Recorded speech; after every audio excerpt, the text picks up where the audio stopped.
Góðan daginn og verið velkomin í úrval vikunnar. Þá söfnum við saman svona nokkrum góðum viðtölum sem við höfum tekið yfir vikuna við rauðaborðið. En það má nú taka fram að það eru mun fleiri viðtöl sem eru góð en við svona veljum úr búin til svona smá einhvers konar línu og með mér Björn Þorláksson og við ætlum að svona kynna þessi viðtöl til sögunar og ætlum að byrja á eiginlega máli málana sem þessi trumpismi, pólun í heiminum, Evrópumálin og Gunnar Smári var duglegur að ræða þessi mál, sko, hann tók 3 stór viðtöl og við ætlum að spila hérna 2 þeirra. Tjörvi Sjött, doktorsnemi, ræður breytta stöðu í Úkraínu og Evrópu eftir stefnumbreytingu ríkisstjórnar Trump. Hann kemur hérna ofta á borðinu og hann nú svona sko raunverulega var Tjörvi og Gunnar Smári hafa rætt þessi mál áður og búin að gera svona reglulega af og til og þetta voru svolítið furðulega sjónarmið kannski fyrir einhverju síðan en núna er þetta bara orðið mjög hvað að segja skynsamlega eða eiginlega fólk kannski meira og meira komið á þessa skoðun.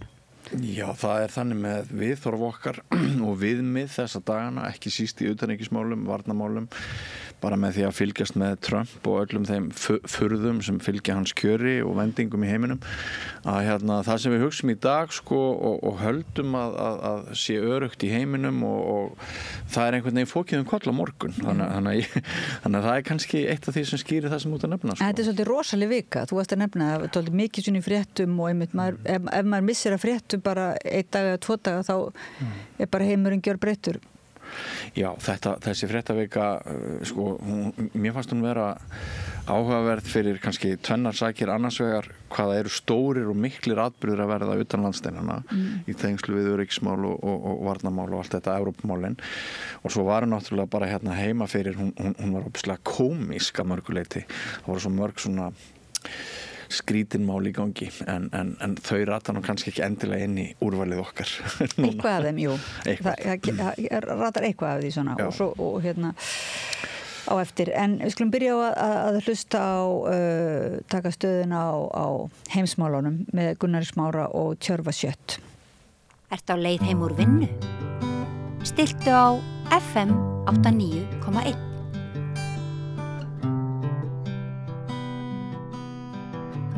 Já, það komin tími til að ræða Donald Trump, Úkraínu og Evrópu og það uppsótt sem hefur orðið í álfunni og í hugum stjórnmála fólks og stjórnvalda í Evrópu út af stefnubreytingu Bandaríkjanna og hingað komin Tjörvi Sjött, doktorsnemi, sem nú oft komið hingað að ræða Úkraínu í undanfarin 2 ár eiginlega.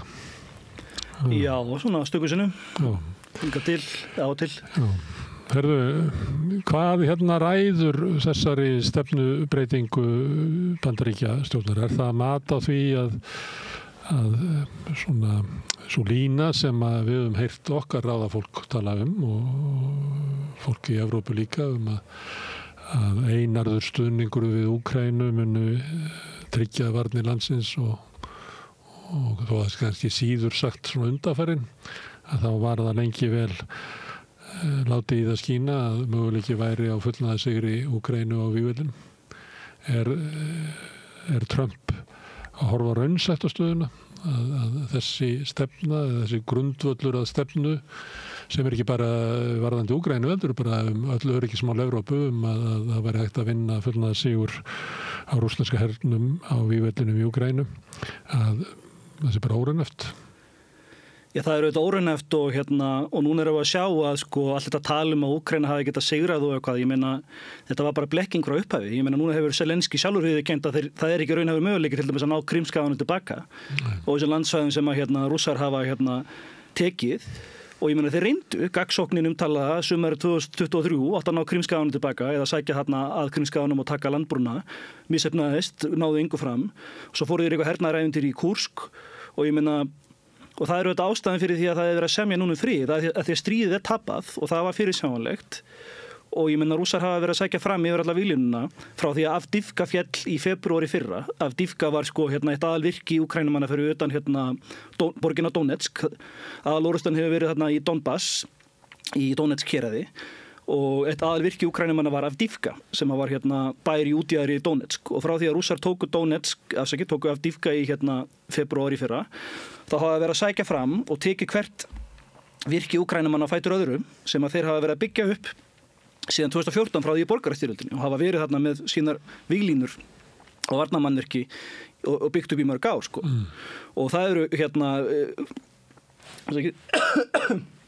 virki eins og sem þá virki sem að þeir byggðu upp hvað ég var að segja, í stríði þeirra við aðskilnaðar sinna. Bæir sem að heita til dæmis New York, það er bæri sem heitir New York, ekki borgin í Bandaríkjunum, heldur bara bær og annar sem heitir Toretsk og svo eru bæir eins og Orechetino og Krakovo var að falla núna nýlega og svo var náttúrulega eitt aðalvirkið þarna sunnar í Donbass var Vuhledar sem var hart barist alveg í mörg ár og rússar umkringdu Vuhledar og tók yfir Vuhledar og það er svo merkilegt að Zelenski hann leyfir herdeildunni sinum aldrei að flýja þannig að þegar bæir og svona virki eru umkringt þá er hermennunum bara skipað að berast áfram til síðasta manns þannig að eina þeirra bestu herdeildum var ekki 150.000 önnur herdeildin sem var staðsett í Vuhledar, henni var bara gjörreitt af því henni hún var umkringt í Vuhledar og svo gerist það að þegar herdeildin eru umkringdar og þeir náttúrulega berast ekki til síðasta manns, þeir reyna á endanum að flýja þá er það við hörmulegar aðstæður og þeir eru bara dritaði niður, skilur við. Og það er það sem að þessi saga er búin að endurtaka sig margoft í Vuhledar og svo var þarna bærin Krakovo var tekinn og fyrir sunnan Krakovo þar var svona koldrun að myndast svona Úkraínumenn voru staðsettir í litlum bæjum og þorpum sunnan við Krakovo sem voru umkringt og núna voru rússar nýlega closing the pocket þar Söpu saga endurtaka sig og svo eru þeir núna farin að umkringja Pokrovsk sem er aðal birgðastöð Úkraínumanna í Donbass og eru að sækja beggja hliða og umkringja borgina sem gera alltaf núna þeir ráða aldrei beint inn í þessa borgir eða í þessi virki heldur umkringja þau, það er kallað operational encirclement og hægt og rólega síðan láta rigna sprengjum og stórskotaliði og taka þannig yfir bæinn og eru að gera það við Pokrovsk. Þá var hann ekkert eftir á honum. Þá var hann bara rústur einar. Já, sumir bæir hefða farið þannig, eins og Avdivka og þegar séð myndir af svona bæjum sem líta læsti út eins og Hiroshima og eins og Zelenski orðaði það og það eru bæir eins og Avdivka sem búið að vera barist í mörg ár og náttúrulega íbúar óbreyttir borgarar hafa fyrir löngu yfirgefið bæinn og bærin er bara vígvöllur af því að Úkraínumenn hafa byggt upp eitthvað svona virki og varnarlínur og skotgrafir og svo er bara sprengjum látið rigna bara mánuðum saman og þá náttúrulega er þetta bara gjöreyðileging og ég veit ekki hvort að það sé verið að gjöra líka Pokrovsk núna en rússar eru að umkringja þá borg og fara bráðum að taka hana. En er það þá þannig að Úkraínumenn geta ekki varist þessari hægu sókn rússa, hægu en ákveðnu sókn rússa þrátt fyrir aðstóð frá vesturveldunum og Bandaríkjunum? Já, svo er það náttúrulega, það er talað að rússar séu að sækja fram og taka cirka 10 ferkilometra á dag, og náttúrulega það er mismunandi hversu hratt þetta gengur fyrir sig en eins og það er alveg bara óteljandi ég er búin að telja upp alla þessa bæi og borgvirki sem þeir eru að ná hverjum að fætur öðru og þetta heldur bara áfram og það er ekkert sem stöðvar þetta og það er alltaf að tala hvað þetta gengur hægt og þetta er mjög hægt ef við berum þetta saman við önnur stríð eins og til seinni heimsstyrjöldinni það sem voru svona risa stórsóknir það sem að Þjóðverjar til dæmis sóttu inn í Frakklandi eða Sovétríkin og tóku bara næstu í allt landið bara á nokkrum mánuðum þetta er ekki sambarlegt, þetta er ekki þannig þeir eru ekki að sækja fram með skriðdreka herdeldum í einhverju svona combined arms árásum skiluru það er kallað Big Arrow sóknir þetta er ekki þannig hernaðar, þetta er skotgrafahernaðar þetta er meina eins og fyrir heimsstyrjöldinni og þeir eru ekki að sækja fram með stórum skriðdrekaherdeldum þeir eru að láta stórskotaliðið gera alla vinnuna fyrir sig bara rigna sprengjum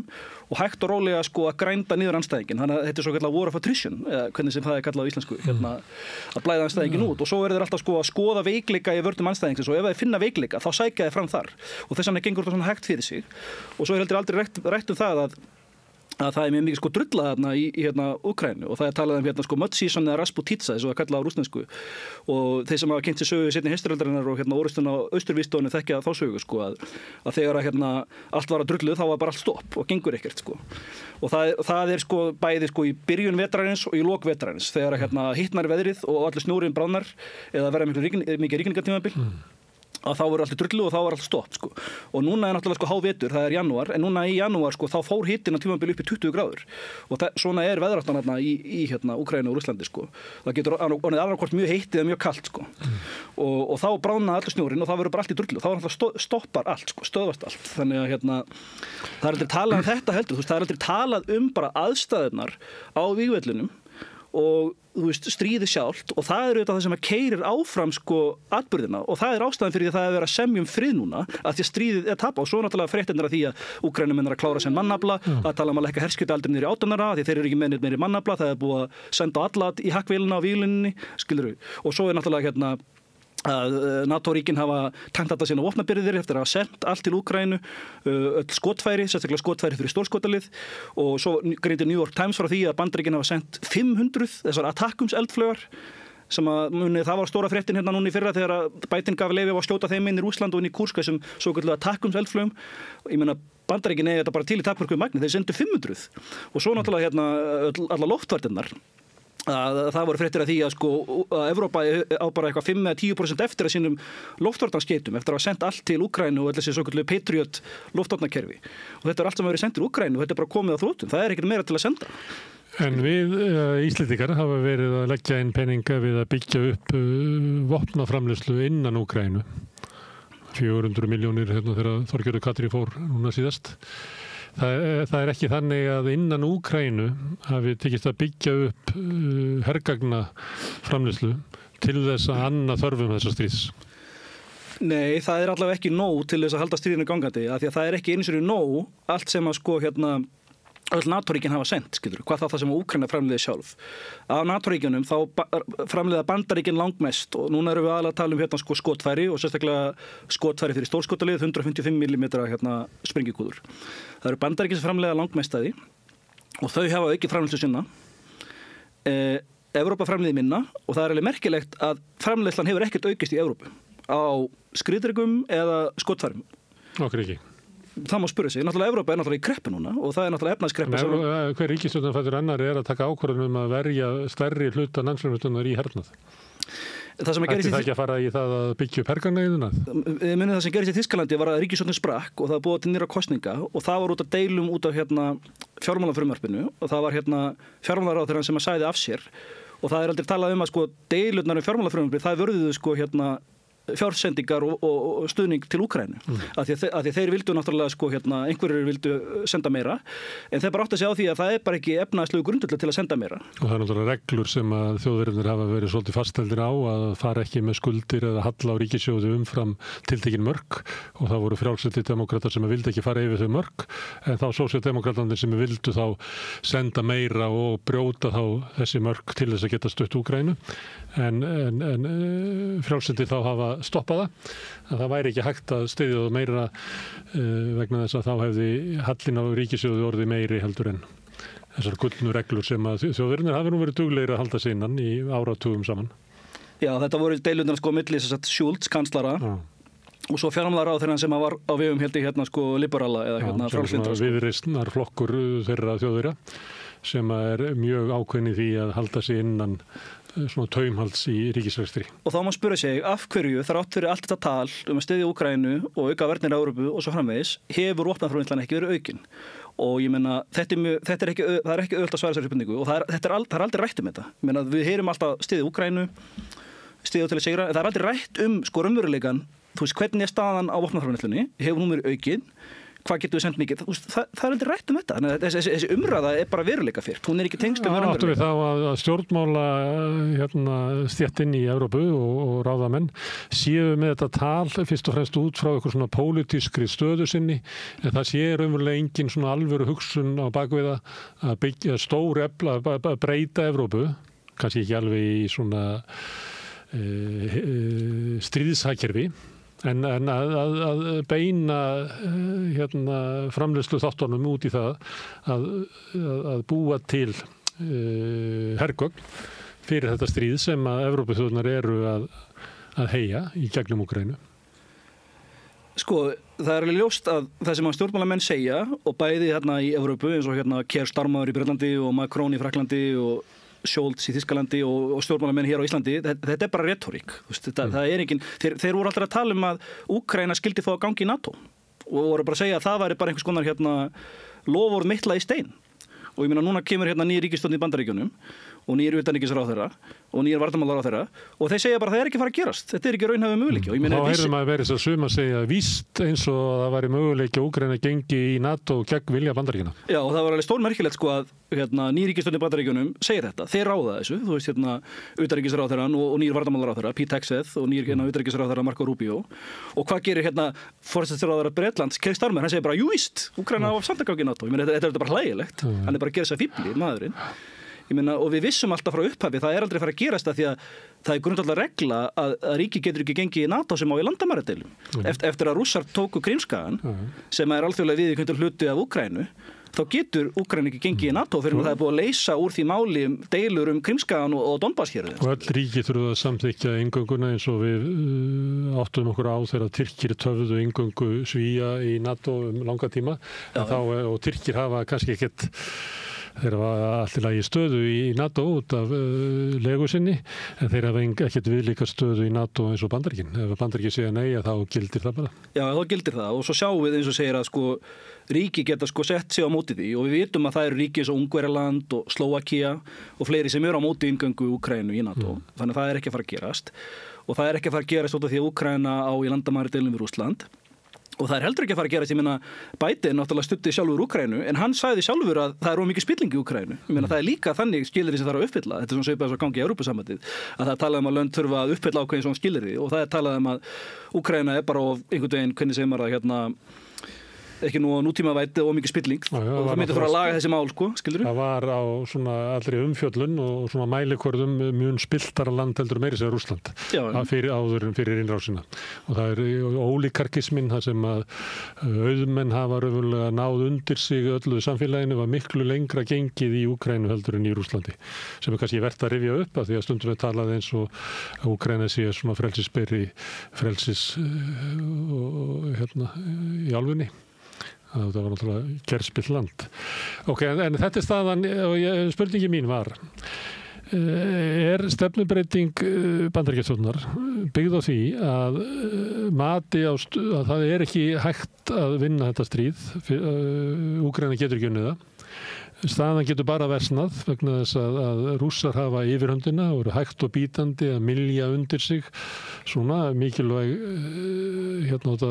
sóknis ekki hröð að þá eru þeir ná hægt og bítandi mikilvægum stöðum og hættan kannski svo að varnir Úkraínumanna bresti vegna þess að þeir hafa mist mikið af mönnum, þeir hafa mist mikilvægar herdeildir að þeir þurfa til þess að bara skaffa fólk til þess að mæta á vígvöllina þá þurfa þeir að lækka herskiptaldur niður í 18 ár og það er bara hætt á því að varnir Úkraínu bara bresti eins og getur gerst í svona stríði að það er linnulaust sótt fram, hægt og bítandi en svo náttúrulega ef að varnina bresta þá er sótt hraðar fram.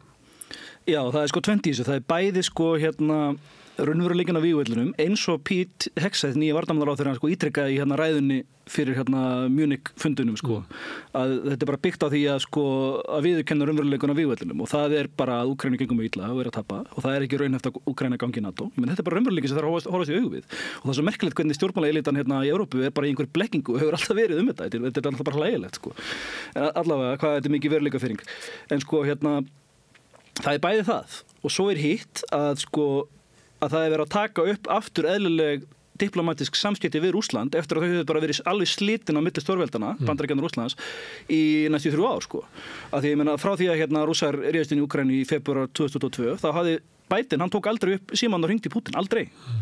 Og núna náttúrulega hringdi Trump í Putin og það var merkilegt og sagði frá því og það var mikið í fréttum.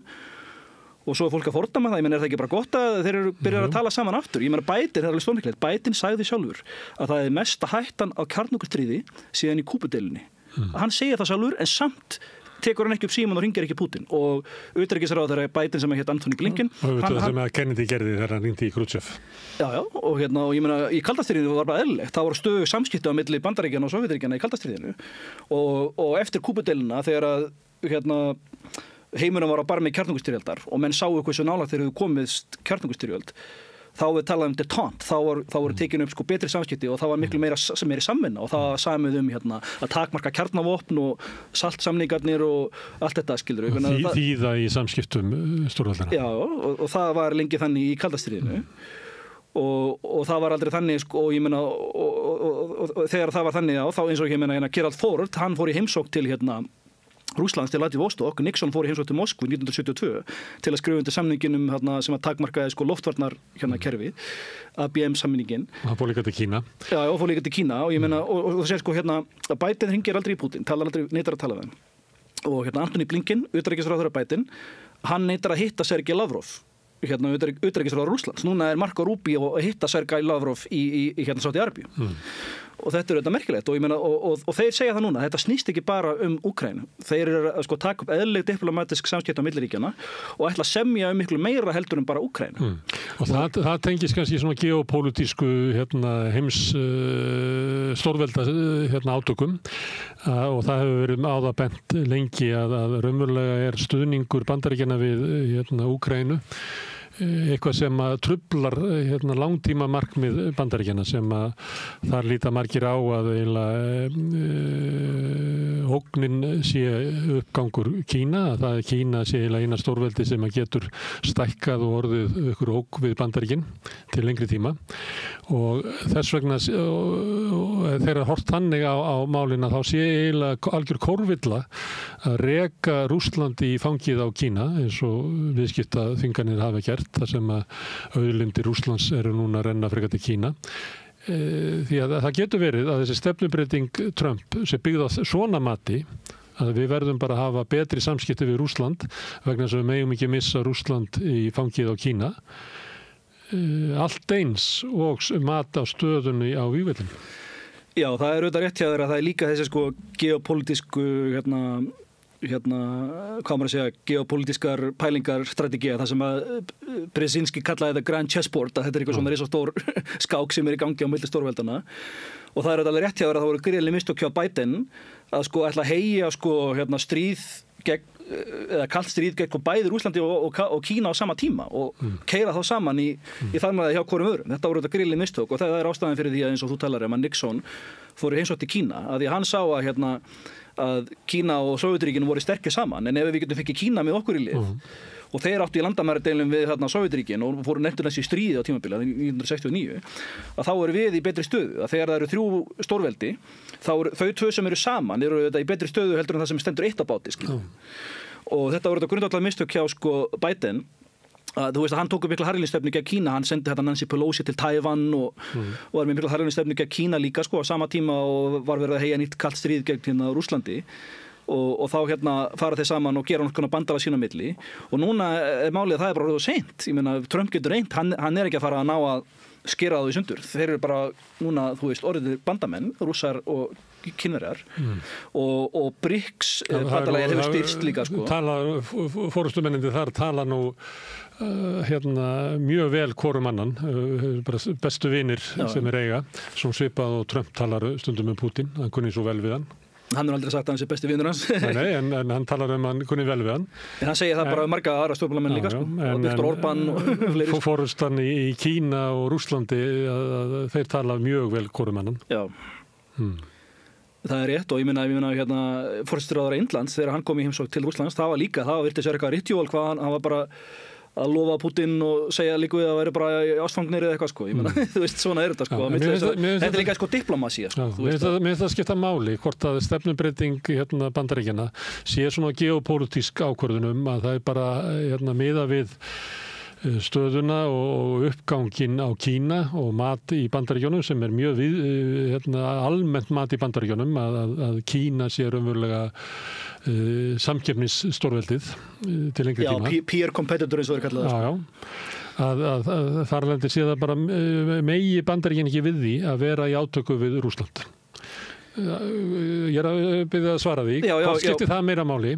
Eða einfallega mat á vígvellunum að þetta stríð að heldur áfram, að þá mun það bara versna út frá hagsmunum Bandaríkjanna, Evrópu og Úkraínu. Já, þetta bæði sko. Þetta eru margir þættir og þetta rétt hjá þér. Það bæði þetta með Kína sem var á tölum, þessi geopolítík í tengslu við Kína og það líka sko þetta með sko Úkraínustríðið og raunveruleikana vígvellunum að stríðið að tapast og það búið að senda allt til Úkraínu og samt eru þeir að klára mannaflan og get ekki stöðasókn Rússa og svo framvegis og það tengist því sem segir að sko Trump hann vill bara kúpla sig út úr Úkraínu og það myndi vera sko strategist séð eins og þeir meta það rétta leiðin áfram. Þetta bara svipað svolítið eins og Bandaríkin þegar þau voru föst í Víetnam og föst í Afganistan.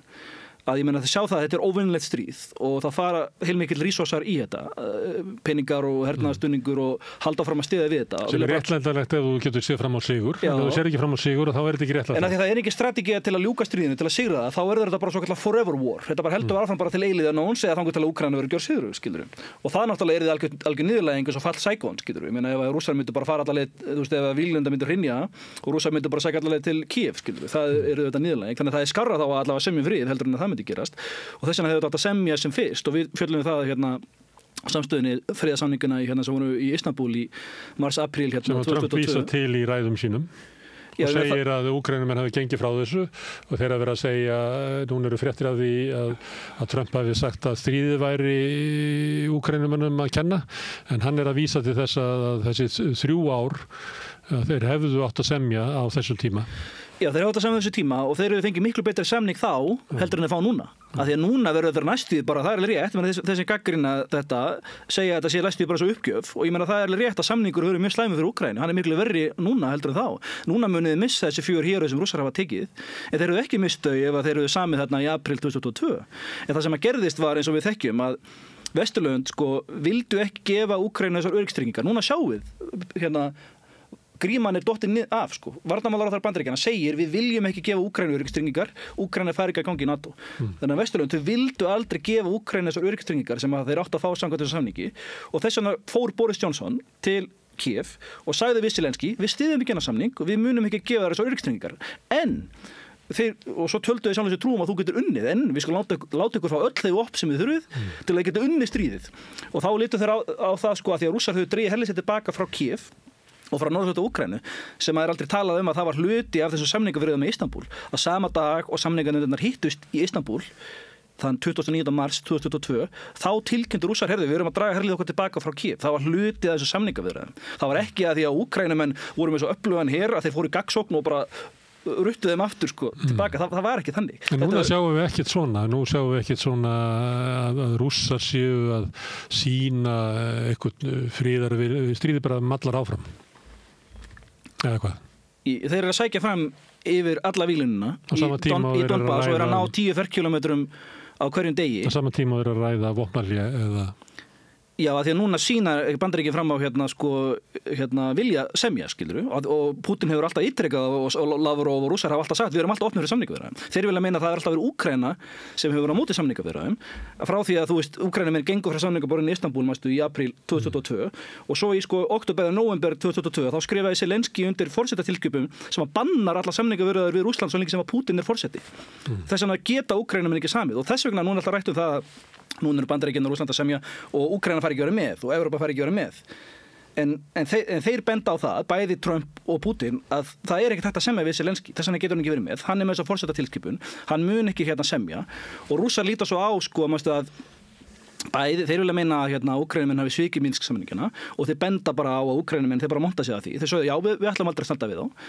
Og svo stigu Angela Merkel fram sem var kanslari Þýskalands á þeim tíma og forseti Frakklands á þeim tíma, François Hollande og hafa líka sagt að þau ætluðu heldur ekki, þau eru aðalara Minsk-samningunum, sáu að semja Minsk-samningana sem átti að binda enda á borgarastyrjöldina í Úkraínu árunum 2014 til 2022 og þau hafa sagt að við ætlum heldur ekki að standa við þetta var bara leið fyrir Úkraínu til að kaupa tíma svo við getum byggt upp Úkraínu og sendið meiri hergögn til þess að undirbúa sig fyrir átök við Rússland. En þetta er það sem hefur verið sagt og þetta benda Rússar á. Þess vegna segir þeir að það er ekki trúverðugt, við getum ekki samið við Zelenski og líka út af samningunum í Istanbul í apríl 2022 að við drógum herlið okkar tilbaka frá Kyiv og við vorum tilbúinir að semja og Putin hefur birt skjal, hann segir að þetta var draft treaty og þeir voru búinir að undirrita þetta það áttu bara eftir að fullgilda þetta, það áttu bara eftir að Putin og Zelenski myndu hittast til að fullgilda þetta en þeir hættu við á síðustu mínútu og svo tekur Zelenski upp þessa mikla harðlínustefnu og hann alltaf farið fram á við þurfum að ná Krímskaga tilbaka og við getum ekki sami fyrir að Rússar draga allt herlið sér tilbaka frá Úkraínu sem náttúrulega óraunhæf krafa eins og þú heyrir í umræðinu bara meira segja í dag það sem sagt, þú veist að ef að Rússar verið á frið þá geta það bara fengið frið með að kalla allt herlið sitt af úkraínsku landi. Já, þetta bara óskhyggja og blekking þeir aldrei fara að gera það til þess að ef Rússar eiga að draga herlið sér tilbaka þá þarf það að setjast niður við samningaborðið við það og semjum það að þeir dragi herlið sér tilbaka. Þeir ekki fara að gera það bara sjálfur af því að þú óskar eftir því Þetta er lýsandi fyrir þessa veruleikafirringu og sjálfsblekkingu sem hefur verið í gangi í þenslega stríð. En núna, þú varst að lýsa svona stöðunni á vígvellinum og svolítið út frá því að veikleika Úkraínumanna, að þeir eru að klára mannaflann sinn, þeir eru að klára skotfærið sín, þeir eru að klára náttúrulega svona móral, að náttúrulega raunverulega hætt á því að sérstaklega eins og mál hafa þróast að herinn svona falli saman, að það verði baráttu andinn verði niður fyrir frostmark en á sama tíma er verið að halda því fram að þetta sé einmitt staðan sem er í Rússlandi að rússneska stríðshagkerfið þá getur keyrt það áfram einhver tíma nú það komið algjörlega þannþoli það sé bara tímaspursmál hvenær rússneskur efnaður fallist niður á hnéskelennar að þeir hafa búin að reyna allt til þess að draga fólk á vígvöllin og það sé mjög erfitt fyrir Putin að ná í nýjan mannafla Þetta er það sem okkur hefur sagt frá upphafi að Rússland sé bara við það að hrynja og þetta er sagan sem okkur er sögð til að fá okkur þess að trúa því Úkraína getur unnið. En rétt handa við hornið sé sigur. Já, sigur alltaf handan hótt en við ekkert að þessu gengið eftir. Núna er liðin 3 ár og það er búið að vera að segja að Rússar eru að klára sín skotfæri þeirra að klára síðan eldflaugar og það er uppreist Prigozhin og Putin verið steypt á stóli og hagkerfið er á þrotum komið það var náttúrulega uppalega planið með efnaðsþvingunum og það var vonin að eins og Biden orðað að the ruble will be turned to rubble að rúblan myndi bara hrynja og hagkerfið myndi bara hrynja eða ekkert að segja gengið eftir. Ég heyrði það nú bara fréttaskýrjanda á RÚV segja það að rúblan var í hruni og ég fór nú bara inn og kannaði það og það reyndist bara hún er á sama stað fyrir árið síðan. En hún átti að vera bara rétt við að hrynja og ég ætla að fá að fara yfir þetta og það eru gríðarlega mannfórnir Rússa á vígvellunum að það séu bara 1500 manns á dag sem að falla og þessi kjötmaskína hakkavél sem að þar er að Rússar hafa bara ekki mannafla í þetta lengur og þeir hafa fengið liðstyrk frá Norður Kóreu sem að verið spændir upp á vígvellunum og það sé eiginlega og þess vegna sé þetta svo óheppilegt að Trump skuli svíkja akkurat á þessu augnabliki þegar að Rússland er bara við að falla saman að þá allt í einu fer vinur Putin, Trump og eiginlega tekur upp málstað Rússa. Þetta er heyrimaður mikið á Íslandi og sömuleyti bara víða í Evrópu. Þetta er þessi, eins og sem maður er bara gáttaður á þessari miklu sjálfsblekkingu og veruleikafirringu. Allt sem að þetta er sagt Rússland, það á við Úkraínu. Að sé að klára mannaflann. Þú veist á hvað plánundu býr fólk. Rússland er miklu stærra land, við miklu meiri mannafla heldur en Úkraína. Það er Úkraína sem er að tala að lækka herskyldualdurinn niður í 18 af því þeir eru að klára mannaflann. Það er Úkraína sem hefur farið í svokallar general mobilization, hefur kallað út alla í herinn sem að geta skilt herskyldu. Rússland hefur ekki gert það. Rússland var með svokallar partial mobilization. Það kallaði út 300.000 varaliða en svo hafa 30-40.000 sjálfboðaliðar á hverju mánuði verið að bjóða sig fram í rússneska herinn og þetta er ekki komið frá Rússum, þetta er komið frá Institute for the Study of War sem er vestræn stofnun sem rannsakar þetta. Þeir segja þetta að í gegnum stríðið það var 30-40.000 sjálfboðaliðar verið að bjóða sig fram til að gegna herþjónustu í rússneska hernum. Þannig að hann hefur verið að stækka jafnt og þétt rússneski herinn. Þetta er umveruleikinn. Það sem er sagt er það að það sé engin vandi að ná fólki inn í úkraínska herinn því þar er fólki heilugu stríði fyrir að berjast fyrir lífi sínu. En Rússarnir, þar er þetta óvinsælt stríð og þú þarft að draga menn úr fangelsum til þess að fylla upp í herinn. Þetta er rangt af því að fyrstulega hvar við byrja. Úkraínumenn eru þegar búin að kalla út í herinn alla menn sem eru sem geta sinnt herskyldu, skilur. Þess vegna talaðum að lækka aldrinir í 18 því að það ekki nóg. Það þarf að breyka skilgreininguna á mönnum sem að gegna herskyldu. Það svo kallar general mobilization. Og svo það þannig að sko kannanir sína, núna eru Gallup kannanir og fleiri kannanir sem sína að meiri hluti Úkraínumanna eru hlynntir því að semja frið og binda skjótan enda á stríði. Það orðalagið sem við nota. Það meira en 50% eru hlynntir því. Og svo hérna eins og Trump hefur verið að benda á, sem rétt hjá honum, að Zelensky mjög óvinsæll. Kannanir segja að aðeins 14% myndu eða 16% myndu kjósa hann. Hann sagði, ég var að hlusta á hann í gær hann sagði 4%, hann var approval rating var 4%, ég gæti ekki fundið þau gögg Hérna sérfræðingurinn Ivan Katjanovski sem hérna Úkraínumaður og sérfræðingur í þessu mál. Hann segir Trump segir 4% approval, það ekki alveg rétt, en kannanir sína að aðeins 16% styðja Zelensky og það var í nóvember í fyrra. Þannig hann segir að það líklegast það ennþá minna núna. Þannig það umveruleikinn og þú varst að segja að það verið að segja það engin stuðningur fyrir stríðið í Rússlandi og svo framvegis, en ég meina Putin miklu vinsælli. Hann hefur eitthvað 70% approval rating í Rússlandi, hefur mikið stuðning í Rússlandi og hérna á meðan eins og við vorum að tala að Zelensky hefur 16% eða minna. Og kannanir segja að meira hluti Úkraínumanna eru hlynntir því að semja frið. Ég reyndar ekki segja, en ef gerða sambærilega kannanir fyrir Rússa, heldur að meira hluti Rússa vilji semja frið. Sjá þeir ekki fram á að við erum að vinna og við erum bara að halda fram að vinna stríð. Ég myndi halda meira hluti Rússa. Ég hef enga skoðun, en ég bara man ekki eftir slíkum könnunum sem sína það. Þannig að þú heldur í fram að þessi hérna... Ég prófa að tala við Rússa. Hefur prófað að tala við Rússa? Þeir eru allir mjög hlyntir, styðja Putin og trúa öllu sem hann segir og opinbera narratív Rússa stríði, þeir eru allir bara alveg á þeirri línu langflestir Rússar sem allavega einhverjir sem ég tala við og fleiri kom hinga hefur auðaborðið hérna Rússar sem voru að lýsa samtölum við sína ættmenni í Rússlandi og það komið á óvart hversu afgerandi stuðning Putin hafði. Það komið fram hérna við auðaborðið.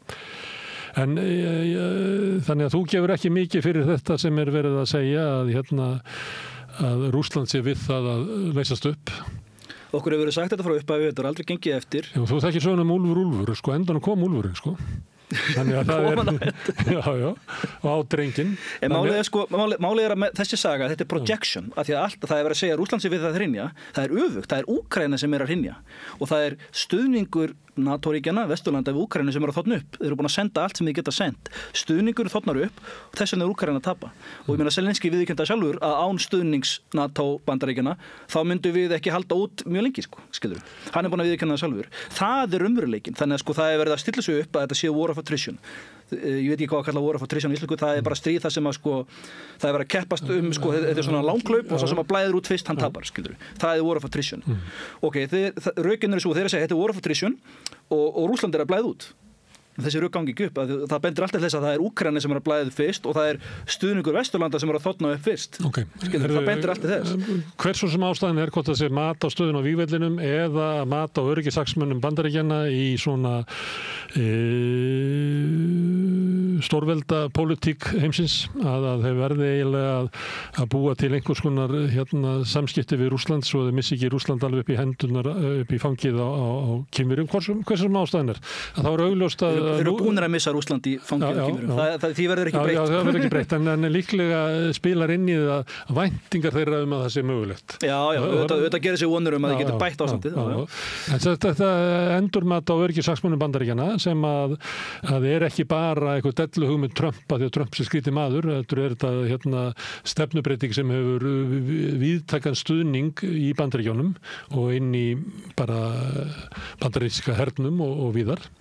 Já, ég meina fólk lætur eins og þú sér umræðana hérna í Evrópu og Íslandi þetta, þú veist, menn eru ennþá með eitthvað svona Russiagate-kenningu að Trump sé ekki bara vinur Putin, heldur bara útsendari Putins líku við, Ég meina, það talaðu samsæriskenningar, þetta samsæriskenning sem aldrei verið sönnuð. En ég meina, hann vann yfirbúða kosningu í Bandaríkjunum, þannig að Bandaríkjamenn líta greinlega ekki, eða meira Bandaríkjamanna sem að kussa hann. hvað var það, 70-80 milljónir sem að kusa hann, þeir verðist ekki líta á hann sem strengjabrúðu Pútíns eða eitthvað föðurlandsvikara sko.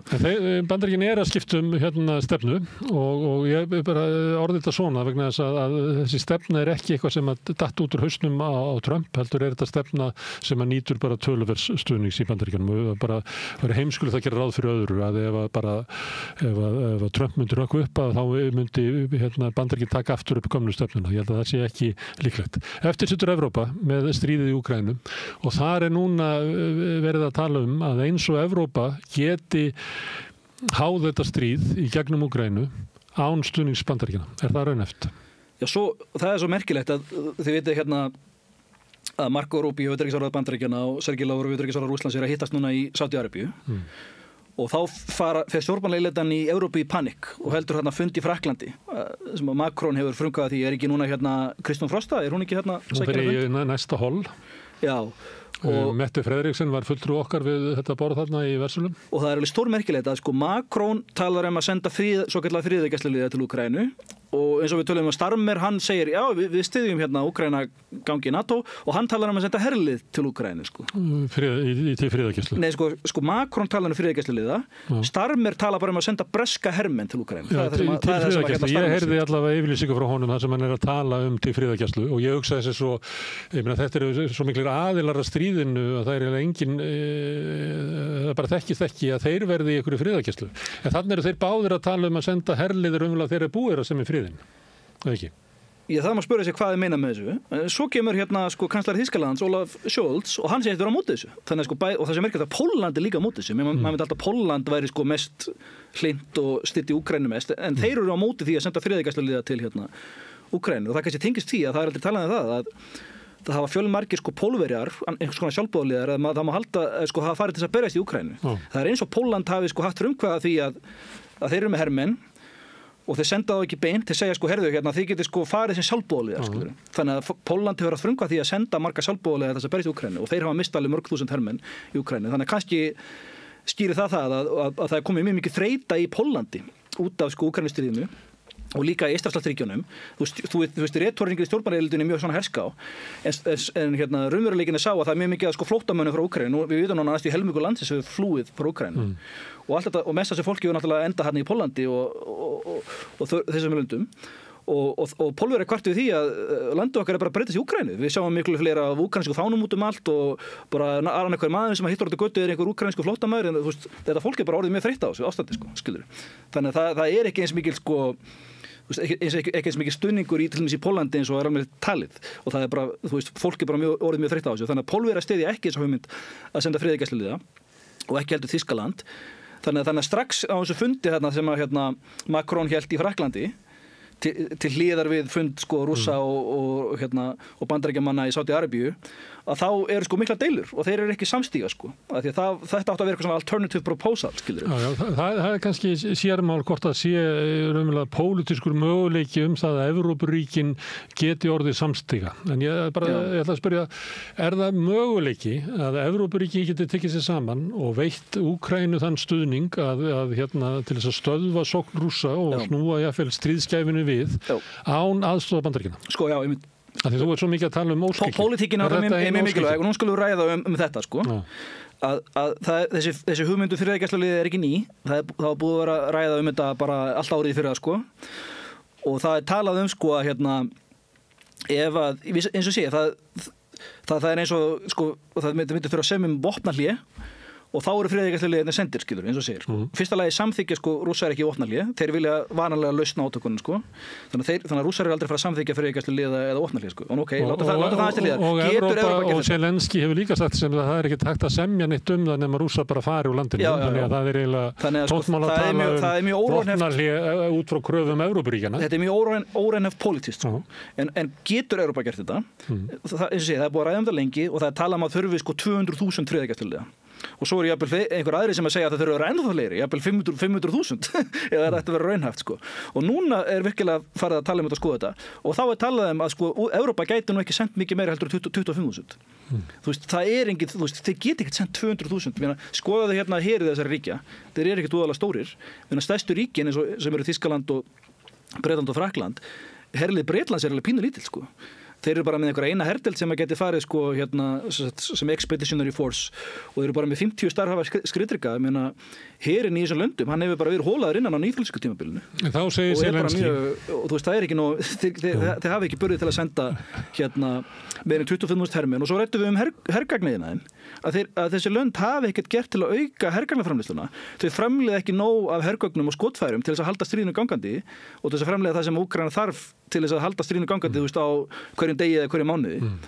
Þannig að þetta algjörlega óraunhæft, sko. Þá kemur Zelenski og segir, sko, ef það vilji til þess að auka herafla í Evrópu og ef Evrópa vill vera samstiga, þá náttúrulega besta sem hægt að gera að byggja upp sameinaðan herafla á grunni besta hersins í Evrópu sem úkraínski herinn.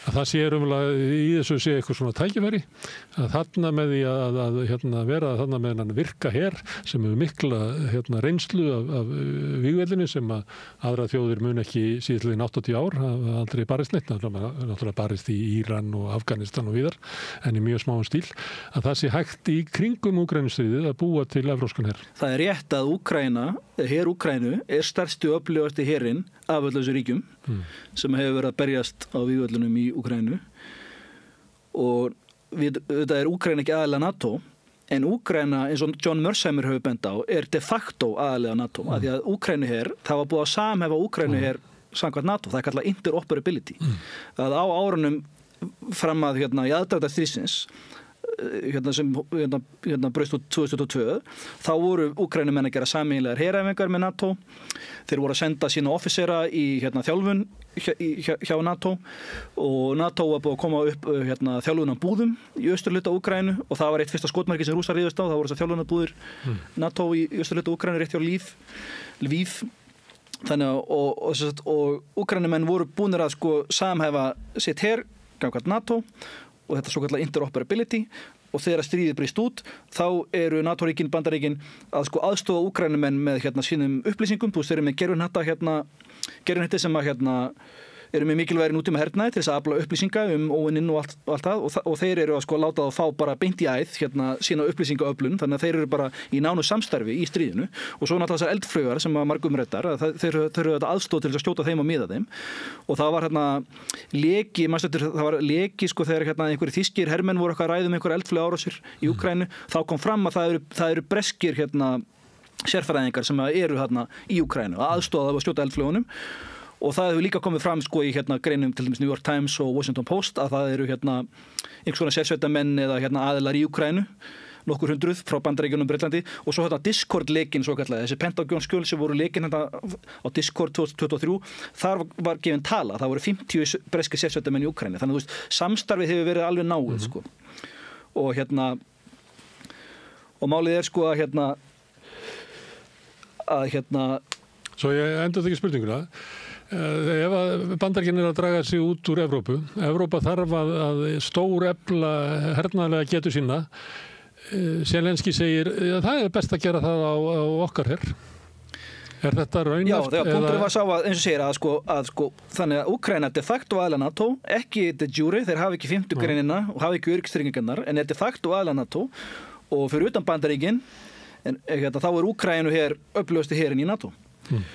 Og þú ert ekki að tala að byggja upp eitthvað samevrópskan her og úkraínski her Zelenski þú ert að tala að Zelenski tala það, þið burðastólpinn í því en ég meina Úkraínu her bundið niður á vílinni í Donbass á austurvígstöðunum þannig að hvernig ætlar að gera það þarf að semja eitthvað vopnahlé og nota svo friðinn til þess að byggja upp sameiginlega en það er ekki að gera það þegar Rússar eru að vinna stríði þá halda þeir bara áfram til að vinna og þeir eru búin að segja eða það að semja, þá þeir sætta sig ekki í vopnahlé þegar þeir segja ef það eru vopnahlé þá er það bara eins og Minsk-samningarnir eða álíka það er bara tækifæri fyrir Vesturlönd til þess að senda Úkraínu meiri stuðning og byggja upp Úkraínu her í framtíðinni og þá er líka tækifæri til þess að innlima Úkraínu meira enn í NATO sem að þeir vilja meina að sé að markmið þeirra koma í veg fyrir þannig að þeir vilja ekki vopnahlé þeir segja ef þau eru saman fyrir þá þarf það að vera sko permanent lausn þeir sætta sig ekki við svona frosin átök svona eins og á Kóruvískaðan sko, sem er vopnahlé. Það myndi þurfa að vera sko, eða vopnahlé þá þurfti að vera sko varanleg lausn á átökunum. Þetta er það sem að Rússar segja sko. Okay. Það myndi fela í sig þá viðurkenningu á þessum 4 héröðum sem þeir hafa innlimað og skuldbindinga að Úkraína gangi ekki í NATO og að Vesturlöndum myndi þurfa að slíta öllu hernaðarsamstarfi í Úkraínu. Þannig að sko, það aldrei að fara að verða vopnahlé þar sem að Úkraína getur fengið skilur að halda áfram þessu hernaðarlega samstarfi við Evrópuríkin og Bandaríkin. Af því að Rússar sætta sig ekki við það, skilur. Þeir eru aldrei að fara að samþykkja það. Þannig að það ekki að fara að gerast, sko. En það er einn óskikinn. Og Evrópa hefur ekki aflið til þess að þröngva þeirri stöðu fram. Já, það er óskikki er það að ef þú vilt eitthvað og þú hefur ekki aflið til þess að ná því fram. Já, og þú veist, það er ekki raunverulegt, skilur. Ég vil kannski fara til Tungsins á morgun, en það bara er ekki raunhæft, það er óskikja, skilur. Það er svipað með þetta, sko, að fara að byggja upp einhvern samevrópskan her. Eins og ég benda á, það eru liðið næstu 3 ár. Evrópa hefur ekkert gert til þess að byggja upp hergagniðan og þá má spyrja sig, hvers vegna ekki? Við erum búin að minnast á það er bara efnahagskreppa í Þýskaland af iðnaðarvæðast. Ég meina skemmdarverki á Nord Stream gasleiðslunni búið að skrúa fyrir útdýra gasi frá Rússlandi, orkuverð að hækka, það er mikil verðbólga, það er stöðnun, ekki hagvöxtur og fjöldamörg fyrirtæki í Þýskalandi hafa verið að fara á hausinn. Það er ein ástæðan, það er alltaf kreppan og svo annað að bara herinn í þessum löndum hefur verið hólaður innan á nýfrjálsíkjárunum af því að hergagniðan hefur verið engaveittur og hann er rekinn í hagnaðarskyni á meðan Rússar eru með eitthvað sovjesk kerfi. Það er bara ríki sem að stjórnar hergagniðanum.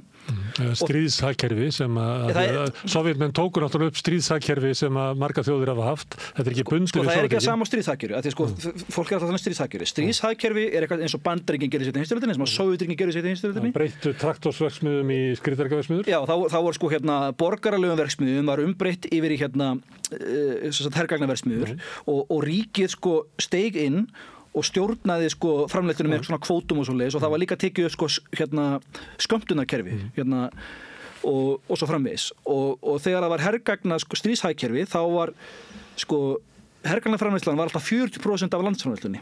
Þannig var það í seinni heimsstyrjöldinni og það var líka mjög hátt í fyrri heimsstyrjöldinni þegar það var líka stríðshagkerfi. Núna er það þannig að hergagnaframleiðslan er 8% af þjóðarframleiðslu Rússa. Þannig að það er ekki það sama á stríðshagkerfi. Ok, það má segja að þetta er meira stríðshagkerfi heldur en í Evrópu, það er rétt, en þetta er ekki það sama, þú veist, fólk er að rugla sér saman. Þetta er ekki eins og það var í seinni heimsstyrjöldinni. Og svo má það líka benda á það að Sovjetríkin, þegar þau voru sko ekki í stríði, þá var sko hergagnaframleiðslan var alltaf sko 12% af þeirra landsframleiðslu, eins og til dæmis á 9. áratugnum. Vissulega voru Sovjetríkin í stríðinu í Afganistan, en til dæmis á 8. áratugnum. Og það var meðal sem vegna þess að þau lögðu svo mikið að byggja upp kjarnavopnin. Heilmiklar eldflaugar kjarnavopn, það fór gríð mikið peningur í það. Það skilur að hergagnaframleiðslan var 12% af hagkerfi Sovjetríkjanna á friðartímum sko. Það er ennþá meira heldur en hjá Rússlandi núna sem er 8%, skilur. Þannig að þetta er líka misvísandi sko umfjöldun sem maður heyrir þetta svo kallar stríðshagkerfi sko. En eins og Rússar hafa vissulega gert margt til þess að auka sín hergagnaframleiðslu og þeir eru að framleiða meira af hergögnum og skotfærum heldur en öll NATO-ríkin samanlagt og þetta er alltaf stórmerkilegt og þegar maður er alltaf haldið sko það er alltaf litið á eins og Bandaríkin séu þetta great industrial powerhouse eins og þannig var það í seinni heimsstyrjöldinni að þau framleiða langmest af skriðdryggum og flugvélum og skipum og svo framvegis en þau eru það ekki lengur þau framleiða meira heldur en Evrópa framleiðir voðalega lítið og af hverju hafa þeir ekki gert neitt til þess að auka hergagnaframleiðsluna þráttur allar þessar yfirlýsingar og allar þessar retórik og þetta kemur meðal fram að það var skýrsla hjá Kiel Institute sem var að skoða hergagnaframleiðsluna og líka skýrsla í SIPRI, hvað heitir þetta, Stockholm Research Institute gefa árlega út skýrslur stöðu svona hernaðarmála í heiminum og ég meina þarna kemur þetta fram að framleiðsla þeirra á skotfærin fyrir stórskotalið hefur ekkert aukist. Af hverju ekki? Ég spyr, af hverju ekki? Af hverju stjórnmálaleiðildin Evrópu? Af hverju hafið þið ekki gert neitt til þess að auka hergagnaframleiðsluna? Er þetta bara innanlegt retórik? Þið talið það. Þið talið að byggja her og alltaf taka ykkur að verja Úkraínu og allt þetta. En þið hafið ekkert gert í því. Þannig að hvað skýrir það? Er það því þið getið það ekki? Eða er það að því að það sem þið segið, þið meinið ekki það sem þið segja? Er það því að þetta er bara blekking? Hver er skýringin á þessu? Við höldum áfram að spyrja þessar spurninga hérna við rauðaborðið, fáum fleiri gesti og takk fyrir að koma hingað og með áhugaverð innsýn inn í þessa óvissu tíma sem er í Evrópu. Það er þannig. Það hefur líklega aldrei verið meiri svona óvissa í Evrópu, ekki frá seinna stríði, þegar kalda stríðskerfið var byggt upp. Nú er það eiginlega fallið. Það óljóst hvers konar kerfi verður búið til. Já, það er rétt að það maður spurði sig framtíð NATO og þessa samstarfs, hvort að Bandaríkin séu að fara kúpla sig meira út heldur en lítur út fyrir Og ekki endilega bara það hvort að Bandaríkin fari út úr NATO, en NATO getur bara orðið bara koðna niður í einhvern veginn að það getur einhverjulega ekki gert neitt. Ég stóri ef að Bandaríkin muni draga sig úr NATO, því það myndi náttúrulega bara þýða að NATO myndi bara leysast upp, en það er verið að tala að þau muni draga herlið sér tilbaka frá Evrópu. Þau eru samt alltaf áfram í NATO, en það er náttúrulega þýðinga mikið ef þau draga herlið sér tilbaka frá Evrópu. Og þá verður NATO bara eiginlega svona einhver kjaftaklúbbur. Þannig að það breytum eðli. Herðu, en Tjörfi, takk fyrir að koma og ég ætla að fá þig hérna mjög fljótlega aftur, alltaf ávert að tala við þig. Takk fyrir það. En við ætlum að skipta yfir hérna í annað, en ég býst nú við að verði líka rætt öryggismálin í Evrópu. Hann Sigurður Magnús ætlar að fá hingað fólk til þess að spjalla daginn og veginn, fólk sem hann kallar reynslubolta. Allt það besta er ókeypis. Knúsaðu vini þína. Samstöðin þar sem manneskjurnar koma saman. Þetta var Gunnar Smári að ræða við Tjörfa Sjött bara pólunina sem á sér stað í heiminum og Gunnar Smári heldur áfram raunverulega að greina heimsmálin og raunverulega átta sig á þessari óvissu sem í gangi. Hann ræðir við Svein Mána Jóhannesson sagnfræðing alþjóðastjórnmál og þessa stríðsþoku, uppgang fasismans og þessa rosalegu óvissu á sögulegum tímum. Sveinn Máni talar bara fullir að þetta eru mjög sögulegir tímar og finnum við það ekki eiginlega eins og við finnum að það er bara... Jú, og maður svolítið smeykur. Það aukið öryggisleysi allir foreldrar þekki það eða allt fullorðið fólk þekki það að daginn sem við eignumst börn þá breytast viðmið okkar, við hættum að vera kærulaus og cool og við förum að hafa áhyggjur af framtíðinni gegnum börnin okkar og gegnum komandi kynslóðir. Ég finn það bara mjög vel núna hvað varðar mín eigin börn að ég að velta því fyrir mér hvaða veröld erum við að fara að bjóða blessuðum börnunum upp á Evrópa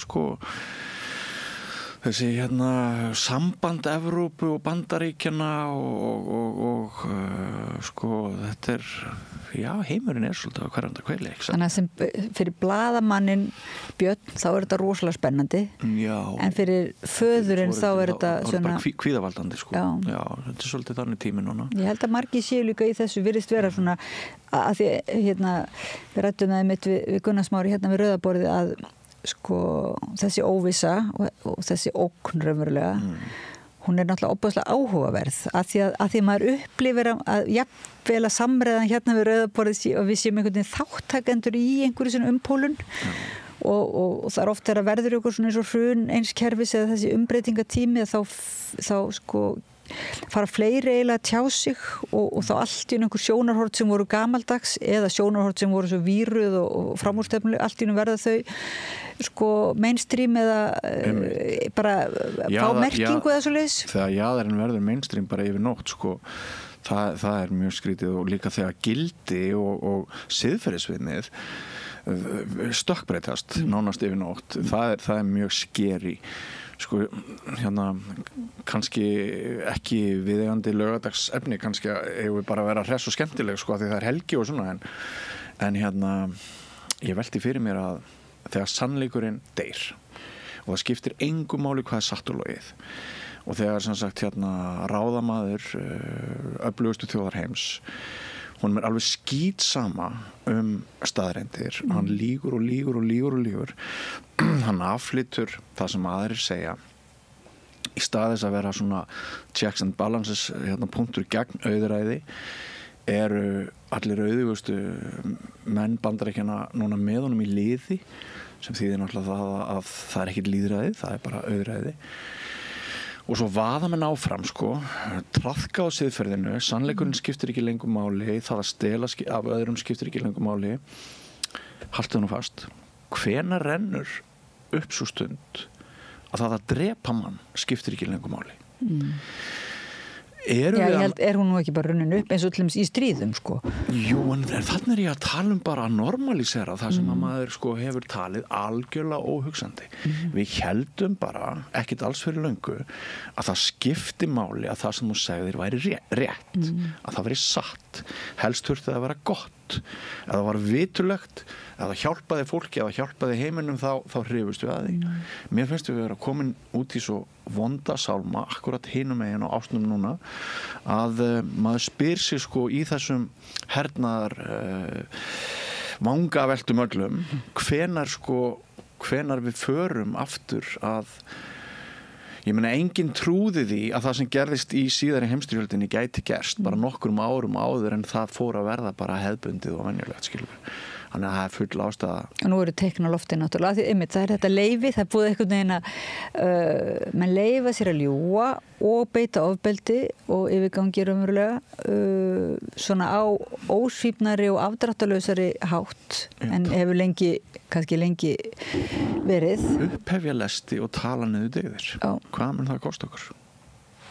Við skulum hlusta á Gunnar Smára ræða við sagnfræðinginn Svein Mána Jóhannesson. Þeir ræða Trump og alla þessa óvissu og sögulegu tíma.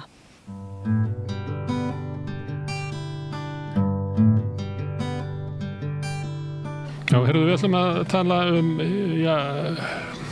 gerbreyttan heim sem að svo virðið sem að Trump sé að fella þá svona heimsmynd í alþjóða stjórnmálum sem að við ólust upp við og þekktum að heimurinn sé allt annar í dag en hann var í fyrra, sunni segja það að Evrópa til dæmis sé í meiri óvissu heldur hann hefur verið síðan í seinna stríði. Hingað kominn Sveinn Máni Jóhannesson, sagnfræðingur. Er þetta orðum aukið að heimurinn sem að var, heimsmyndir sem að var, alþjóðakerfi sem að var, er fallið eða er að falla og öllum líkindum verður eitthvað annað að verða til þetta áfram. Að það sé svo róttækt það sem að Trump er að gera og ríkisstjórnarins. Já, er það ekki stóra spurningin? Já, hversu djúpt munu þessar breytingar sem eru augljóslega að í farvatninu? Já, við erum óvissu tímum og þess vegna er það bara þannig að þegar við erum að tala saman að þá vitum við ekki alveg hvað er í gangi. Nei, við erum í stríðsþokuna skilningi við sjáum ekki alveg hvað er að gerast og stóru gerendurnir á sviðinu sjá það náttúrulega heldur ekki alveg sjálfur. En ég held að það sé þetta sé sögulega tímar. Heldur getum lyft okkur að fullera það og breytingarnar verða þessum þú talaði þetta marki undanförnum dögum hefur frá þessum komur að kalla Blitzkriegi eða leiftu-stríði Trumpistana á í munn síðustu leiki að þá hefur svona komur að segja kommentastéttin eða álitsgjafastéttin í Evrópu og heiminum náttúrulega farið á stað og lýst yfir endalókum þessi alþjóðakerfi sem við búið við frá 1945. Svo smíðaði í kalda stríðinu. Já, það kerfi sem við tilheyrðum og að sömuleyti kannski út fyrir okkar heimsluta var byggt til þess að byggja upp og vernda völd Bandaríkjanna. Já, og Evrópu á mörguleyti. Evrópa flöt með svona. Kannski afhjúpast það núna að Evrópa var aldrei svona beint þáttakandi og gerandi heldur svona fylgisveinn, Sancho Panza með.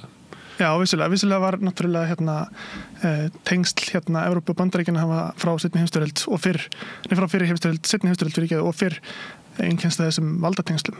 Það sem að Bandaríkin eru augljóslega sterkari aðilinn og það hafa alltaf verið hreyfingar innan Evrópu sem hafa varað við of sterkum tengslu við Bandaríkin og ótta jafnvel við Bandaríkin, ekki síður er Rússa. Hefur það ekki verið minna farið fyrir því, svona undanfarið 30 ár? Jú, vissulega. Og undanfarið 30 ár þá hefur eiginlega Evrópa bara sætt sig við bara algjört forræði Bandaríkjanna í öryggismálum, í stefnu í bara heimsmálum, fyllt Bandaríkjanum meira og minna í í þeirra leiðangrum í Írak og Afganistan Já, ég held sér og þetta fullir að Evrópa hefur veðjað á þann hest frá og Vestur-Evrópa hefur veðjað á þann hest frá endalokum seinni heimsstyrjaldar og upp á kalda stríðsins.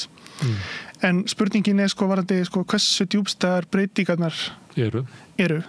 Og þannig er svona ýmislegt sem að má hafa í huga, bæði spurningin hversu nýjar eru þessi breytingar núna. Það eru náttúrulega, við vitum að það hafa verið í farvatninu upp að einhverju marki frá allavega í 10-15 ár. Sem krafa Bandaríkjanna að Evrópa taki meiri þátt í eigin vörnum. Já, bara breytingin á því að Bandaríkin sé hið óskorðaða ofurveldi heimsins með uppgangi Kína hefur þýtt það sem að talað reglulega sem svona pólun Bandaríkjanna til Asíu til að beita sig gagnvart Kína og það þýði að Bandaríkin verði minna involverið í Evrópu og að samanskapi Obama og farin að tala að Evrópa þurfti að borga meira til eigin varna og taka meira ábyrgð á eigin vörnum. Þetta var ekki lengur ókipis öryggi og svo náttúrulega heldur þetta Trump tekur allt annan pól í hæðinu og allt það og Bush yngri kallaði herinn heim af minniseiði meðal annars í hugmyndum að áherslan yrði í Kyrrahafinu. Það var hluta því. Þannig að þetta er ekki þetta er mörguleiti allar breytingar sem við vitum hafa verið í farvatninu mjög lengi en það er birtingamyndir núna og hversu aggressívar það eru gagnvart NATO, gagnvart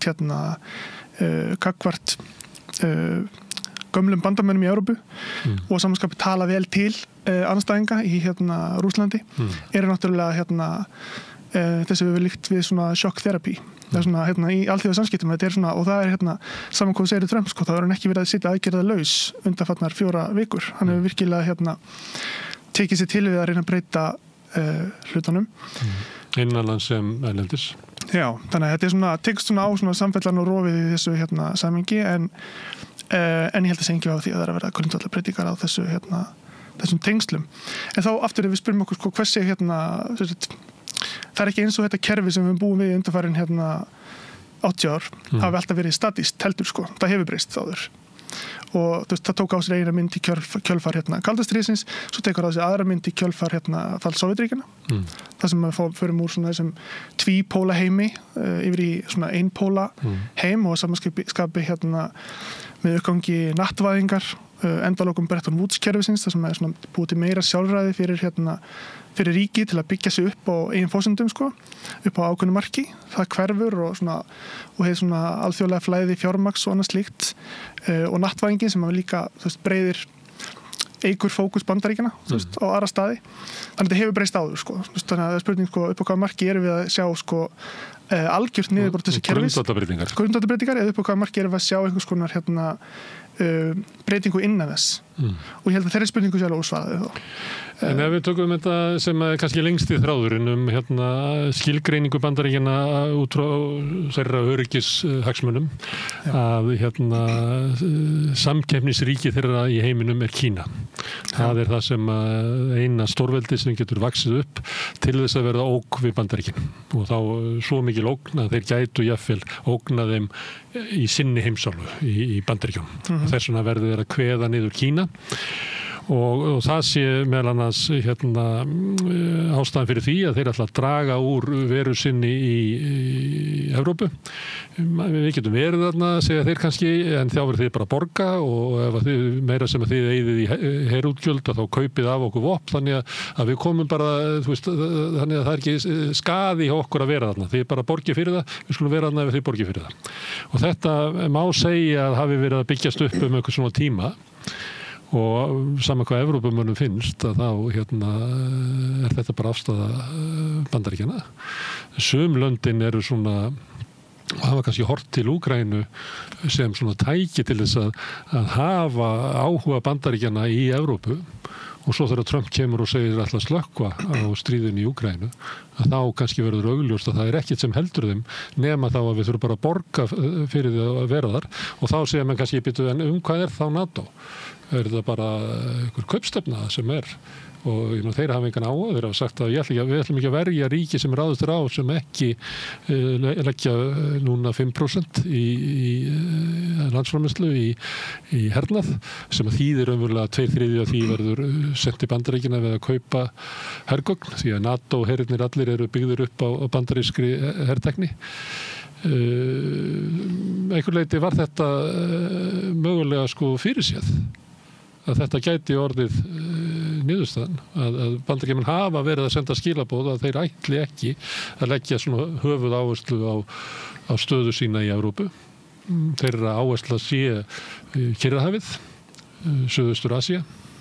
Þannig að þetta ætti svo sem ekki að koma neinum óvart. Og kannski var það bara blekking Evrópumann að halda að það veri hægt að halda Bandaríkjamönnum í Evrópu meðal annars með Úkraínustríðinu.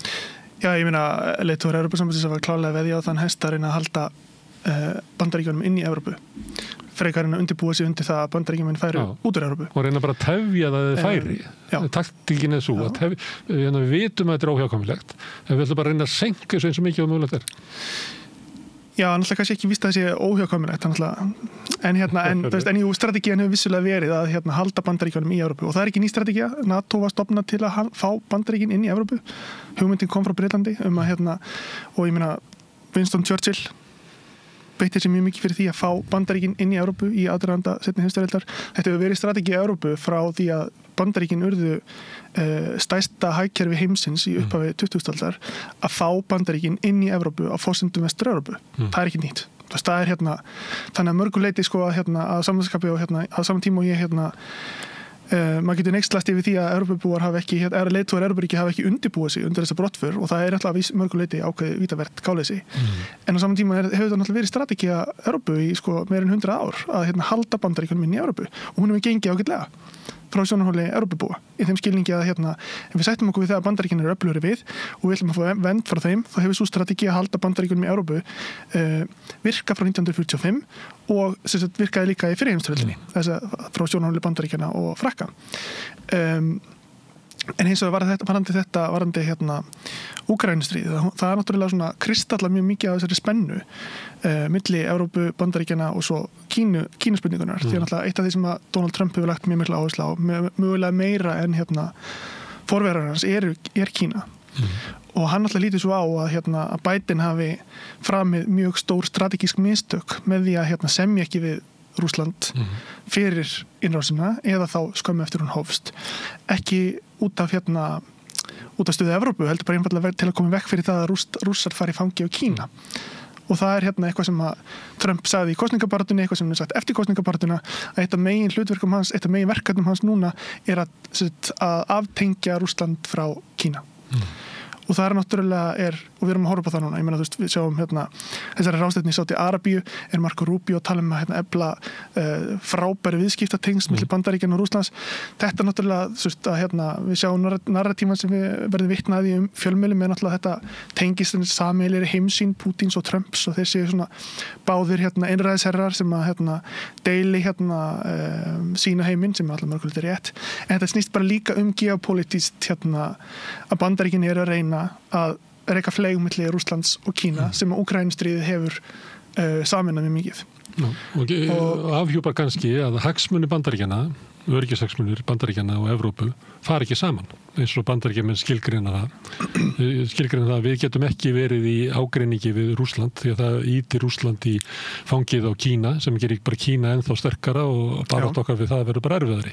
Þess vegna verðum við að kljúfa á milli Kína og Rússlands með því að gera frið við Rússland og þurfum ekki að spyrja Evrópu hvernig þeim líkar það. Þetta er bara þannig. En þetta er alveg bara mjög góða punktur og það er oft talað í þessu samhengi með svo að Evrópa hafi notið gríðarlega góðs af sambandi sinni við Bandaríkin sem náttúrulega er augljóslega rétt að hluta til. Það hefur þýtt að Evrópuríki hafa komist upp með að borga mun minna til hernaðar en flestir ríki gera, svona stærri svo að gera, þannig að það er ekki vafa því að mörgu leyti. En það hefur náttúrulega ákveðin fórnarkostnað í för með sér. Eitt er það náttúrulega að breytir náttúrulega hugafærinu leiðtogar Evrópuríkja verða svolítið háðir Washington, fara svolítið alltaf að spyrja alltaf hvað Washington finnst að taka ákvörðun í einhverjum málum. Það hefur þýtt stuðning við hryllingin á Gaza. Það hefur þýtt stuðning við stríði gegn hryðjuverkum. Það hefur þýtt eða vera þögul kakvart í. Og samanskapi hefur loftarásir á Líbíu, innrásin í Írak, innrásin í Afganistan, alls konar bara hryllilega hluti sem kemur Evrópurumlega ekkert við og við hefur eyðilagt það hefur ekki vant að færa rök fyrir því að þetta með stríðið í Mið-Austurlöndum sem Bandaríkin stóðu fyrir og í Norður Afríku hafi raunverulega grafið undan öryggi Evrópu frekar heldur en elta. Já, Já, algjörlega, ég meina við sjáum það bara í formi flóttamannavandans og annað slíkt. Og saman má segja mörguleiti Kína. Því að afstæða Evrópu gagnvart Kína ekki svo sama afstæða Bandaríkjanna gagnvart Kína. Og ein birtingarmynd þessi til dæmis að Evrópa hefur alltaf tekið þátt í orðræðu Bandaríkjanna gagnvart Kína á meðan til dæmis fordæmt fjárfestingu Kína í Afríku sem er mjög mikið hagsmunamál fyrir Evrópu sjálfu sér að Afríka fái meiri fjárfestingu. Flóttamannavandi Evrópu stór hluti komin frá Afríku. Það bent á það að árið 1950 var fólksfjöldi Evrópu það voru helmingi fleiri Evrópubúar en Afríkubúar. Í dag eru helmingi fleiri Afríkubúar en Evrópubúar og árið 2100 verða 600 fleiri Afríkubúar en Evrópubúar. Og samanskapi ef þetta fólk Afríkubúar fæðast áfram í fátækt þeirri örbið sem mann hefur búið upp á í dag, þá þýðir það augljóslega meiri flóttamannastrum. Það svona út frá realísku geopolítísku sjónarmiði þá það hagsmunir í Evrópu að byggja upp hagkerfi Afríku til að byggja upp og þar Kína augljós bandamaður í því verkefni. Og kannski óska bandamaður Afríkubúa sem að vilja frekar eiga viðskipti við Kínverja heldur en gömlu nýlenduvöldin sem svolítið erfitt fyrir Evrópu að horfast í augu við en þannig það bara. Það fer mjög í pirrurnar á Afríkumönnum að þegar Evrópa kemur og Bandaríkin með alls konar skilyrði uppbyggingu vega eða innviða og eitthvað fleira að heyra þessar umvöndunarraddir frá gömlu nýlenduríkjunum.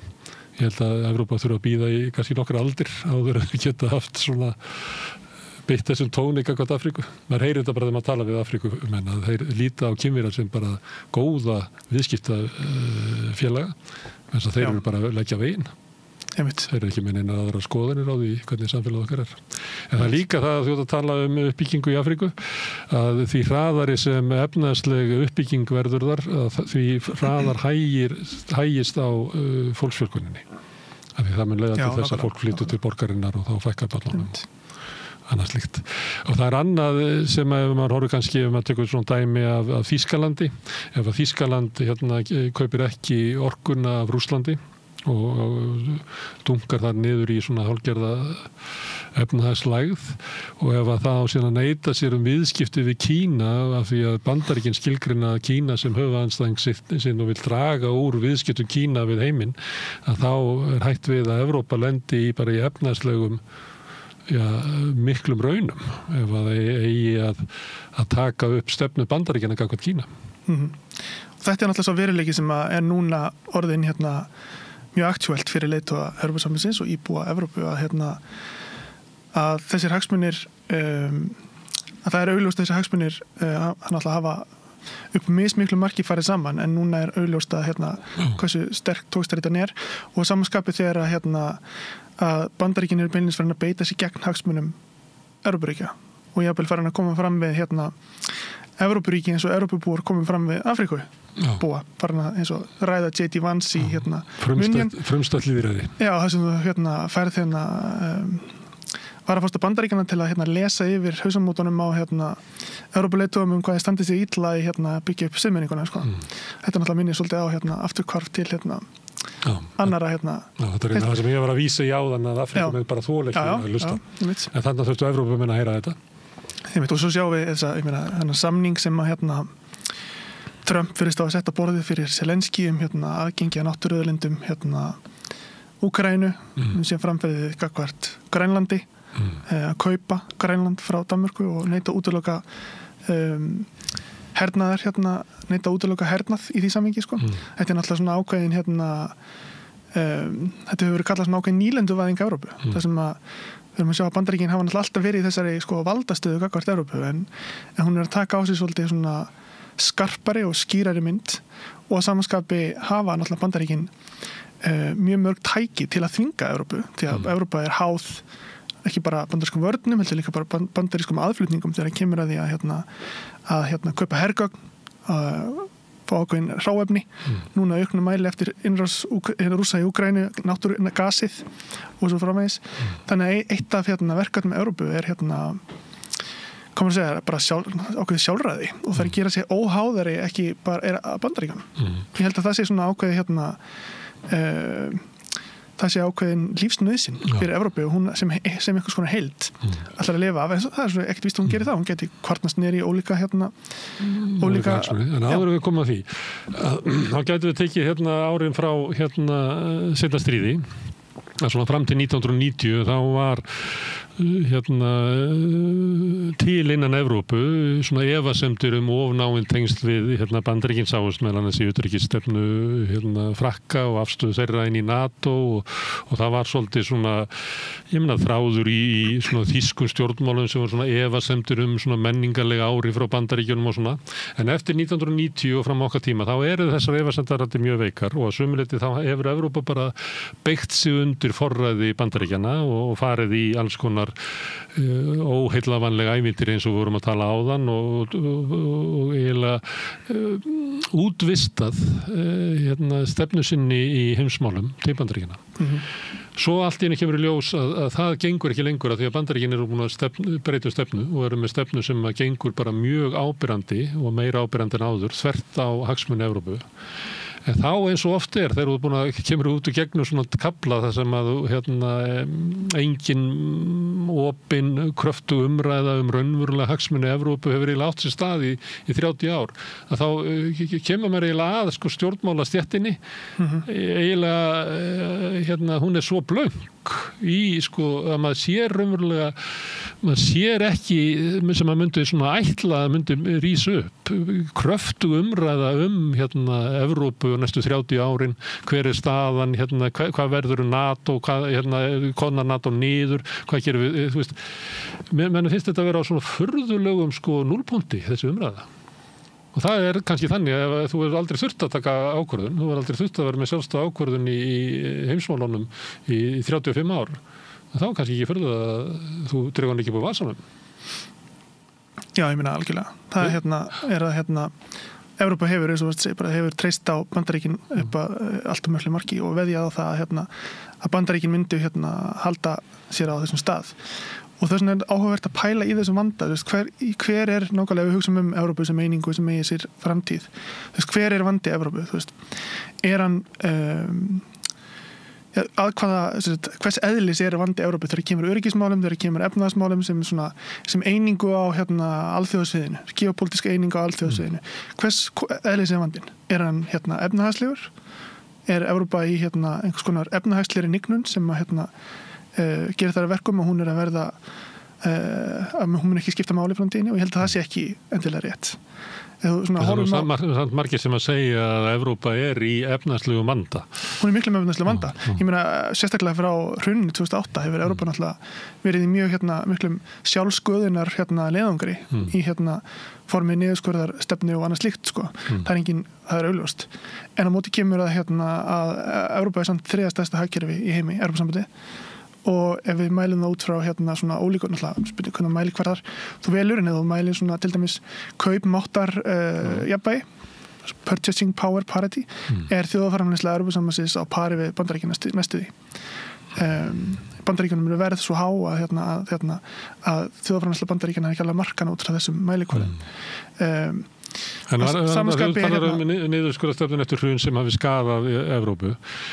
Ef að framundan er það að alltaf 5% af landsframleiðslu að fara í hernað, að þá ertu raunverulega að horfa fram á framhald af því að það verði flutt fé úr innviðum og grunnkerfum samfélagsins yfir í hernað.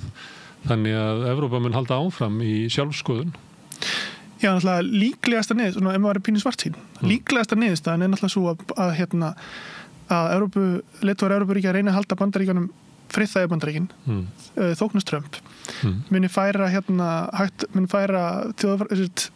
útgjöld upp í 3% af þjóðarframleiðslu á næstu 2 árum og 5% á næstu 5-10 árum og muni gera það með að kaupa aðalega vopn á Bandaríkjunum og muni borga það með niðurskurði í einhvers konar innviðum. Þetta er líklegasta niðurstaðan í Austur-Evrópu. Þetta er líklegasta niðurstaðan, já, og víðar. Það sem er innbyggt inn í þjóðirnar óttinn við Rússa, að það er líklegt að þetta verði niðurstaðan. Það er ekkit ólíklegt að þetta verði niðurstaðan og þetta er niðurstaðan sem myndi spila upp í höndurnar ekki bara Donald Trump, heldur líka á öfgahæri flokkum innan Evrópu, því þetta náttúrulega væri þeir myndi segja akkur ekki bara semja friði við Rússa og annars líkt sko, þau myndu náttúrulega nýta sér þetta, það sem þau myndu að fara þá umræðu að þetta væri aðstæði sem væri kjörlendi fyrir uppgang aukaherrisins, alveg saman hvernig á það liti. Þannig að þetta var það versta sem Evrópa geti gert. En á móti kemur að þú þarft ekki vera sérlega róttækur innan Evrópusambandsins til að geta bent á að þetta sé ekki góð strategía. Og til dæmis þessi Draghi skýrsla sem kom út síðasta sumar, að hún er ekki þessum vanda. Hún meðvitað flest þessi vandamál og hún leggur áherslu á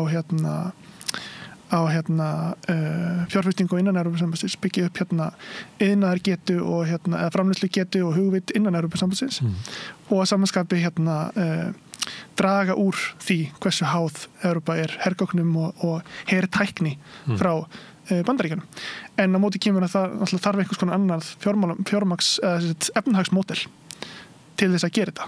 En er núna þetta sterka, þetta módel fjármálaregluna og þar að segja sameiginleg evra fjármálastefna, peningamálastefna og samanskapi ólík fjármálastefna út frá mjög ströngum fjármálareglum.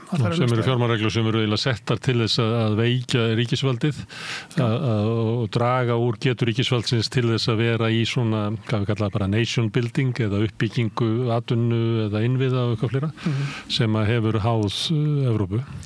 Algjörlega, en á móti kemur von Evrópu er kannski í því að þú þarft ekki að það er alveg til svo miðjuskoðun að Evrópa þurfa að líta svo á að þessi heimur, globaliseraði heimur hún þarf að lifa í þeim heimur sem við búum í dag sem er ekki þessi globaliseraði heimur sem var fyrir 10-15 árum og þurfi að taka upp það sem er industrial strategy þetta er svo kallað hvað þýðir þetta atvinnustefnu eða annað slíkt til að byggja upp sína eigin innviði, sína eigin getu, eigin aðgengi að hráefnum og eigin framleiðslu getu og vera ekki háð aðflutningi frá jafnvel bandamanni eins og Bretlandi. Og það er stefna sem öll ríki hafa notað til þess að byggja sig upp, stefna sem að Japanin notuðu, Kórumenn, Bandaríkjamenn á sínum tíma, Evrópa á sínum tíma, en var aflögð á tímum nýfrjálshyggjunnar og globaliseringarnar. Ég meina einleið til að horfa á hvað Bandaríkin er að gera varðandi Grænland, Úkraínu, þennan hráefnasamning og Panama-skurðin er náttúrulega nákvæmlega þetta og sem hófst undir Biden-stjórninni, að færa virðiskeðjur frá hráefnum og málmum og þessum svona nauðsynlegu góðmálmum og hráefnum færa beina stjórn bara hernaðarvald yfir þeim til loka framleiðslunnar sem er eitthvað svona þessi gömlu auðlindaveldi fyrir seinni heimsstyrjöld gerðu og þetta er náttúrulega mörguleit einhvers konar afturkvart til þess að þjóðaröryggi þýðir að þú þurfir að hafa bein stjórn yfir öllum þáttum framleiðslukeðjunnar að því að þú getur ekki treyst bara á það að Kína selja þér örflugurnar sem þú þarft. En samt verða líklega alþjóða viðskipti meiri heldur en þau voru kannski fyrir 30 árum, 60 árum. Það er ekki þannig að bara slökkni á alþjóða viðskiptum. Það er engin næstbátti. En þetta er svona efnaðslegar staða og þú segir að Evrópa hafi góðan séns. En til þess að nýta þann séns að þá þarf að vera pólitísk samstaða og fórustað. Já. Og þá erum við kannski komin á það að ríkinni hafa bara svo ólíka hagsmuni og stundum er það sagt að við verðum svolítið að tala um svona öryggismál að það er alltaf skilgreining á öryggishagsmunum sem að mun alltaf ráða og ríki eru til í að gera aðgerðir sem að jáfnvel brjóta niður efnaðslega getur til lengri tíma ef það mun tryggja öryggi þeirra og þess vegna nefndi ég áðan að það væri líklegra að ríkin í Austur-Evrópu mundi beygja sig undir ef við köllum það fjárkúgun Trump að ef að þið verjið 5% af landsframleiðslunni í hernað og þá fara 2/3 líklega til þess að kaupa dótið á okkur og við lítum á það bara sem tekjuöflun fyrir bandarískt hagkerfi að þá er það líklega þau lönd sem eru nágrannar Rússa sem eru til í að fallast fyrir þetta en þetta er ekki það sem væri kannski hagsmunir Frakka eða Portúgala eða tala ekki um Íslendinga Íslendingar þurfi ekki að kaupa vernd Bandaríkjanna því að Bandaríkjamenn skilgreina Íslands sem hluta á sínu áhrifasvæði og munu aldrei una neinum að komast hér til nokkur áhrifa. Já, alltaf tvendi þessu, annars vegar hvað leiðtogar Evrópusambandsins líta á sem sína hagsmuni og svo hvað við túlkum sem raunverulega hagsmuni. Og ég held að Frakkar og Frakkar líti svo á að nærvera að vera Bandaríkjanna í Evrópu sé lykilatriði í þjóðaröryggi Frakklands og NATO sé lykilatriði í þjóðaröryggi Frakklands. Og þar alveg sé 5% af landsframleiðslu bara money well spent. Ég meina, Emmanuel Macron hefur lengi, ekki lengi en í nokkur ár, tala fyrir því að að Evrópa eigi að taka meiri ábyrgð á einvörnum og það eigi að koma sér upp industrial policy og byggja upp eigin varnir. Hann fær ekki góða hljómgrunn, sko. Hann fær það ekki, nei. Eða ég engu sem hann stingur upp á, sko. Hann mjög einangraður í Evrópu. Hann það. Og þess vegna náttúrulega vandi Evrópu mörgum leyti þó ákveðnar efnahagslegar undirstöður séu bara fína allt í lagi. Og ég meina, Evrópa býr við mjög fína framleiðni. Það er að tala að Evrópa hafi dottið aftur úr í framleiðni, en það held ég að orðum of ekki, það bara ágætis framleiðnistig og þó hann hafi ekki verið aukast og náttúrulega stóri vandi þar náttúrulega skortur á fjárfestingu sem að þessi niðurskurða stefna hefur leitt af sér, en það náttúrulega hægt að breyta því. En pólitíski, eins og þú segir, pólitíski súperstruktúrin yfirbyggingin er tætt og veik og meðal annars út frá út af uppgangi öfgahæra sem er á móti Evrópusambandinu. Já, er á móti Brussel. Já, og ná miklum árangri meðal annars út af því að það er upplifun stórs hóps, ekki endilega meirihlutans í öllum löndum, að Evrópusambandið hafi ekki reynst okkur vel. Nákvæmlega, sem er alltaf mörguleiti rétt. Já. En það er spurning hvort þá er alltaf spurning hvort betri strategía sé að losa sig við það eða bæta það, sko. Og það er alltaf reyna þeim spurningu sem að Evrópubúar standa fram fyrir. Að það er hvort að Evrópa sem eining sé þess virði að búa til eða varvita eða fara einhver aðra leið. Ég meina, það er alveg hægt að fara einhver aðra leið. Það er að búa til það er ekkit ólíklegt að Donald Trump og Vladimir Putin sé að tala það hvernig með skipta Evrópu í áhrifasvæði og það náttúrulega muni Bandaríkin taka vesturhelmingin og Rússar austurhelmingin eins og áður var. Já, og splitta þannig Evrópu sem heild en það náttúrulega þannig að það er ekki víst að Evrópa sem eining muni verða sérstakur geopolítískur. En það Evrópa kannski hún bara hugmynd og ég meina nú Evrópa sem heild stendur frammi fyrir miklum áskorunum, þarf að svara sambandi við öryggismál, sambandi við efnahagslega uppbyggingu, pólitíska stöðu sína í alþjóða taflinu öllu. Ef þau væri þarna inni í þessu herbergi og við myndum að opna hurðina, þá heyrir bara garg.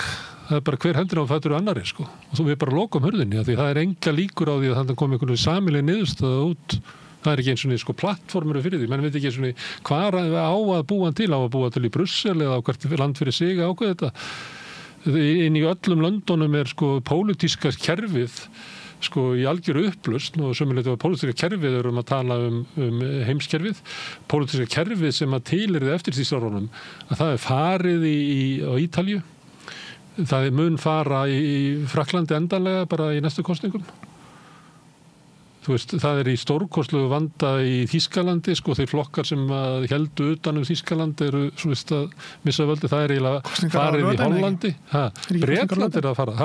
Er ekki kosningar á laugardaginn? Jú, laugardaginn. Þannig að það er svo mikil órói í Evrópu að tala það að Evrópa komi saman og móti einhverja stragedi út úr sínu vanda. Maður bara áttast ekki á því hvernig ætti það að gerast. Nei, ég veit.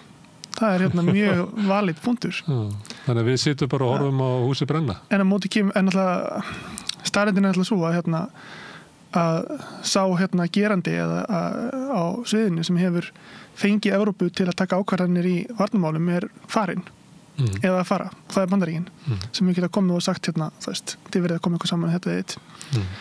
Og sá veruleiki er að hverfa og það er ekki alveg ljóst hversu það var líkt ég las grein sem byggði á skoðanakonum sem var gerð meðal evrópska öryggismálasérfræðinga sem líktu því að ef Bandaríkin færi út úr Evrópu líktu því við að Rússland myndi varpa kjarnorkusprengju á Evrópu. Það væri slík öryggisógn við Evrópu. Og annars ekki víst að við vitum ekki nákvæmlega hvernig Bandaríkin munu hverfa á braut, hvort þetta verði hvort að Trump sé meira bara að reyna að fá Evrópuríki til að borga meira eða hvort að hann ætlir umverulega að bara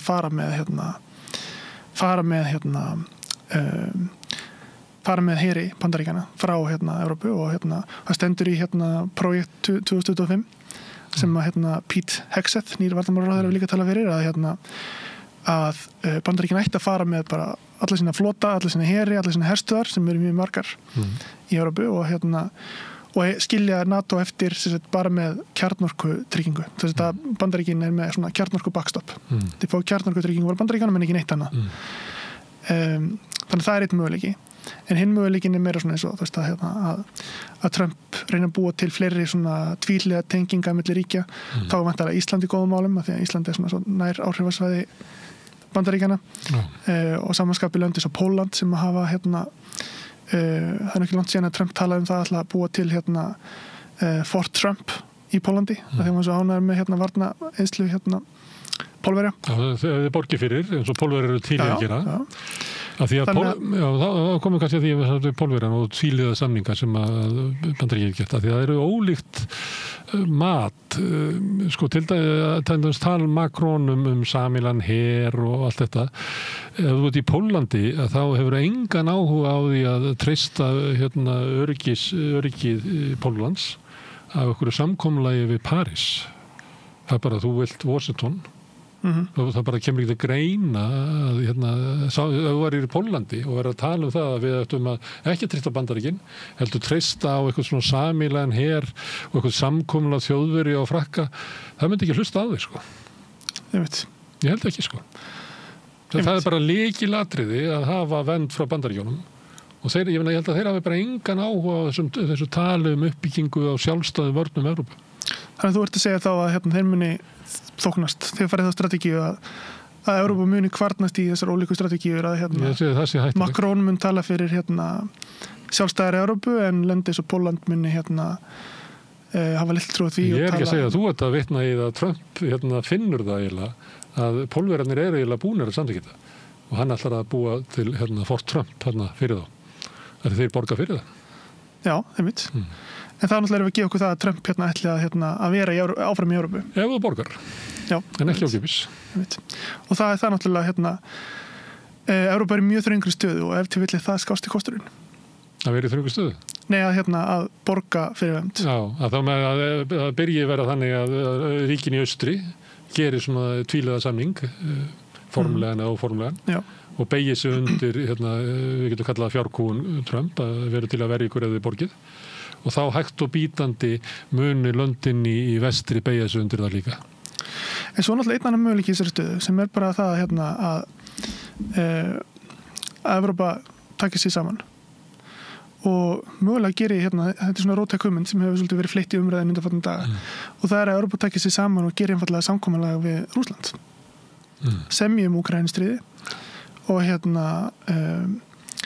semji niðurstöðu Úkraínustríðsins, semji einhvers konar landamæra ekki landamæra breytingar en svona ólíkar breytingar á afstöðunni í hvað ríkja sem eru utan Evrópusambandsins að minnsta kosti og stoppa stækkun Evrópusambandsins og annað slíkt. Og svona sjálfstæð fylki í Úkraínu sem að ráði sínum álum og annað slíkt. Og hinn helmingurinn Úkraínu getur þá mögulega gengið í Evrópusambandi og þannig tæki ábyrgð á eigin framtíð. Því náttúrulega þessi dýnamík sem við vorum að lýsa, þú varst að lýsa og við vorum að lýsa og náttúrulega snýst svolítið það að Rússland sé megin ógnin við Evrópu og það er náttúrulega hægt að reyna að breyta þeirri stöðu með því að gera samninga við Rússland af því að Rússland, það er enginn í Rússlandi sem heldur að Evrópa sé að fara ráðast inn í Rússland. Ég pröfaði að segja það á fundi umræðum utanríkismál fyrir síðustu kosningar að við horfum til lengri tíma að besta leiðin til þess að byggja upp frið í Evrópu er að búa til frið við Rússland. Ágreiningur á milli Evrópu og Rússlands mun alltaf valda ófrið í Evrópu. Þannig ef Evrópa ætlaði að hugsa til lengri tíma hvernig við ætlum að byggja hér upp blómleg samfélög, þá verðum við að búa til frið við Rússland. Þetta er náttúrulega mjög óvíst að segja þetta meðan Úkraínustríðið er. En ég hef alltaf metið að svona er þetta bara. Ef Evrópa ætlar að búa til átök við Rússland næstu áratugina, að það mun bara halda aftur að þróun Evrópu. Ég veit. En líka það er ekki spurningin er náttúrulega líka bara í hvað eru valkostirnir Þú veist, hvað getur Ég segi 30 ára vegna þess að það er ólíklegt að Putin verði yfir 100 ára. Já. Við erum búin að teikna mjög þrönga stöðu Evrópu. Ef hún er rétt þá náttúrulega eru bara ákveðnir valkostir í stöðunni. Og ef og mikið af því sem við höfum verið að lýsa byggir á því að Evrópa þurfi mikla hervernd frá Bandaríkjunum gegn Rússum. En ef það er þetta draga úr þörfinu á hervernd gegn Rússum, þá breytir sú staða, ekki satt? Breytir stöðunni efnahagslega, öryggislega. Og að samanskapi Rússland, eins og segja, heldur enginn í Rússlandi Evrópa sem var að ráðast á Rússland í þeim skilningi þeim skilningi sem Hitler eða Napoleon gerði. Heldur vandamál Rússa miklu frekar mjög stóru landamæri gagnvart Kína sem töluvert efnahagslega sterkara ríki. Þannig að það má líka færa rök fyrir því að Rússland hafi sterka hagsmuni á því að neutralisera að því að það er augljóst að Úkraínustríðið hefur haft mjög neikvæð áhrif á hagkerfi Rússa. Þannig að neutralisera þá stöðu og reyna að byggja upp Rússlandi framtíðar ætti líka að höfða til Rússa. Og nú erum við komin bara, eins og segið, að tala um þetta fyrir kosninga síðast. Það gæti enginn sagt að við viljum bara fá frið núna í Úkraínu. Nú allir að tala um frið í Úkraínu sem enginn hefði sagt. Ég var að reyna að tala um það. En það sagði það enginn mainstream, það var ekkert mainstream að tala, enginn sem veist tala um það mainstream fyrir en nú bara staðreyndirnar on the ground, eins og sagt, bara allt öðruvísi. Þá skulum við tala um ólíka hagsmuni Bandaríkjanna og Evrópu. Ef að með öllum einfallleika þá eru mat á öryggishagsmunum Bandaríkjanna þannig að við erum stórveldi og við viljum eiga okkar heimsálfu og telja þá oft Suður-Ameríku með. Já. Og þó að Kínverjar séu komnið það til meiri áhrifa heldur en að maður hefði kannski fyrirfram spáð að það eru mikil viðskipti í mörgum löndum við Kína og alls konar svona samskipti. En það er svona hugmyndin. Trump vísaði það með Panama-skurðin. Já, og til þess að tryggja yfir á okkar heimsálfu, að þá má ekki rísa upp neitt veldi í öðrum heimsálfum sem getur haft afl til þess að koma og ógna okkur á okkar svæði. Þess vegna berjum við niður japanska keisaradæmið, Þýskaland nasismans, Sovétríkin, allt sem getur rísið upp orðið okkur ógn. Ef það er friður á milli Rússlands og Evrópu, þá er það orðið fyrirbrigði sem getur vaxið upp og elfst. Þá erum við bara spá langt fram í tíman að ef það er friður á milli Rússlands og Evrópu þá er þetta mjög sterkt og öflugt efnahagslegt svæði, gríðarlega auðlindir í Rússlandi sem myndu þá fóðra þroskaða atvinnuuppbyggingu í Evrópu og þar eftir götunum. Að kannski er það þannig að hagsmunir Bandaríkjanna eru að það sé ekki friður á milli Evrópu og Rússlands. Bara svona, það sem þú var að horfa út frá öryggishagsmunum Bandaríkjanna 30-40 ár fram í tíman. Nei, það er bara betra að hafa ófrið þarna heldur en frið. Já, hvernig búslar þá samningaviðræðunum núna? Þegar þeir ætla að draga Rússland til sín eiginlega fram í Evrópu Og þú tekur hann varaforstan þar sem hann ávarpar stjórnmála elituna í Evrópu og segir að þið eru bara rangri leið pólitískt og þau öfl sem að hann talar að séu hinn raunverulegi vilji fjöldans, hann talar náttúrulega svo fasisti að AfD í Þýskalandi og líklega Le Pen og Meloni og svona þessi henni raunverulega Evrópa sem að brjótast fram en hafi verið kúuð og náði fram. Þetta eru allt saman henni eðlilegustu bandamenn Putin. Já, mitt. Upp á ákveðnu marki. Já. Þannig að ég veit ekki hvernig þeir horfa á þetta, þessi kallar. En það er eins og þeir horfi á að þetta sé sú Evrópa í samstarfi við Rússland væri Bandaríkjunum hugnanleg, en ekki svona Evrópa eins og við myndum vilja búið í. Já, mitt. Mér áhverju punktur með að Bandaríkin og það kom fram að í gær og dag að það er niðurskurður planaður í Pentagon. Já. 8% ári. Já, í Evrópu en ekki í Asíu Já, hann á að fókusera á Evrópu og miðausturlönd en ekki á Asíu og þá nota peningin til að byggja játskjöld yfir Bandaríkjunum, sambarilegan og þann sem er í Ísrael og Bandaríkin hafa byggt í Ísrael. Og þetta náttúrulega er ákveðið shift, breyting frá meira svona einhliða varnarstrategía, það sem að þú ert að hverfa frá því að líta svo á að bandalög við Evrópubúa séu ódýr leið til að tryggja þetta eigið öryggi eða hagkvæm leið til að tryggja þetta eigið öryggi og samanskapið að það að nota Evrópu sem einhvers konar jaðar gegn Rússum sé góð leið til að tryggja þetta eigið öryggi yfir í að fara eða peningunum í þessa svona meira einhliða og svona sjálfbærari svona stendur með form af vörnum þannig það líka áhugaverður maður hefur svona tilfinningunni 8% niðurskurður í 5 ár í röð eiginlega helmingun og rúmlega það er slatti en það er alltaf ánotað samt í byggja nýja strategíu. Það mikil áhrif á Evrópu. Það verður að færa peningan frá Evrópu með Austurlöndum til Bandaríkjanna, já. Og þetta er svona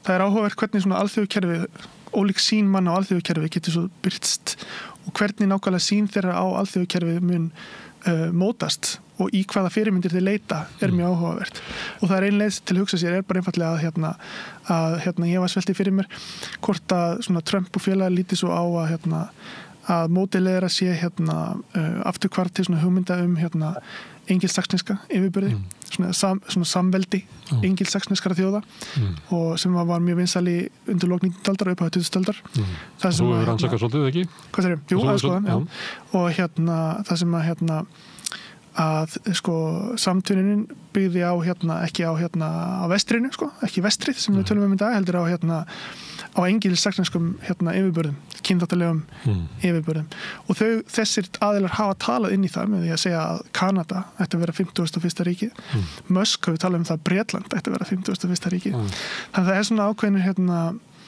ólíka hvað sem er að fara að gerast þá er Trump-stjórnin ekki fara að taka upp einangrunarstefnu. Við erum fara að sjá áfram mjög herska og utanríkisstefnu, heimsvaldastefnu sem mun taka á sig nýja mynd. Þá að því að við erum að leyfa okkur að því að við erum á svona núllpunkti, þá leyfum maður sér að velta upp alls konar hugmyndum. Eitt er það að því að við erum að tala alþjóðakerfi sem að byggðist upp eftir seinna stríð og sumuleyti byggt upp af til þess að viðhalda og auka áhrif Bandaríkjanna. Að þá eru Bandaríkjamenn að sumuleyti háð Evrópu til þess að ná því í gegn og með því að byggja upp bara í Sameinuðu þjóðunum, í NATO, í alls konar alþjóðlegum stofnunum og fleira. Og þá voru þetta svona einu eðlilegustu bandamenn. Síðan hefur það gerst að með vexti Kína að það hefur orðið svona eins og mótvægi á alþjóðlegum vettvangi og oft vísað í BRICS og stækku þess og fleira sem svona eitthvað sem gæti þroskast í það að verða annað kerfi að þú geti valið hvort þú vildi vera í vesturlandakerfinu eða í einhverju nýju sem hefur verið að byggjast upp. Kannski er það mat Bandaríkjamanna þannig að gamla kerfið að það er eiginlega fallið og þeir þurfi ekki lengur á Evrópu að halda til þess að hafa áhrif á í gegnum svona alþjóðlega stofnanir en það hafa ríkisstjórn Trump meira og minna hafnað þeim, er eiginlega bara að ganga út úr þeim, er bara að yfirgefa sitt eigið sköpunarverk, neita að beygja sig undir eiginlega allt sem kemur út úr því kerfi og hafa grafið undan því kannski sérstaklega með stuðningi sinu við Ísrael mjög heiftarlega á undanförnum árum. Að kannski metar þessu svo að þeir bara þurfi ekki á Evrópu að halda að þessu leyti. Þannig að leiðin til þess að tryggja stöðu Bandaríkjamanna í heimskerfinu er að ná góðum samningum við Rússland og meiri segir Trump stundum að ná góðum samningum við Kína. Þannig hann talar ekki alltaf eins og Biden að þetta sé eiginlega eins og sé verið að byggja upp eiginlega stríðsátök við Kína, heldur talar hann stundum að við getum bara skipt heiminum á milli okkar, Rússland fær eitthvað og Kína fær eitthvað og svo fáum við þetta og það séu miklu meiri öryggishagsmunir okkar að búa til svoleiðis samkomulag á milli stóru gæjana, heldur að vera alltaf að drastlast með þessa Evrópu þarna sem að skilar engun nema einhverju leiðundum. Einmitt. Ég held að bara maður er að rýna í garninar en ég held ekki að Evrópa skipti Bandaríkin engu máli. Ég held bara Bandaríkin vilja breyta Evrópu. Bandaríki Trump.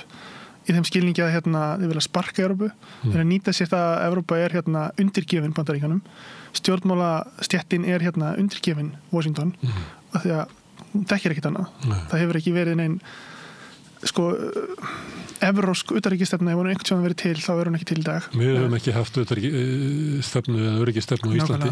Hún hefur verið útvistuð upp í Valhöll og þaðan til Pentagon. En aðri flokkar, heldur sjálfstæðisflokkur hefur varla sko talað utanríkismál. Og bara, ég held að sjálfstæðismenn upplýðu bara þeir eigi stefnuna. Núverandi utanríkisráðherra tekur upp bara stefnu utanríkisráðherra sjálfstæðisflokksins. Það eins og þetta sé bara á einhverju þetta sé automatík. En alltaf Donald Trump hefur verið uppreist gegn hvað maður kalla það, frjálslynd lýðræði. Hann er einn af uppreisna segjunum gegn frjálslyndu lýðræði og er þannig í í hópi með gerendum sem hafa komið fram á sjónarsviði í meira en 100 ár frá Mussolini og Hitler til Lenin og Stalin og svo framvegis sem hafa gert uppreist gegn þessu frjálslynda lýðræðiskerfi og því alþjóðakerfi sem að þetta er uppreist gegn sko keisaraveldinu í Rússlandi. Já, en líka náttúrulega frjálslyndu það var ekki mjög frjálslynd. Nei, hann gerði uppreist gegn frjálslynda leynirörglu keisarans og stríðsakkerfið.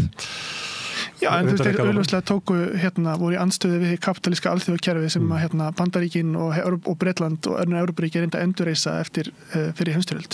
Þeir voru ekki inn í því, þeir voru ekki Nei, þeir var ekki bóðið heldur. Og Trump stjarnir og Evrópa náttúrulega ennþá þar.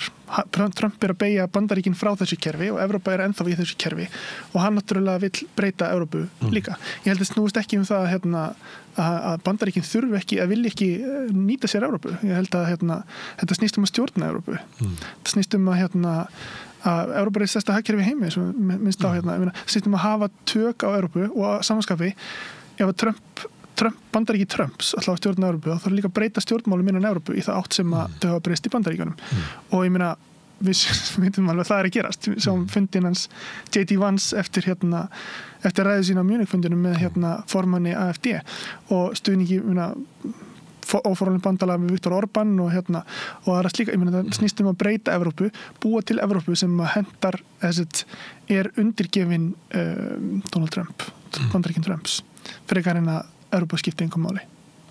Og þá er þetta sjálfsögðu eitthvað skonar ég meina þú vilt ekki eyða peningum í nýlendina, þú vilt græða á þeim. Já, og þá ég hef spurt menn að þessu krafan 5% af landsframleiðslu í hernað. Hvort að hún sé pólitískt að því leyti að það vita allir að það ríki sem að beygja sig undir það að það mun veikja velferðarkerfið og svona grunninnviði og svona því opinberu þjónustu og eitthvað fleira, það er bara liggur í hlutverðisræðli og hvort að þessi krafa sé einmitt svona pólitískt í Evrópu ef þú varir trumpisti í Bandaríkjunum og horfið til Evrópu, það er bara gott á það og þegar komist upp með það að eyða engu í varnarmál og hafa byggt upp þetta velferðarkerfið þeirra sem að síðan einhverju pólitískar í Bandaríkjunum koma og reyna að berja okkur með að við höfum ekki almenna heilbrigðisþjónustu og eitthvað svoleiðis, þannig við skulum bara koma í þannig fyrir að þeir geta ekki átt fyrir þessu þarna í Evrópu og þá verður það bara eins og við. Ég sér bara hvað Trump og Musk er að gera í Bandaríkjunum að þeir náttúrulega halda áfram með þessari vegferð sem er þá þegar búið að hengja sér stað í meiri 30 ár og búið að hóla innan ekki bara velferðarkerfið í Bandaríkjunum sem var þó veikt fyrir, heldur líka bara getu ríkisins til að gera eitthvað samanber í COVID-faraldrinum.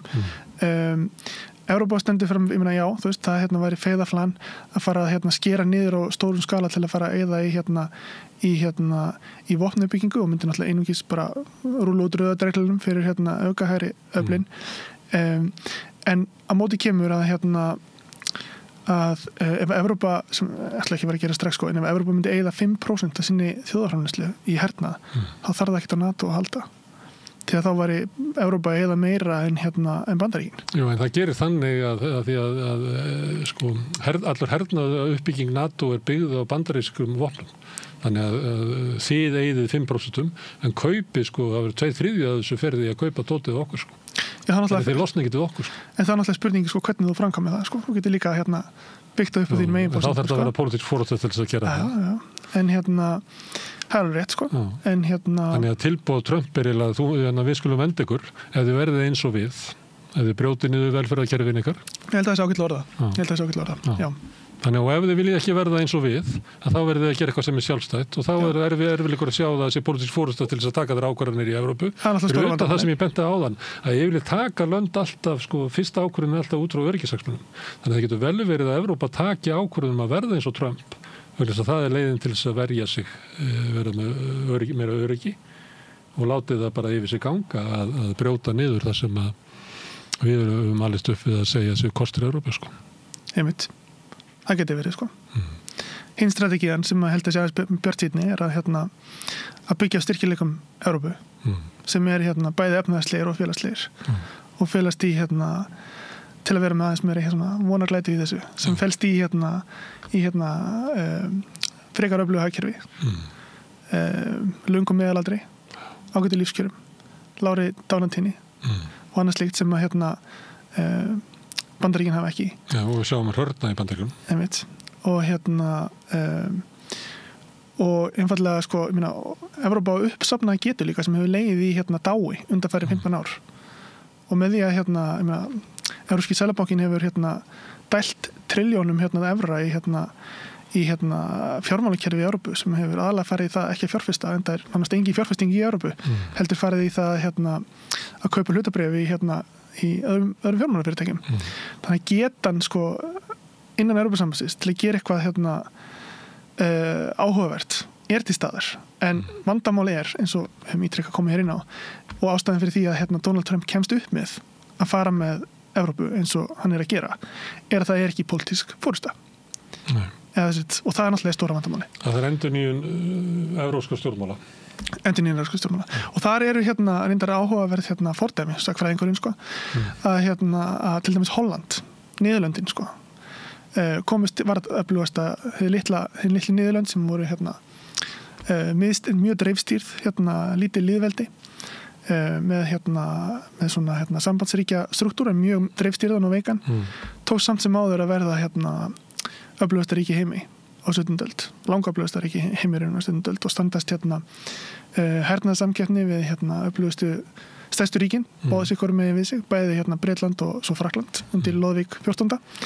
Þetta náttúrulega mjög fjarlægur heimur, en það sýnir að líka að það er alls konar hægt, Sakfræðingur segir það, óttist ekki farið til 17. aldar. Sveinn, hlæra þakki fyrir að koma hingað og ræðum þetta. Þetta er mikilvæg mál og gaman að spjallum þetta í þessari óvissu sem og við ítryggum það að við erum að tala út frá fullkomnir óvissu í Evrópu. Já, nákvæmlega, algjörlega. Kæra þakkir. Takk. En við höldum hérna áfram við rauðaborðið að reyna að skilja heiminn og samfélagið og okkur sjálf í leiðinni. Næsti kafli er eftir augnablik. Með því að ganga í leigjendasamtökin styður þú baráttu leigjenda. Leigjendasamtökin eru fyrir öll þau sem vilja vinna að réttlæti og öryggi á húsnæðismarkaði. Leigjendasamtökin.is. Við heyrðum Svein Mána Jóhannesson ræða Trump og okkar sögulegu tíma í spjalli við Gunnar Smára. Það er eiginlega málana þessa vikuna. Sigurjón Magnús Egilsson, hann var í sínu vikulega spjalli við reynsluboltana sem hann kallar svo, fólk sem er svona kannski við það að hætta störfum eða búið allavega með stærstan hluta sín starfsaldurs, komið að vilja vera önnur svið og svona leifir sér að spjalla í rólegheitum, svona lítið við sviðið og þetta eru svona svolítið skemmtileg og afslöpuð spjöll, samræður. En þetta er afslappað spjalla því að Sigurjón er vanur blaðamaður og svona cool típa eins og sagt er og notalegur en þetta er mjög þetta heldur samt umræðan þessi stóru mál áfram og fréttamál vikunar á Íslandi koma líka til tals. Já og af því að hans viðmælendur eru oft komnir af alléttasta skeiði þá bæði búa þeir náttúrulega yfir mikil reynslu og viti vil ég meina því að ég vil meina það svona að jafnaði aukist með aldri og þeir geta að tala frjálst af því að þeir hafa ekki lengur kannski hagsmunni af því að þegja eins og þekkt er með smáþjóðar eins og okkar einsleitar smáþjóðar. Já, þegar menn eru í jafnvel embætti störfum eða eitthvað bara mega ekki starfsins vegna tala frjálslega, já. Einmitt, ég hef haldið því fram í bók að öldungar Íslands eru eru ígildi sko stúdentana sem áður voru í óeirðum og mótmæltu stríði og órétti. Unga fólkið okkar snemma núna komið í svo erfiða stöðu. Tökum bara húsnæðismálin á Íslandi og mikilvægi þess að þú komið þér í mjúkin einhvers staðar hjá fólki frekar en að þú setur málið út í hotn til þess að þú bara lifir af. En á meðan sko þorið var náttúrulega allt öðruvísi, svona bara fjöldahreyfing, allir vissu að þetta yrði að hlutinni myndu reddast. En núna eru eldri borgararnir svolítið reiða ungmennið sem að veitir samfélaginu aðhald og Sigurjón Magnús Egilsson náttúrulega sko að því að við vitum það bæði að það getur verið erfitt að fá fólk að borðinu til þess að ræða þjóðfélagsmál og viðkvæmál en hann svo þægilegur spyrill að ég dáist alltaf að því hvað hann til dæmis fljótur að bóka þetta borð þegar það kemur upp einhver krísa og hann þekkir náttúrulega marga líka. Já, þekkir bara við erum vinaleg spjöll en þó það er ekki allir hérna ræðir hann við Karl Garðarsson, Guðmund Þótt Ragnarsson og Steingerði Steinarsdóttur og Karl Garðarsson náttúrulega þekkir mjög vel til í Úkraínu, býr þar held ég að hluta. Þannig að þau eru að tala Úkraínumálið, Evrópu og Trump og síðan sko borgarstjórnina og ríkisstjórnarmálið og ræða þá fólksins og Ingu Sæland sérstaklega og þessi borgarstjórnarmáli eru náttúrulega búin að vera ansi áhugaverð í vikunni og að þú nefndir Ingu Sæland hrútspunga fíla í hádegismóum hlýtur að vera ljóð vikunar. Ok, við skulum hlusta á Sigurjón Magnús tala við reynsluboltana Karl Garðarsson, Guðmund Þótt Ragnarsson og Steingerði Steinarsdóttur.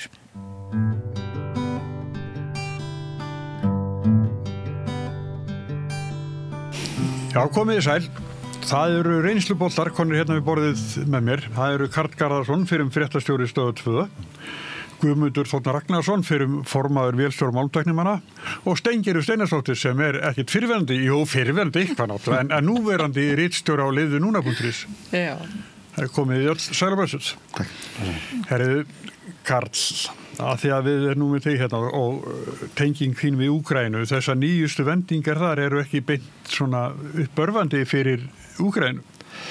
Nei, þetta mjög slæmt fyrir Úkraínu og staðan mjög erfið í dag og það vanséð hvernig menn ætla að leysa úr þessu. Þessi útspil hjá Trump síðustu daga og síðustu vikur hafi þess eðlis að það búið að stilla Úkraínumennum algjörlega fyrir vegg og það með ólíkindum hvernig Trump hefur spilað frá sér og gefið frá sér öll bestu spilin sem hann hafði á hendi til að fara í samningaviðræður við Rússa. Já. Hvernig þá? Já, hann hefur náttúrulega gefið það frá sér, hann hefur þegar sagt að Úkraínumenn sé ekki að fara að ganga í NATO. Þeir munu líklega missa náttúrulega allt það sem hafa mist yfir til Rússa. Það munu formlega verða að fara yfir til Rússland og svo framvegis. Þannig að þetta eru risastór mál og fyrir utan það að Rússar hafa síðan bætt í núna og eru fljótir að stökkva vagnin og segja núna að það gangi ekki heldur Evrópuríki sé að senda friðargæsluliða til Úkraínu. Þannig að landi á bara að vera ekki neitt þar sé að þeir geta ekki staðist neina innrás frá Rússum einir og sér. Nei. Þannig að þetta er alveg skelfileg staða og að vísu náttúrulega viðræður ekki hafnar formlega, þannig við skulum aðeins bíða kannski og sjá hvað gerist. Já, það sem er komið í lofti núna, til dæmis eins og frá Trump ekki svona hugreysandi. Nei. Það er langt frá því, þetta er eins slæmt og getur verið eiginlega og það hann þarf algjörlega snúa kúrs ef hann ætlar að fara ef á einhvað koma út úr þess að viti vegna þess að Úkraínumenn munu aldrei samþykkja það sem að Trump er að segja og þeir munu aldrei samþykkja það sem að Rússar er að segja og án þeirra aðkomu líka. Talan ekki þegar þetta er án þeirra aðkomu. Já, án þeirra aðkomu og það er ekki sem segir að það sé að fara að breytast nú munum væntanlega Trump og Putin fara að hittast innan kannski viku eða 10 daga og þeir verða ekki ennþá komnir inn í neinar umræður þá milli þessar aðra Nei, en getur ímyndað okkur það ef að Evrópuríkin og Bandaríkin hefði ekki komið Úkraínu til hjálpar að þá hefði Rússar bara náð Úkraínu? Já. Það liggur alveg fyrir. Við erum oft á því að sko 2/3 eftir sem að Zelenski sagði núna bara síðast í morgun og hann var að fara yfir þá aðstóð sem hann hefur fengið frá Evrópu og frá Bandaríkjunum, þá sagði hann að sko mjög ýktar tölur sem að Putin var meðvarandi hvað þeir hefði hjálpað Úkraínumönnum mikið sko og hann sagði sko í mann rétt að það væri sko kannski 1/3 sem að hefur komið með sjálfur eða 1/4 sem er sjálfurlagt til, Bandaríkjumenn 2/3 og síðan var restin eitthvað smávís frá Evrópu sko. Þannig að þetta dugur til þess sko, þeir eru varla að halda í við Rússana í dag sko og ef að Bandaríkjumenn fara með kannski helmingina þeirra aðstóð nána sem er að fá í dag, þá er þetta búið spil. En fyrir okkur hinn, við náttúrulega það sem við sjáum og heyrum að þessu stendur engum á sama. Nei, og þetta er svona bara eitthvað tómarúm og ef maður sko er að reyna að bera sig eftir einhverjum upplýsingum eða þá verðast allir vera bara með stór spurningamerki og bara hvað næst og ég held að aftur á móti ég horfi nú svolítið á þetta sko hvernig Evrópa sko allar einhvern veginn reyna að komast inn í þetta eða hvort hún hefur getu til þess. Úkraína er náttúrulega rosalega mikilvægt land. Ég meina þetta er svakalegt mataforðabú. Þetta er alveg gífurlegir hagsmunir þarna skiljiði.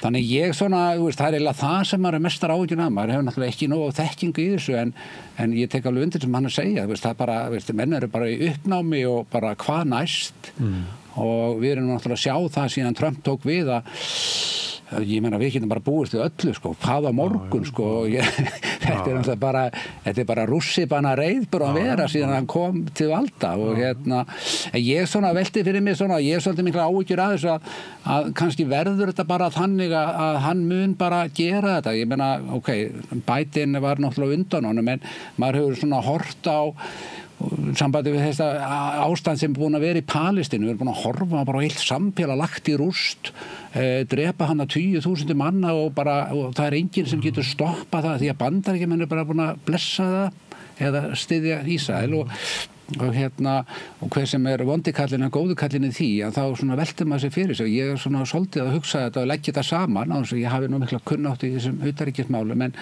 maður hefur svolítið áhyggjur af því sko að þarna verður bara tveir sem leika þetta og stjórna þessu menn Ísrael og Bandaríkjamenn eru búin að stjórna öllu þarna og gera bara það sem vilja og verður eitthvað öðruvísi þar ég meina skelfilegum afleiðingum og þá horfir maður á þess að ég meina svo er náttúrulega annað líka ég meina efnahagur margra að landa í Evrópu er ekkert allt og glæsilegur menn eru með alls konar vandamál heima fyrir og þakka fyrir að sitja í embætti sko næstu kosningar eða eitthvað sko þannig að þetta er einhvern veginn allt svolega shaky svona fyrirgæði að sletta þetta en svona einhvern veginn horfir maður á þetta maður er að reyna að sækja sér upplýsingar en það virðist vera alveg sem að hvað menn þykjast nú vera miklir eða eru mikli sérfræðingur að það standa allir bara að gapa sko. Heimur versnandi fer. Já, það er nefnilega það sem er svo hættulegt í þessu sko, það má ekki gleyma því að ef að Rússar komast upp með þetta og Ísraelsmenn eru þegar búnir að komast upp með þetta þá horfumst við í augu við veröld þar sem að menn geta bara brotið alþjóðalög þeir geta brotið mannréttindi miskunnalaust án þess að það komi neinar afleiðingar og hvar stöndum við þá? Við stofnuðum Sameinuðu þjóðirnar til þess að reyna að koma í veg fyrir þetta, til þess að reyna að vernda fólk og til þess að reyna að byggja upp einhvers konar heim þar sem að fólk gæti lífað í öryggi og friði og það bara farið út gluggann. Ef að Trump tekst að gera það sem hann ætlar að gera núna, afhenda Rússum á silfurfati það sem að þeir ætluðu sér í upphafi með innrás sem er gerð í trássi við öll alþjóðalög og alla reglur. Já, þetta ekki burðugt. En Úkrænufólk hefur vendalega miklar áhyggjur. Þú náttúrulega giftu konu úr Úkrænu. Já, það gríðarlega miklar áhyggjur á stöðum mála og mikil reiði þar líka. Það mikil reið út í Bandaríkinu núna þessu dagana. Sem er flossað upp núna bara undan. Já, og líka reið út í Evrópubúa, sko. Fyrir hvað hafa verið seinir að taka við sér og þeir telja sig bara hafa verið svikna, sko. Og þetta sé bara, þú veist, allt sem hafa þið voru áttökur á því, sko. Þetta er land þar sem að, sko, það er ekki til svo fjölskylda sem ekki mistekun í þessu stríði, sko. Og það er alltaf til svo fjölskylda í Úkraínu sem að þekkir ekki það að þurfa að bera eitthvað til grafar sem hefur látist í þessu stríði. Og þannig að þetta er óbáslega nálægt og að hugsa til þess, og eins og er alltaf sagt við mann, sko, Úkraínumenn segja alltaf, til hvers voru við að fórna öllum þessu unga fólki sem er búið að láta lífið í þessu, ef við fáum ekkert, ef við töpum öllu síðan til viðbótar. Hvað vorum við að gera og til hvers vorum við að þessu? Og þetta er svona spurningar sem að fær mjög mikið í Úkraínu, sko, frá þeim, ef að taka þetta síðan allt frá okkur, fáum ekkert. Og Rússar koma hérna inn. Og hvað mun Rússar gera þið farið inn? Ég skal segja hvað muni gera. Þeir muni fyrst alveg taka þessi hér og náttúrulega sem verður lofað.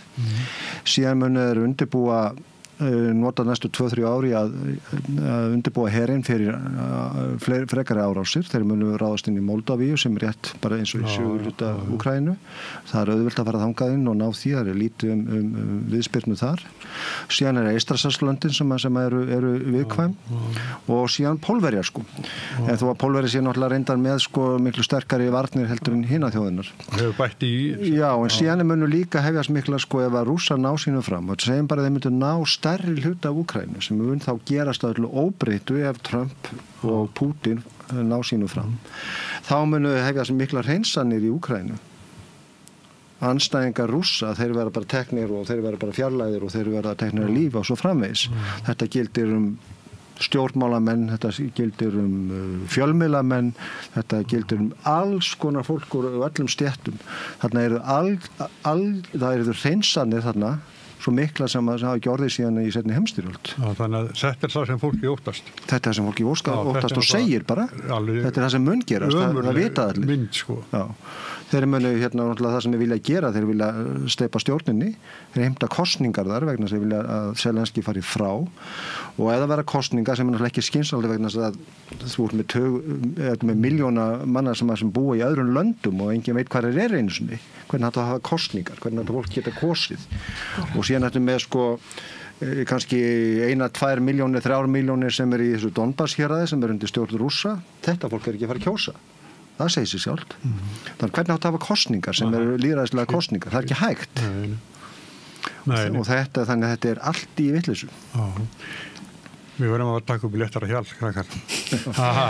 Já, þetta er samt að mjög alvarlegt mál, sko. Þetta er heimurinn sem við lifum í. Já, heimurinn sem við lifum í og svo náttúrulega svo hann, ég held að, sko, það er mikið að búið að vera mikið flótti af ungu fólki frá Úkraínu, til að bara losna bæði við herskildin og annað og ég held að það liggja ljóst fyrir að ef þetta fer á versta vega þá mun bara verða alls flótti þarna vestur fyrir af fólki sem eins og hann var að segja, bæði til að forðast það sem það veit ekki hvað gerist en bara líka til að koma sér út úr þessu ég held nefnilega, sko, svo náttúrulega var þetta kannski sorglegt en á þessum tímabili áður en þetta stríð byrjaði að þarna svona, þá var held ég nú svona farin að byggjast upp eitthvað svona bjartsýni hjá ungu fólki og öðru það að það fari að komast út úr þessu spilta samfélagi sem var náttúrulega búin að hrjá og ganga frá Úkraínu mjög lengi. Það er alveg rétt hjá þér. Og yfir í það að kannski að svona tengjast vesturreitir og menntun og atvinnutæki fari á annað og það er náttúrulega, ég meina, ef þetta er bara að fara að drepa þetta niður þá er náttúrulega getum við hort á bara samfélag sem er bara sviðu jörðskilið, það er bara fara allir sem að eitthvað geta, mentað er eitthvað svona og þannig þetta eru alls konar getgátur við erum bara með stór spurningamerki, sko en það er ástæð til að draga upp dökka mynd núna eins og ástand þér. Já, af því að þetta er alveg svona liggur við að sé borðleggjandi við höfum heyrt þess að sögu frá Rússlandi að fólk hefur verið að reyna að flýja þar herskildun og annað og þetta er þetta bara partur af þessu öllu saman, sko. Og það er að missa heila heila kynslóð af sko karlmönnum sem hafa farið í stríði. Þetta sko aldurinn frá 25 til alltaf upp undir 60 sem aldurspíramídin og svo þeir að færa þetta núna loksins, það að segja vegna þrýstings frá Bandaríkjunum meðal annars, þá þeir að færa þetta neðar núna þrátt fyrir að Úkraínumenn hafi ekki viljað að gera það, þeir hafi ekki viljað að setja unga fólki í þetta líka. Þannig að núna voru þeir að kynna bara í síðustu viku þar segja þeir að bjóða ungu fólki upp á að ganga í herinn, þar segja þeir ekki skyldu til að fara í herinn, en frá 18 ára aldrei getið þeir fara í herinn og þá munu þeir fá ríflegar greiðslur fyrir mjög háara úkraínska mælikvarða og það, ég var að lesa sérst í gær að það væri þegar hvað svo þeir 10.000 sem hefðu þegar skráð sig það var bara pening, bara fátækt fólk sem að vanta peninga og það skráð sig og við erum náttúrulega með þessi dæmir menn það nú ekki nú að 30 ára cirka sem að Bosníustríði var þarna og alla þessa hörmungar þar, menn það voru 2 milljónir manna sem þurftu að flýja þar 1 milljón fór, við meðan annars fengum þetta fólkinga síðan þarna misjætt ástand bara eftir hvernig henni Bossi Hestingarna, hún búin að vera stöðnuð í 30 ár skiljið, að það bara þannig stjórnun á því landi að þannig að þetta bara fyrir framan okkur afleiðingarnar af alls konar svona bulli sko. Svo bara við bara verðum líka að horfa á það sko eins og til dæmis fyrir Ísland bara hvað gerist ef að NATO klofnar í þessu máli því að ég get ekki séð fyrir mér að NATO-ríkin verði fylgjandi þeirri stefnu sem Trump er að taka og að þeir geti sætt sig við að ganga að gengi verða samningaborðinu þannig að það verði fallist á allar kröfur Pútins og ef að Evrópuríkin standa á móti Bandaríkjunum í NATO þá það hernaða bandalag ekki sprungið og bara búið.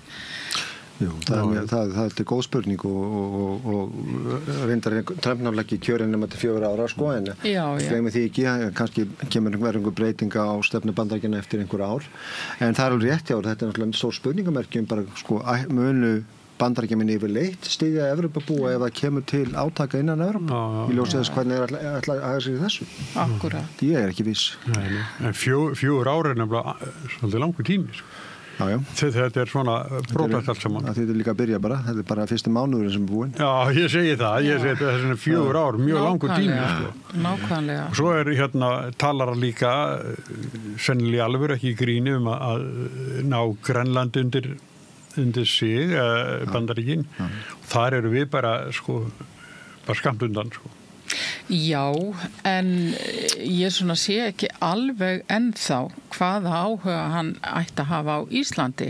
En Grænland geti skilið vegna þess að þar eru náttúrulega allir þessi sjaldgæfu málmar í jörðu og þessar auðlindir sem að vitað og eru svo óstjórnlega mikilvægar til dæmis varðandi tækni og annað og svo auðvitað bara hernaðarleg staðsetning Grænlands, hann sér það auðvitað líka sem ágætis staðsetningu fyrir sig að koma sér fyrir til þess að skapa svona ákveðna valda ógn gagnvart Rússlandi en ég held að stór partur af þessu sé einmitt þetta að hinga til hafa grænlendingar staðið á móti því að það verði nýtjað stór hluti af þessum auðlindum sem þeir eiga í jörðu á aðalega af umhverfisástæðum og ég held að Trump sé bara maður sem að virðir ekkert slíkt og þess vegna er þetta mjög freistandi í hans sögu. Ég ætla að segja ef hann ætlar að fara í Grænland með einhverjum hasar þá er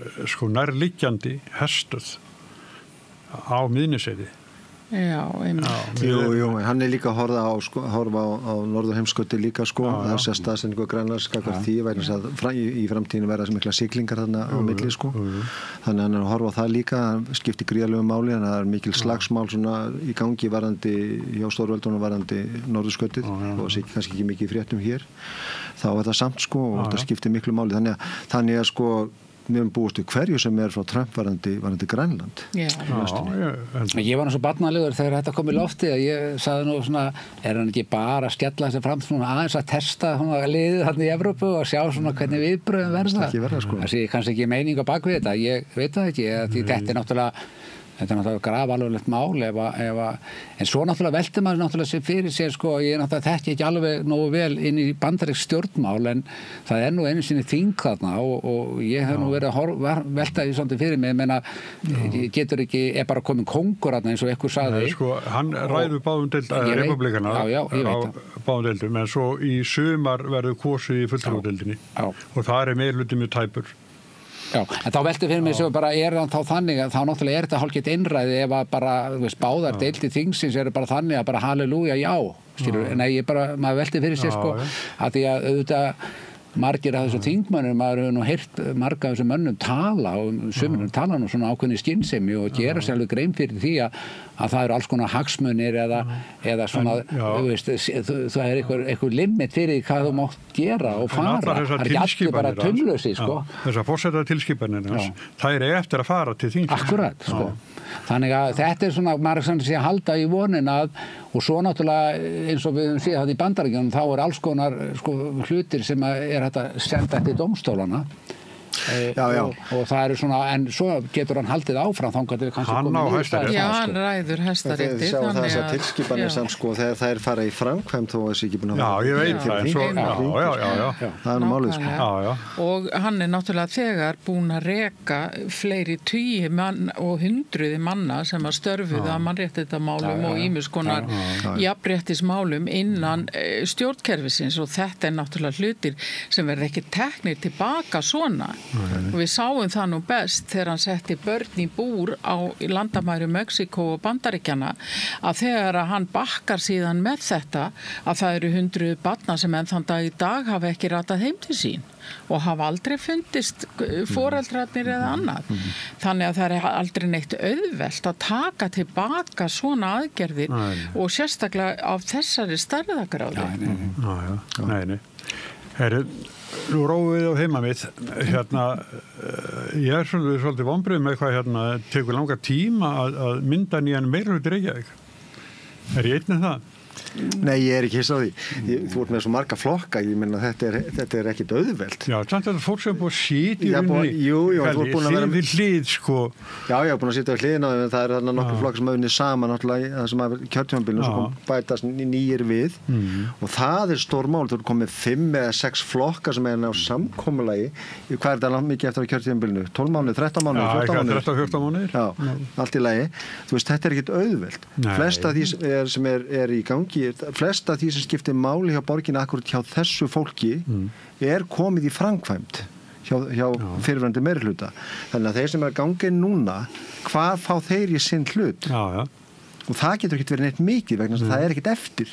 Þetta er stutt kjörtímabil sem er lítið eftir á kjörtímabilinu og hvað munu þeir fá? Þannig að þeir verið sáttir. Þannig ég er ekki hissa á því að þetta sé svona svolítið flókið eiga við þetta. Nei, og sérstaklega því að svona stutt í kosninga sko, alveg rétt sem hún segir að þú þarft að reyna að ná svolítið fram eða gera einhverja breytingar og kannski það sem þú hefur verið að gagnrýna mest því að hvað ætlar þú svo að fara með inn í kosningabaratuna ef þú ert búin að skrifa undir að fara inn í það sem þú varst á móti þannig að þetta er nú meirinn að segja það sko að því það er svo stutt í kosninga bara undirbúningin og það alls kosningabaratu? Já, kosningabaratu. Sanna fær einhverja uppbygging á húsnæði? Já, vonandi. Ég bara vona það að þau nái fram á einhverju og þau geti gert eitthvað en þetta er alveg rétt sem þið segið þegar ákaflega stutt í kosningabaráttu og það þarf ansi mikið til ef að þessir flokkar eiga ná að sanna sig á einhvern hátt og kannski er það ástæðan fyrir því að þetta gangi svona hægt en kannski eru þær bara að taka valkyrjurnar sér til fyrirmyndar og bara vilja taka sinn tíma í þetta eins og þær sögðu og gerðu núna fyrir jól. Það er aldrei að vita. Nei. En samt er þetta sko framsókn slítur meirihlutanum og mér fannst þetta afskaplega eitthvað svona einkennileg bera fyrir sig flugvöllin og flugvöllurinn verður þar til hann verður loka sko. Og það er ekki komið að þeim tímamótum. Við sjáum þau ekki eins og nánustu framtíð því það verður að vera komin annar völlur þannig að við sjáum þau ekki eins og nánustu framtíð sko. Ég er á sammálaðum. Ég fannst þessi ákvörðun hjá fyrrverandi borgarstjóra, mjög undarlegt þar að segja mér núverandi hann situr borgarstjóri og mér ástæði mjög sérkennilegt að fara þessa leið. Ég skildi alveg hvað það sko lá á baki vinna eins og þú segir réttilega. Flugvallarmálið ekki mál sem á getur stokkið út úr samstarfi út af sko, vegna þetta mál sem búið að vera í gangi núna eins lengi við munum eftir og verður í gangi næstu árin og áratugina jafnvel sko. Þannig að þetta mál ekki að fara neitt sko. Það sem að hefur spilað inn í þetta held ég sko og mér finnst þetta að hafa verið svona einhver bráða ákvörðun sem að hafa verið illa hugsuð. Að það náttúrulega að Framsóknarflokkurinn var þarna komið mjög slæmar tölur úr könnunum. Það er komin í hvað 3% eitthvað slíkt sko. Og það náttúrulega og það hefur ýtt á að fara að gera eitthvað þá að menn fara að segja við náum ekki nógu miklu fram, við þurfum að gera þetta og þetta og þetta og þá hefur rökið mér þessi ef við náum ekki að mynda nýjan meirihluta þá er bara betra að vera í minnihluta og þá getum við allan barist það sem eftir kjörtímabilsins en við höfum alveg eftir að sjá hvort að það gengur eftir ég ekki svo vissum að það gerist ég held að það sé mjög slæmt fyrir Framsóknarflokkinn að missa þessa rödd sem hún hafði þó í meirihluta og hvað þá að vera með borgarstjóra. Þannig að ég held að það hafi verið illa hugsað og við höfum séð það bara í gegnum tíðina að það að fara í minnihluta getur endað með ósköpum. Við sáum það hjá Bjartri framtíð á sínum tíma þegar hún var að þingi að það sá flokkur bara dó bara með því að fara úr stjórnarsamstarfi og ég hef áhyggjur af þessu fyrir hönd sko þessa flokks, það að segja Framsóknarflokksins. Já, þú nú setið á þingi fyrir flokkin. Já, ég hef setið á þingi fyrir flokkin, ég reyndar ekki hann lengur en ég hef setið á þingi fyrir hann og ég held að sko Framsóknarflokkurinn með alla sína sögu og þessar gamlu rætur og allt það sko, ég hef áhyggjur af flokknum. Af hverju sagðir þú flokknum? Það var einfalt svar við því. Ég var fann að vinna á fjölmiðlum og mér fannst það ekki vera viðeigandi að vera í skráður stjórnmálaflokka menn ég var að vinna á fjölmiðlum. Það var bara mitt prinsip mál sko. Það var ekki flóknara en það. Eftir ég hætti með þáttinn Sprengisand þá gekk ég í fjórflokkin. Já. Það bara alla fjóra. Já, bara skil og auðu allt bara að ég var svo fastur í prinsipónum sko. Og bara gekk ég í fjórflokkin sko. Og búin að segja mér vinstri grænum en gengin í sósíalistaflokkin. Þannig að ennþá verið 4. En hvað finnst ykkur þetta? Þetta Jú, sko, það má velta þessu öllu fyrir sér svona ákvörður verð þessi ákvörðun tekin sko. Ég meina, það kemur þessi skoðanakönnur, menn geta alveg tengt þannig. Ég hef oft á móti fundið svolítið til með Einari svona upp á síðasta kannski síðan hann kom sem borgarstjóri. Mér finnst hann alltaf vera svara fyrir svona ýmis mál sem að klúðrast hafa hjá borginni sko að fyrirverandi meirihluta og degi sem hann var. Þannig að ég var nú fann að tala um það að mikið Einar alltaf að afsaka eitthvað sem hann ber ekki ábyrgð á. En auðvitað held ég að menn náttúrulega eins og þegar að Framsóknarflokkurinn náði þessum flugi í síðustu borgarstjórnarkosningum að menn eru kannski að horfa svolítið á það var náttúrulega lofað ýmsu og kannski ekki komið neinu á framfæri þannig að ég veit ekki, kannski sáu menn kannski tækifæri því að búa til nýjan flöt eða plattform til að komast inn eða hreinlega bara fara frá því svo koma svo ferskir og segja bara við náðum yngur fram og eitthvað svona. Það alls konar vangaveltur sem menn geta sagt í þessu en auðvitað þetta bara staðan en þetta ég held að verði nú ekkert voðalega mikið úr þessu þó að verði hægt að mynda einhver meiri hluta og setja ykkur í borgarstjórastólinn á þessum tíma sko. Það á ekki eftir að gerast á þessu stutta tíma sko. En ok, það eru margar vangaveltur verðandi þessa ákvörðu. Getur verið að Einar hafi honum bara brugðið hvað það var mikið skítadjobb sko. Þurft að vera hér og vera þar og bara sagt, Sigur Ríki, ég verði að losna undur. Ég held Já, mjög erfitt með að taka undir það því að hann vildi fá þetta starf og hann samdi það og ég nú miklu verri manneskja heldur en Guðmundur hérna við hliðin á mér þannig ég vorkin Einar bara ekki neitt sko. En hins vegar að þá hérna Ég berði ekki ábyrgð á þessu. Nei, einmitt, en ég held að þetta hafi verið afleikur. Ég get alveg tekið undir það sem Karl var að segja að þetta var afleikur og kannski ekki alveg hugsað til enda. En svo bara sjá, kannski fáum við einhvern magnaðan borgarstjóra sem kemur til með að breyta öllu á næstu mánuðum. En fyrir dag þetta þannig, hann fer út úr ráðhúsinu, skilar lyklunum og 18 dögum síðar allt upp í loft. Hann hafði haldið svona allskins meirhlutu gangandi árum saman. Já. Já.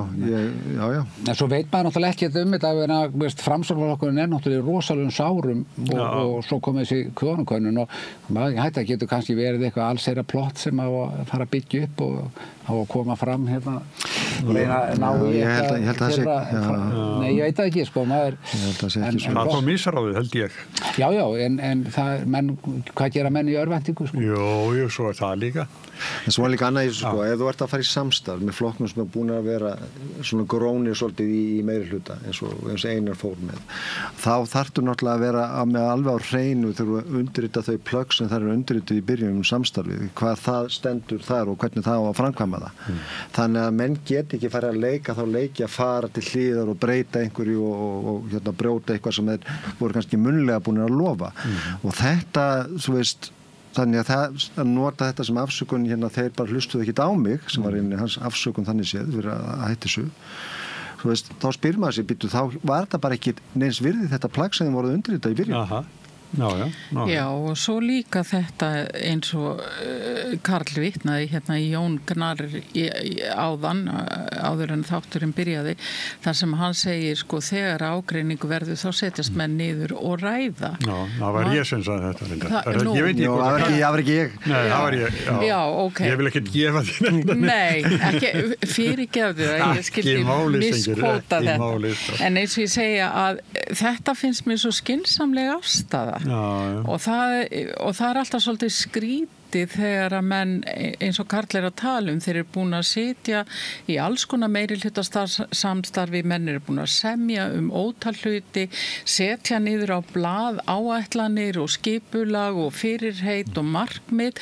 og svo allt í einu er ekki hægt að ræða saman lengur er ekki hægt að fara eftir hlutunum lengur og þá spyr maður sig sko ef þú ert ekki betri samningamaður en þetta hvað ertu þá að gera? Einmitt. En hver verður borgarstjóri? Ég er ekki sko Sönnu. Ég hef ekki hugmynd. Ég hefði á tilfinningunni svona... Samkvæmisleikur hjá okkur núna. Já, ég kannski bara endar þetta með því að það vilja alla meira borgarstjóra. Það verður bara að fá einn utan komandi til að... Já, kannski það. Kannski það. Til að þurfi ekki að metast. Ég held að það verði ekki reyndar. Nei, ég bara velta fyrir mig sko að því að ég held að það verði svolítið erfitt hjá mér heyrist að daginn að það vilja allar í stólinn. Já, sko Heiða Björk hefur náttúrulega langmesta reynslu af þessum konum. Hún er búin að vera lengst í borgarstjórn og manni finnst svona fljótt á litið að hún væri augljósasti kosturinn. En verður hún ekki líka sko bara upp á sína pólitísku framtíð sko? Það skiptir hana verulega miklu máli að verða borgarstjóri. Hún hefur verið svona númer 2 bæði í stjórn Samfylkingarinnar og í borgarstjórnarflokknum. Já, en Heiða hefur líka alltaf verið svolítið mikið sko svona friðarins manneskja og allstaðar þar sem hún hefur komið fram og þegar hún hefur verið að svara fyrir einhverja hluti þá hefur mér alltaf fundist hún vera sú sem er tilbúin að biðjast afsökunar, bera klæði á vopnin og hún viðurkennir til dæmis mjög fúslega nokkru sinnum í viðtölum þegar ég hef séð hann að svara fyrir eitthvað sem upp hefur komið að mistök hafi verið gerð þannig að ég held kannski þetta sé ekki endilega svo stórkostlegt pólitískt skref fyrir hana af því að hún hefur sko verið dálítið í bakgrunnum fram að þessu einmitt. Og ég held einmitt að sko það væri rosalega flott fyrir hana að taka við þessu en ég held líka að þó hún væri í bakgrunnum að þá gæti hún alveg náð að vera þar verulega áhrifamikil og vinna sér mjög mikið pólitískt afl. En þá er það valkyrjurnar. Hvað er Inga Sæland, það er alveg baunað að hana hverjum degi, alveg látlust. Já, það er nú ágætt, það er nú að hafa eitthvað að lesa og skerast í fjölmiðlum. En er búið að ofgera þessu, Kalli? Ef við verðum saman hérna á ritstjórn og segja, komið nóg? Nei, mér finnst það nefnir ekki, ég sko vera hreinskilin í því sko, mér finnst það ekki. Ég er svona varandi svona hluti eins og það að þykja fjármagn frá hún opinbera sko. og við vitum alveg hvernig opinbera haga sig hvert svona okkur hinum, litlu köllunum sko, í þjóðfélaginu sko, að þá finnst mér þetta alveg þess virði að það að sko taka svona mál upp sko, ég hef ég aldrei skilið að hverju þingnefndir að taka svona upp sko, það sem að þingmenn í rauninni að sko að kveða upp einhverju úrskurði og nánast dæma í eigin málum sko, eins og á að fara að gera í þessu máli sko. Já, sem ég frista þess að koma höggi á og menn fyrir eitthvað. Já, og svo fer þetta út í það líka sko, það er rétt hjá þau sko, þannig að en ég hins og þeirra skoðunar svona mál eigi að skoða alveg til þauðlega. Ég þess skoðunar. Sko, ég hef ekki séð ennþá svo hvernig sko þeirra bókhald varandi meðferð á þessum fjármunum sko, og síðan má ekki gleyma því að þetta mál það hljóta fyrir að sína það. Það vantar, finnst mér sko. Nei, býttu þau fengu viðurkenningu fyrir reikningsskil. Já, ég var sko að segja það. Já, en hvernig voru þau sko? Við hefum ekki séð hvernig þetta er sundurlegan af því sko. Fór inn á skattin og ég fór inn á skattin og það leita þessu. Það er ekki þar sko. Nei, það er ekki þar sko. Mér var sýnt það sko. En síðan má ekki sko, þetta er nefnilega svolítið svona, þetta er kannski svolítið erfiðara mál heldur en áttur að vera sko. Það voru 58.000 ellilífeyrisþegar og öryrkjar sem þetta endurgreiði fyrra þegar að skatturinn kom, að því að við erum í þessu vandræði með það að það er misræmi á milli útgreiðslana og út af þessu verðbótum og verðborgunni. Þannig það getur ímyndaðir sko, fjölmiðlalætin sem verða þegar að þetta fólk á að fara að borga tilbaka. Okkur á Jón að borga en ekki sér að Jón og þetta er ekkert búið sko. Nei. En þetta er nú fréttefni á hverju ári. Já. Að það sé sem sagt. Já, og óréttlæti gagvart. Það er nú ríkisstjórnarliðið núna. Óréttlæti gagvart þessu mörgu þessu gamla fólki sem hefur ekki alltaf mikið á milli handana og er svona fá bakreikning sem bara er erfitt að kljúa. Ég get bara sagt ykkur það, því ég er ekki út heima best og að heyra í sömu gamla fólkinu sem er að segja upp blaðinu að maður liggur að maður segir ég skal bara senda þetta ókeypis sko. Það á bara ekki fyrir lífsnauðsynum, ekki möguleika. Svo hringdi í mig konan daginn og hún var að hætta og ekki það, hún hefði ekki efnaði sjálf sér, heldur henni gert að fara á pósthúsi og sækja blaðið og í vetrafærs eins og var þá, norður á Sauðárkróki, þá er það bara ekki lagt á gamalmenni sko. Nei, það er bara það er, en einhver þetta við heyrum mjög mikið að fólk, eldra fólk ber sig bara mjög illa.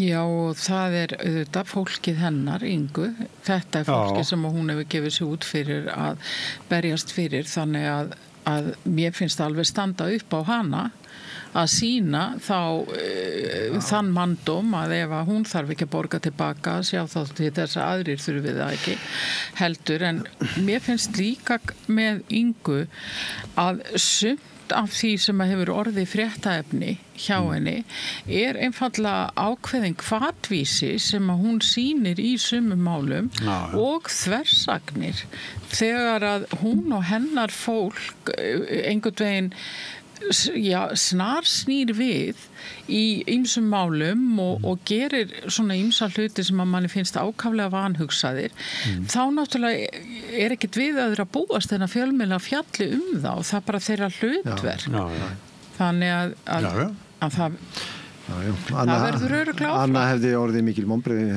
allan hvað mig var þar ef að fjölmiðlar hefði ekki tekið á þessu máli og ef þeir halda ekki áfram með þetta mál þar þeir fá bara svör við því sem þeir að fá svör við sko.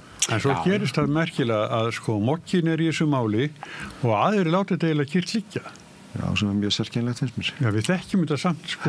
Af og til kemur þetta einhver fjölmiðill kemur með eitthvað. Jú, en þetta er samt þess eðlis þetta mála, það ætti náttúrulega að fara á milli sko. Þetta er bara þess eðlis, þetta er ekki svona stakt mál sem er kannski ekki, þetta hefur að gera sko, þetta kemur svo víða inn í þjóðfélagið og bara okkar líf alls saman. Þannig að þetta er ekki svona smámál, kannski smámál sem einhver athygli sem einn ábara því hann skúpar með það. Þetta er ekki þannig mál sko. Og svo náttúrulega eins og umræðin er búin að snúa sem að þið náttúrulega hafi kannski reynslun af að þá er svona, veist, ég er sammála en að þið eru hérna reyndir í þessu að þetta er bara mál sem að við á að halda áfram að fjalla en þá er þetta alltaf orðið einelti og við allir þessi frasar sem þið þekkju nú vel það að það sé við að leggja veist, en þetta sé ekki svo alvarlegt mál sko og hérna, þetta er eiginlega svona orðið svolítið neikvæð umræða þannig séð, auðvitað er þetta frétt og það á að fjalla þetta og þau eiga að svara skilur En ekki að snúa sér upp í það að það sé bara vera moggin sig að leggja við einelti. Þetta þessi polarisering, þetta sko umræða á Íslandi með polarisering. Þið sjáu það bara á Facebook og allstar sem eru. Þú veist, annarkvort ertu hérna og þú bara stendur með því alveg fram í rauðan dauðan og þá ertu á móti anstæðingunum og þetta ekki þar á milli, skilur.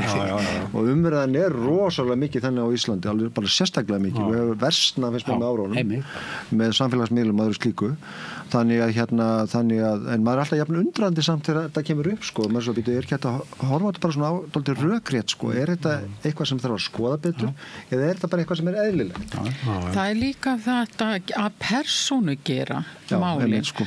Alveg eins og núna að nú verið að persónu gera þetta mál sem í raun og veru mál alls flokksins, þessa flokks og þá verið að vorkenna Ingu. Það kemur alltaf upp þessi staða þegar að gengið hart fram til þess að reyna að ná einhverju niðurstöðu og einhverju svörum í einhverju tilteknu máli, þá alltaf búin til einhver þolandi eða fórnalamb í málinu og þá má ekki gera meira vegna þess að þetta nú orðið svo erfitt fyrir herðarnar á þessari tilteknu konu eða þessum tiltekna manni að bera og það er auðvitað ekki rétt. Nei. En þetta þekkjum við sem höfum verið að fjalla erfið mál og þá jafnvel sko ef þú vissi hvað að gera börnunum hans eða eitthvað svona sko, við þekkjum þetta alveg verið að reyna til að drepa málið. Já, og þessi nú verri heldur en hinn og þá má ekki og af hverju verið að fjalla þetta mál svo ég var dálítið í heitupótunum sko og ég var með þetta mál kom upp þar þetta tiltekna mál sem við erum að ræða hér þá kom einn ágætur maður og sagði mig en öll hinn mál svo tók hann upp einhver 10 önnur mál sem átt að vera einhver spillingamál og voru kannski, ég veit það ekki já, hinum á þessum flokkum og maður segi já, bara skoða það líka en ég, sko, það breyti því ekki að þú átt ekki að hætta umræðinni, sko. En svo náttúrulega hinn hlýðin á þess líka sem svolítið hlægilegt, sko, ef við horfum á, sko, að þegar menn í stjórnarandstöðu eða stjórn, sko, að maður horfir hérna, ég nú á Facebook líka, ég veist þarna, að það ákveðin þingmenn sem voru mjög framalega í því að ef ykkur fór yfir á rauðu ljósi eða fekk stöður þá var hvað komið í fjölmiðla nú voru þeir farnir að þeir eru sko með að þeir voru í stjórnarandstöðu nú voru þeir komnir í stjórn og þá eru farnir að verja sko Ingu og viðreisnarmennirnir eru aðal hennar stöðnismenn sko og ég bara blöskrar þetta sko en þetta er svona hluti af þessu leikriti öllu en samt svona sko samt sem áður sko þá finnst manni þetta að því það er nú verið að tala meðferð bara fleiri 100 milljónir peningar ríkisins og þá þurfi náttúrulega bara, þá sé ekki hægt að bara klappa einhvernum á baki og segja bara ekki gera þetta aftur. Þetta þarf að fara allaveg og auðvitað þessi þingmenn líka sem eru að verja þetta en ef þeir væri í stjórnarandstöðu núna þá voru þeir búin að vera sko eldrauður í fjölmiðlum að æsast yfir þessu sko, þetta er svolítið hlægilegt sko. Já og Inga ætlaði nú að leggja fram vantraust á Svandísi Svavarsdóttur á sínu tíma fyrir það að hún hef ekki farið fyllilega eftir lögum og reglum með hvalveiðibannið en svo er allt í einu núna hægt að beygja aðeins frá reglum já. Þannig að fólk þarf alltaf svolítið að gæta sín á því að láta allt jafnt yfir alla ganga og gera sömu kröfu til sjálfra sín eins og til annara. Hérna var svar Daða Más Kristófersson fjármálaráðherra í þessum máli kannski var veikt. Það var mjög veikt.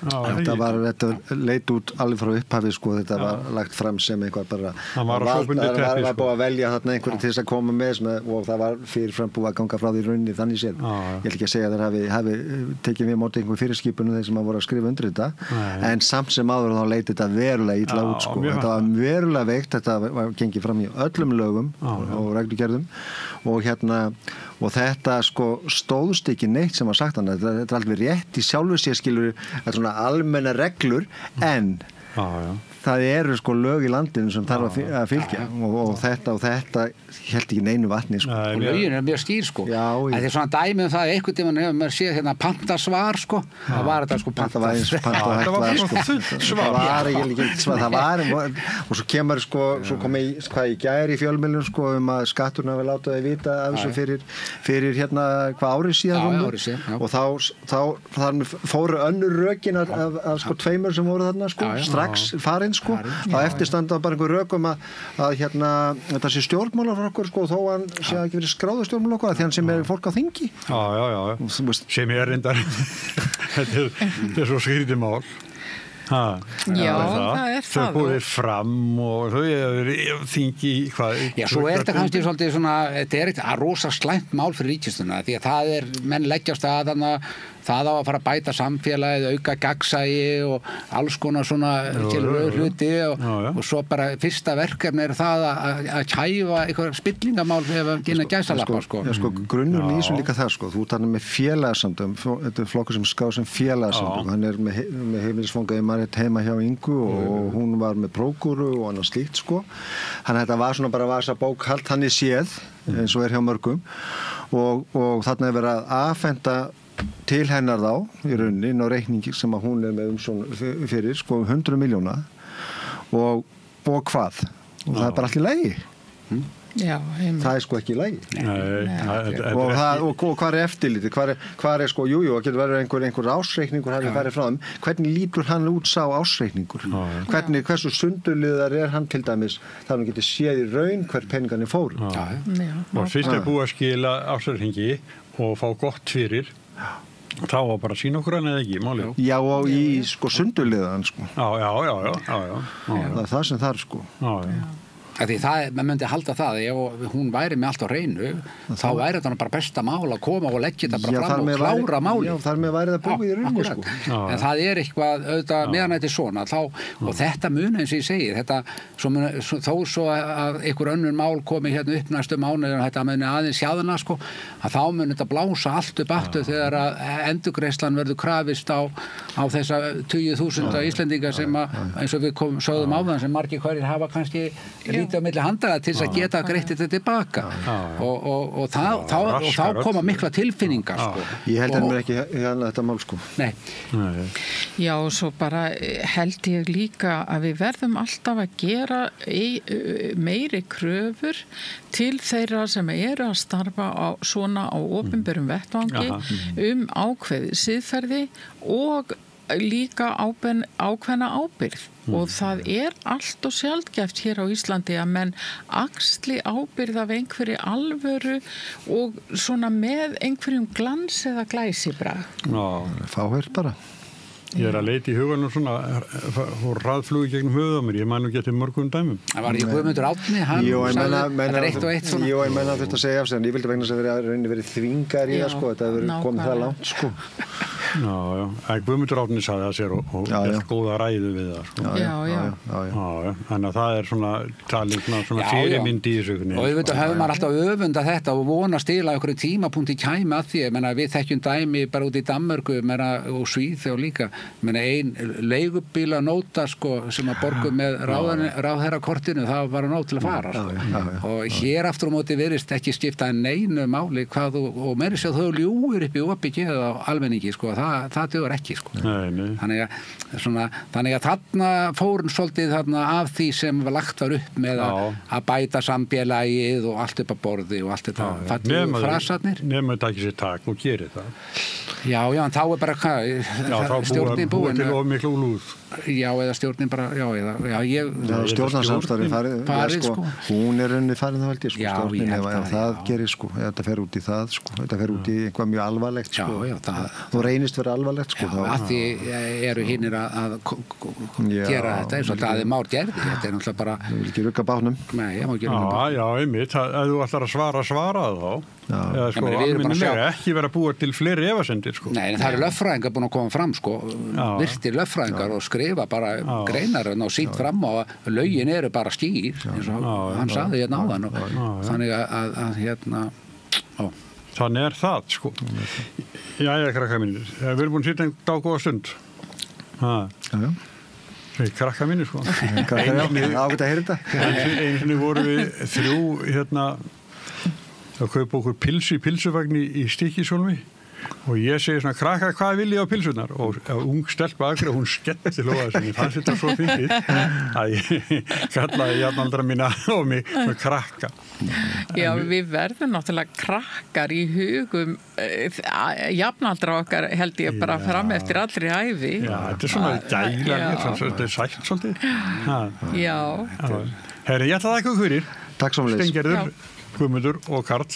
Takk. Og það er augnablísli á dagskráni en svo kemur nýr liður hér rétt á eftir. Með því að ganga í leigjendasamtökin styður þú baráttu leigjenda.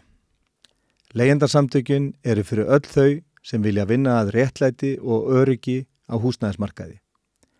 Leigjendasamtökin.is.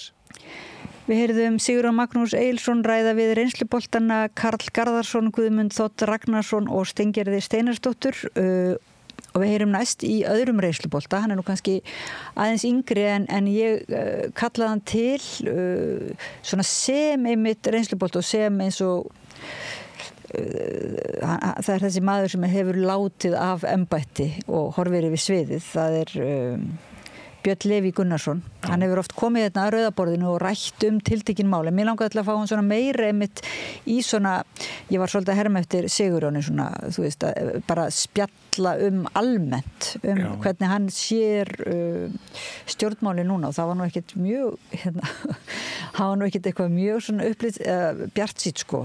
Nei, sko þetta er náttúrulega með mann eins og Björn Leví, það er ákveðin skaði af því finnst mér að hafa hann ekki lengur þingi vegna þess að hann var svolítið öðruvísi heldur en aðrir þingmenn og hvað sem segja má þá hef ég nú alltaf rekið mig á það að svo sem nær inn á þing og nær endurkjöri, þetta er yfirleitt mjög áhugavert fólk og þetta var skemmtilegt spjall sem það áttið fannst mér af því að það væri mitt, það svona laðaði fram eitthvað nýtt. Já, og þá, mér fannst líka svolítið eiga við því að þarna að Björn Leví hefur stundum verið með svolítið furðulegar athugasemdir og furðulegan málflutning má segja í byrjun þótti hann sko ekki bara þegar hann væri á sokkalistum sko í þinghúsinu heldur en núna ég held að sko kannski einn af þeim sem er aðeins á undan sinni samtíð sko þannig að þau mál sem hann tók fyrir og voru afgreitt sér kannski bara teknileg og svona, ég veit ekki auka mál eða ekki aðalmál að þau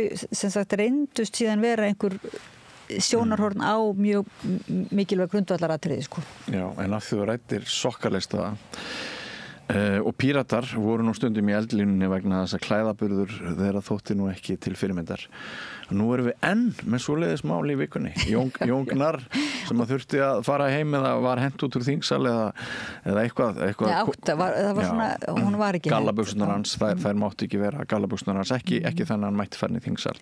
Það sem ég veist fyndið í því máli, sko, það er ekki bara að þessi enn að koma upp heldur að það er einhver einn þingmaður sem klagar í annarkvort þingforseta eða Rögnu Árnadóttur skrifstofustjóra eða einhver og við vitum ekki eða þá hver þessi þingmaður var sem klagaði Jón Gnarr og gallabuxurnar. Mér finnst þetta svo fyndið. Einhver var að kvarta einmitt undan blaðamennskunni, akkur var ekki að finna út úr því hver það var sko, fyrst að verða að frétta. Ég held að Jón Gnarr sko viti það ekki sjálfur. Nei, okay. Og ég held bara það sem mjög erfitt að henda á því reiður en þetta sýnir nú kannski að það er grund á því góða á milli stjórnarandstöðu og stjórnar enda náttúrulega hafa orðið algjör valda umskipti og við urðum við það hérna í vikunni, ég veit ekki hvort þið náttúrulega Björn Leví fóruð ekkert út í þá sálma en hann er nú víða pirringurinn núna þannig inn á þingi vegna þess að allt hefur snúist. Já, en svolítið merkilegt samt að mörguleiti sko klaufalegt að fara að beina þessum tilmælum til Jóns Gnarr sem er mjög vanur því að vera einhvers konar utangarsmaður eða sem sagt vera aðeins skakkur í myndinni og kann aldeilis að ræðum það og gera það merkingabæru atriði, þú veist, þannig að þessari gallabuxur verða svona eins og symbol fyrir bara þann sem sem sagt, að því að hann segir sko ég skal alveg fara úr þessu gallabuxum ef að það virkilega trublar þingsköp eða einhver ráði sko. Þannig að það er svona, þetta affjúpar pínuliti, hvað er það sem skiptir þá málið þarna í þessari samræði sko. Og það kom líka þingmaðurinn sem fór að tala tappan. Já. Er ekki, það væri svo ofsalega trublandi að þessi plasttappar. Jú. Við erum komin aðeins út fyrir efnið með þessu, en þetta var einmitt eitt af því sem gerði þessa fréttaviku algjörlega frábæra fannst mér. Það voru öll þessi sturluðu smámál, skrýtnu smámál sem að þeir voru klukkutímum saman að ræða þess að tappa á Alþingi. En sem ég sögðu nú að það hefði nú verið út af því að búvörulögin hefði verið næst á dagskrá, var það ekki? Jú, þetta væri svona ákveðin málþóf.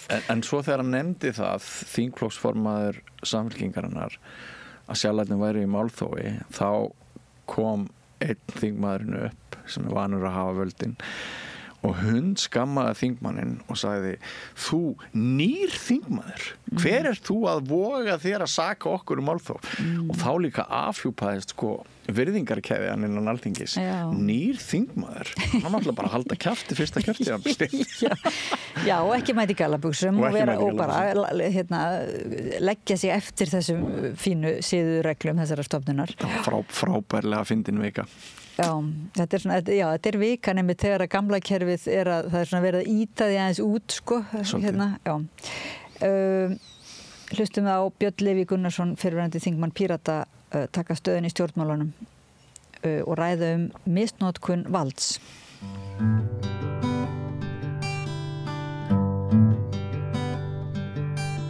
Komið sæl og verið velkomin í einhvers konar stöðumat. Ég heiti Oddný Eir og til minni komin fyrrverandi þingmaður Pírata, engin annar en Björn Leví Gunnarsson. Velkomin. Engin annar. Já, þú ert nú alveg þjóðþekktur fyrir svona að horfa öðruvísi á hlutina kannski og ég held að margir sakniðinn úr stjórnarandstöðu og bara af þingi hefðu kannski viljað freka fá þig í meirihlutann. Þú ert ekki alveg að baki dottinn í einhvers konar aðhaldi eða stjórnarandstöðu því að þú skrifar reglulega í blöðin og á Facebook, athugasemdir og það er mjög gagnrýnið. Mér langaði bara til að biðja þig svona, þú ert eins og öldungur sem lítur yfir sviði núna eftir þína reynslu sem þingmaður. Hvort þú getur kannski bara, hvernig líst þér á ástandið? Þú hefur verið að tala um flugvöllin, þú hefur verið að tala um vaxtamálin. Hvað er það svona helst sem að þú hugsa með þér? Ég vildi þarna núna, þessu þarf að breyta. Það er rosalega margt sem að þarf að svona huga að passa upp á svona aðhald gagnvart. Man náttúrulega hættir ekki að hafa skoðanir þó maður hætti á þingi en kannski frjálslegra núna. Fólk sér kannski ekki alveg sömu svona kannski hagsmuni og voru á baki þess að vera meðurinn í ákveðið vald. Þó maður væri bara í stjórnarandstöðu, þá var maður samt á þingi í ákveðinu valdshlutverki þegar allt komið til alls.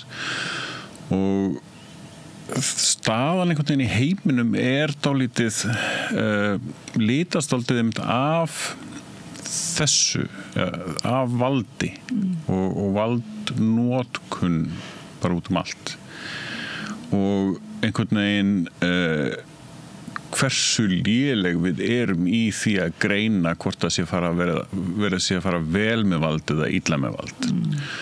Og það sem að ég allavega reyndi alltaf að gera þegar það kom upp einhvers konar spurning eða ásökun eða fullyrðing eða eitthvað svoleiðis, að þá fór ég að reyna að skoða dálítið rökin og gögnin til þess að geta svarað í hvort þetta væri raun og veru rétt. Þá skipti mig engu máli hvort að hver var með fullyrðinguna eða rökin eða neitt svoleiðis. Ef það var spurning það hvort það væri verið að fara og forsi með COVID, þá spurði ég þeirra spurningar.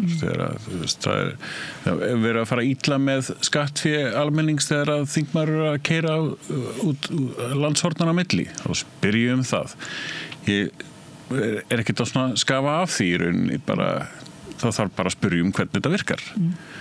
Og það er oft ekkert rosalega vinsælt. Eftir einhvern tímann þá var hringt í mig og ég svaraði símanum og ásakaður að vera einhvern veginn lögga þingsins. Það var annar þingmaður sem var verulega óánægður með að allt í einu væru þessar upplýsingar aksturskostnað þingmanna opinberar.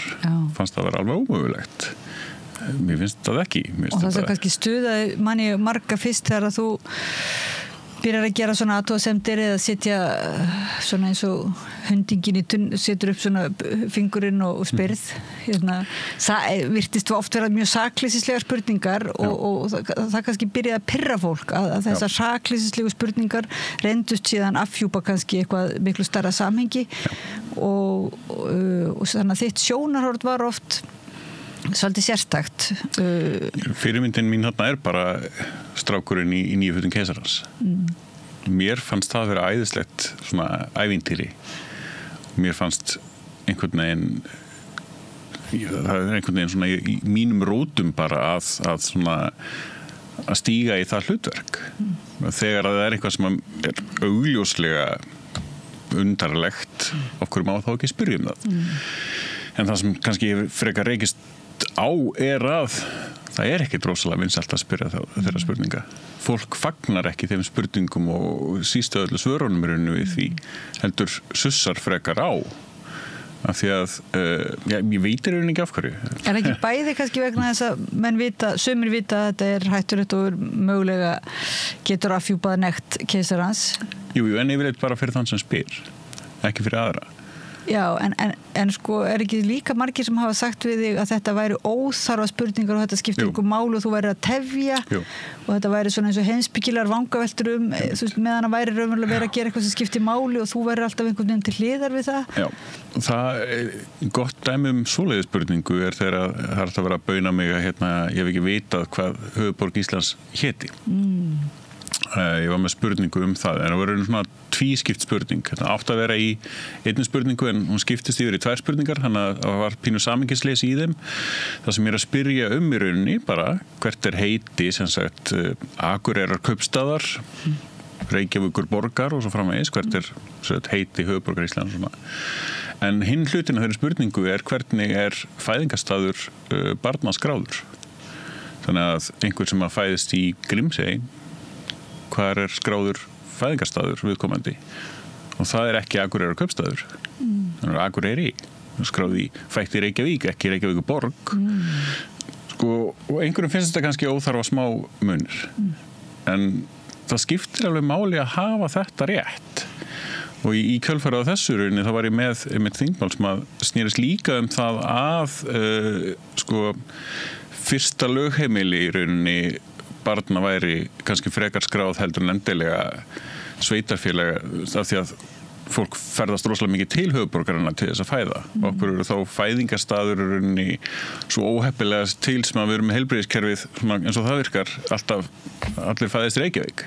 Hversu upplýsandi það í rauninni fyrir svona sögulega svona yfirferð á því hvaðan fólk þegar fyrir að skoða það.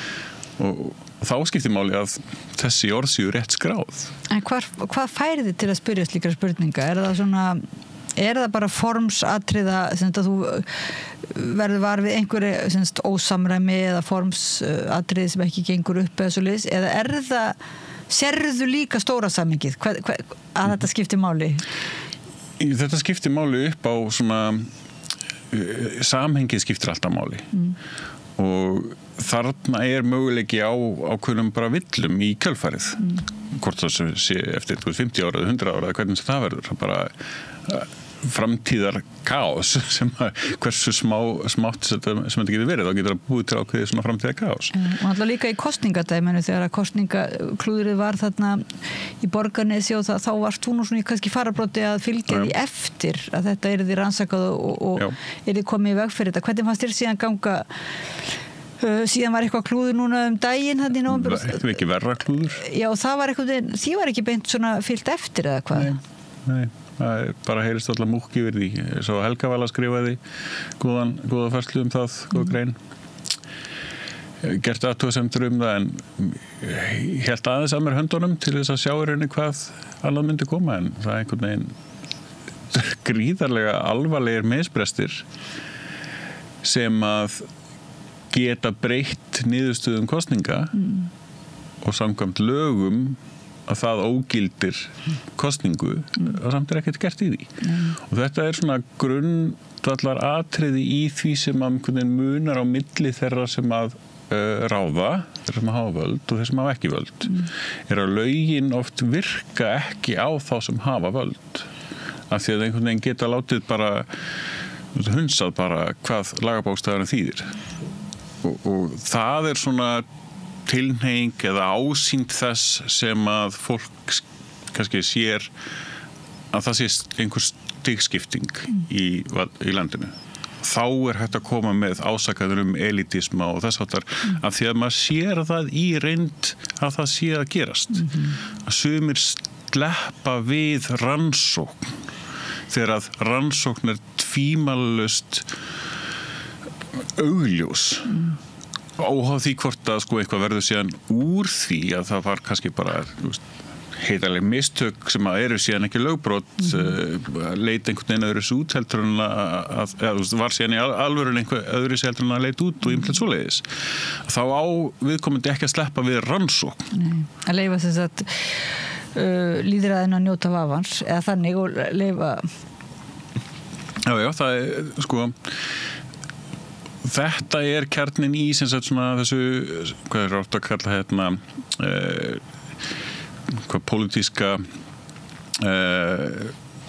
svona bakklórið einhvern veginn að ábyrgðin raungerist aldrei af því að næsta ríkisstjórn tekur við sleppir algjörlega í rauninni fyrri ríkisstjórn við ábyrgð á öllu sem að misfórst að þá einhvern veginn náttúrulega bara ætlast til þess að næsta gerist, það sama gerist næst og þegar að fólk sem að með völd sleppur við ábyrgð, bara lagalega ábyrgð allavega það að rannsóknin sé framkvæmd þá veldur það því að fólk fer að haga sér enn svona ýktar við erum komin út í til dæmis ítrustu öfgar hvað það var til þess í Bandaríkjunum það svona ítrustu öfgar þess sem hægt að fara í rauninni með það vald án þess að þurfa að svara fyrir aðgerðir. Það búið að gefa einhverstaðar leyfi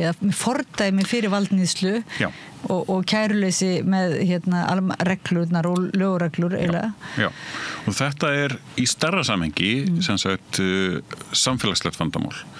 Mjög gott dæmi þetta hvernig var farið með útlendingalögin núna nýlega þar sem að var verið að breyta þeim á þann hátt að fólki var hent út á götuna og ef þú gengið samfélagið fyrir þetta og spurt fólk út á götu viltu að fólki verið hent út á götuna þá hefði fólk bara sagt nei auðvitað ekki, að sjálfsögðu ekki en einhverjir hefðu bara logið í það að segja í alvörinu fundist að það ætti að henda fólk út á götuna en vitað að það væri óásættanlegt svar og þar alveg endi svarað óheiðarlega auðvitað ekki því vitað að þetta var ekki góð þetta var ósiðlegt, ekki góð skoðun en leið og valdamenn fá að segja þetta fara að segja þetta samþykja lögurinn það að það sé bara í lagi að henda fólk út á götu að þá allt í einu fá allir aðrir sama leyfi ef að þau mega þetta, af hverju megum við það ekki og þannig svona ívist upp í rauninni þá færum við þennan siðferðislega þröskuld og þessi siðferðislegi þröskuld allt í einu orðin þannig núna að það bara virðist þeirri í fínu lagi að fólk geti básunað að sumir, þá má megi bara henda sumum út á götuna þá man maður eftir þessu góðu vísu það sem að fyrst komuður hvað eftir sósíalistum og svo komuður eftir gyðingum og svo þegar það voru bara að ná öllum að þá komuður eftir mér og þá var enginn til þess að verja mig og þetta eru þessi bitar af svona samfélagssáttmálanum þessum óskráða kannski samfélagssáttmála sem að við erum í ákveðni baráttu núna út af því hvernig hefur búið að vera að fara með vald á undanförnum árum á mörgum stöðum og þá þurfum við að líka átta okkur af því að það er ekki heilagur í þessu að sem sagt mannréttinda baráttan sem slík fyrir málefni trans til dæmis eða málefni útlendinga sem er búin að vera svona kannski helstu ástæðningsefnin undanfærið að hún ekkert heilög heldur það eru alveg aðilar sem koma inn í þá baráttu ekkert á sömu forsendum þess að verja þeirra réttindi heldur henni bara að fá að stunda sko sinn fasisma sem slíkt. Fasismin finnst út alltaf stjórnlyndi, það að ákveða hvernig aðrir eiga að haga sér eitthvað sem er hjá okkur öllum, hvort sem eru vinstri eða hægri eða jafnvel sko innan frjálslyndisafla og svo framvegis, það sem að sumt á að vera frjálslyndi en aðrir með ekki fá þetta frjálslyndi. Þannig að við erum rosalega týnd í þessari umræðu. Það eru gríðarlega miklar ásakanir í gangi fylkinga á milli í þessu, þar sem að inn á milli þar eru þessir litlu fasistar að fela sig og eru að vinna umræðina. Samanber bara hvert við erum komin með Bandaríkin og mörgum stöðum annars staðar í Evrópu.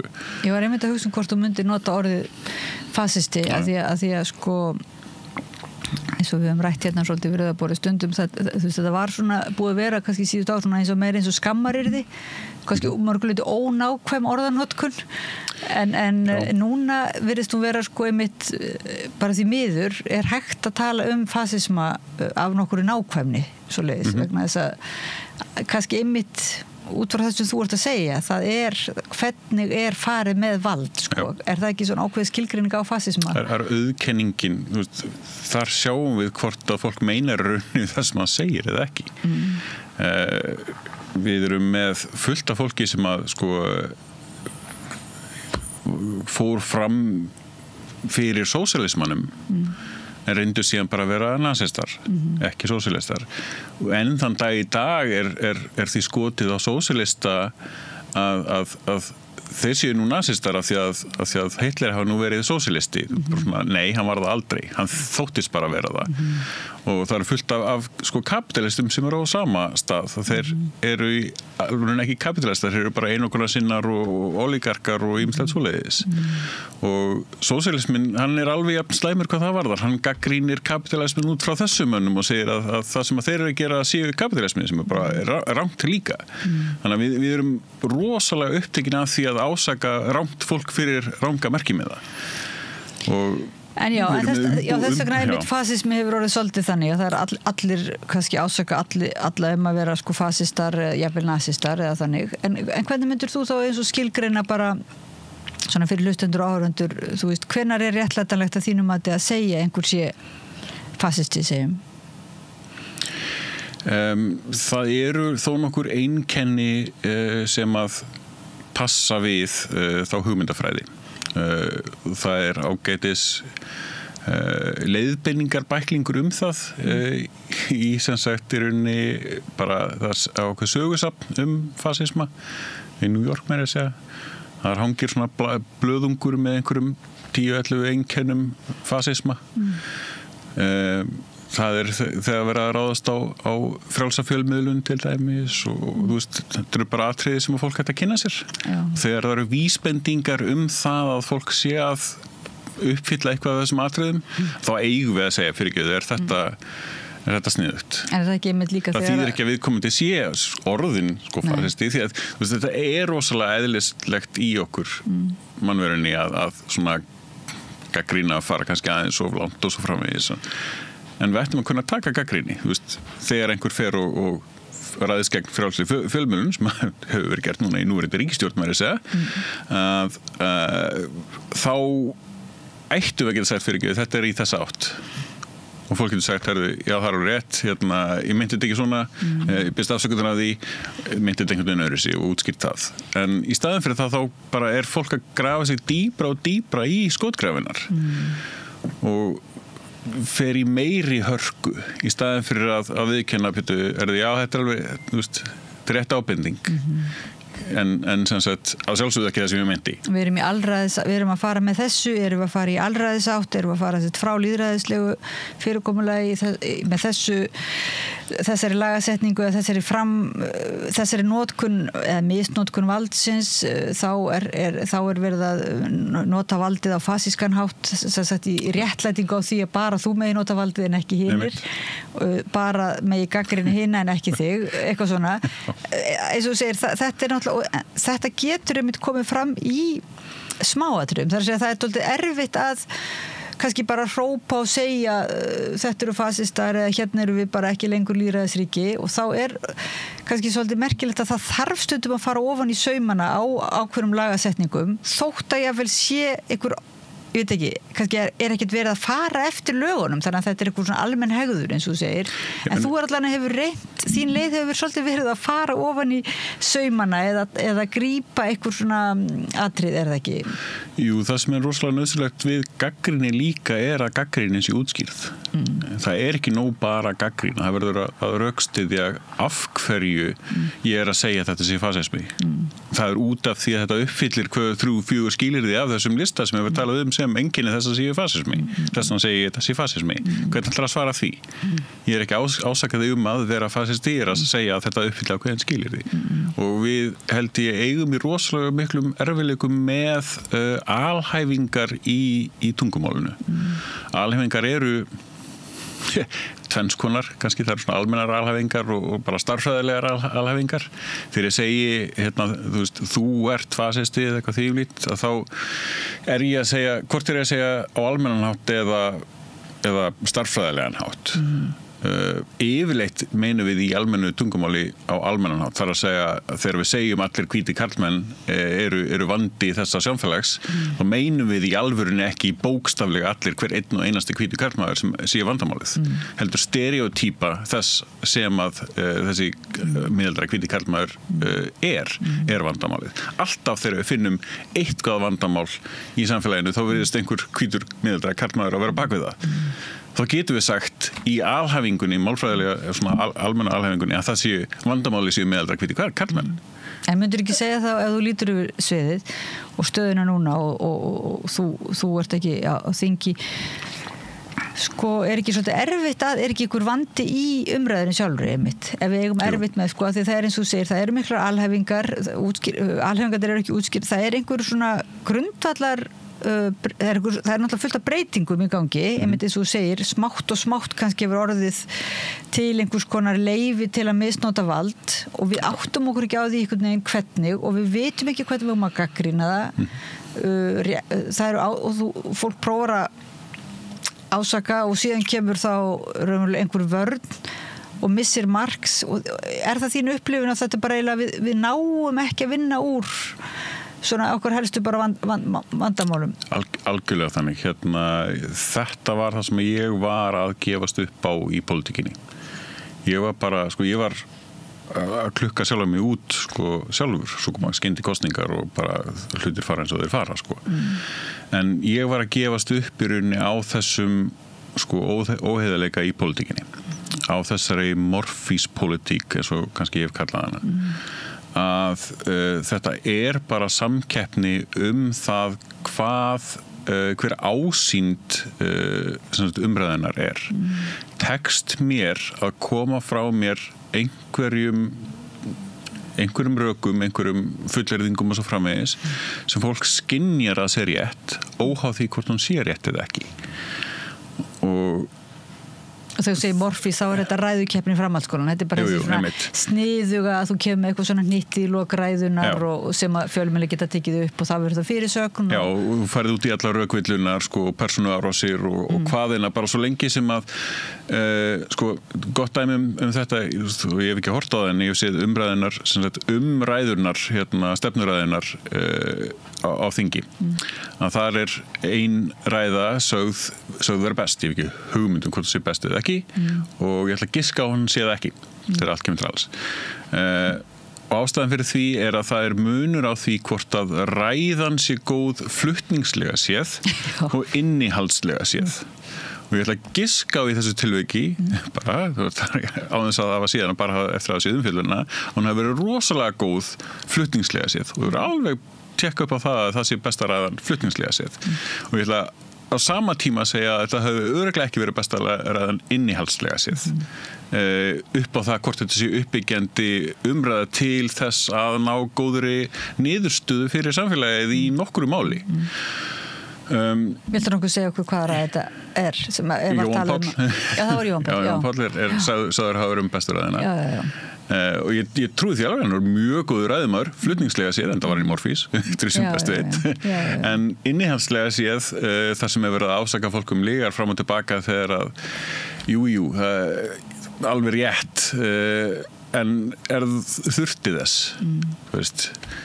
hjálpaði það einhverju skilur hvaða innihald skiptir okkur málið þegar allt kemur til alls og það var alltaf það sem ég reyndi að draga fram var innihaldið í og ég hélt það kannski innfeldni minni að ef ég næði einmitt að draga innihaldið inn í umræðina og það var það sem ég reyndi alltaf að þá væri ekki hægt að afneita því sem að bara væri fyrir framan okkur tölunum sem væru þar staðrindunum að það væri verið að aka fyrir þetta mikinn pening eða hvernig sem það væri en það var bara einhvern veginn samtækt þannig að þú kemur hann inn sem drengurinn í eventýrinu nýju föti keisarans og þú bendir á að keisarinn ekki í neinu fötum eða stundum hann sé ekki neinu sokk eða hann sé ekki neinu skó eða svona byrjar á einhverju og það bara ekkert gert með það, það bara skiptir einhvern veginn ekki máli það samt bara heldur áfram leikurinn Já, þetta nákvæmlega leikurinn, þetta nefnilega leikurinn að svo rosalega miklu leiti og það rosalega mikilvægt að fólk skilji það að langflestir þarna inni á þingi meina vel, reyna vel, gera vel alls konar og í velflestum málum þá bara gengur það af því að það ekki mál sem skipta í rauninni neinu. Þetta eitthvað sem allir eru sammála hvort þið og svo framvegis. En leið og það koma einhver átakamál hugmyndafræðileg átakamál þá skiptir engu máli hvað rétt og satt. Þá eru dregin öll rök fram til þess að hjálpa þínu málflutningi gagnvart almenningi. Ásýnd þess, þú ert bara í keppni það hver hefur rétt fyrir sér. Þetta spila kannski oft inn í það sem ég hef sagt, líkingin á því að þegar við horfum á einhverja tvo deila, kannski í einhverjum sjónvarpsþætti eða eitthvað svoleiðis, að þá það rosalega gjarnt hjá okkur að halda að annar í rifrildunni hafi unnið sem stóð sig einhvern veginn betur sá sem flutti ræðinu sína betur En þetta eitthvað eins og Þröstur Ólafsson talar ekki tala identipólitík ekki sem prinsipólitík, þetta ekki svoleiðis Nei, ekki alveg þannig, nei það annar kapítul þetta bara kjarnin í því að sá sem að hljómar meira sannfærandi sé að fara með rétt mál það bara rámt það ekki góð og rétt niðurstaða af því sem verið að horfa á þetta alltaf bara Sókrates staðan að bara því að annar málflutningurinn hafði lélegan ræðumann það þýðir ekki að hann hafi haft rangt fyrir sér staðan að báðir geta haft rangt fyrir sér staðan að báðir geta haft rétt fyrir sér meira sér líka og það gleymist oft í þessu svona hanaati sem þetta En svo engin dómari, það ekki eins og forseti Alþingi síðan með hamari sinn eitthvað það engin að segja, það ekki líka það hvað tíminn til þess að ganga úr skuggum eða hvort þetta eitthvað satt og rétt mér sagt í þessari glæsilegur ræðu það almenningur sem þessi kviðdómur sem á að Þar áttu við að mögulega hafa fjölmiðla Já og það var það sem klikkaði Það það sem hefur verið að klikka þeir eru bara orðnar málpípur ímiskonar svona hagsmuna miklu leyti í bara öllum heiminum ekkert endilega hérna bara á Íslandi samfélagsmiðlar eru það líka og þetta þannig að við erum dálítið á dálítið slæmum stað hvað þetta varðar það var reynt að koma með svona fact-checking það var náttúrulega bara misnota líka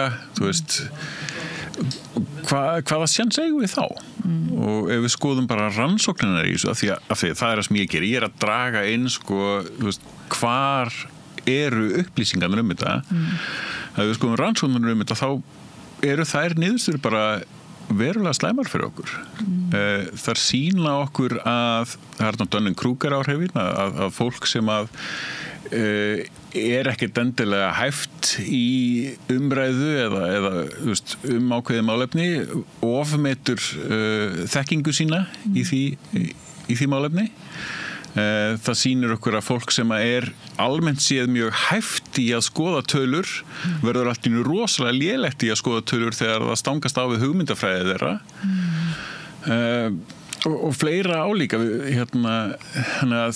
Hvað með háskólasamfélag, þú talar fjölmiðluna, nú ert að vísa í ákveðna svona einhverjir sem eru hæfari að lesa úr upplýsingum og þannig, það ætti að vera kannski vísindasamfélagið eða fræðasamfélagið eða háskólasamfélagið meðal annars rannsókna lífið og það hefur kannski allavega í skýrslu þarna eftir hrunið, þá kom kannski eins og Hagfræðistofnun og viðskiptadeildin og svona, höfðu nú kannski þú aldrei klikkað á því að allavega vera á einhverjum verði eða má ekki líka ég skil það raunin bara mjög vel því að leið og þau segja múkk að þá ræðst valdið á þau ef það fer gegn í raunin hagsmunum valdsins það er sem að fjölmiðlar eru dálítið lendi líka náttúrulega að sko ef þeir gagnrýna ráðuneytisstjórnvöld þá bara verið að hóta að kippa af þeim fjármunum það ekki hjálplegt. Þannig að þú upplifir þegar núna lítur tilbaka eða bara og lítur núna að það við líði alveg sama hvaða flokkar komast til valda það búið að gefa einhvers konar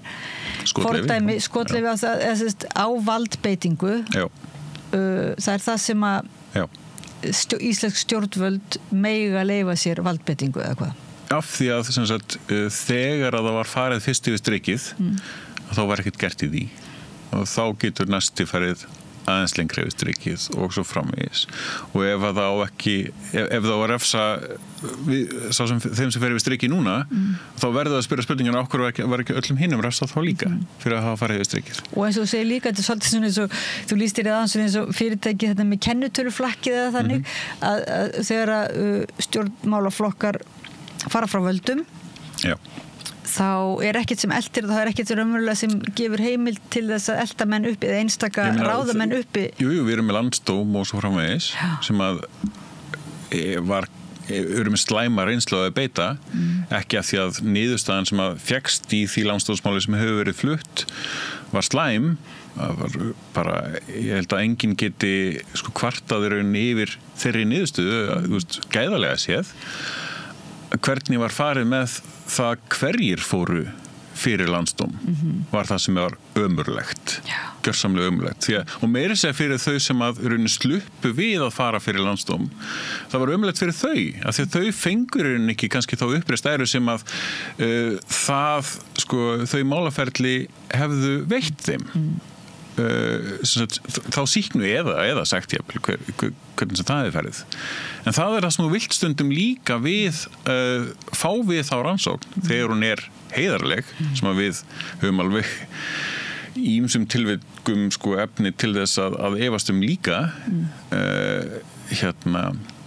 við höfum séð landsréttarmálið, við höfum séð hvernig var farið með blaðamenn á Norðausturlandi út af samherjamálinu og svo framvegis.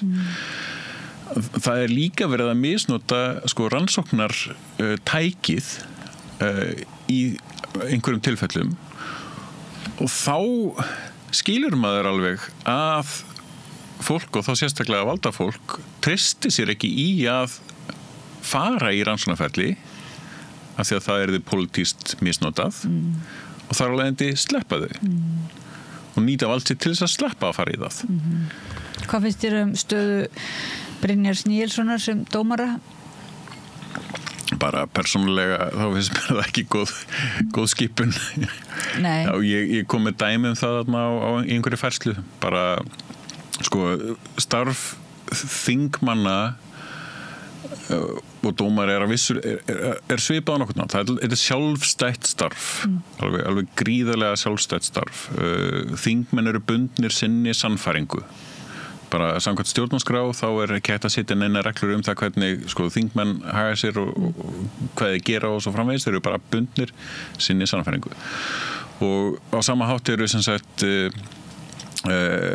dómarar bundnir í því að bara fara til lögum og þar erum við með mjög strangan ramma utan það hvernig hlutir virka og það ekki þetta að fara út fyrir lagaramann við þurfum að vera ströng á honum leið og við gefum okkur einhverjar svona línur á lagaramann sem eru daufar og eiga stundum við og stundum ekki við þá erum við búin að brjóta á svona jafnræði þannig að þegar að við leitum eftir fólki til þess að passa upp á þennan ramma að þá viljum við að sé samkvæmt sjálfu sér hafi ákveðna sannfæringu fyrir því að það geti tekið ákvörðun sama hvaða þrýstingi þau verða fyrir, því að dómarar verða tímalaust fyrir þrýstingi í smáræði.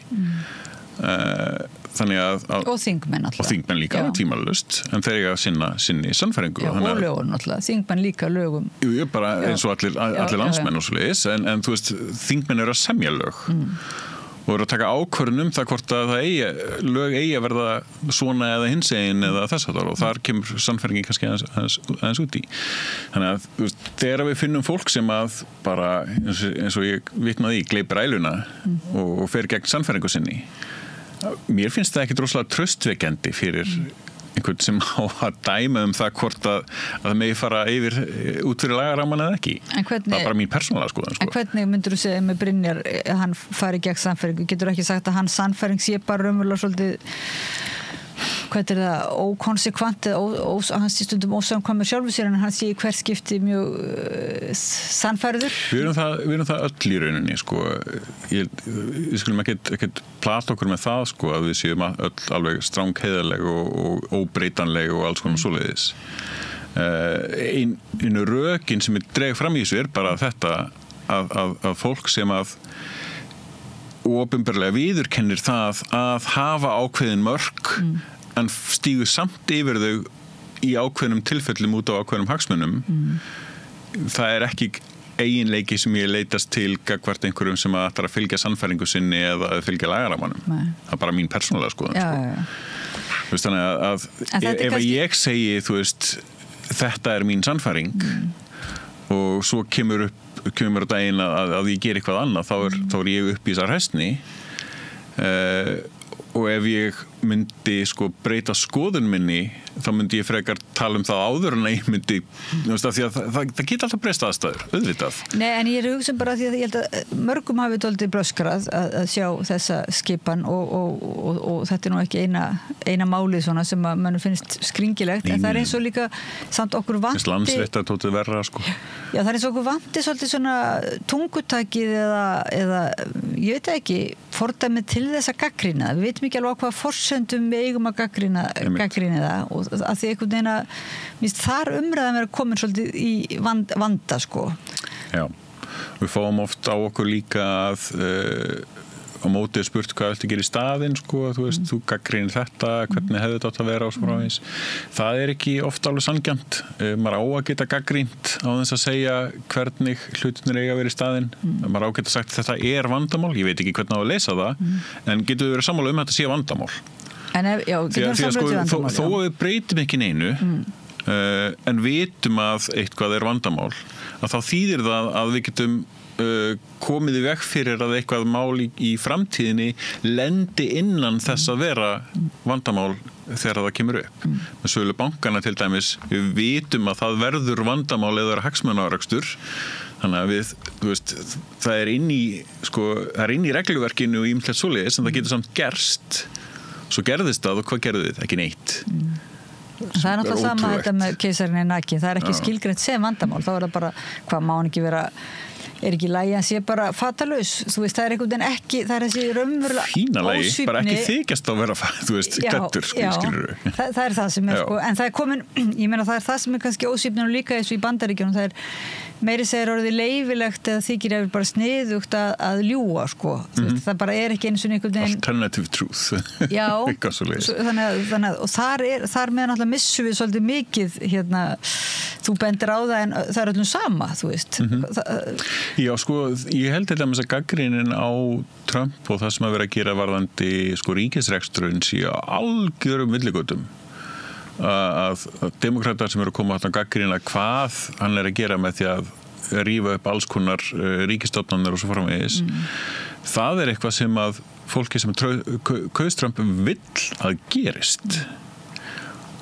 En vandinn að það orðið það langt leitt í því að því sama hvernig það gert. Og þá komum við bara í Machiavelli, sko, þú veist, tilgangurinn helga meðali sem og verður alltaf ósatt. Það má ekki verða þannig. það kannski það sem við þurfum alltaf að passa upp á hvað mest einmitt að tilgangurinn helgi ekki meðalið. Þú ert prinsipmaður og margir bara fegnir þarna sem þurftu að kljást við því bara, gott að hans sé farin þetta, þá þurfum við ekki alltaf að vera hugsa með þessi prinsip, heldur bara að getum Ég fekk þá spurningu ekkert mann í kappræðum fyrir kostningarnar, ekki núna síðast þar áður.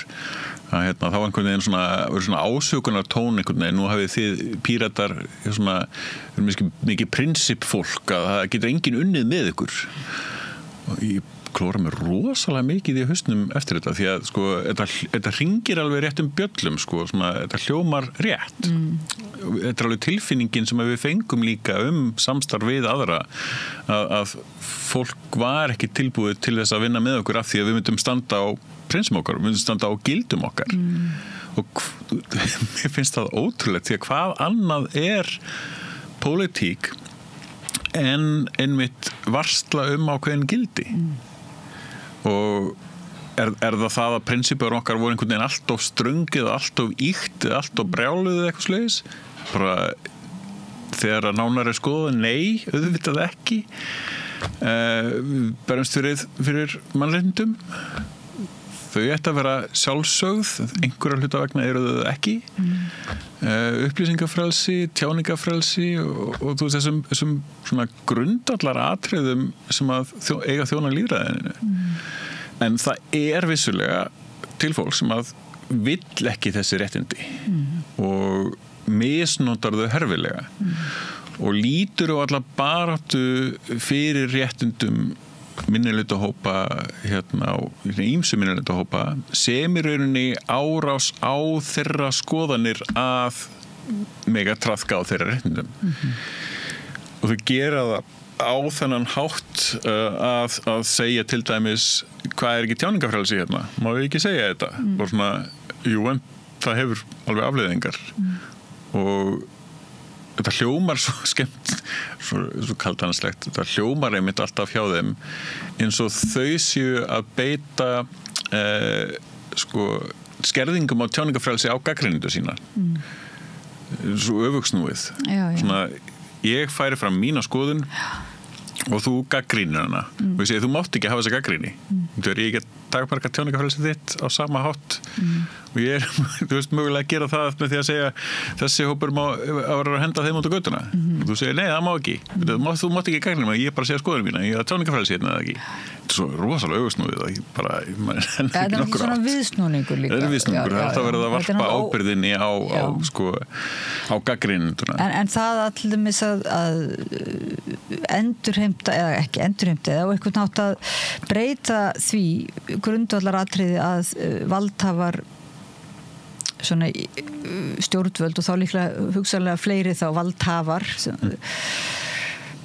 hafa einhver völd svona í samfélaginu að þeir að við höfum óvart gefið þeim leyfi til þess að beita valdinu hvernig má þú veist ekki óvart ég meina einhver verður að sinna þessu hlutverki einhver verður að taka ákvörðun en við reynum að hafa stjórnarskrána og lög sem er rauninni ramma inn það hvernig á að taka ákvarðanir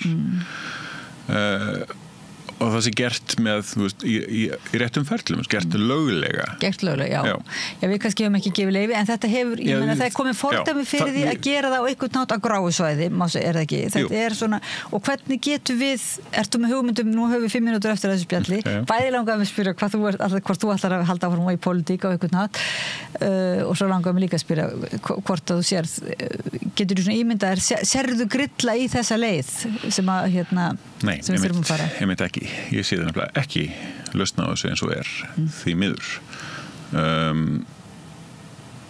það er kannski þegar uppi staðið eftir allt þetta draslmitt í pólitík ég er ekki pólitíkus, ég býst ekki við að halda neitt áfram í pólitík ég var bara að taka þátt í þessu einhvern veginn á mínum forsendum eftir því sem að mér sýndist vera best það sem að Píratar voru að berast fyrir var það sem að ég var sammála aðferðafræðin hvað það er að bakvið og ég rétti upp hendi einhvern tímann hefði getið sett með einhvers þar að lista og þá prófkjör og ég endaði bara ofalega ég er bara búin að vera það einhvern veginn síðan þá og fólk bara segir síðan það komið á þessu og þá er það bara þannig Og það kannski vandinn, ég sé ekki hvernig hægt að ná tökum á þessu á neitt góðan hátt. Því miður held ég að niðurstaðan verði að þetta springi allt upp í loft framan í okkur á einn eða annan hátt.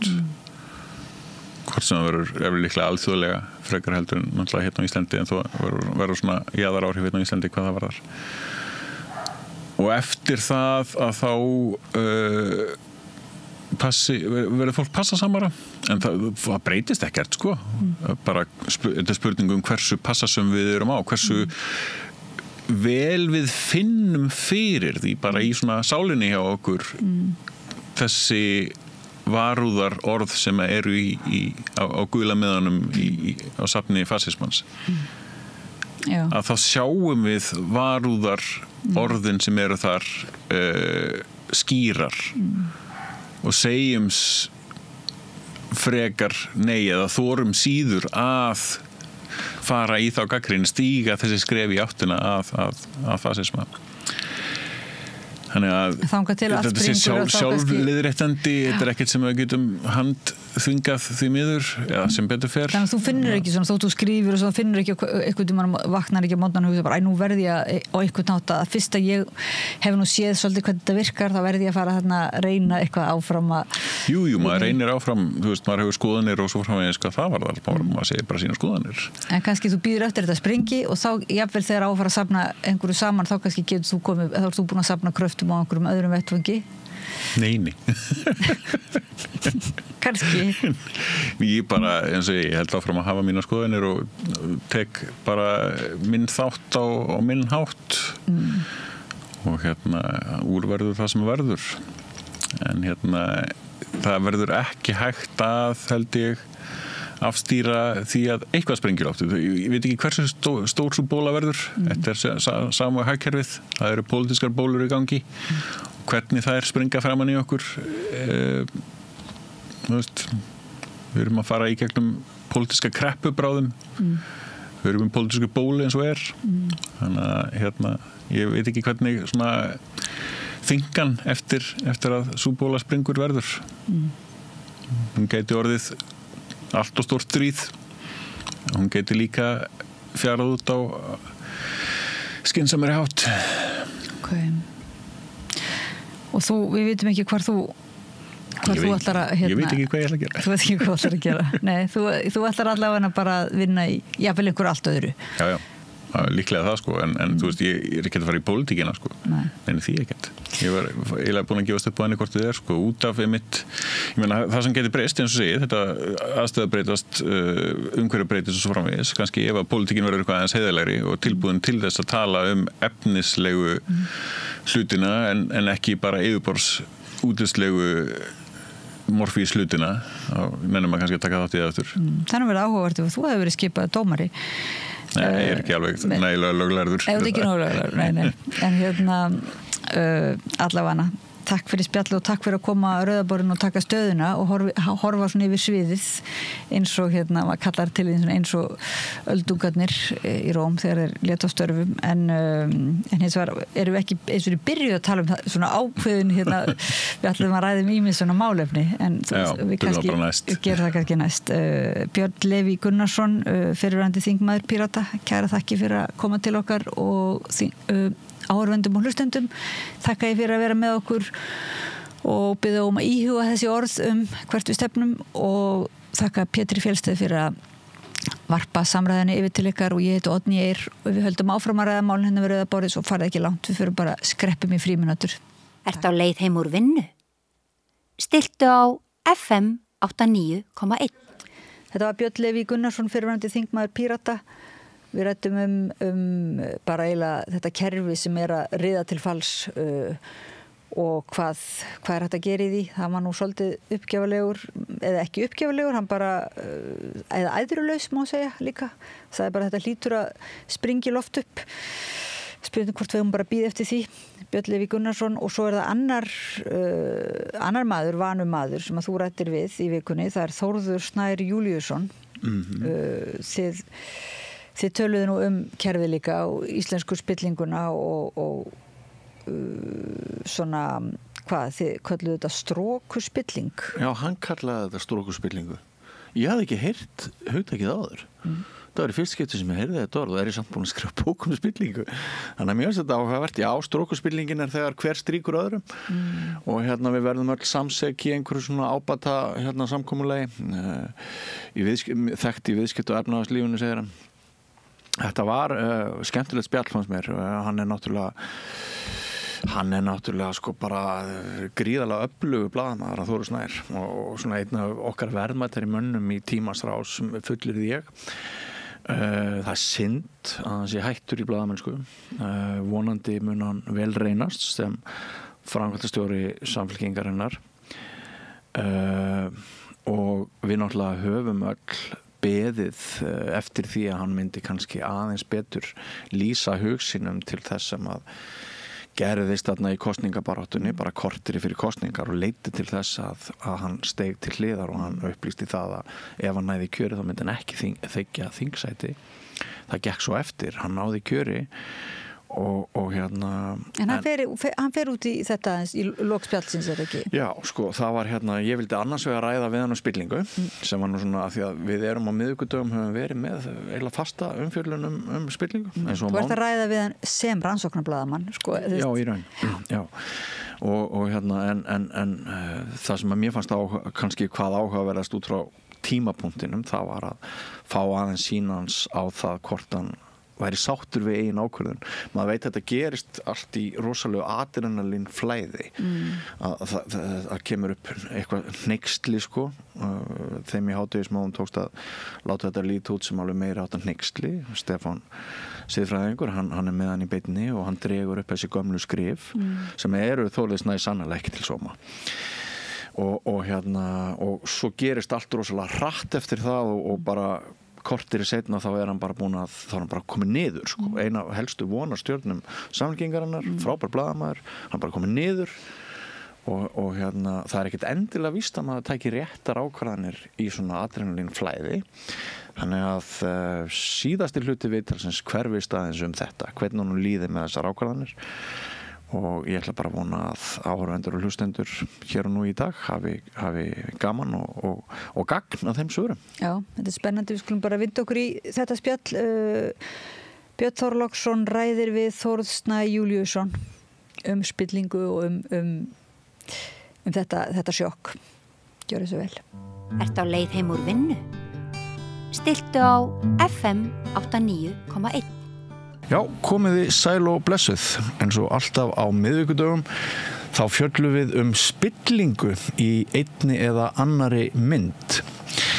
Það er stutt á milli blaðamennsku og spillingar í þeim skilningi að mörg blaðamennskan leitast við að veita spillingu aðhald eða upprætana. Skilgreiningar á blaðamennsku eru hins vegar fjölmargar og kannski má segja að engin ein hafi orðið ofan á. En áður en ég kynni gest þáttarins í dag langar mig til þess að vitna í ansi fallega skilgreiningu á blaðamanni. Hún er tekin úr þessari bók sem þið sjáu hér, ævisaga Valtýs Stefánssonar sem var ritstjóri Morgunblaðsins til langs tíma, mjög merkur fjölmiðlamaður á öldinni sem leið og hann segir hér blaðamanninn: á hverjum degi verður blaðamaðurinn að finna til þess að blaðamennskan, hinn daglega þáttaka í öllu því sem gerist og máli skiptir, er gróandi þjóðlífsins á öllum sviðum, er lífið sjálft. Nú á þessum tíma báru menn sannlega mikla virðingu fyrir blaðamennskunni og viðmælandi minn, ég hef alltaf borið virðingu fyrir honum sem blaðamanni. Hann heitir Þórður Snær Júlíusson, velkomin. Takk. Hvernig fannst þér skilgreining Valtýs Stefánssonar á blaðamanni? Hún var hófleg, en falleg? Já, falleg. Já. Sko, við ætlum að ræða spillingu hérna eftir, en mér langar aðeins að kynnast svona því hvernig þú dast inn í fjölmiðlun á sínum tíma. Hvað er til dæmis langt síðan og hvar þreifaður fyrir þér fyrst? Ég datt inn í fjölmiðla óvart, eins og svo margir aðrir. Já. Fyrsta starfið mitt í fjölmiðlum var á blaðinu Já.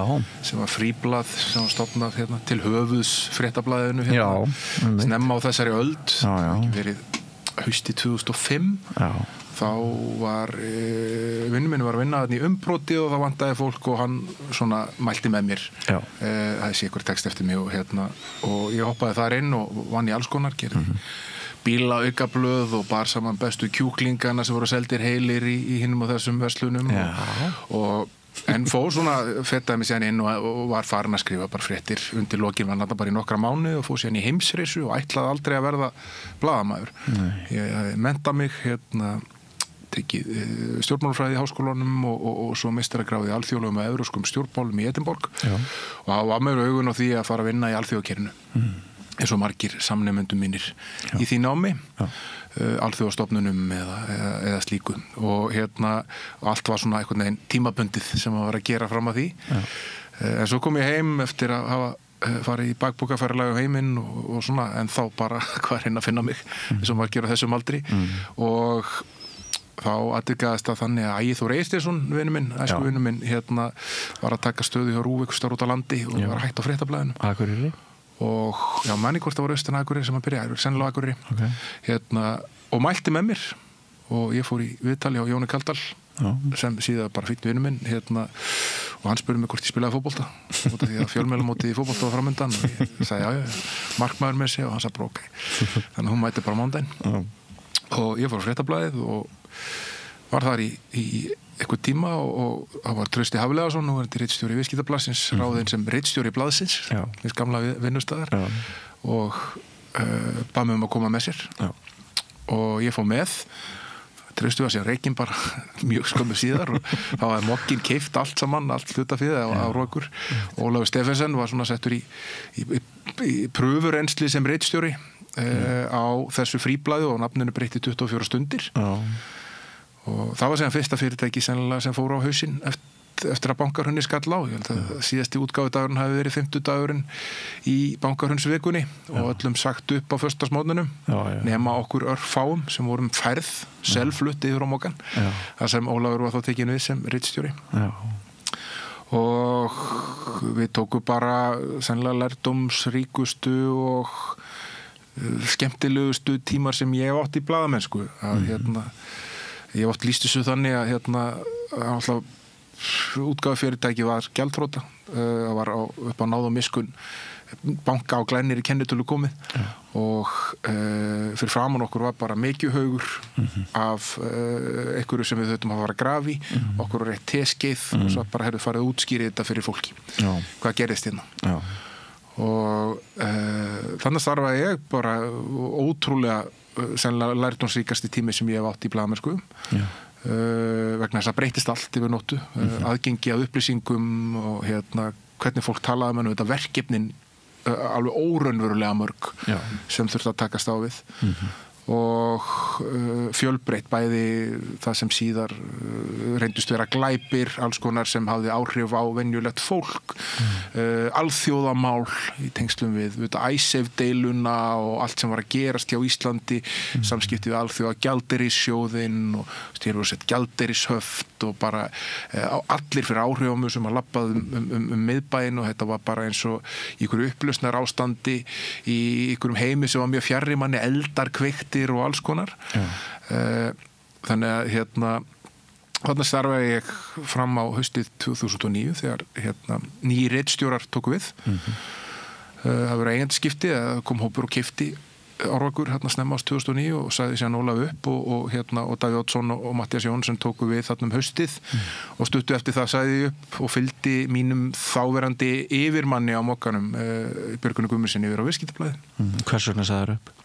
Aðalástæðan var einfallega svo að Björgun hefði verið ráðinn í stöðuna sem Haraldur Jóhannesson var í áður en var einhver svona og hann hann vildi fá mig með og ég og Magnús Halldórsson kollegi minn fóru með En hvað fannst þér með að Davíð væri orðinn ritstjóri? Ég veit að mér fannst þetta ekki henta og ég hef sagt frá því áður að það kom upp sena sem ég var að skrifa frétt sem var mjög mjög almenn frétt, það var tilfærslu á máli frá fjármálaeftirlitinu yfir til sérstaks saksóknara eða saksóknara efnahagsbrota, ég man ekki hvort að það var á þeim tíma að fjármálaeftirlit að vísa máli sem snerist Baldur Guðlaugsson fyrrverandi ráðuneytisstjóri fjármálaráðuneytinu og svo frétt var ekki birt og þrátt fyrir að ég og Björgvin og Egill Ólafsson heitinn, þá var þetta fréttastjóri Morgunblaðsins hefðum svona kallað eftir skýringum, þá fengust bara þær skýringar að það veru betri upplýsingar sem lægi hjá ritstjóranum en okkur og svo bara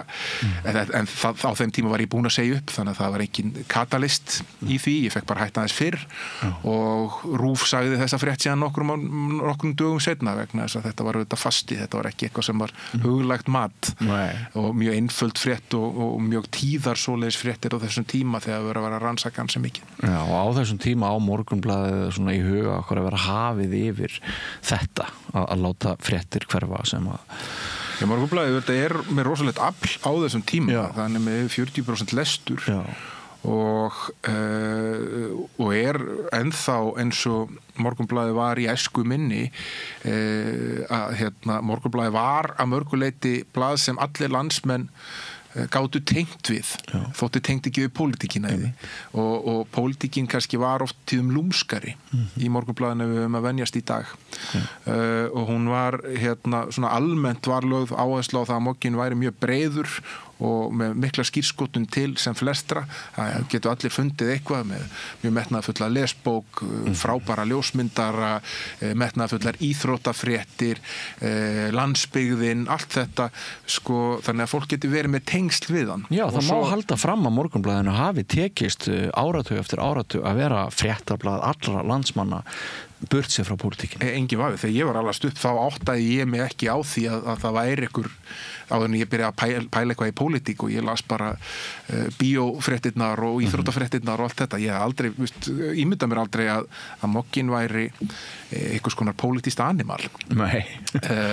En auðvitað var hann það þegar á reyndi og það er engin það er engin feluleikum með að maður lesti til dæmis bækur Styrmis Gunnarssonar þegar hann er að lýsa því hvernig mokkanum var beitt þegar pólitíkin þurfti á því að halda hvort sem það var pólitík innan flokks í Sjálfstæðisflokknum eða á stóra sviðinu. Og sumir segja það nokkuð augljóst þessa dagana eftir stjórnarskiptin.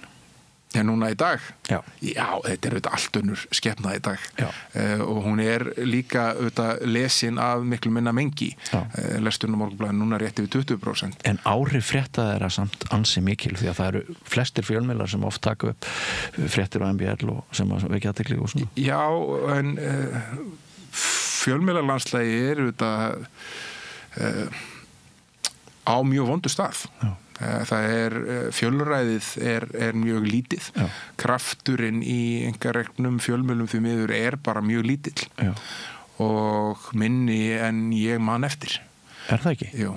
Mér finnst þetta líka. Allan að tíma, ég fari í gegnum mörg þessi svið eftir ég hætti Mokkan og fór á Viðskiptablaðið, svo fór ég á Viðskiptablaðinu og gerist viðskiptaritstjóri Fréttablaðsins og munun á Fréttablaðinu þegar ég vann þar 2007, 2006 og 2007 og svo þegar við varum 2011 til 2013 hann var heiminn og haf þegar maður sá hnignunina bara í fjölda starfsfólks í kröfunum efnisframleiðslu í því hvað voru margir reynslumiklir og getumiklir fjölmiðlamenn horfnir frá og margir eru þetta mjög efnilegir kannski komnir í staðinn en það er þetta þetta var bara svo blasti svo skýrt við einhvern veginn bara í fjöldanum og kannski getunni og svo hefur þetta bara farið niður á við síðan og við mistum rosalega mikið þegar Fréttablaðið fór sama þótt að það var held að öllum augljóst að viðskiptamódelið myndi ekki ganga upp til lengdar þá allavega maður var alltaf óskaðis að þau myndu finna einhvern takt sem þetta geti gengið áfram vegna þess að það er svo nauðsynlegt að vera með 2 dagblöð í samkeppni við hvort annað einmitt þessar daglegu fréttir þannig að það sé ekki bara einn engar fjölmiðl sem slær einhvern veginn taktin í allir pólitíski narratífu. Þannig finnst mér dálítið vera í dag og það miður, en það mikill vilji ég hjá nýjum ráðherra fjölmiðlamála að adressa þetta. Sko, okkur fannst ástandið eiginlega nógu veikburða og slæmt þarna nokkrum árum eftir hrun þegar þú fer svo gengur í það ásamt öðru fólki að stofna þína eigin fjölmiðla. En það sannarlega það gat versnað enn og þetta eru 10 eða 100 starfa sem eru komin út úr geiranum og það mjög erfitt að átta sig á því sko hvað eru margir í blaðamennsku vegna þess að blaðamannafélagið sjálft segist ekki hafa upplýsingar fjölmiðla nefnd hefur ekki upplýsingar við erum í sama félagi, almannatenglar og blaðamenn sem mjög áhugavert en mér ekki ótt að segja það að svona ein af ástæðum þess að þú fer svo út í þinn sjálfstæða fjölmiðlarekstur svo að þú brennur fyrir því að styrkja aðhalds- og eftirlits hlutverk fjölmiðla og þar á meðal að veita alls konar viðskiptagjörningum og umsýslu hér sem að stundum vafasöm og stundum hrein spilling aðhald. Jú, sko, ungæðisháttur rosalega vanmetinn kraftur. Já. Og maður finnst einhvern veginn stundum þegar maður ungur að maður geti allt og svona miklu minna móttækilög fyrir að gera nokkra málamillanir og og mér fannst þetta búið að vera erfitt að vinna í þessu umhverfi þar sem andlag fréttanna var oft til umfjöllunar. Við erum búin að vera sérhæfum í viðskipta og efnahagsmálum og pólitík og búin að vinna á Morgunblaðinu þar sem þú varst með útgerðarfólkið og sem var líka mjög djúpt í bönkunum á þeim tíma og fyrirhandi forsætisráðherra og seðlabankastjóra sem var risastór breyta í uppgjörun og hruninu allt í náni ritstjóri og svo Fréttablaðinu þetta bara með Jón Ásgeir og Ingibjörgu konu hans sem eigendur og ég bara, þetta var svona bara tilfinningi, það ekki tækt að gera þetta í þessu umhverfi.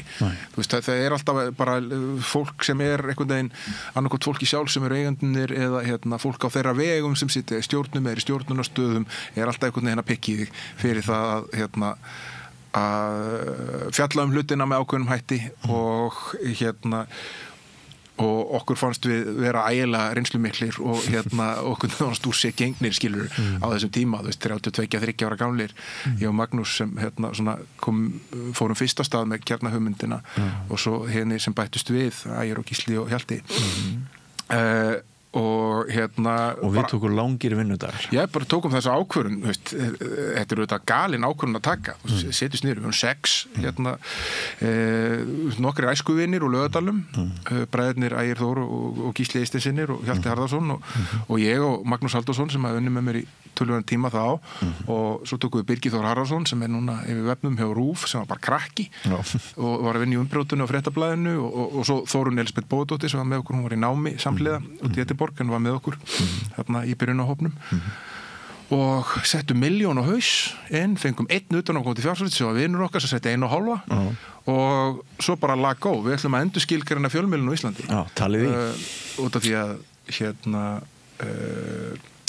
iPadin eða spjaldtalvan hafði verið jólagjöf ársins 2012 og ég var bara samfærður það núna verður núna allir neita frétta á spjaldtölvu hérna í frá og byggum til app-magasín mjög high-end app-magasín með löngum fréttaskýringum og djúpum öll áherslu á dýpt og gæði en ekki smælki einn útgáfudagur í viku bara náður í appið og lesi þetta á snjallsíma eða í spjaldtölvu til þess að lesa þetta Áskrifanda módel Nei auglýsingamódel sem eru þetta fyrstu feillin og svo förum við á stað og við vinnum allt sumarið bara launlaust og gáum út bók og Magnús til þess að fjármagna eitthvað að þessu fyrstu bókina sem við gáum út og menn eru svona bara, ég svona æfingum til þess að hafa í sig á og svo þessu launchað í ágúst og fær rosalega mikil viðbröð byrjum á algjöru sprengju með viðtal við Sigmund Davíð sem forsætisráðherra á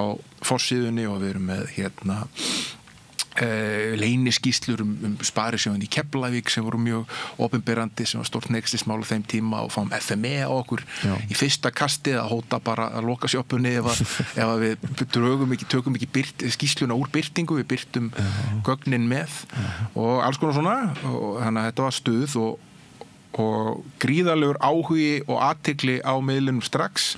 Hann varð mjög og velvilji. Já, og fljótt svona mest uppikkaðasti miðlinn, það er að segja við vorum bara aðrir miðlar vitnuð í okkur vikulega, þegar við komum út. En það var augljóst að við höfum gert mörg regin mistök í forminu.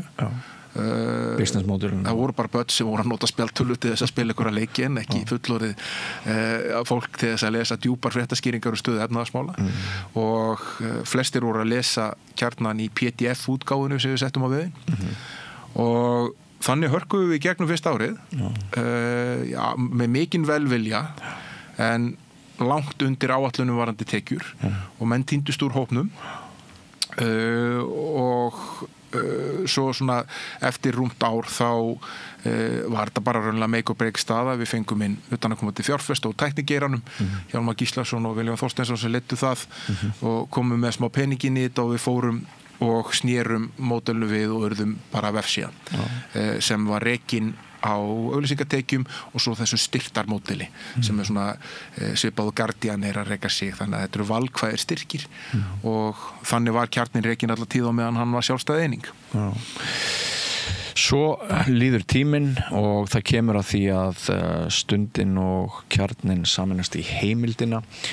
Síðan höfum við ég tók nú saman sjálfur bókum Spillingu sem ég skrifaði mestu fyrir 2 árum þá fór ég nú einu sinni að tvisvar í heimsókn til ykkar á Heimildinni til þess að taka viðtal við Helga Selja en sko flestir sem ég hitti þarna innan hús á þeim tíma þeir eru hættir blaðamennsku komnir eitthvað annað og þú varst nú mörgum hafði nú sviðið undan penna þínum það má kannski segja að er það ekki rétt greint hjá mér að í stað þess að þú sért svona alltaf í fréttum þá færir þið meira í greiningar eftir því sem að þínum blaðamannaferli vindur fram pistlarnir þínir þú ert að reyna svona að halda utanum flókin veruleika skrifa mikið efnahagsmál getum við ekki sagt sem svo að þú hafir svona litið á hlutverk þitt sem greinandi í samfélaginu Jú, ég held að það sé ekki tverrlagi en ég skrifaði þetta allatíð mjög mikið og skrifaði allatíð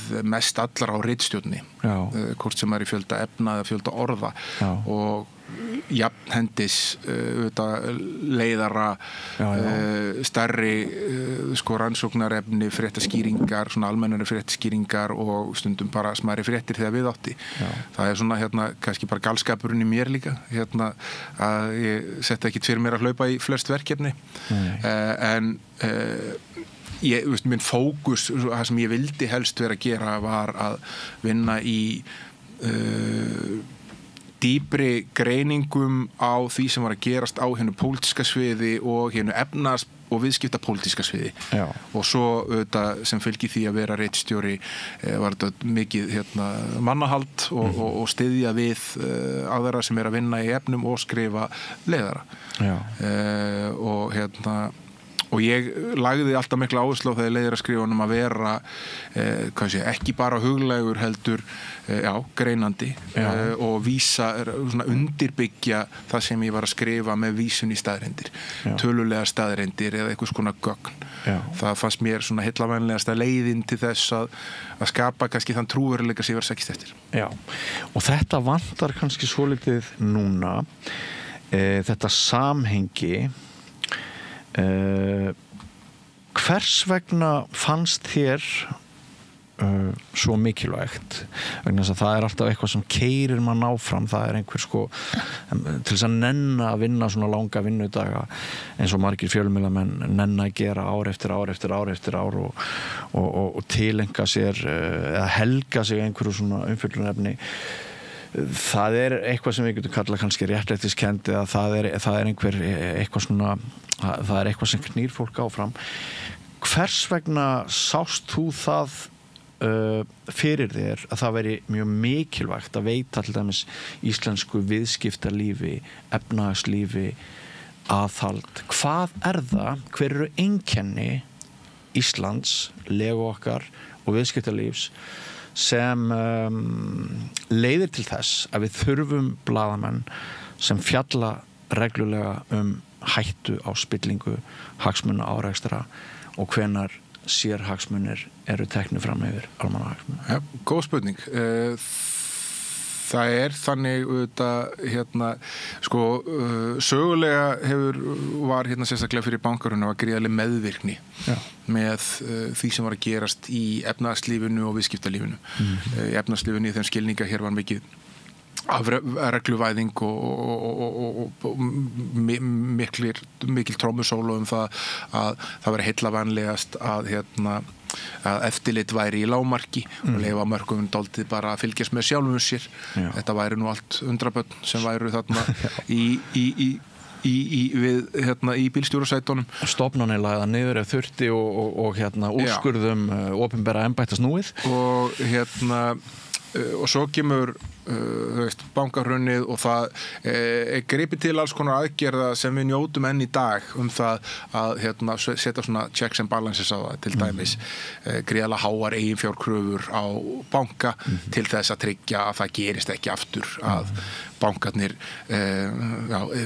eigi ekki fyrir því sem þeir segjast eiga og falli með þeim hætti sem þeir gerðu með þeim gríðarlegu samfélagslegu áhrifum sem það hafði. Hafa farið í það að fara að rannsaka efnahagsbrot með hætti sem var ekki gert þannig einstæðar annars þeir í heiminum. Settur upp sérstakur saksóknari og settir miklu fjármunir í fjármálaeftirliti til þess að fara inn í þessa banka og skoða brot og endanum ákæra fyrir brot eins og markaðsmisnotkun og alls konar fjársvik sem er einstakt á heimsvísu og svo dofnar þetta allt einhvern veginn hægt og rólega aftur og á Íslandi ríkir eitthvað sem ég hef alltaf skilgætt. Það sagði við mig Ólafur Þór Hauksson einu sinni sérstakur saksóknari, ég var að taka viðtal við hann kallaði þetta strókuspillingu og mér fannst þetta hugtak sem náði svo vel yfir það sem á sér stað á Íslandi. Að þetta ekki svona spilling þar sem menn eru með skambissur eða brún umslög. Þetta svona ég strík þér og þú stríkum mig tilbaka þegar mér hendar spilling. Og hún á sér stað, það svona grátt svæði í íslensku samfélagi þar sem efnahagsmál, viðskipt og stjórnmál mætast og það rosalega margir sem búa á þessu gráa svæði. Tengslin eru þetta mjög mikil umfram það sem gerist í mörgum öðrum samfélögum og vegna þess að við erum bara lítil þjóð og ef þú þekkir ekki eitthvað þá þekkir eitthvað sem þekkir hann og þess vegna er mjög óljóst að sjá hvað skilin verða, ef þú skilur mig á milli þeirra sem eru búa á þessu svæði, þessu gráa svæði. Og alltaf þessi háski, ef þú ætlar að gagnrýna eitthvað opinberlega, málefni, að þú stuðir einhvern persónulega og að það verði vandi. Já, ég meina, það það sem svo rosalega erfitt við þetta, þú myndist á það náðan að starfandi í fjölmiðlum hefur fækkað miklu meir en helming á örfáum árum sem eru bara gríð og margir af þeir sem að farið út fólk með mikla reynslu og getu og þekkingu og ástæðan hjá mjög mörgum auðvitað þetta vondur vinnutími og auðvitað þetta lág laun en hjá mjög mörgum þetta áreitið.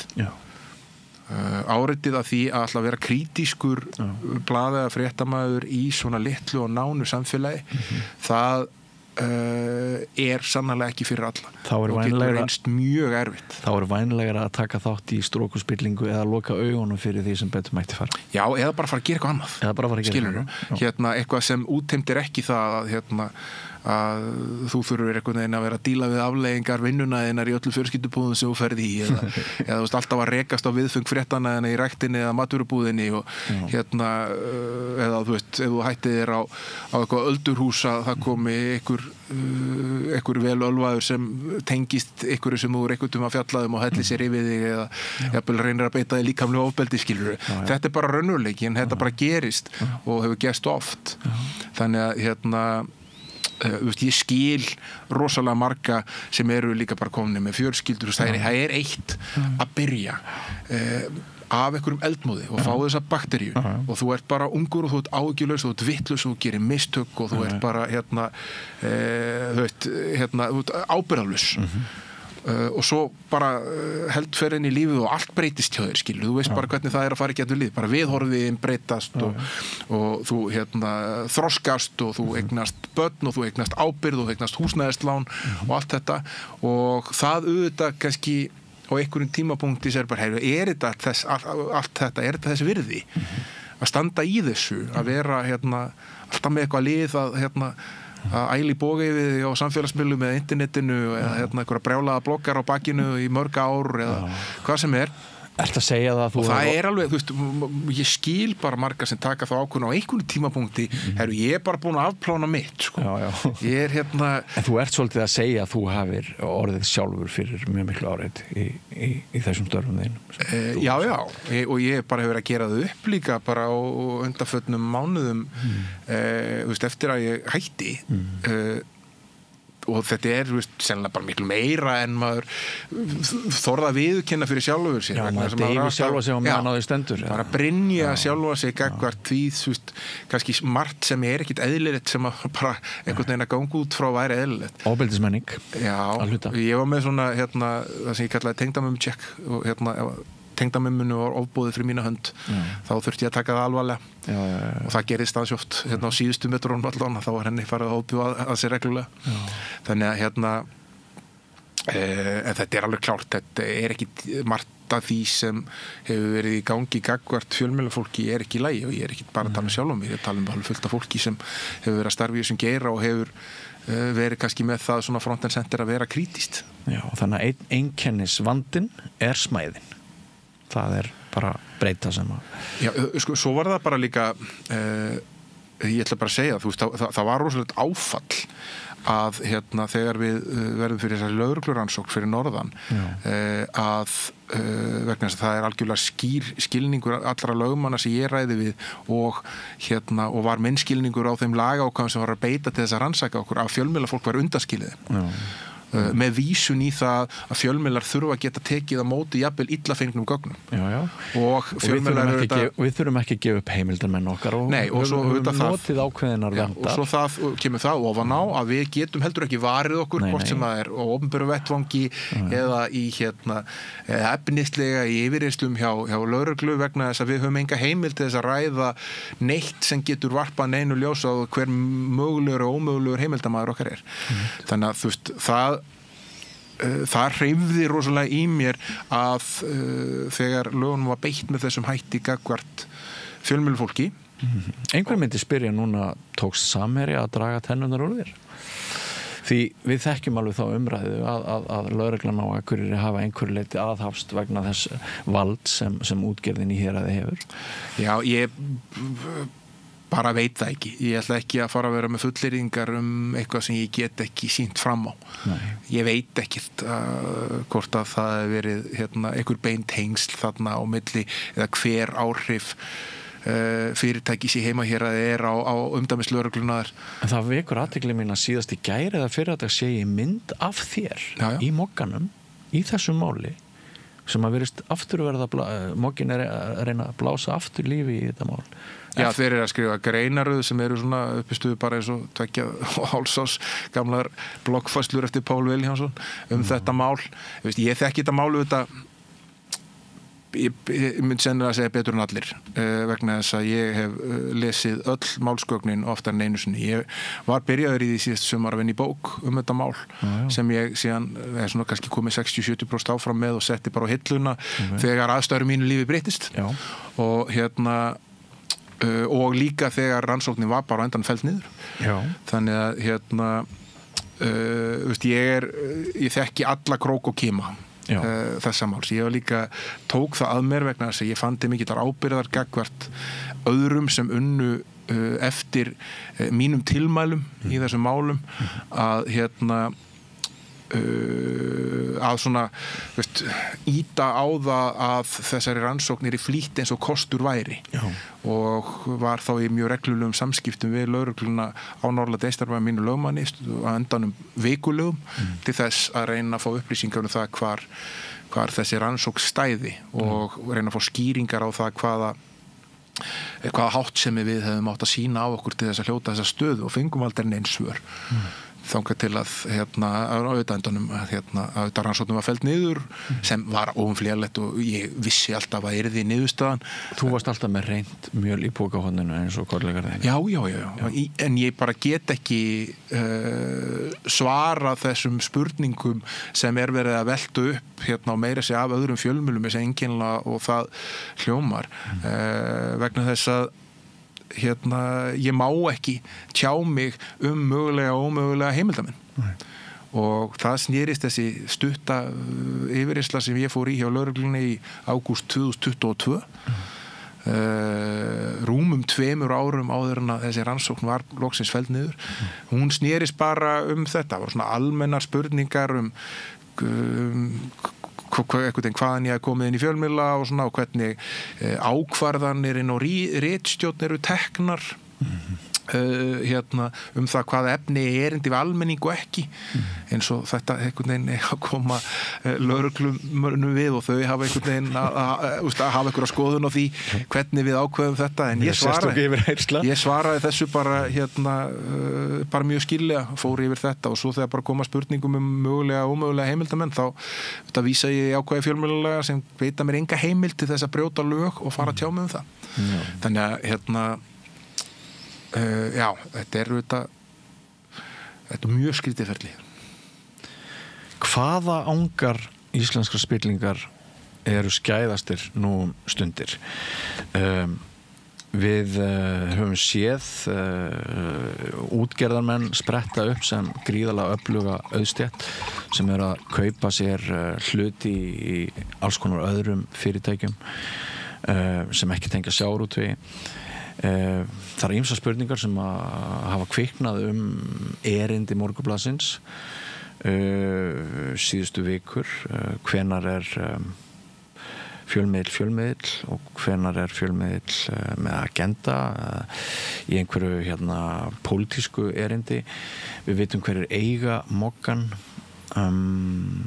eru bankarnir allar þær furður sem við verðum vitni að þar hvernig það orðið algjört rof á milli bankakerfisins og almennings það væri nú enn í þínu gamla starfi það væri ritstjórnarfundur hvert helsta spillingar megin samtímans? Sko ég hérna og ég meina það alveg og það kemur alveg frá hjartarótum að mér finnst hérna sko það umhverfið sem kannski heimilar spillinguna ef við skilum hvað ég við og ef ég held áfram út frá þessu sem ég var að tala áðan að við erum sko komum úr svona samfélagsgerð þar sem lengi vel þótti bara eðlilegt að hlutinni væru þannig að þeir væru svona undir geðþótta ákvörðun þeirra sem fara með valdið hvort þú fengir ykkur gæði eða ekki og svo verður mikið breytinga á þegar við göngum í Evrópska efnahagssvæðið og fáum stjórnsýslulög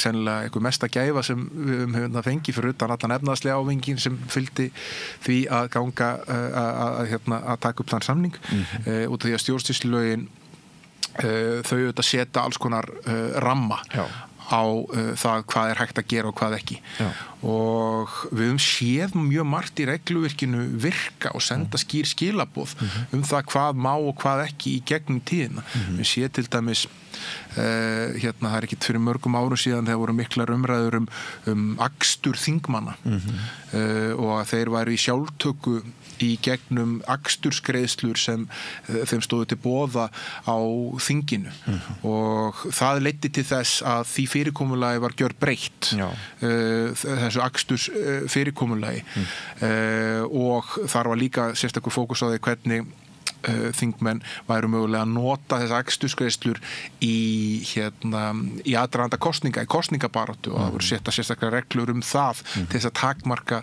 slíkar notkun.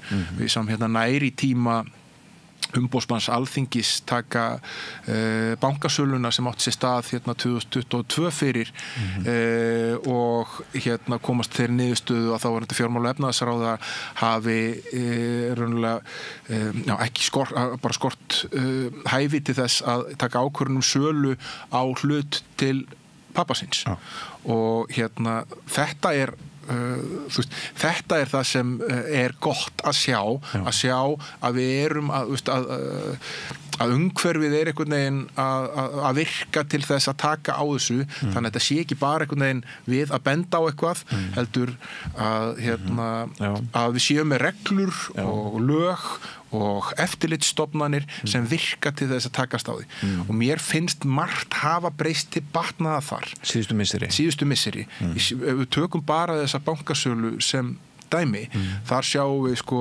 Ríkisendurskoðun skila mjög beinskeyttri skýrslu sem áfelli yfir þeirri stofnun sem stóð að þeirri bankasölu. Við sáum aftur umboðsmanns Alþingis gera það sem hann gerði. Við sáum fjármálaeftirlit Seðlabankans fara í mjög aggressívar rannsóknir á söluráðgjöfunum sem skilaði metsekt á Íslandsbanka sjálfan og það enn aðri söluráðgjöfar ennþá í rannsókn vegna þessa. Þannig að þú veist, það mér finnst margt af þessu sem var einhvern veginn að benda á í gegnum tíðina, það aðeins að þokast í rétt átt. Við erum aðeins að fullorðnast sem samfélag og ég held að það verði mjög hollt óháð því sem ég að gera í dag og hvar mínir hagsmunir í pólitík liggja í dag. Ég held að mjög hollt þegar verða svona stjórnarskipti upp á pólitíska menningu sem flæðir út í stofnanirnar að flokkar sem hafa meira og minna setið við völd á Íslandi hverfi frá að minnsta kosti tímabundið og komi þá aftur tilbaka inn í annars konar menningu. Ég stundu sagt að þetta sé svona dálítið svipað eins og gerðist 94 þegar R-listinn náði völdunum í Reykjavík og stjórnsýslan í Reykjavík fór úr því að vera svona valdbúðandi stjórnsýsla í að vera þjónandi stjórnsýsla. Og ég hef mikla væntingar og mikla trú á því að þetta moment sem eiga sér stað núna gæti mögulega skilað okkur á svipaðan farveg en við auðvitað langt í land. Það margt sem auðvitað ennþá dálítið skrítið. Ég held við þurfum líka að ræða í einu orði fyrirmyndir og það sem að þykir í lagi og við erum að, sem sagt, Bjarni Benediktsson hann ekki lengur við völd. Hann ótrúlega löng hneykslismála saga sem fylgdi honum og minni tiltrú gagnvart playerum þarna í brúnni í stjórnmálakerfinu. Heldur að það eitt og út fyrir sig sé samfélaginu til bóta að það ekki Bjarni Benediktsson lengur? Ég held að að það sem gerist eftir hrun og að alvarlegasta sem við missum traust á milli almennings og stofnana samfélagsins og þá mjög nauðsynlegt fyrir alla stofnanir samfélagsins hvort sem það Seðlabanki Íslands eða lögreglan eða dómstólar eða Alþingi eða borgarstjórn Reykjavíkur að gera allt sem í sínu valdi stendur til þess að endurbyggja þetta traust. Ákvarðanir þurfa að vera hafnar yfir allan vafa og það sem hefur verið að mínum mati á undanförnum árum aftur trekk hvort sem það skipun sendiherra eða afgreiðsla á málum þar sem einhvern veginn svona grunur það einhver hafi verið að skara elda í einhverju að þær ákvarðanir hafa ekki verið með það einhvern veginn að leiðarljósa og auka traust í samfélaginu. Heldur fyrst og síðast persónulega hagsmuni þeirra sem voru þar undir. Og mikil ósvífni oft, mjög langt á milli vilja almennings og einstakra ákvarðana. Já, og oft, og taktíkin, og hún heppnaðist oft mjög vel. Hún þessi þegar fingurinn bendir á tunglið þá horfum við fíflið á fingurinn og reyna að fá fólk til þess að festa sig í forminu. Það að segja, síðasta dæmi var nú bara í aðdraganda kosninga út af þessum hvalveiðivídeóum sem sonur Jóns Gunnarssonar var í. Þar umræðan fór á 10 sekúndum frá því að snúast efnisatriðin í þessum myndbandsupptökum yfir því að snúast formið það hvernig þessa efnis var aflað og frammeins og óskamfellið þar og þetta bara virkar. Þetta sama og gerðist í þessu máli og þess vegna alltaf verið að trommit upp aftur og aftur okkar varandi skerulega til Samherja. Allir búin að gleyma innihaldi þeirrar umfjöllunar, eða margir, það, þú veist, bara hvað þarna voru samskipti ákveðna starfsmanna og greiddra ráðgjafar Samherja við alla helstu toppana hjá Samherja og það hvernig ætti að beita sig gagnvart alls konar fólki við það í samfélaginu og að Samherji baðst afsökunar á þessu fyrirvaralaust strax í kjölfar umfjöllunar tók ábyrgð á því sem hafði átt sér stað og sagðist að það gengið á langt en núna einhvern veginn eins og þetta ekki gerst og núna þetta einhvern veginn svona málað upp eins og þetta hefur bara verið góðglatt spjall þriggja vina í einhverju samskiptaforriti og formið, þú veist, öll athyglin á formið, hvernig nálguðust blaðamenn þessi gögn og búin til einhver reyfarakend brjáluð saga byrlanir, eitranir geðveiki og alls konar sem á sér enga stoði í raunveruleikanum og allir sem hafa farið í gegnum gögn málsins eða kynnt sér þetta veita það, skilurðu. En af því þú minnist á Namibíumálið, hér var fyrir viku Þorvaldur Gylfason sem í hópi þeirra sem að halda því fram að Ísland sé ekki réttaríki. Við séum svo gjörspillt og það séu svo djúpar tengingar að þær ná inn í dómstólana. Þú reyndir að fara í meiðyrðamál, þú vannst það í héraði, þú tapaðir því í landsrétti, Hæstiréttur vildi ekki taka það fyrir. Ég veit ekki hvort það hefur hvort svo persónulega reynsla hefur einhver áhrif á viðhorf þitt til dómskerfisins en stór orð hjá Þorvaldi en við höfum beðið núna eftir því að þetta Namibíumál verið tekið fyrir hjá íslensku dómstólum, það ansi langt síðan það kom upp. Vekur það eitt og sér ugg í þínu brjósti að það sé ekki komið lengra eða eru eðlilegar skýringar sem að valda þessum tölum? Ég auðvitað og sammála því að við séum ekki réttaríki og við erum réttaríki sem að mörguleiti virkar ágætlega en alls ekki fullkomið. Og ég get alveg leyft mér að vera sem leikmaður og ég auðvitað ekki lögmenntar en ég hef tamið með það þegar það koma dómar sem vekja átekli minna eins og einhverjir dómar sem snúi í málu sem ég sjálfur aðeilað eins og þessu meiðiramáli að fá fólk í kringum sem eru með lögfræði kunnáttu til þess að chippa inn og segja mér bara blákalt það hver þeirra skoðun niðurstöðun og það var mín niðurstaða og minna ráðgjafa að niðurstaðan í þessu meiðiramáli mér fannst hún einkennileg en ég tek henni vegna þess að þetta bara farvegurinn. Það kannski grunur að öflin séu að hegna þér? Já, aftur, á samaskapi þá líti ég ekki á hérastóminn sem féll í þessu máli, sem ég fannst mjög góður og vel uppiður og féll okkur í vel, sem að þar hafi einhvern veginn öflin verið að hygla mér og þá ætla ég ekki að líta á það að Landsréttur hafi með einhverjum hættum verið að refsa mér fyrir eitthvað. Þetta var bara niðurstaðan, maður verður bara takinni. Varðandi rannsóknir á málum þá það auðvitað þannig og út af því að það voru svo mörg af þessum málum sem voru eftir bankar sem tók alveg ótrúlega langan tíma og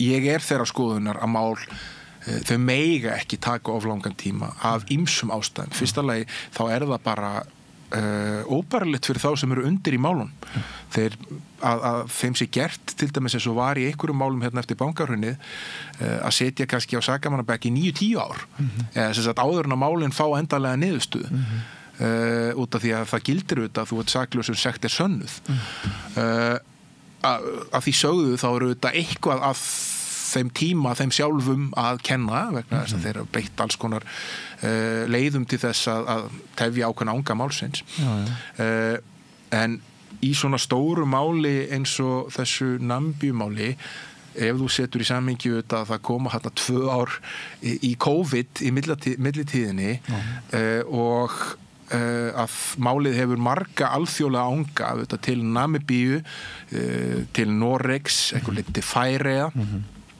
þá þótt að sé óheppilegt að málið taki svona langa tíma þá það ekki það ekki alveg óskiljanlegt að það sé svoleiðis. Þú ert ekki tortrygginn? Nei, og ég held að þetta mál verði alltaf, rannsókn málsins, henni verður alltaf lokið með einhverjum hætti. Ég held að það verði, ég held að hljóta verða núna einhver tíman í nánustu framtíð, að það verði þannig að þeir sem hafa verið að rannsaka þetta núna frá því í nóvember 2019, að þeir komist á, taki málið, rannsóknina seti það fyrir fram saksóknara sem þarf að taka ákvörðun það hvort að falli verið frá því eða hvort að verið farir ákærur og þá gegn hverjum. Þannig að ég óttast það ekki og líka bara vegna þess hvernig þetta embætti var með þessi bankahrunsmál og getum minna að það var rosalegu þrýstingur þar. Það var rosalegur. Og mikið áhrifafólki í pólitík og viðskiptum sem beitti sér mjög hart. Ef við rifjum til dæmis upp þegar upplýsingum hlutabréf dómara var lekið inn á fjölmiðla í lok árs 2016 sem eru þetta afleitt að dómarar hefðu verið að telja sér hæfa til þess að dæma í málum og geta mögulega skemmt niðurstöðu málana þegar þeir áttu einhverja fjárhagslega hagsmun undir. Annað afleitt mál þegar lögbann samþykkt á viðkvæmar upplýsingar í aðdraganda kosninga. Já, ég ætla að tengja þetta aðeins saman, en þau kom innan úr glindi og þau áttu sannlega erindi og allir sem fjölluðum þau áttu að gera það, sko. Það er ekki vafi, menn þetta var bara þannig að þetta var ekki í lagi og þetta að þessu farið fyrir endurupptöku dómstól. En það var augljóst að þessi gögn þau komu inn á glitni alveg eins og gögnin sem stundin síðan fjallaðum í aðdraganda kosninganna nokkrum mánuðum seinna sem fjalluðu þá fjárhagslega hagsmuni formann stjórnmálaflokks og fjölskyldu hans. Þannig að það var sett lögbann á eitt. Það var ekki sett lögbann á hitt. Nei. Þetta er alltaf setið daldið í mér og ég hef ekki fengið neinan handbæra skýringar á því hvað olli þessu. Það setur í allir þjóðinni held ég, meira og minna. Vegna þess að ef að niðurstaðan hafi verið svo að það ætti ekki erindi, persónulegar, fjárhagslegar upplýsingar valda fólks í samfélaginu. Ég þeirra skoðunur þetta allt að hefði átt erindi og þetta getur setjað lögbann nokkuð skapaðan hlut. Þá hefði þetta gilda einhver meginregla og hún var augljóslega ekki til staðar. Nei. Tími okkar senn á þrótum. Ég veit að við þyrftum eiginlega klukkutíma til þess að ræða það sem mér langar til þess að nefna við í örstuð. Það er ESB. Þú trúir því að okkar hagsmunir sé betur borgið í ESB, ekki satt? Ég er ekki það sem múndi kalla hreintrúar. Nei.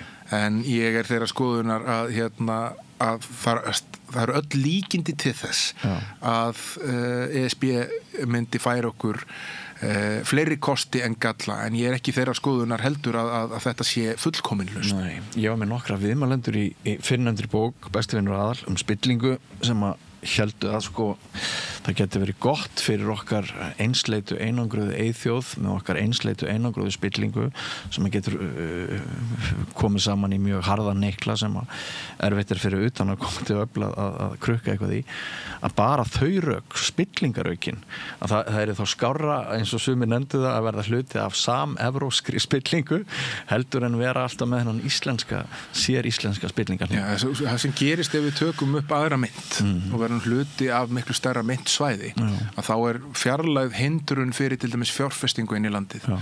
Og með erlendri fjárfestingi fylgir líka svo menning, fjárfestingamenning sem er annar staðar frá. Þá er líka fjarlægð hindrun sem mörg fyrirtæki í verslun og þjónustu setja fyrir sig það að setja upp shop á Íslandi sem að leyfa sér að sleppa út af því að krónan er breyta í viðskiptamódelinu sem þykir óeftirsóknarverð og við getum fengið þá aukna fjármálaþjónustu utanfrá sem við þurfum ekki að sækja bara til þeirra sem starfa á innlendum markaði og það dregur það úr völdum og áhrifum þeirra sem stýra þessu bankakerfi á Íslandi líka, þannig að það allt saman gríðarlega jákvætt og ég hef séð þetta sem einn helsta kostes að ganga inn í Evrópusambandið það að ég nokkuð viss það að erlend fjárfesting til Íslands myndi aukast og með myndi koma tölverð viðskiptamenning annar staða frá sem til bóta og myndi þroska viðskipta og efnaðsumhverfi hérna á Íslandi. En þeim stórfyrirtækjum sem þegar gera upp í tvöföldu kerfi þau náttúrulega vilja hafa óbreytt ástand. Sko ég ekki alveg viss þú veist, í öllum tilfellum, ég held að mörg stóru útgerðarfyrirtækin sem orðin þú tala ekkert mikið það og ekki að sannlega ekki öskrum það á torgum sem orðin á mér stærstu útgerðarfyrirtæki í Evrópu og eru með mikla kvóta í Evrópusambandinu og við Grænland og víðar ég ekkert viss að ef það kemur upp svo staða eins og alþjóðaumhverfið að þróast núna að það skapist meiri þrýstingur á Ísland að ganga inn í Evrópusambandið utanfrá, ekki innanfrá. Það núna, við höfum fyrst og síðast verið að takast á við þrýsting innanfrá þeir sem vilja ganga í sambandi hérna á Íslandi en utanfrá, ef að öryggisaðstæður breytast eða einhverjir hagsmunir sem raðast hann út af einhverjum tollastríðum að Ísland þarf að akút að fara að taka ákvarðanir það hvernig það ætlar að haga þessum samskiptum og kannski ef að EES-samningun ekki að duga eins og hann hefur verið að duga þá ég ekki viss að það verði einhver ein lína í stórútgerðunum þetta því að hagsmunir þeirra í Evrópu eru meiri og hagsmunir þeirra í því að eiga áfram aðgengi að Evrópumörkuðum og Evrópukvótum eru meiri en þeir hagsmunir sem þeir hafa í því að geta borgað starfsfólkinu á Íslandi í krónum. Rétt í lokin, Þórir Snær Júlíusson, kæra þakkir fyrir gott spjall. Var það góð blaðamennska hjá Stefáni á Mogganum að draga upp málin sem að leitu til þess hjá þér að þú hættir við þá ákvörðun að þiggja þingsæti þegar það bauðst? Ég bara ætla að segja pass vegna þess að ég skil alveg pólitísk mótíf þegar fólk í frambúði til þess að reyna að hafa neikvæð áhrif á þá sem þú lítur á sem ógni aðstæðinga og það ekkit annað fyrir mig að gera en að einfallega að sætta mig við það sem var og draga línu í sandin og halda áfram. Ertu sáttur við þína ákvörðun í dag? Ég ennþá þeirra skoðunar að það var ekkit annað fyrir mig að gera á þessum tímapunkti en að stíga til hliðar vegna þess að það voru 2 vikur í kosningar, þetta var komið í 5. 7. dag í umfjöllun, þetta voru stærsta mál kosningana taldi það til að voru 77 fréttir skrifaðum á nokkru dögum Þannig að þú telur ljóst að útkoma Samfylkingarnar hefði orðið verri Já, það var þannig að Samfylkingin hafði ekki færi á að tala sín góðu mál vegna þess að hún var föst í því að tala einhverja tilraun í minni til þess að vera ögrandi og sniður en var bara skaðalegur og lélugur þegar ég var bara ungur og ábyrgðarlaus maður í allt tíðaranda og allt umhverfi og það var bara búið að mála þetta upp svona sem risamál og ég þurfti bara, ég gat ekki breytt í ég þurfti þá að taka ákvörðun það hvernig ég ætlaði að bregðast við og það var mín niðurstaða þá að bæði fyrir flokkinn sem ég var að bjóða mig fram fyrir þannig að hann geti fengið það svigrúm sem hann þurfti til þess að tala sín stefnumál og ná þeim árangur sem hann ætlaði að ná sem var að leiða ríkisstjórn og hann náði og svo fyrir mína nánustu sem þetta bitnaði mjög mikið á að það var heillavænlegast stíga til hliðar og ég ennþann dag í dag þeirra skoðun að það hefur verið rétt ákvörðun. Heldur að Stefán Einar hefði tekið í sömu tökum eða hefði verið frambjóðandi Sjálfstæðisflokksins?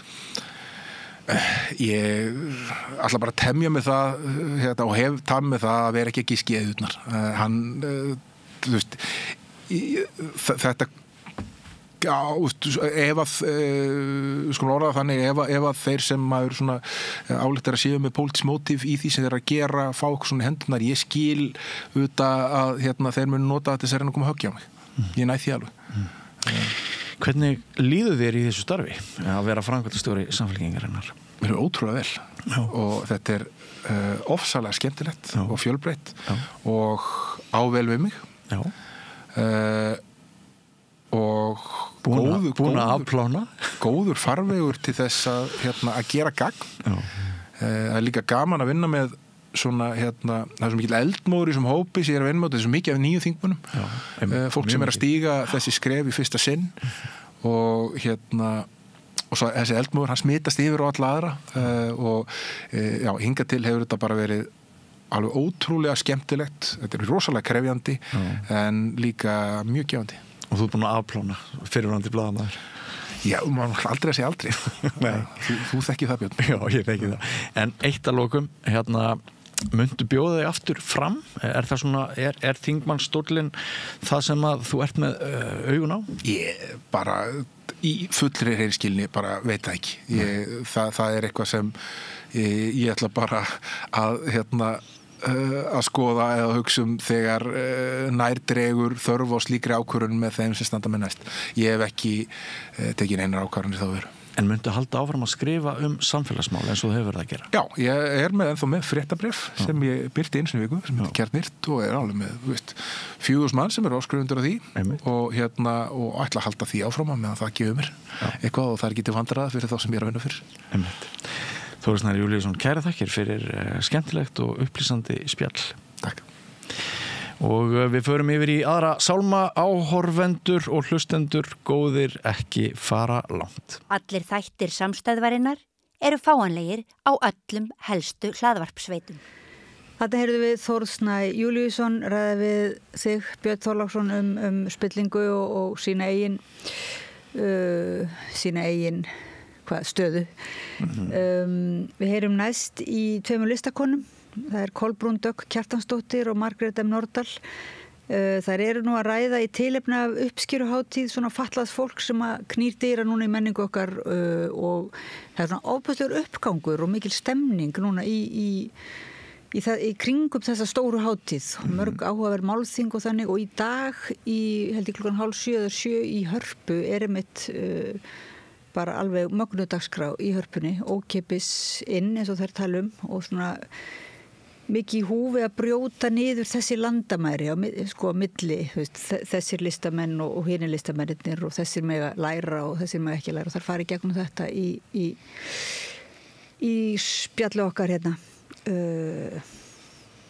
við Rauðaborðið. Það er bara frábært en ég vil vekja athygli á því að þú ert ekki lengur einn þarna í kynningunni.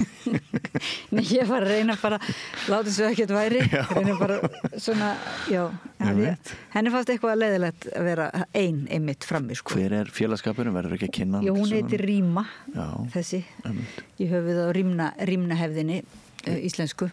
Já, við bjóðum hana velkomna til leiks. Já, þakka þér fyrir. En við skulum bara hlusta á Kolbrún Dögg Kjartansdóttur og Margrét M. Nordahl. Þær eru báðar svona brautryðendur í í listsköpun fyrir alla, svona að ná jaðar listsköpuninni inn í stofnanir okkar og búa til skemmtilegri samræðu.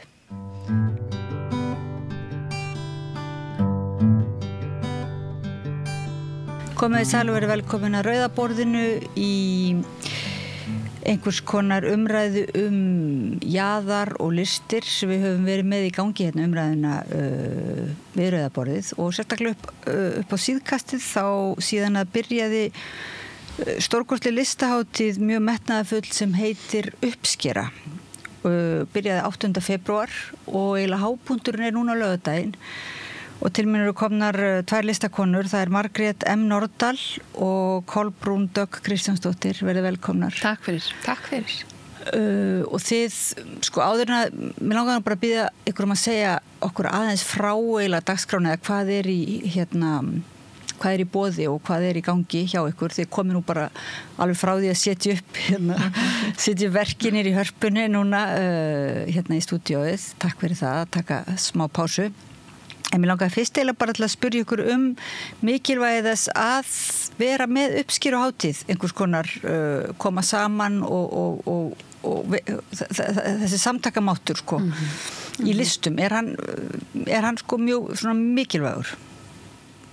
Já, alveg hiklaust og það sem er búið að vera svo dýnamist og dýrmætt í þessum undirbúningi að þessari hátíð uppskeru er þessi samtöl sem við erum að eiga og þegar við erum að koma saman og undirbúa og tengingarnar sem að verða á milli alls konar listafólks og hópa sem eru kannski að vinna saman í fyrsta sinn og mér finnst það allir þessi stóru hópur sem stendur á bak við þetta. Bæði listafólk en líka, aktivistar, að þetta náttúrulega í tilefni 20 ára afmæli í fötlunarfræða, þannig að við erum með fólk úr fræðaheiminum, úr háskólanum, svo er þetta hagsmunasamtök líka sem koma að þessu og einstaklingar og listafólk. Þannig að þetta er svo breiður hópur, þannig að þetta búið að vera mjög svona dýnamist allt saman. Já, maður finnur að það er mjög mikil svona stemning fyrir þessari hátíð, kannski vegna þess hvað hún er einmitt vel skipulagð og hvað er mikið flæði og samræða en getur verið þessi líka út af samtímanum skiljið út af því að það er einhvern veginn svolítið hallar á jaðarhópa bara yfir höfuð í pólitíkinni í dag. Já. Jú, ég held að og bara fatlað fólk er líka bara að fara að banka dyrnar og gera kröfur að það vill til dæmis bara sækja listnám og vera á sviði eða í kvikmyndum og bara geta menta sig sem atvinnu listafólk og verið bara inngilt og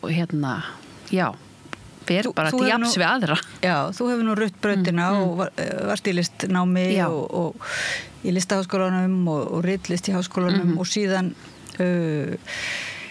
settur á svið og varst á sviði sjálf í stórkostlegri leiksýningu sem, hvað hét hún? Taktu flugi baby. Taktu flugi baby, ég myndi var í kassanum í Þjóðleikhúsinu og var það ekki svakalega reynsla?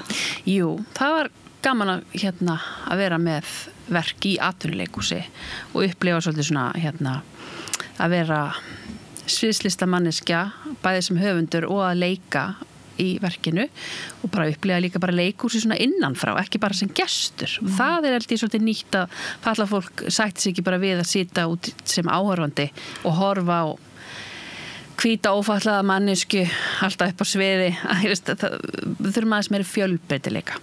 Já. Og það er ekki nóg einmitt að þessi hvíta ófatlaða manneski sé að jafnvel að leika eitthvað eða tala málefni það er þetta einmitt að það er mikilvægur að allir geti tjá sína rödd. Já, og líka fatlað fólk skilur það kannski er mikilvægt að segja sína sögu en svo líka bara vill fatlað fólk bara leika alls konar hlutverk og bara eða vera með myndlistarsýningu á Listasafni Íslands og en þá þarftu helst að vera búin að hljóta menntun til þess að geta komist inn í þessar stofnanir þannig að sem að margt fatlað fólk hefur ennþá verið útilokað. Já, við heyrum það í spjalli við Rannveigu í fötlunarfræði frumherjan. Hún sagði að það væri eiginlega svolítið svakalegt hvernig það myndu svona það væri ekki opið aðgengi að þótt að menn mentuðu sig jafnvel fatlaðir í menntaskólum eða fengju aðgang þar að listdeildum að þá væri síðan svona svolítið lokað inn í bara nemendur eins og með þroskahömlun, þau eru á starfsbraut og þau útskrifast ekki sem með stúdentspróf. Þá hafa þeim eiginlega enga möguleika nema kannski sækjum í diplómnámi fyrir fólk með þroskahömlun á menntavísindasviði. En fatlað fólk bara í sögunni, það bara var fólk sett bara eitthvað upp í sveit, bara á stofnanir eða Kópavogssæli og það þurfti ekki annað en bara að vera með hreyfihömlun, þá varstu bara settur bara fékkst ekki þetta, maðurinn minn fættur 55 og hann var bara átt ekki að helst að vera í skóla, fekk bara heimakennslu og það er svo stutt, þannig að afi minn fættur 1922 og ég er einmitt aðeins að fjalla svona spegla mig og mína sögu í hans sögu sem fötluð kona og hver munurinn að fæðast sem karlmaður og svona, það er svona uppskera og það er svo gaman líka hvernig fötlunarfræðin bara, ég byrjaði í fötlunarfræði og þá bara fékk maður smá svona sjokk, bara ég vissi ekkert að fatlað fólk var bara því var bara útrýmt í Þýskalandi, maður bara ég vissi ekki þessa sögu og og líka kynnast fötlunarlist, það er svona pólitísk list, þannig að það hefur verið að gera svo mikið bara á 20 árum og ég var á æfingu gær út af þessu málþingi og maður verður svolítið bara svona bæði finnir maður svona kraft en líka verður maður svolítið svona meir af því við erum ennþá okkur stað en samt er svo mikið svona kraftur og barátta í fólkinu og Já, ég held að það sé svo gaman að koma saman og finna svona þessu uppskjöru. Já. Maður fann það í leikritinu þínu, sko, þegar þú varst þarna á sviðinu, þetta var svona svolítil, sko, þrauta, sem sagt, ganga, þrauta saga og svo sigur. Sem sagt, einhvern veginn það var bara sigur í sjálfu sér að þú værið þarna með rammaskítar og hérna á sviðinu og sjálf og þessi kraftur. En hvernig upplifir þú það, sko, að fá að vera eins og, já, inn í sjálfu leikhúsinu, ekki bara fyrir utan. Fannst þér þetta bara að vera komið, var það svona tilfinningin eða upplifður raunverulega að það væri ansi margt eftir að gera? Sko, ég vona að þetta sé ekki bara eina sýningin bara sem að verður, veist, hvað svo? Svo þurfum við að halda bara áfram og og hvað ætlar Þjóðleikhúsið að gera núna næst? Það er svona, það er rekkart sem er í kjallara, Þjóðleikhúskjallara, svona House of Revolution. En við þurfum líka til þess að breyta, þá þurfum við líka að færa þetta upp á aðalsviði og það sé svona einhver stefna, líka bara að sé leikhús fyrir fólk sem er döff og það sé meiri táknmálstúlkaðar sýningar og fyrir alls konar hópa. Og nú er núna allir þessi viðburður í Hörpunni á laugardaginn. Vil ég að segja okkur frá honum, sko, hann þið eru það eiginlega smíða viðburð eða hanna viðburð í sammenningu sem er bara allt öðruvísi, er það ekki? Heldur en þið eru það eiginlega breyta svolítið mörgu. Og það sé aðgengilegur. Það er eins gott að sé aðgengilegur. Já, það er mikil áhersla á einmitt aðgengi. Það er náttúrulega frábært layup, frábært dagskrá, stórkostlegt listafólk að koma fram og það hafa komið fram svo mörg sterk og öflug verk undanfarið. Eins og verkina Kolbrúnar, Taktaflug Baby og Fúsi, hérna Aldur og fyrir störf sem var sýnt í Borgarleikhúsinu, dúettar sem voru sýndir á listahátíð og hérna Svartir fuglar sem voru á listan landamæra í Tjarnabíó og Eden sem var líka listahátíð og Eyja. Já, stórkostleg verk og þannig að við erum að fá að sýna þarna brot úr verkum þarna saman, þú veist, þarna komum við saman og fagnum þessum stórkostleg verkum og svo eru 2 ný verk, eitt sem var búið til sérstaklega fyrir viðburðinn, þau heita Nóel og Hjördís og þau eru mjög leyndardómsfull, vilja helst ekki gefa upp mikið fyrir hérna sinnviðburð og Madame Tourette líka sem var með geggjaða sýningu sem var líka sýnd á listahátíð og hérna og svo vídeo sem endar á myndbandi sem að Átak gerði í samstarfi við fjöldan allan af fólki, þannig að þetta verður svolítið bomba og einmitt eins og Kolbrún segir, þú veist, til þess að tryggja hérna, við erum að vinna náttúrulega bara með aðgengi í forgrunni að það sé fólk hérna geti komið og notið virkilega og þess að þurfa að vera að reka sig á eitthvað þannig að hérna bara frá því þú kaupir miða þá getur þú valið sæti eða þú ert í hjólastól eða þú vilt sjónlýsingu íslensku eða þú vilt sjónlýsingu á ensku og þetta er sérst við erum með frábæra túlka með okkur það er sérst táknmálstúlka sem túlka alla viðburði og hérna þær í hröðum höndum og svo eru Ditta og Þórunn Hjartadætur sem eru bara viskubrunnar hérna sjónlýsingu, það er alltaf sjónlýsöllu ég held þetta sé fyrsta sinn sem að dansverki er sjónlýst á Íslandi. Og hvað er sjónlýsing, sko? Það er ekki táknmálstúlkun? Nei, það er sérst fyrir fólk sem hefur skerta sjón og getur komið og fær svona hérna í eyrað og hlustar þá á sjónræna lýsingu á því sem fer fram á sviðinu og er samt líka í salnum að fá, þú veist, heyrir í flutningi verkana. En þær eru að teikna upp í rauninni myndina í orðum. Það er ótrúlega, ég hef einu sinni farið á sjónlista bíómynd og var með sjónlýsingur í eyrun. Þetta var reyndar alveg mjög dramatísk bíómynd úr seinni heimsstyrjöldinni, bara mjög þungt efni. En það var alveg rosa sérstök upplifun að fá þetta. Þetta var bara, hérna, já. Er þetta ekki eins og eiginlega svona gæti allavega verið listform út af fyrir sig, sko?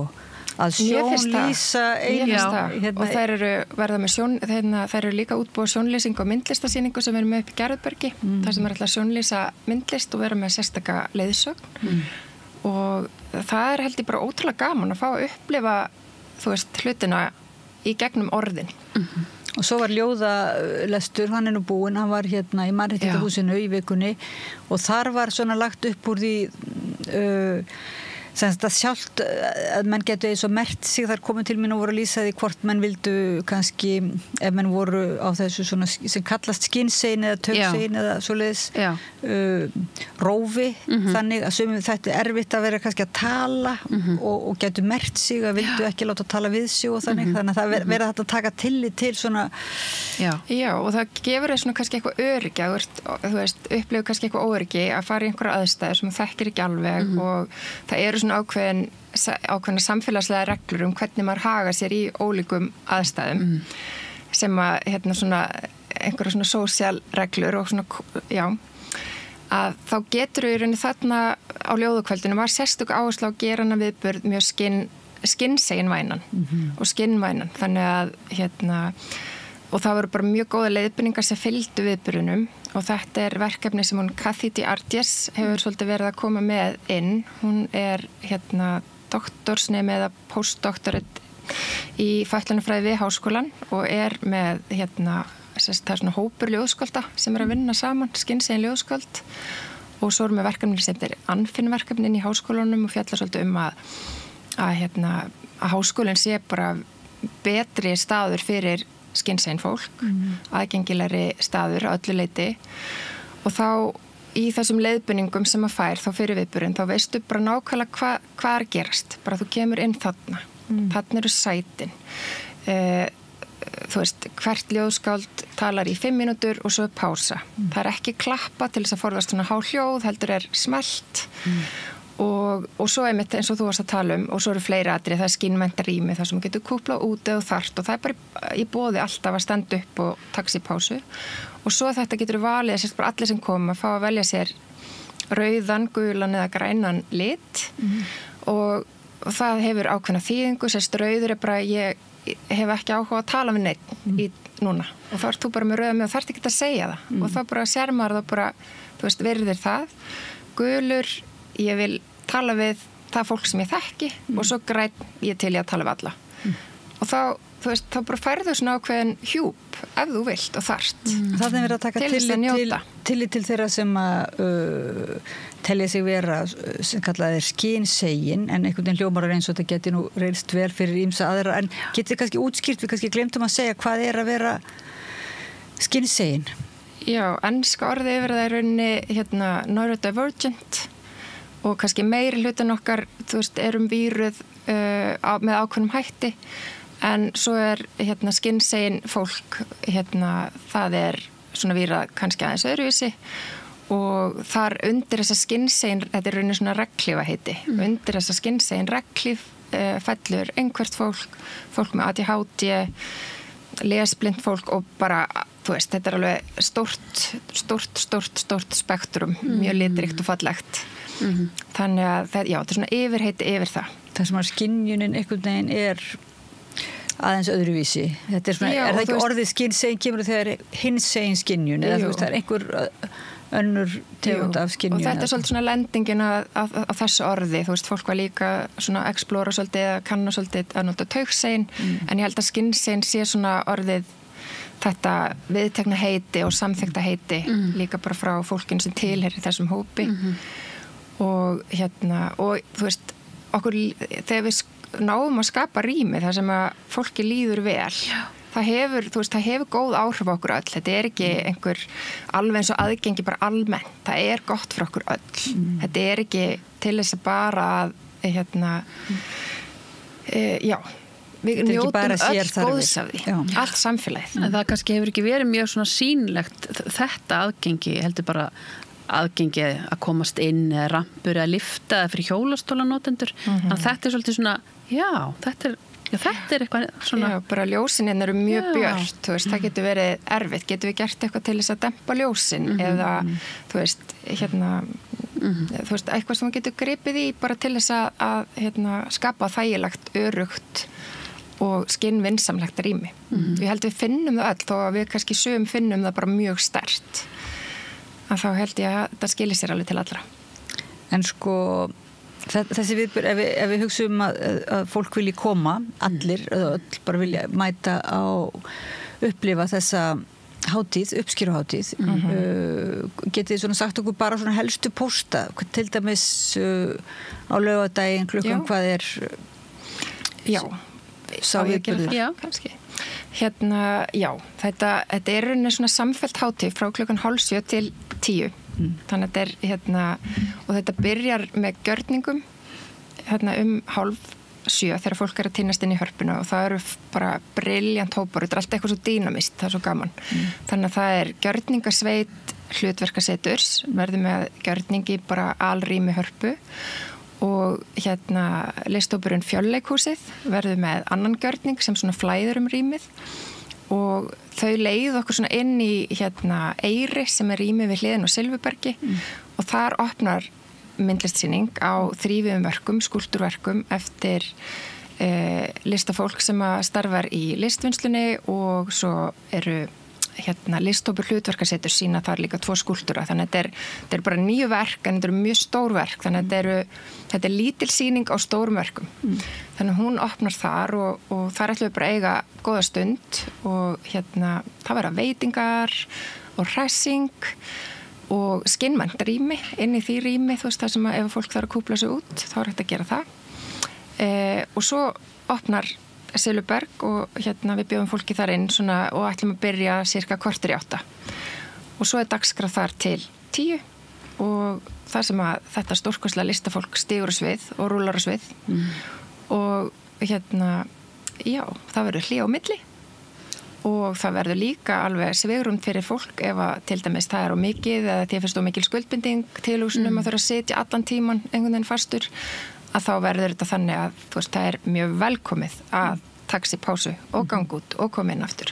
Þú veist að því oft eru við kannski svolítið svona, við förum í leikhús og þú situr í klukktími eða 2 tíma og svo kemur hlé og maður er svolítið, það vill enginn standa upp í salnum til þess að taka sér pásu eða bríðir og hvað þá að koma inn aftur einhvern veginn, það er bara svona spottljós á þig en þarna er það mjög velkomið. Þetta getur verið mjög þvingandi fólk með innilokunarkennd líka lenda inn á miðjum bekk og kannski óttin við að fá hóstakast eða bara þurfa að pissa eða eitthvað svona og lokast inni bara og það er raunin svona hindrun fyrir, það er fólk bara nei, ég treysti mér ekki það er svo gott að teikna upp leið út úr öllum aðstæðum bara í mjög mörgum aðstæðum, bara líka í skólum og svona, að fólk geti stíð út úr aðstæðum. En fyrir þá sem eru finnst þeir ekkert vera mjög skinnsegin eða finnst þeir ekkert vera mjög mikið á einhverju rófi og geta þeir nokkuð orðið eitthvað óryggir að þeir eru ekki heima, er ekki ítrekkað þetta sé svona fyrir ég veit að ég er að tala þetta máli þeirra sem þarf kannski ekki að tala máli en samt sem að það getur nú stundum orðið svolítið svona fólk getur bara orðið svolítið óöruggt held ég gagnvart listum og listviðburðum bara í sjálfu sér og jafnvel þótt að þeir eigi að vera aðgengilegir þá upplifi held ég sumir að list sé ekkert sérstaklega bara fyrir Akkurat, að þú þurfir að vita kannski eitthvað listasöguna til þess að geta komið og notið, ertu að meina það? Já, eða þurfir að vera dregin upp á svið eða eitthvað svona. Já. Óttið við það, sem við rættum við það líka. Já. Akkurat. Þetta er fyrir þetta er fyrir öll. Þetta á að vera bara, og sama hvort að þú hafir aldrei farið á leiksýningu, að þá held ég að þetta sé viðburður fyrir þig að koma og prófa og njóta en hafa þá jafnframt þetta svigrum til þess að geta stíð út úr aðstæð meðfært eða ekki en þetta er að sjálfsögðu fyrir okkur öll og þú veist fyrir listunnendur og unnendur menningar og unnendur sviðslist og myndlistar bara komiði en það er oft svona pínu þar sem að reksa á þetta er alveg pínu áhugaverður punktur ég hugsa þetta ofta því að þú veist, ég unni lengi líka í listan landamæra og við Kolbrún vorum þar saman fyrir mörgum árum að það er svolítið svona senan er svolítið skipt sem ég veist áhugavert að því ég, þú veist, er myndlistarmanniska að þú veist, það eru hverjir mæta í Þjóðleikhúsið þú veist, það er einhver svona ákveðin kræðsa kannski sem fer þangað á opnun eða frumsýningu svo er kannski einhver öðruvísi kræsa sem mætir á á opnani listsýninga og listsafn Íslands eða Reykjavíkur, kannski önnur sem kemur í Marshallhúsið og það er einhvern veginn þið viti, við erum með svona veggi og hólf víða bara í samfélaginu almennt og þetta er menningarlífi engin undantekning þar, en ég myndi vilja sjá bara meiri dýnamík og flæði af því að við viljum hafa inngildandi listalíf bara í stóra samhenginu. Ekki þessi landamæri. Nei, og þú veist, ég minna eins og til dæmis hátíð eins og List án landamæra sem er stórkostleg hátíð sem hefur rutt brautina með sínu starfi lengi að auðvitað vill List án landamæra bara vera svo óþörf þegar það er bara inngildingu er náð og allir hafa aðgengi bara inn í lista- og menningarlífið okkar sem þátttakendur og sem njótendur.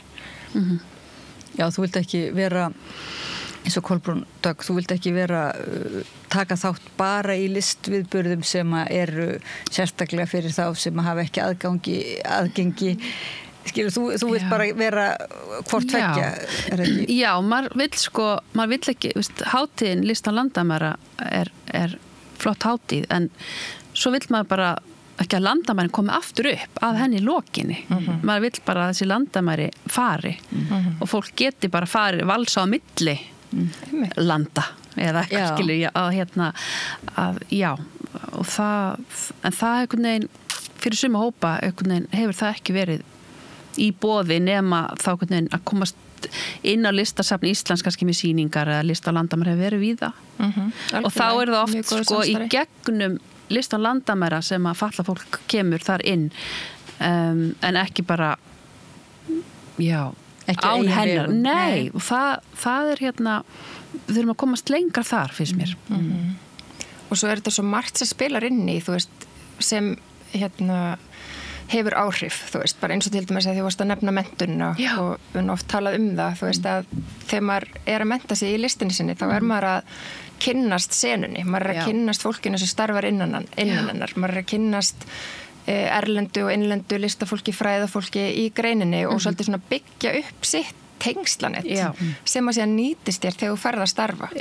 Þannig að það er það sem að jaðarsett listafólk held ég, þú veist, reyksoft á er að þið vantar kannski þetta network, þetta tengslanett, þannig að fólk bara hreinlega viti af þér þegar það er verið að, þú veist, skipuleggja bara, heyrðu, já, ég man eftir Gunna, heyrðu, hann djöfull var hann að gera flott þarna, skilji, þú þarft einhvern veginn að vera á svolítið svona kortinu og við erum náttúrulega bara lítið land og svona líka þannig að við eigum okkar bakland alveg svolítið, þú veist, aftur í menntunum okkar og hverju lærðu með okkur og hverjum kynnistu þar og svona þannig að það skiptir máli og margir að minni kynslóð flosnu upp úr námi, luku ekki stúdentsprófi fóru ekki háskólanám, fóru út á jaðarinn ég kynntist föllunarmenningu og halleikofnum og var starfandi í Sjálfsbjörg og hafði samt alltaf áhuga á leiklist og var í leiklist í halleikofnum þannig að fór svo að gera gjörninga og kynntist föllunarlist þannig að það er svona þar við erum stolt af því að vera með skerðingu og föll, það er ekki eitthvað sem við skömmumst okkar fyrir við þurfum að læknast til að geta að fara loksins inn í listaháskólan eitthvað skilur það er ekki að breyta okkur það þarf miklu meira að breyta kerfinu og að það aðlegi sig af fjölbreytileikanum þannig að já einmitt þetta er eiginlega svona lykilpunktur þetta með, þú veist, að samfélagi þarf að breytast ekki fólkið og með því að til dæmis að því vorum að tala um skynseginleikan með því að vera meðut skynseginleikan og breyta samfélaginu til þess að koma til móts við kannski ákveðnar þarfir að þá erum við samt bara að búa til betra fyrir okkur öll Það er svolítið merkilegt hvernig sá hópur sem að knýr dyra inn í svona menningarstofnanirnar þessa klassísku menningarstofnanir og eða opinberu kannski það er oft svona mjög róttæku öfl sem að þurfa eiginlega að beita einhvers konar aktivisma með og ég vil grípa til þá gjörningaforma og svoleiðis og svo er það nú kannski svolítið komið sko eins og þú veist það var einhver hugmyndum muniði sko hámenning og lámenning þú veist hvort það mætti vera graffiti eða þú veist mætti vera einhver lámenning það var svolítið svona hinu öldinni en núna er það kannski eiginlega ekki mjög áhugaverð spurning svona lámenning, hámenning sko fyrst mann finnst ekki eða mér finnst ekki svona vera mest í kraftur það er eiginlega róttakasti og kannski mesta frjómagnið í þessum jaðarhópum sem sagt þau oft kannski breyta svolítið hafa áhrif á meginstraumin já ég meina svona eins og með föllunarfræðunum og lista á landamæra þarna miklu meiri kraftur heldur en sko stjættavinkillin þú veist þessi svona að einhver lámenningar sem ekki sko sem svo kannski stundum kannski líka fólk að tala þá meir sko eða að vera að hleypa bara öllu fölluðu fólki inn í listnám eða inn í listinnar það þurfa nú að passa upp á gæði listarinnar það má nú ekki draga það niður á eitthvað lágplan eða geta bara allir verið listamenn að leiki bara, það svolítið svona að því fatlað fólk hefur svolítið verið að leika svolítið svona eins og postdramatist leikus það að leika að flytja, eru sérfræðingar og eru ekki að leika einhver aðra persónu heldur bara segja svona sögu sem gott en ég vil líka sjá bara fatlað fólk getur verið menntaði leikar og eru bara að leika alls konar þannig að það líka að því maður hefur ekkert bara oft byrja listafólk á kannski svona sínum persónulegu sögum svo bara fyrir að gera eitthvað annað, þróast maður vil þróa sig sem listamaður þannig að þú veist sért ekki bundin eða þú veist vera að fjalla einhvern veginn þig og hindranir þínar eða eitthvað þannig heldur bara getur verið þú veist, Kolbrún sem að ég veit ekki að bugast yfir uppvaskinu og eitthvað eins og við öll. En eins og þið segir líka sko þetta allt listafólk þarf á þessum tækifærum að halda að bara ein sýning eða ein uppskeruhátíð bara svo mikill lærdómur í sjálfu sér og gefur fólki einhvern veginn tækifæri til að þróa sig og þroska sem listafólk og og stofnanirnar náttúrulega nota alltaf gömlu einhverja klísjur gæði og svona þú veist, en raunin svo að allt listafólk með eins og þú varst að tala einhverjum listafólk svolítið dularfullt vill ekki láta alveg uppi hvað það ætla að gera sko en þannig nú eiginlega listin bara í eðli sínu sko það aldrei að vita hvar þessi gæði það ekki hægt að eiginlega svo tryggja það fyrirfram þetta kannski og svo gott spegla, þú veist, eins og þetta með gæðin þú veist, þegar konur fengu ekki að mennta sig og fengu ekki, þú veist bara voru ekki með á sýningum, þetta var bara kalla heimur listheimurinn ég vissum að það hefur verið talað gæði að við erum nú að passa gæðin á þeim tíma alveg reynt, þú veist þannig að það alveg hægt að spegla bara svona baráttu ólíkra minnihluta hópa þú veist á milli, þannig að það hægt að spegla þetta í baráttu kvenna til þess að taka sér pláss innan listheimsins sem þær eru náttúrulega bara ennþá einhvern veginn að gera og sem líka hollt þannig að þú veist, og við skiljum oft hlutina betur að við svona tengjum höfum einhvern svona snertiflut og getum kannski túlkað einhverja upplifun einhvers annars yfir eitthvað sem við höfum upplifað á með einhverjum öðrum hætti ég voni að sé ekki alltaf óskýr þannig að það mjög gott að spegla baráttu ólíkra hópa af því að það mjög margt sameiginlegt og við áttum svo fallegt ég var að segja ykkur, við vorum að sýna REC-art sem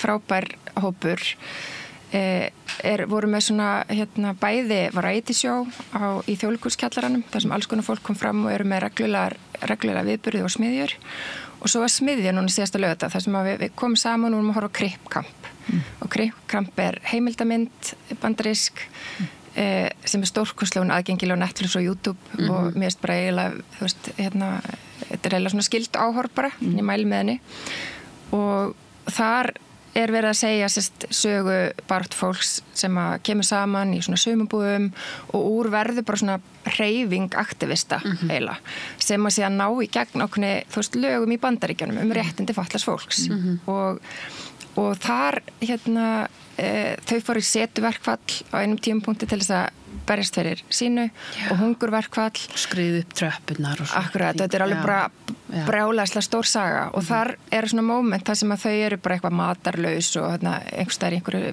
stjórnvaldsbyggingu einhverju og þá koma Black Panthers með elda fyrir þau af því að þau skilja þessa baráttu og hver þau eru, ég fæ svona gæsáðulega og þetta líka svolítið, og svo tölum við þetta og svo var svona umræður eftir og við tölum svolítið þetta, hvernig við erum þú veist, þetta intersectionality og hvernig við erum svolítið sterkari bara saman og voru svolítið að ræða það og við erum það þú veist, við þurfum að standa saman og þetta einmitt ljóðalesturinn, þá var einmitt kynsegin líka, eða sem sagt þá var kynsegin og hinsegin áhersla líka, þannig að það bara áherslan á að standa saman, jaðar var konur og jaðarsett kyn og svo þessi skynsegin hópur, þú veist, þannig að þetta svona þetta mengi.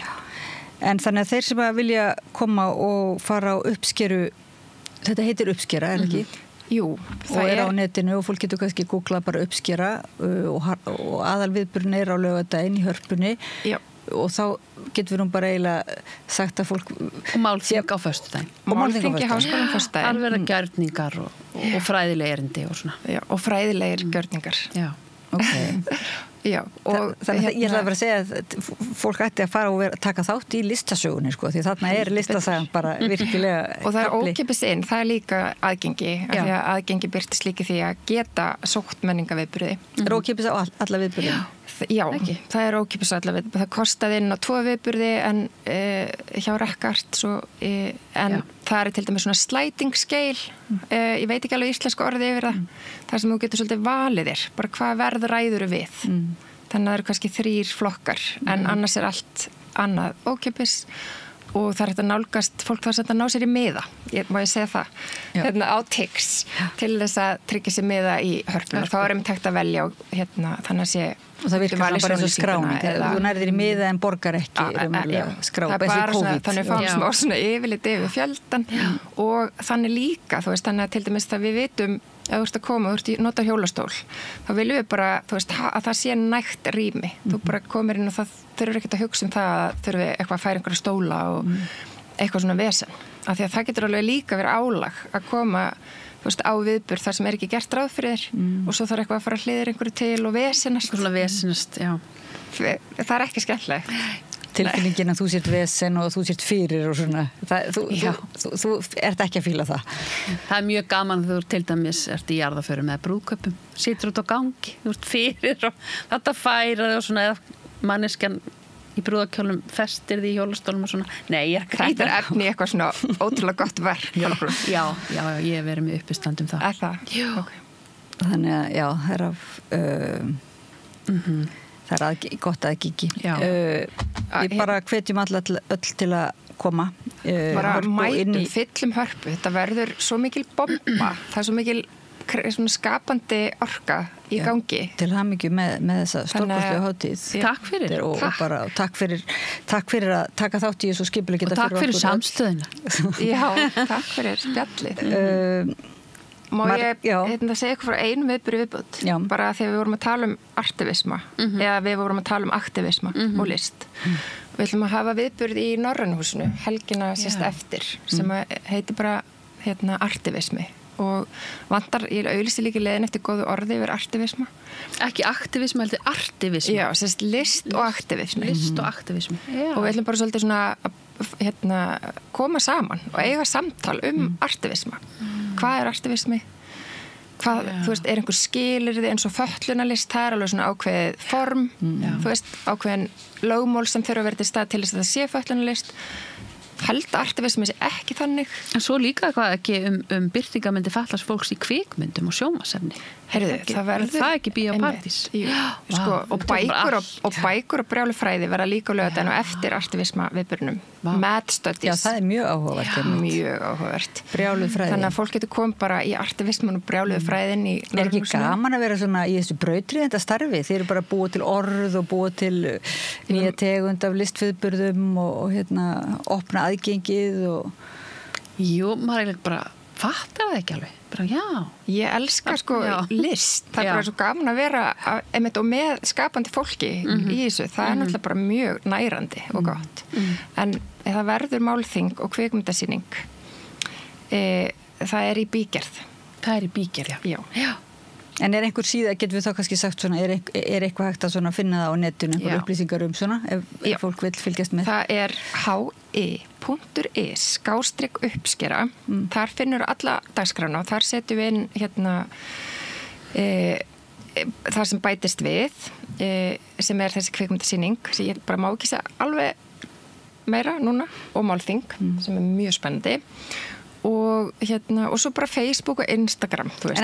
Maður svolítið að treysta á þetta samfélagsmiðlum. Já, en munið dokumentar þetta eitthvað? Verður þetta eitthvað skjálfest svona tekið upp eða?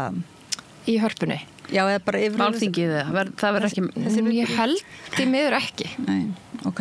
En það verður myndað og... Sjónvarpið ætti að vera kannski á staðinu. Við eigum náttúrulega erindin og myndirnar og erum að reyna að miðla líka upplýsingum fólki sem að taka þátt, þú veist. Okay. Á samfélagsmiðlum og hýsa það á þessum vef, þannig við eigum svolítið þetta svona eins og arkíf þennan viðburð. Ok. Margrét M. Nordahl og Kolbrún Dögg Kristjánsdóttir listakonur og skipuleggjendur þessarar miklu og stórkostlega hátíðar sem opin fyrir öll og við mælum eiginlega bara með mætingu og þáttöku sem heitir Uppskera. Við erum búin að ræða mikilvægi uppskeruhátíða í listum og bara eiginlega í öllu, eiginlega það ekki bara þáttöku fyrir sem flesta í skapandi starfi. Við segjum þetta gott við rauðaborðið í bili. Ég þakka hlustendum og áhorfendum fyrir að vera með okkur og Pétur Fjellsteð fyrir að varpa samræðinu yfir til ykkar. Við höldum áfram að ræða málin hérna við rauðaborðið eftir smá stund, tökum smá frímínútur. Takk fyrir. Ertu á leið heim úr vinnu? Stilltu á FM 89,1. Við heyrðum í Kolbrúnu Dögg Kjartansdóttur og Margrét M. Nordahl listakonum og brautriðendum í lista á landamæra og þeir eru þáttakendur og skipuleggjendur þessar hátíðar sem heitir Uppskera. Næst það listamaður sem ekki beinlínis hægt að kalla jaðarlistamann, þótt að hann kannski hafi stundum upplifað sig sem slíkan og var það á einhverju tímabili hugsanlega. Það nú svona, hann meira kannski kemur fram á sjónasvið sem hann kemur sem utangarsmaður. Já, eitt sinn var hann utangarsmaður. Já, eitt sinn var hann utangarsmaður og kannski eitt sinn utangarsmaður ávallt utangarsmaður að einhverju leyti. Hann talsmaður líka jaðarhópa mikið, hefur talað fyrir réttlæti og fyrir bara réttlæti jaðarhópa bara á mjög mörgum sviðum. Þetta Bubbi Mortens. Hann sagði glottandi við mig í vikunni á förnum vegi. Ég sagði, þú ert fluttur út á Nes. Já, ég smáborgari. Ég dýrum bílum og svo hlóðu við, en svo bætti hann við. En ég alltaf bara strákur með gítar einst inni. Jú, hann alltaf þessi. Og þeir ræða, Gunnar Smári og hann ræða Bob Dylan. Já. Ræðum ýmislegt náttúrulega í tengslum við þessa mynd sem í gangi núna held ég í Bíóparadís Bob Dylan. Já. Bob Dylan einn helsti áhrifavaldur Bubba. Já. Og Gunnar Smári búin að ræða mjög skemmtilegt pallborð fyrir held í viku síðan.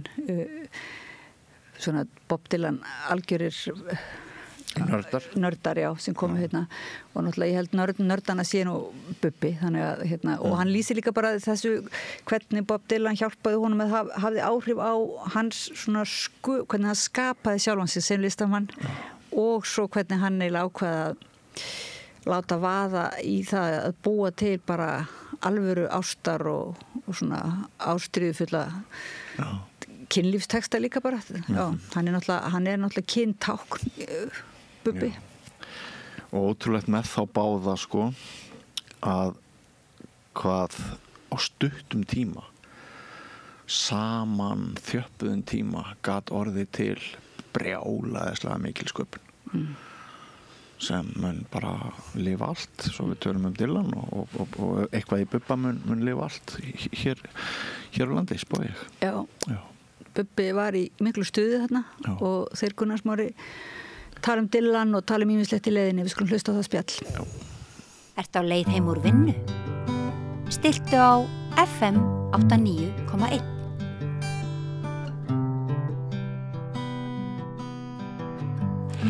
Við ætlum að tala Bob Dylan, Bob Dylan æði og tala Bob Dylan við Bubba. Já. Ertu velkominn? Já, takk fyrir það. Já, Bob Dylan, þetta auðvitað Það rosa, hann í tísku svolítið. Mikið. Já. Og það vel. Já. Því hann hefur ekki verið það lengi nema hjá okkur sem að fylgjumst með bókmenntum og gömlum Dylan, sko. Það er kannski komið betri útgáfa af Dylan, það þessi fallegi ungi leikari. Nei, hann svona svipaður og Dylan var, sko. Dylan auðvitað, sko, í byrjun var með mjög sérstæða rödd og einhvers konar hvernig hann togaði og teygði á orðum, en hann var með mjög góða rödd og hann var með mjög undirskriftin hans sem söngvari, hún var það skýr og skörp að það fór aldrei á milli mála, en það hafði hann alveg gríðarlega áhrif bara sem söngvari á söngstíl margra listamanna, sérstaklega á 7. og 7. áratugnum. Hann var betri performer þegar hann var yngri heldur en hann var þegar hann var eldist. Miklu. Ég sá hann 65 á Newport hann þegar hann kemur hérna fram og hérna It's All Over Now, Baby Blue. Já. Og ég segi bara, vá, hvað hann var góður. Já, hann var rosalegur, sko. Og það sko, og það sem merkilegt með Dylan sko, Mozart, Beethoven og Bach, Elvis, Beatlarnir, Dylan.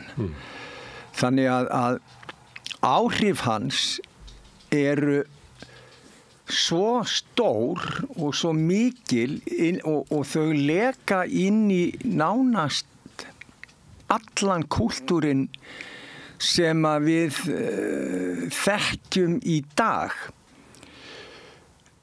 Ég held að vonbrigði fólks, af því að hann var svo afgerandi, hann var svo skýr og hann var svo óvæntur.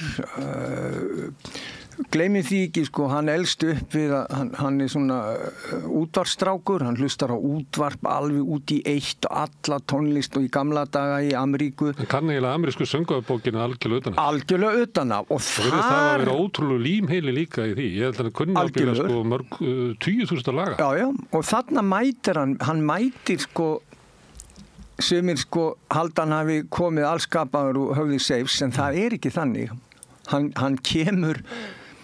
Hann kemur með sko kistu af lögum með sér þegar hann mæti til New York 61 og síðan hann sko, og þá hann mótiverar, hann búinn að vera að hlusta á öll þessi lög og hann finnur þessa löngun og þetta eitthvað sem kveikir í honum og hreyfir við honum og svona langar honum að vera og hann mátast yfir ýmislegt, en Woody Guthrie verður svona hálfguð fyrir honum og hann breytist í Woody Guthrie og verður að aðhlátursefni heima fyrir í grunnskólanum og byrjuninni á menntaskólanum og menn bara, bara fór að klæða sig eins og Chaplin, sko, umrenningur og fór að tala skrýtnu tungumáli og breyttist röddinn hans og svo kemur hann... eins og ungum mönnum háttur. Já, ég minna. Gerði þú þetta ekki? Varst þú ekki eins og Dylan? Jú, ég breyttist í Dylan, algjörlega og hérna kom að því seinna. En svo mætir hann og það sem hann hefur sem einkenni þeirra sem að seinna mér skara fram úr. Þú tekur leiðsögn, þú hlustar og þú forvitin. Og hann bara pikkar út hver bestur þarna, hver bestur í þessu, hver á stærsta plötusafni, hver plokkar best, hver besti plokkarinn, hver besti performerinn, hver syngur best. Og hann bara límir sig á þetta fólk og nánast húðflettir það og bara stelur öllu steiniléttara. Hann kann að stelur bara því sem gott. Já, og það er sko einkenni snillings og gott dæmi það var lengi flökkusaga það hann farið illa með Dave Van Ronk sem var svona hann kemur fyrir í myndinni eitt augnablik en var auðvitað miklu stærri áhrifavaldur vegna þess að þeir voru mjög nánir sérstaklega á Susi tímabilinu Led Belly hafði tekið upp lag sem hétt House of the Rising Sun og var svona einhvers konar húsgangur gamall og gerir að sínu og gerir það bara alveg frábærlega og Dave Van Ronk spottar það og tekur það upp á sína arma og að flytja það á tónleiku sem svo eftir sér tekið menn bara wow, svo heyri Dylan þetta bara heyrðu þetta geggjað og svo einn daginn þegar að Hammond búinn að sjanghæja Dylan inn á Columbia Records þá kemur hann bjó hjá David Van Ronk á þessum tíma og kemur heim til hans og segir, heyrðu Dave, hérna lagið þarna, Led Belly lagið þarna sem hún búin að vera að spila svo frábærlega hérna House of the Rising Sun, ætlar þú eitthvað að gera við ætlar að nota það? Og hann bara, já, ég ætla að taka upp ég hef nýbúin að taka það upp á plötu og hérna en Dave sagði sko seinna mér, hann eyddi miklum tími að leiðrétta þessa flökkusögu og sagði bara, ég var bara í skíunum vegna þess að þegar ég heyrði útgáfu Dylans þá heyrði ég kjarnan í laginu svo hérna sem að Animals síðan svo gerist það að Dylan kemur til Bretlands og heyrir útgáfunu hjá Animals og þar skulum við og sem sagt hann var búinn að heyra hann að vísu áður en hann kemur til Bretlands 64 fyrst með John Baez og Alan Price með honum allan tíman á þessu flakki Marianne Faithfull, blessu sér minningarnar hún þarna með honum og þeim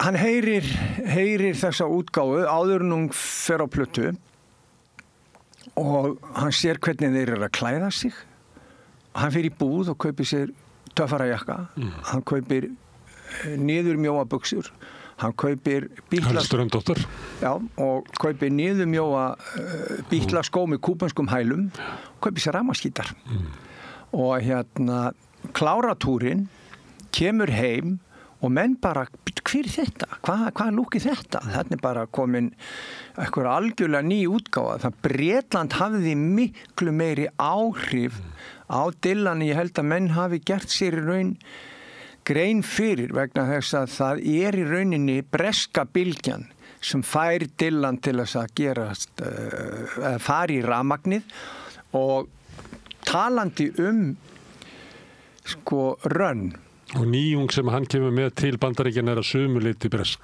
hún það og það bara og það sem að menn höfðu verið að reyna í nokkur ár að ná svona blues feelingnum yfir í svona rockið poppið já og hann bara kemur með þetta tilbaka og þetta sko út í einu annað þú hugsaður út í það sko hann gerir fyrstu plötuna Bob Dylan hún selur 5.000 eintök en hún vekur athygli hjá þeim sem að vissu svo gerir hann Freewheeling og þar hann bara komin með Blowing in the Wind og fleiri lög og menn bara missa kjálkanir og bringu bara hvað í gangi 22 ára drengur að skrifa svona eftir Freewheeling gerir hann Times They Are Changing eftir Times They Are Changing þá gerir hann hérna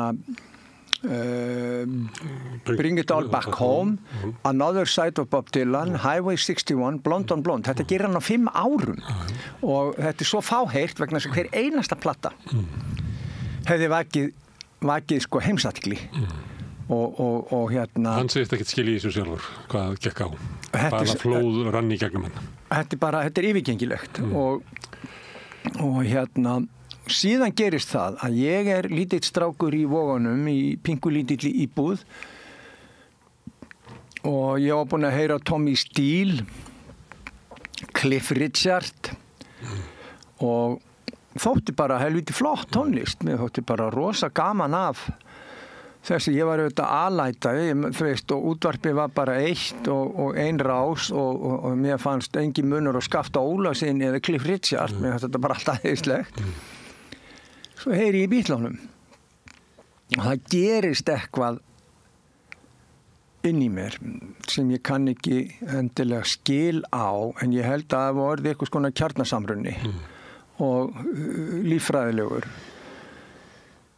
og ég man ennþá sko þessa hitasótt sem greip mig svona barnungan og ég skynjaði hvers konar ógnakraftur væri á leiðinni, bæði kannski í gegnum elsta bróði minn og allt það, en líka bara á sjálfum mér. Og þarna byrjar einhvers konar þessi tilfinning, svona ætla ég að verða, svona langar mig að vera. Þetta er málið, svo fara svona plakot og koma. Dylan þegar hann heyrði í Elvis. Já. Hann vildi verða Elvis. Já, einmitt. Og þetta var, já, þetta var eitthvað svoleiðis. Þetta er svo rosalegt frelsi eitthvað að þú kemst þangað, sko. Þetta er bara yfirgengilegt. Þetta er sko trúarleg reynsla án þess að hafa með trúna nokkuð að gera, en sennilega svona svipuð upplifun að þú endurfæðist. Þú heyrðir hjá þeim bílunum að fylg þú mér og þú ákvast að fylgja þeim. Það er bara svoleiðis. Síðan gerist það að frívíling kemur inn á heimilið. Og ég var búin að heyra sko Peter, Paul and Mary spila það lag í svona Savana tríó stíl sem ég fannst mjög flott. Svo heyri ég Dylan flytja þetta. En svo kom á Gunni að skernunni. Og það eina sem komst að bara, þarna er þetta. Og ég fór í mömmu, ég verið 7-8 ára og sagði, mér langar gítar. Og mamma las mér rétt. Það var ekki mikið til peningur en hún önglaði saman fyrir notuðin gítar, gaf mér í afmælisgjöf og ég fór í gítarkennslu hjá konu í blokkinni og lærði grunngrip og það fyrsta sem ég gerði var sko, ég þurfti að læra litlur anda, ungarnir, allir krakkar og blössu sértu sumar sól og allt þetta en ég fór strax upp og hlustaði og ég man að þegar ég fattaði að ég gæti náð hljóm sem var sami hljómur og var í Blowing in the Wind ég náði bara einum hljóm svo náði ég ekki hinnum og ég þurfti að handvinna mig í gegnum að það var ekki til neitt YouTube en eftir 500 laga hlustun var ég búinn að ná laginu en ég man þessa daga þegar ég var að breytast í einhvers konar frumu, Dylan frumu að því ég fór að sofa kvöldin þá var ég með hjartslátt í puttunum ég var svo illt í fingurgómunum en spenningurinn og gleðin yfir því að ég vissi að því ég vaknaði daginn eftir þá kæmist ég aftur í gítarinn og þá gæti ég aftur farið að reyna að klöngra mig í gegnum þetta og þarna og svo sko skildi ég ekki textana. Nei, þú náttúrulega 7-8 ára þannig að þú ert ekki komið til vits og ára eiginlega. Nei, og stóri bróðir hann byrjar að þýða fyrir mig og ég fæ að sitja og hann segir nú er hann að segja þetta og hvað þýðir þetta og hann gerði það, hann bara lagði það á sig að útskýra fyrir mér ég vissi til dæmis ekkert hvað ástarsamband var don't think twice, it's all right og en hann bara þannig að þá breyttist kannski skilningurinn minn að þýleitinu til þó ég næði ekki utan kjarnamerkinguna þá hafði ég færst nær Dylan á þessum tíma kemur í rauninni í búning Woodies en inn í honum leynist Little Richard og Elvis og blueskallarnir. Og svolítið stærra skáld. Hann er stærra skáld en Woody Guthrie. Það er bara orðafjöldin og þessi biblíulegi tónn og spámannstónnin. Hann er meiri poet og það sem Dylan hefur í sér er það að hann fattar strax metafóriuna að úr klassískum skáldskap og á þessum tíma þegar hann er að þróast á þessi fyrstu 2 ár þá er hann auðvitað með stelpu sem er miklu betur að sér í listum, bókmenntum og hún dregur hann á alls konar listasögn, skoða nútímalist og klassíska list og otar á hann bókum og svipaði Marianne Faithfull gerði með Mestarinn og Margarita og þeir sömdu Sympathy for the Devil, Jacker og Keith og svo auðvitað hafði hann greinilega verið með gott bókasafn heima. Ég held að það sé lykillinn að því að til að geta orðið söngvaskáld þá þarftu að hafa bókmenntalegan bakgrunn í lestri, þú þarft að hafa lesið alveg óhemju mikið og þar fer hann að henda í tilvitnanir alls konar Dante, T.S. Eliot, hann var mjög upptekinn að T.S. Eliot á þessi tímabili var að neymdroppa hann á tónleikum í tíma og ótíma og slætar inn skrýtnum myndum.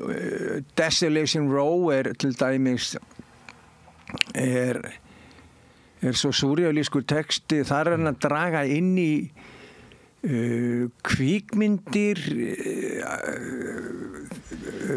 minni úr kvikmyndum, Tóti munkur, Hróahött og Hróihöttur, Ófília úr Hamlet og og splæsir þessu öllu einhvern veginn saman.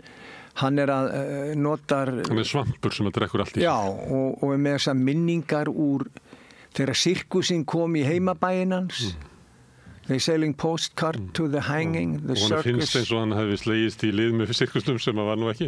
Já. En það bara festist í hausnum á honum og hann finnst eins og hann hefði verið lifað með sirkusnum. Já. Já, menna, og svo bjóð hann til, það búa, og þetta finnst mér svo merkilegt. Að því að listamenn, það er mjög algengt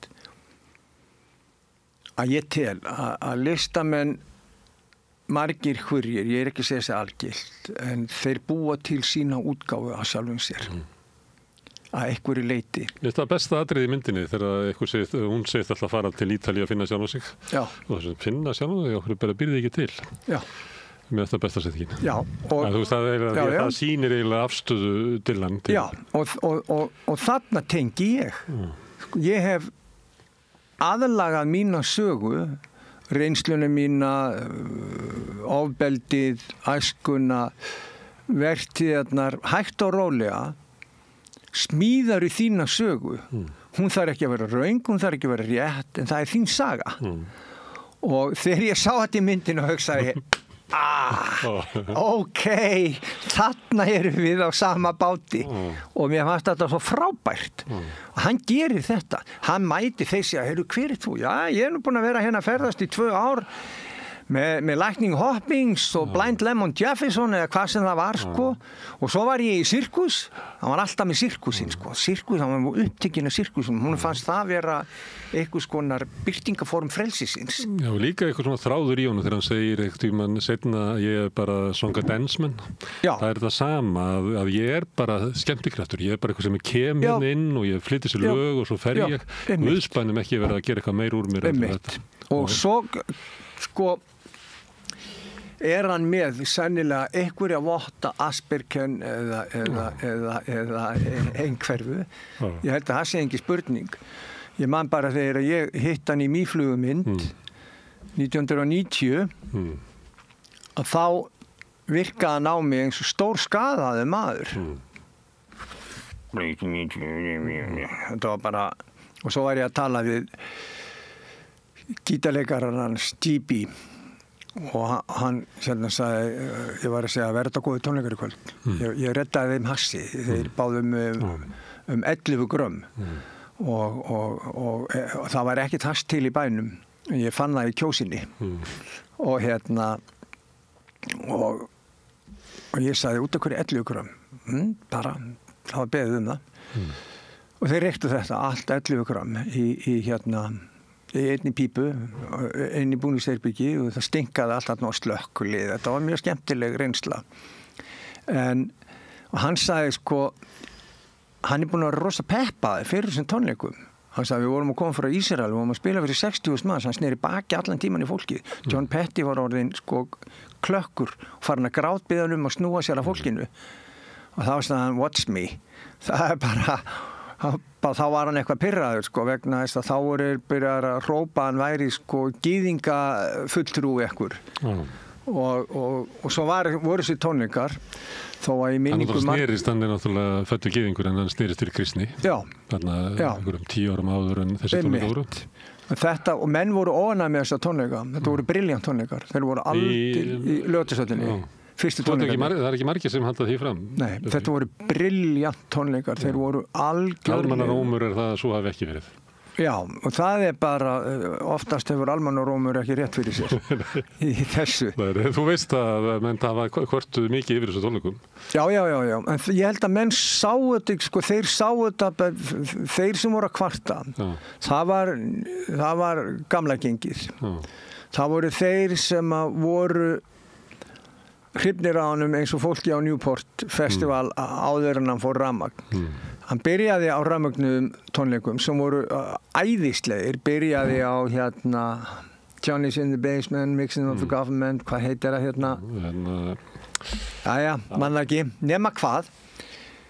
Og ég hafði gaman að því að því ég sá hvað hann var skakkur og hann var að lendi í einhverju hremmingum. En bandi sem var með honum var algjörlega brilljant. Og spiluðu Subterranean Homesick Blues. Já, einmitt. Og hann spilar í klukkutíma, þá tekur hann upp kassagítar. Það bara tromma, kontrabassi og kassagítar. Og þar var hann algjörlega á flaueli. Ég er búin að sjá hann nokkru stundum. Þetta eru bestu tónleikar sem ég sé með Dylan. Og hann talaði mér í þessum tónleikum sem hann gerir bara ekki. Og hann sagði við mig G.B. eftir á. Hann sagði að þetta hefði verið bestu hljómleikarnir í túrnum. Þá var hann búin að vera túr í 8 mánuði. Hann sagði að þetta voru brjálæðslega góða tónleikar. Ég sagði, hvað gerðist í fyrsta læginu? Út af hverju fór allt í smá hnút? Þá sagði hann, að því við erum með 2 settlista. Og við þurfum, á hverjum settlista eru 30 lög. Við kunnum þetta allt utanbókar. En við vitum, hann lætur okkur aldrei vita hvoru meginn hann ætlar að byrja. Hann bara lappar inn og byrjar. Og þú þarf bara að reikspóla og teika. Og við heldum að hann væri að byrja á Maggie's Farm. Það var sami sláttur. Það var ekki. Og við vorum aðeins smá tíma að koma okkur inn, sko. Ég held, sko, það sem myndist á áðan með Dylan, að hann hefði verið betri söngvari ungur. Já, við getum allir verið saman um það. Málið það að það með ólíkindum að skulu þetta vera lifandi vegna þess að hann reykir eins og strompur og hann er búin að reykja af sér röddina og hann er búin að spila svo mikið og svo lengi og var búin að gera því svo langan tíma hann eiginlega á sér röddina. Þegar að það gerist þá verður hann alveg var við það og hann er að spekulera bara setjast í helgan stein, hann ætla bara að hætta, bara ég hættur, ég nenni þess ekki.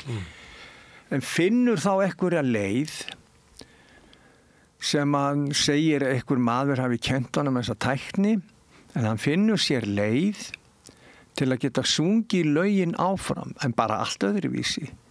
Og þá fyrst verður nú mannskapurinn fúll, þegar hann er ekki alveg að kveikja á því að þetta sé Blowing in the Wind sem hann er að syngja. Og þá hættir hann að syngja í þeim tóntegundum, sko, þá var hann í staðin fyrir, sko, eins og hann gerði, sko, how many roads must a man walk down, skilur þú? Það var bara, how many roads must a man walk down, það fyrir bara, og fólk bara, hvað er í gangi? Og hann gefur bara dauðan og djöfulinn í hvað mönnum finnst. Hann hefur eiginlega gert það alla tíð, hann gefur eiginlega dauðan og djöfulinn nýja áhorfendur. Já. Það er alveg magnað að sé maður upp á sviði og ég býst við að þeir sem eru mikið upp á sviði að þeir finni fyrir salnum og sá orkuna á salnum en hans samskipti við salin er eitthvað bara á einhverju rófi, sko. Já, þau eru á rófi. Það er bara, hann spilar og ætlast til að þú bara tekur því. Hann er ánægður þegar hann fær klapp, hann stillir sér upp, hann fer í pósur og hann fer í búning, hann er sjómaður, hann klæðir sig í flott föt þegar hann er á sviði og hann er með klúta eða hann er í svakalegum svörtum kúrikafötum og allt þetta. en þarna eitthvað sem það eins og það vil ég segja í hvað skipti ég þarf ekki á ykkar klappi að halda sko. Já, það mjög skrítið að vera upp á sviði já, það er bara gríðarlega en þetta eitthvað skonar ég get ekki nota orðið mótþróa röskun en það og þú sko sér það líka að þú ferð á YouTube eða sér myndirna sem að Martin Scorsese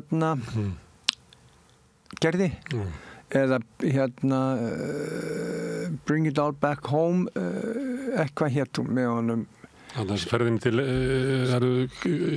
þeirra fóndu Bretlands Já, þá sérðu sko amfítaminneislan, það dálítið merkilegt þeir sýna hann ekki í myndinni Margt sem vantar í myndina meðan hann stópið Já, en hins vegar þá sérðu sko sýna það að hann að spila lögin helmingi hraðar en originalarnir og þá sérðu þeir, ok, hann bara út úr geggjaður, sko, hann bara út úr tjúnaður og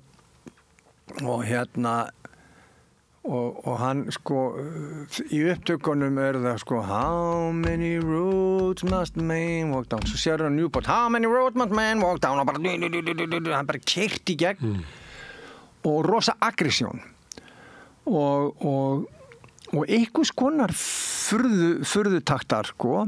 Svo eru til útgáfur á honum þar sem hann þetta bara óaðfinnanlega ósnertanlega flottur sko. og nóg af þeim líka en það greinilegt að þetta hefur allt einhvers konar áhrif Já, þess að því að við erum að tala um myndina hvernig fannst þið myndin?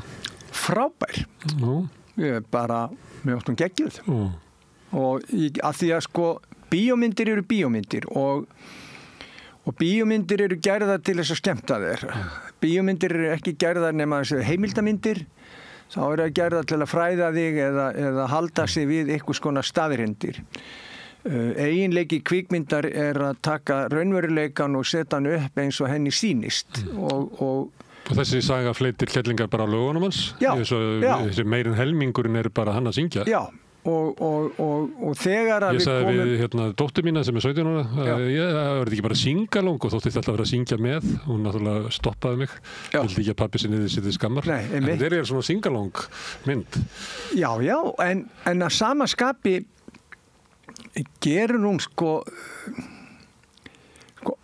fyrir að fyrsta umhverfið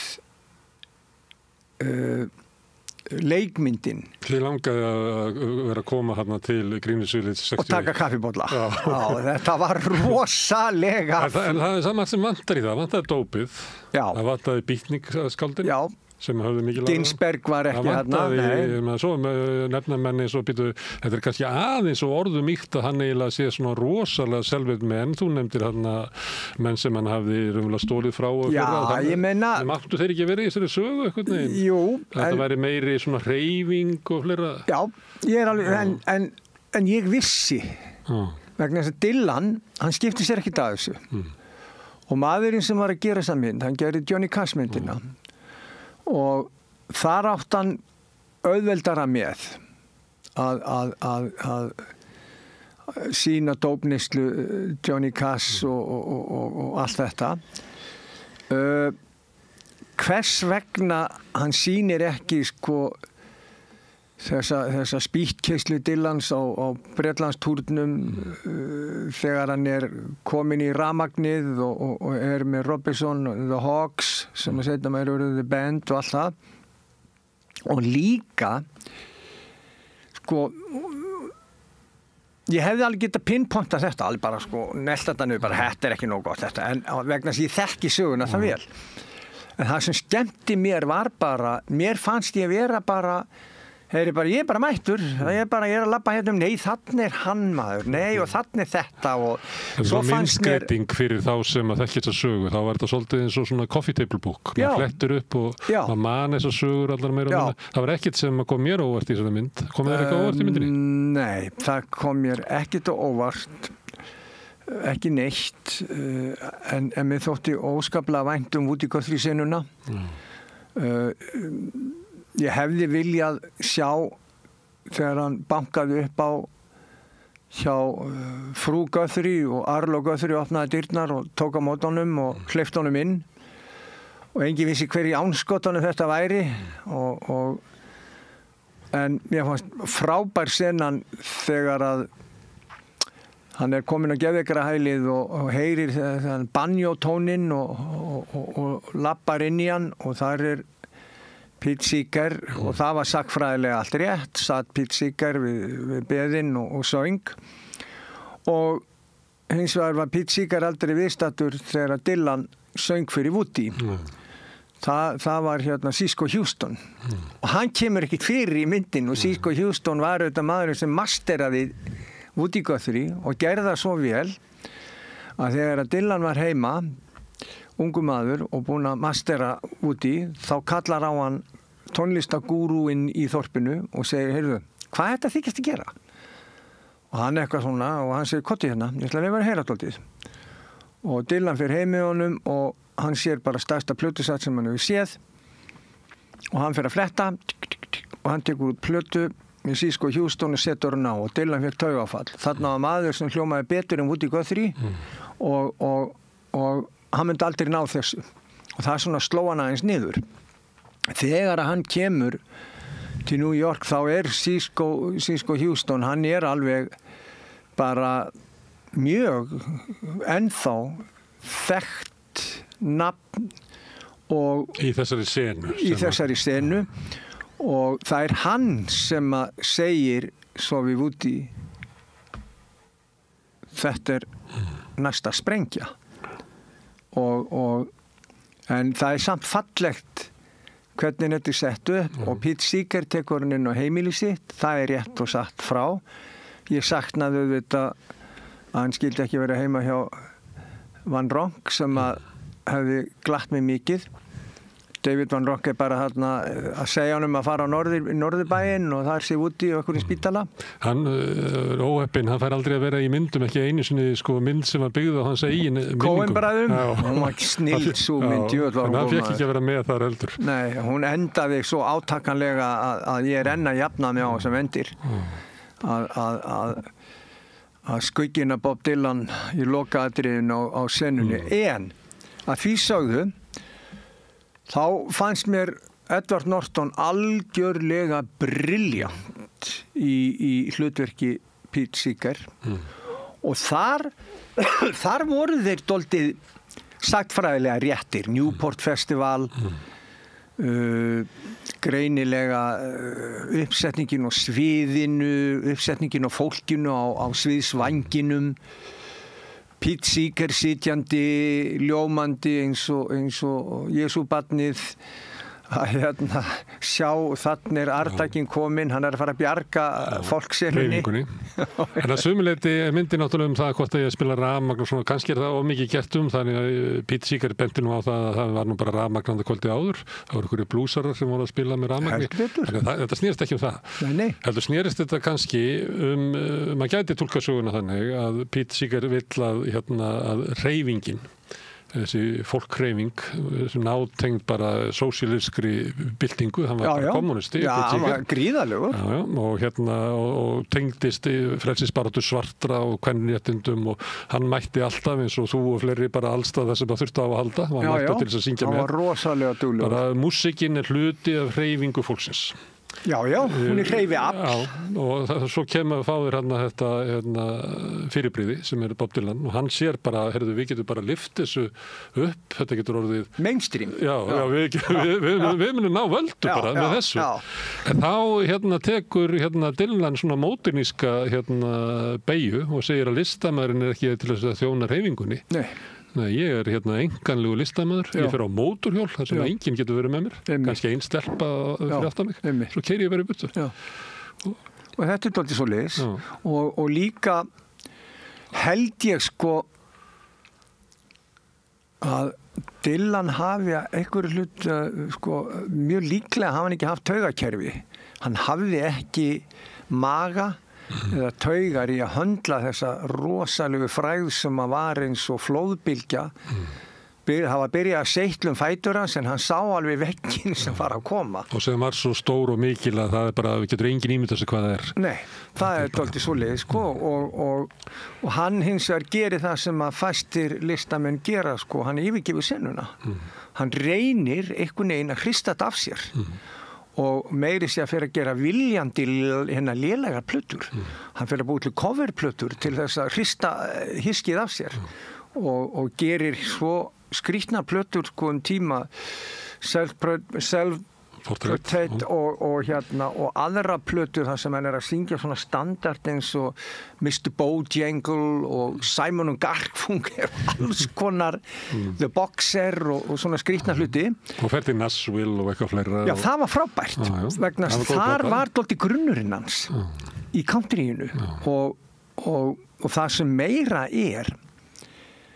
að þar hann hættir að reykja og hann verður allt unni tenor og hann bara söng stílinn hann kúvendist If you're traveling to the North Country Fair og hann bara, hvað í gangi hérna og einu ári áður sko, þá gat hann alltaf sungi fyrir hæsi og skrýtnum fraseringum en við skulum ekki gleyma eitt þegar að hann lendir í hremmingunum í hérna út af rafmagninu þá einn maður sem stendur upp af öllum þeim aragróa listamanna, það er Johnny Cash og tekur hann í skjól, tekur hann heim og peppar hann og það falleg saga sko, Johnny Cash er hérna í flugvél að fljúga heim eftir tónleika og hafði hérna einhver vinur hans hafði lyft honum að heyra Dylan og hann skrifar á ælupokan bréf til Dylans og postar það og sendir honum og segir bara hérna mér segir svo hugur að þú sett stærsta tónskáld nútímans og fer að covera lög með Dylan og gerir það algjörlega brilljant sko. Þeir verða miklir vinir og sérstaklega út af því að Cass hefði sýnt honum svona mikla velvild og kærleika og Dylan borgaði honum tilbaka þegar hann var í Nashville hann fór í sjónvarpsþáttinn hans og það er mjög gaman að það er hægt að finna þann þátt á YouTube. Þú getur líka snúið þessu við og sagt að sko Dylan hafi verið á svona erfiðlegum tíma og hann fekk að koma í þáttinn hjá Johnny Cash sem var náttúrulega fenómenis í þáttur. Hann var rosa stór. Hann var rosalega stór. Já, það getur verið. Og það er margir sem að segja þessa sögu Johnny Cash. Hann kom og hann rétti mig hjálparhönd og það sér engin svona sögu Dylan sko. Nei, ekki nema Rubin Carter. Rubin Carter hérna var nefaleikakappi, gríðalega góður. Ég þekki nánast alla bardagan hans og mjög líklega var hann freymaður. Bara í Ameríku gildir öðruvísi réttafarsreglur en í Evrópu. Þær eru prímatífari og þar mega menn gera alls konar hluti í yfirheyslum og lögreglumenn menna ég og þeir mega plata þig og nota alls konar anstíkilegheit til þess að fá þig til að játa og svo framvegis. Dylan það er byrjað að bögga Dylan með þetta, hann bara hendur þessu frá sig, láttu mig í friði. En að því Dylan og Miles Davis voru ágætiskunningar og Miles Davis var mikill boksáhugamaður og Dylan var það líka og Dylan hafði hitt Ali og allt þetta og að því hann var boksáhugamaður þá ákveður hann að kíkja á þetta og hann fer og hittir Rubin Carter og hann gerir það í töluvert bara langan tíma og ákveður að hans leið til að hjálpa að gera The Hurricane sem var sviðsnafn eða bardaganafn Carters og hérna sem var þess valdandi að mann skrattinn, hann var látinn laus og þetta verður nú að segja við verðum að gefa Dylan í kritik að þarna hafa nú sínt kærleik og velvild og hann gerði það margt sko, hann tók meira þess að þátt í Live Aid og hann gaf hérna leiði Amnesty að gefa út coverlög af lögum sínum og hann hefur mætt og sungið á alls konar samkomum þannig hann ennþá svona einhver leiti þessi fólklistamaður sem hann var Ég held hann sé bara nákvæmlega eins og hann hafi alltaf verið. Það til rosa falleg saga hérna. Hann kom til Íslands fyrir nokkrum árum. Þáverandi sambýliskonan hans gospelsöngkona. Hún kom til að syngja í Fíladelfíu, hérna í Reykjavík. Dylan kom með henni. Og Óskar, vinur minn, kórstjóri í Fíladelfíu, hann hérna, hún segir, viltu ekki hitta sambýlismann minn bara? Og hérna Óskar segi, jú, og svo eru þau að spila og Dylan kominn og hann inn í herbyggi Óskars. Óskar, þetta alveg dásamlega saga. Svo kemur Óskar inn og Dylan bregður svo rosalega því hann reykinn í herbygginu. Hann setur hendina fyrir aftan bak því hann vil virða trúmanninn. Og nice to meet you, Pastor Oscar. Og svo sagði Óskar, svo stóð bara strókurinn upp með höfðin á honum og hefði myndað svona eitthvað skonar form og hérna og ég horfði Óskar og sagði, og þú hringdir ekki í mig til að láta mig vita þegar að Dylan var á Íslandi í herbygginu í Fíladelfíu söfniðinum og hérna en þetta skemmtilega saga, þetta var út í dúr en já og Dylan auðvitað bara Man heldur að sé ennþá að reykja? Já, ég geti nú trúa því að ég held að sé nú þannig maður Neil Young mér sættur Neil Young mér sættur var ekkert sérlega ánægður með það ég las svona edrú viðtal við hann Neil Young sem hættur að reykja Já, gras Já. Hann var hálf svona fúll yfir því, fannst þetta leiðilegt? Já. Leiðilegt líf? Já, leiðilegt líf, sko. Málið það þegar þú reykir í nokkra áratugi? Marga áratugi. Þá held ég að, og með aldrinum, því eldri sem þú verður, því finnst mér að vitlausar að hætta. Sérstaklega með svona efni sem ekki svona eins og áfengi eða kókain eða amfetamin sem rústa öllu. En ef þú nærð að hætta á réttum tíma þá muntu eiga gott líf fyrir heilan þinn. Hann mun jafna sig svona svo langt sem það nær og þú muntu eiga gott líf. En ef þú ætlar að fara að hætta 70 eða 8 þá bara hlýtur þetta að vera rosalega erfitt og skringilegt því að sko heilin orðin það skemmtur og samtvinnaður þessu öllu að ég held að sé bara engin leið. Ég hef sagt við Neil Young sko, hefði hann spurt mig blessa, verði ekki hætt, hann haldi bara áfram. Það getur vel verið að hafi svo jafna sig og sig kátari núna. Já, vonandi. En þótt að Dylan reyki og ég held að hann var í amfetamínu og gott ef hann var ekki ykkur svona heroínu á tímabili sem var oft notað fyrir menn til sem vildu losna út úr amfetamínu, þá var ekki mér heroín og ég held að hann hafi farið svolítið eitthvað aðeins illa á því og verið svona, það hefði haft áhrif á hann. En þrátt fyrir það allt saman þá hefur hann náttúrulega verið alveg ótrúlega iðinn, þú veist, hann bara eins og Martin Luther eða eitthvað hans ævistarfi bara eitt herbergi og þú vilt safna Dylan-dóti þá þarftu að fá auka herbergi í íbúðinni. Já, og Dylan auðvitað sko, þetta flótti? Þetta kvíði? Þetta vegna þess að þetta eina sem hann kann, þetta eina sem hann hefur ástríðu fyrir? Peninga virðist ekki skipta neinum máli. Hann á þetta alveg gríðalegt magnað eignum. Gríðalegt magn. Hann svo ríkur að það tekur ekki tali, sko. Hann sko skriljóner. Og hann á risa eignir út allt. En dvelur ekki í þeim. Nefna bara rétt kannski í eitthvað skonar skilur eftir fingrafar. Hann býr í rútu.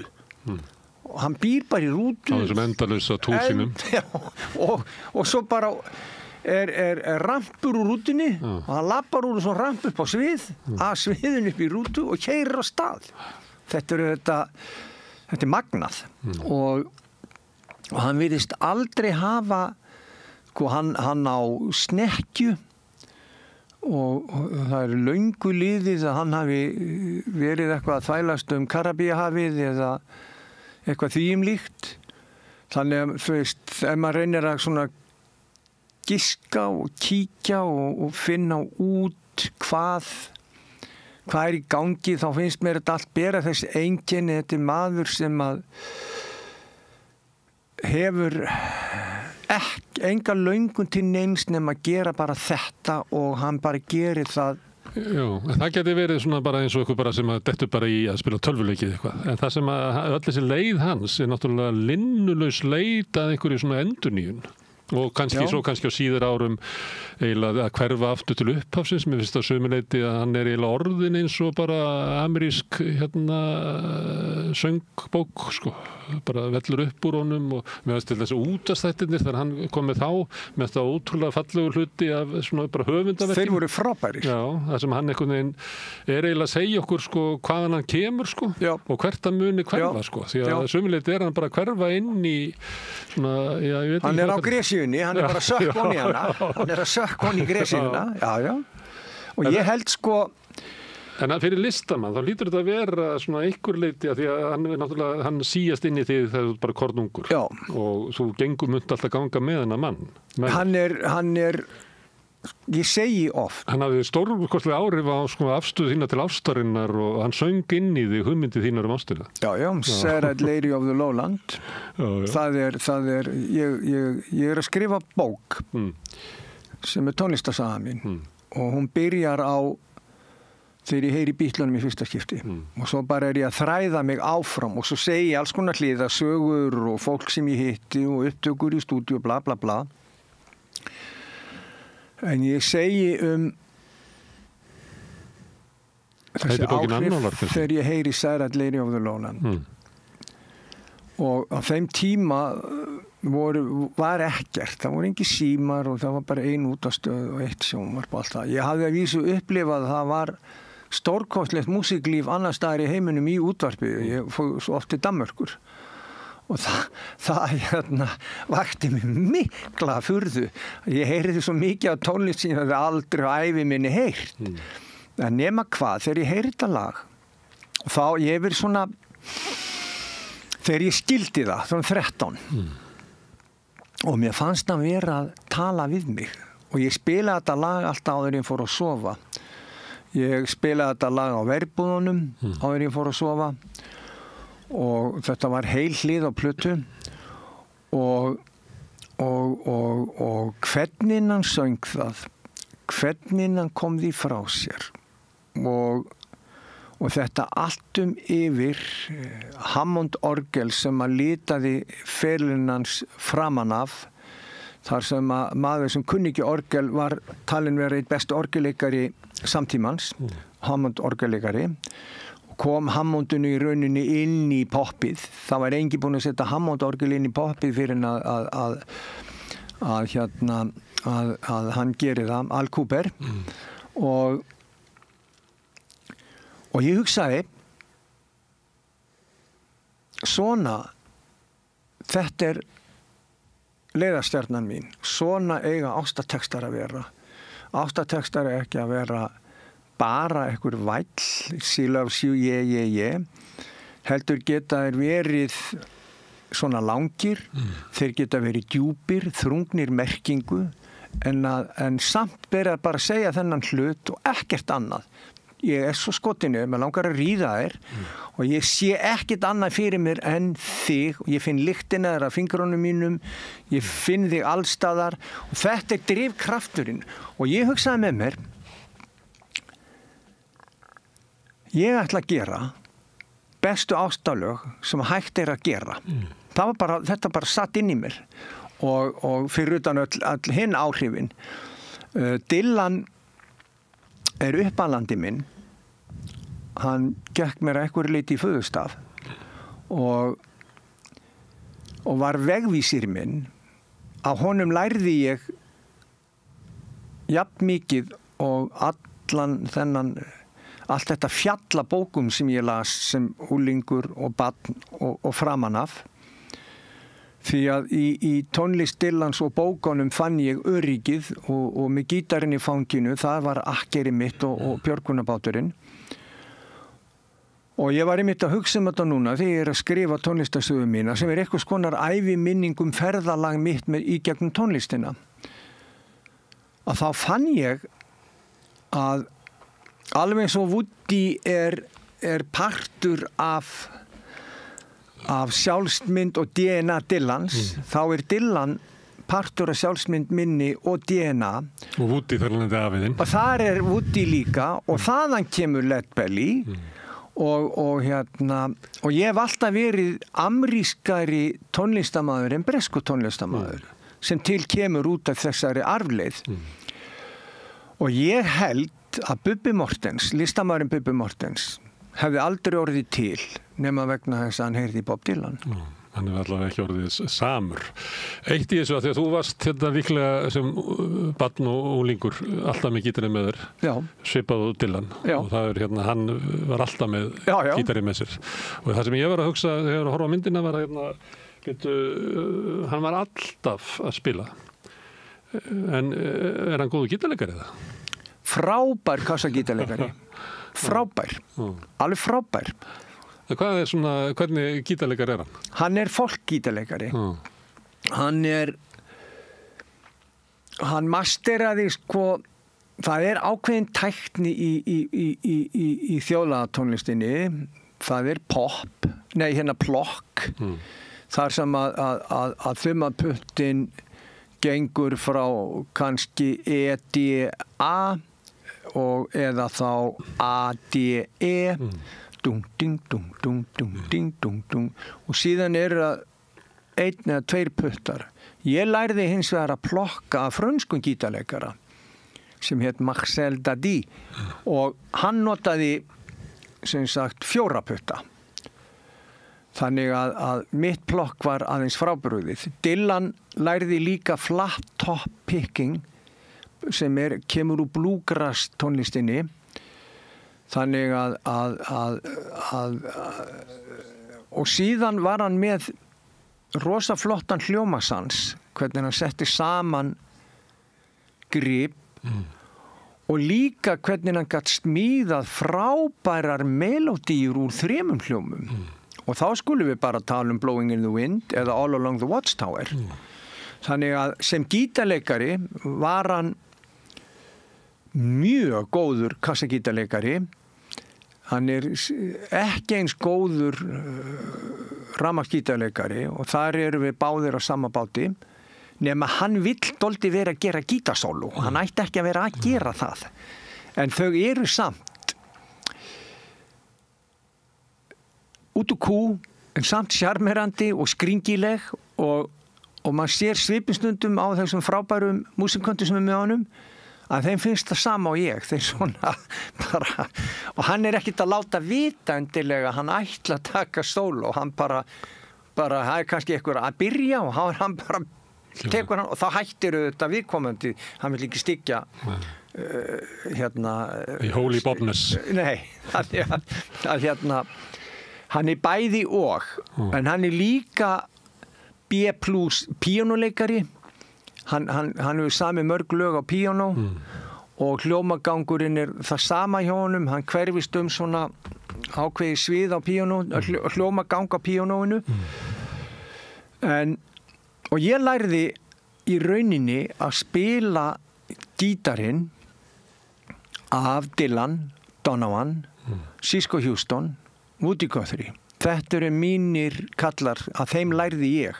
Svo þegar ég orðin 15-16 ára þá heyri ég í Dadi og hann breytir alveg leiknum hjá mér og ég fer að tileinka mér stílinn hans. Ég hafði lært í tónskóla Sigursveins, ég hafði lært hjá Gunnar H. Jónssoni en ég ýtti því þannig séð allt til hliðar til þess að geta haldið í þennan stíl sem að Dylan, Donovan og Woody og Cisco Houston bauð upp á. Þetta það erfitt að útskýra þetta, en þetta mjög klassískur gítarstíl og sérstaklega sterkt minni í amerískri tónlist. Þetta sterkur skóli.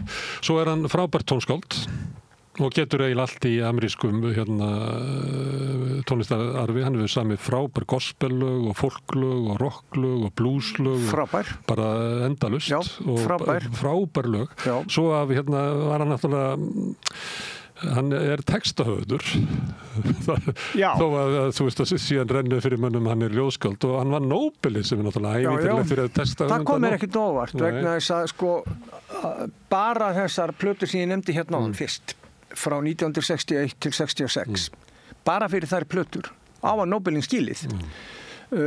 Svo geta menn deilt þegar ég heyrði í Cohen 1967 þegar fyrsta platan hans kom út og ég hugsaði bara einmitt þetta er klassísku maður hann var orðinn þekkt ljóðskáld í Kanada og var vonastjarna sinna kynslóðar, það voru bundnar gríðarlega miklar vonir við hann en honum langaði að verða frægur og honum langaði að verða í rauninni poppari, eitthvað svoleiðis. Þannig að hann tekur þennan skóla sinn og setur hann í orð og það hefur enginn gert það betur ef við erum að tala um klassíska smíði á textum. Þá er Leonard Cohen kóngurinn, hann er bestur. Dylan hins vegar er ólíkindatól. Hann fylgir engum reglum. Hann ef hann væri Íslendingur þá hafði menn sagt að hann væri ambögumestari og vegna þess að hann lítur engum reglum. Hann er kannski með 10 atkvæði í einni línu, 16 í næstu, 8 í þriðju, 12 í fjórðu. Hann spýtur þessu út úr sér. Hann notar hljóðrím alveg jafnt við skrifarím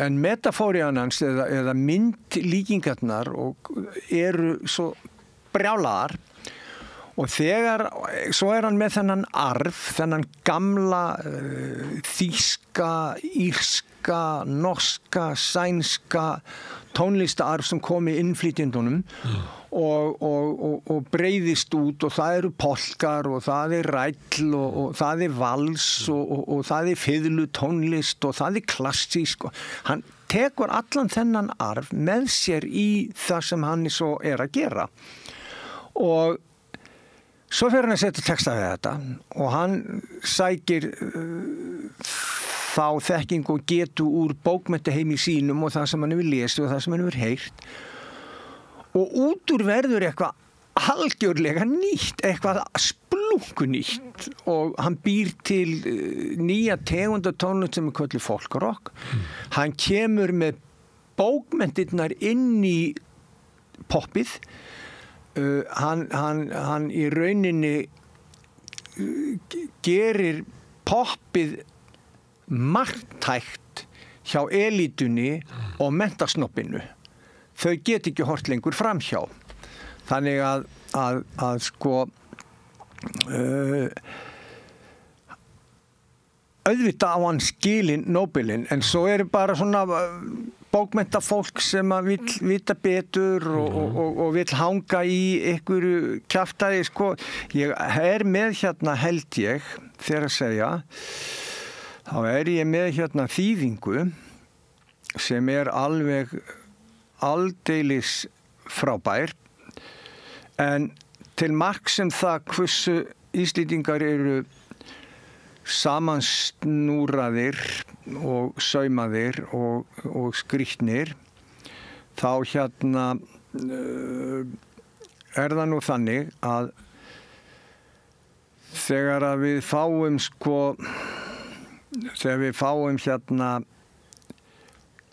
það er taka tyggjóð út mér fyrir gjöðum og ég setja bara hérna þetta er eftir Þorstein Valdimarsson Times They Are Changing og þá skilur hvað ég er að tala við erum að tala það að Dylan hefði verið talin ambögumestari, hann laut engum reglum, hann skrifaði skringilega og allt það en hér alltinu kemur íslensku bókmenntamaður og getur ekki hugsað sér að þýða Dylan á hans sko verður lagan aðeins aðeins meira þegar sofendur vaknið sjá voðinir beinn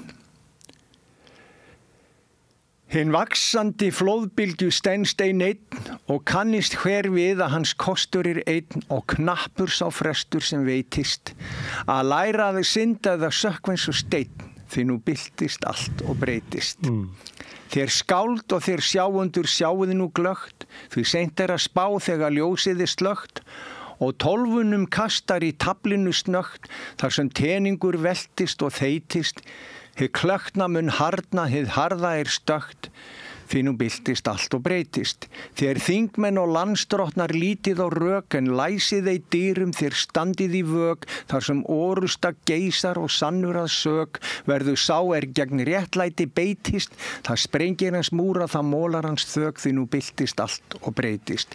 Þeir mæður og feður fellið ei dóm á forsendum vanans páfans í Róm þó að börniðar vaks upp úr brekum og skóm það bil þeir eldist og þreytist látið þau hlýða kalli þó þér heyrið ei hljóm því nú byltist allt og breytist. Sjá línan dregin og fordæming feld, það frostinu víkt sem nú bakast við eld, öll þau djást verða gefins, dýrst eru seld, alltaf dýrast ókeypis veitist, þeim sem hreyknastir tróna lærast hóverði í kveld, því nú byltist allt og breytist. Þú ekki sungið þetta? Jú. Ég með þetta á tónleikum. Já. En hefur reynt að þýða Dylan og flytja Dylan? Já, bara fyrir mig. En ekki leitt neinum að heyra. En sko, heldur... Dylan hefði mikil áhrif á Megas og það til dæmis John Wesley Harding og Jónas af Hriflulagið að það var svo mikil ungmenn. John Wesley Harding? Það eiginlega saman lagið, þannig að Megas var svolítið góður í að stela frá Dylan. Já. Og Megas sko en hann var óhugsandi án Dylan sko. Hvað segirðu? Megas var alveg óhugsandi án Dylan. Algjörlega, bara algjörlega.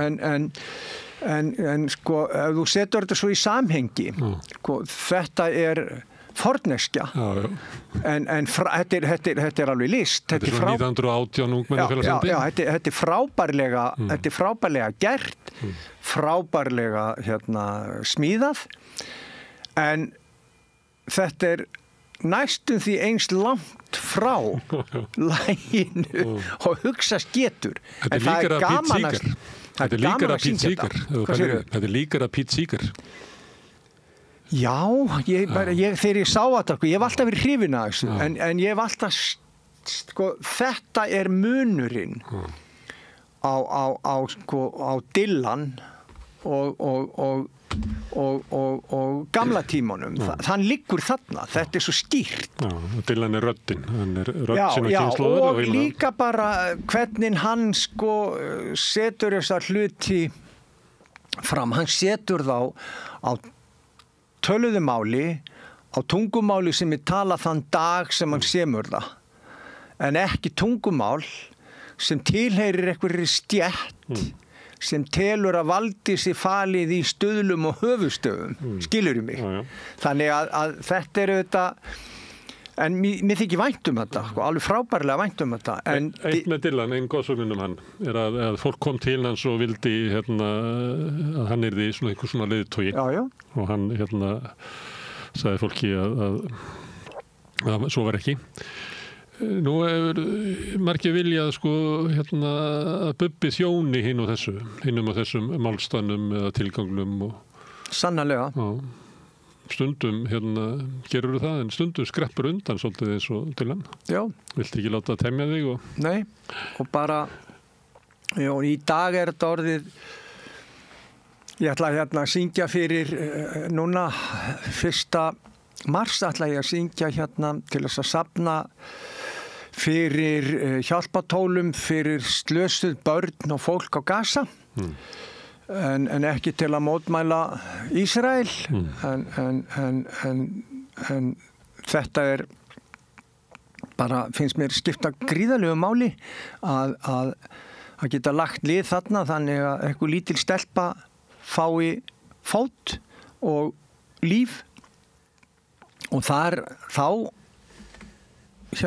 bakka ég ekki, þá segi ég bara já og ég ætla sennilega í september að styðja kvennaathvarf á Selfossi sem að vinna alveg ótrúlega flott starf En svo eru alls konar svona hlutir sko, og ég reyna að forðast það sko. Ég reyna að forðast pólitíkina, ég reyna að forðast að vera dregin inn þar vegna þess að ég bara hef engan djöfulsins áhuga á því að vera þar með gítarinn. Þú vilt ekki vera fremstur í fyrsta mægöngunni ár hvert eins og Pete Seeger hefði sett sig við það? Já, hann var auðvitað bara einstakur sko. Which side are you on? Which side are you on? Which side are you on? Það hefur ekki með okkur, það er bara mót okkur, það er bara þannig. Já, það fyrst svo leiðist það og hvernig var nú þessi kostulega lag hjá honum og Woody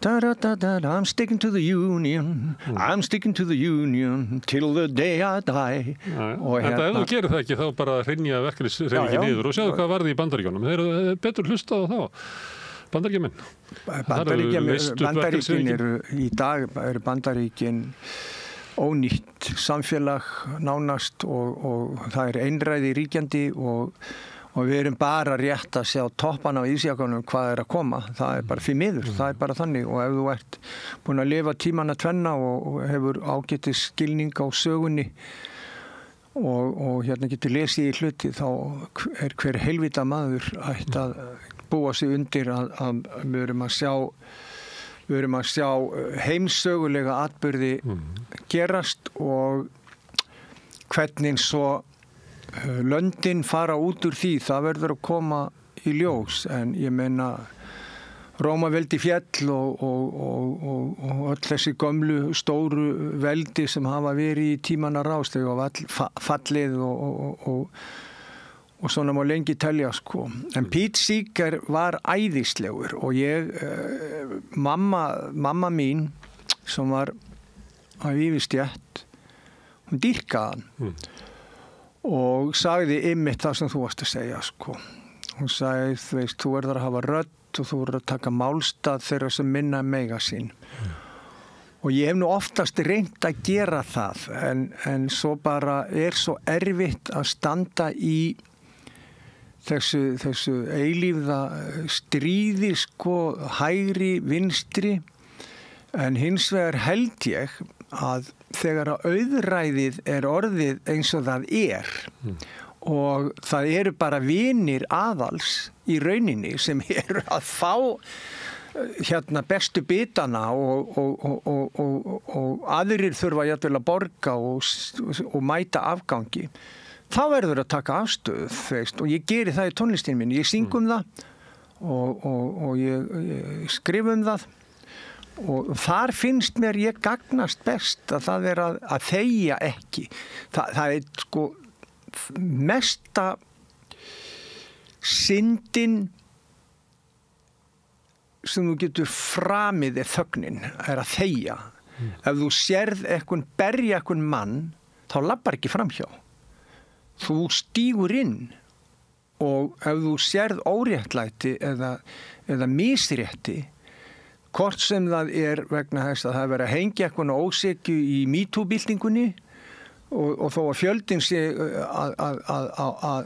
með og þú stígur, þá stígur samt á móti, þú stígur inn, þú ferð á móti straumnum, þú segir nei, ég ekki með, þetta ósanngjarnt, þetta á ekki að gerast og þannig ól mamma mig upp og þannig ég og þannig ég innréttaður, þannig að ég mun alltaf stíga upp þegar mér finnst þurfa til alveg eins og það að ég að gera plötur núna sem að margir myndi segja að væri rampólitísk en mér finnst hún ekki pólitísk sem slík en mér finnst hún hins vegar spegla samfélagið, mér finnst hún spegla samtíman og alveg eins og það þegar menn svo út og hverju syngjum hommana ennþá eins og með Regnbogansstræti eða Bleiki þríhyrningar Regnbogansstræti var þannig að ég var úti í Evrópu og ég sá hvað var að gerast löngu áður en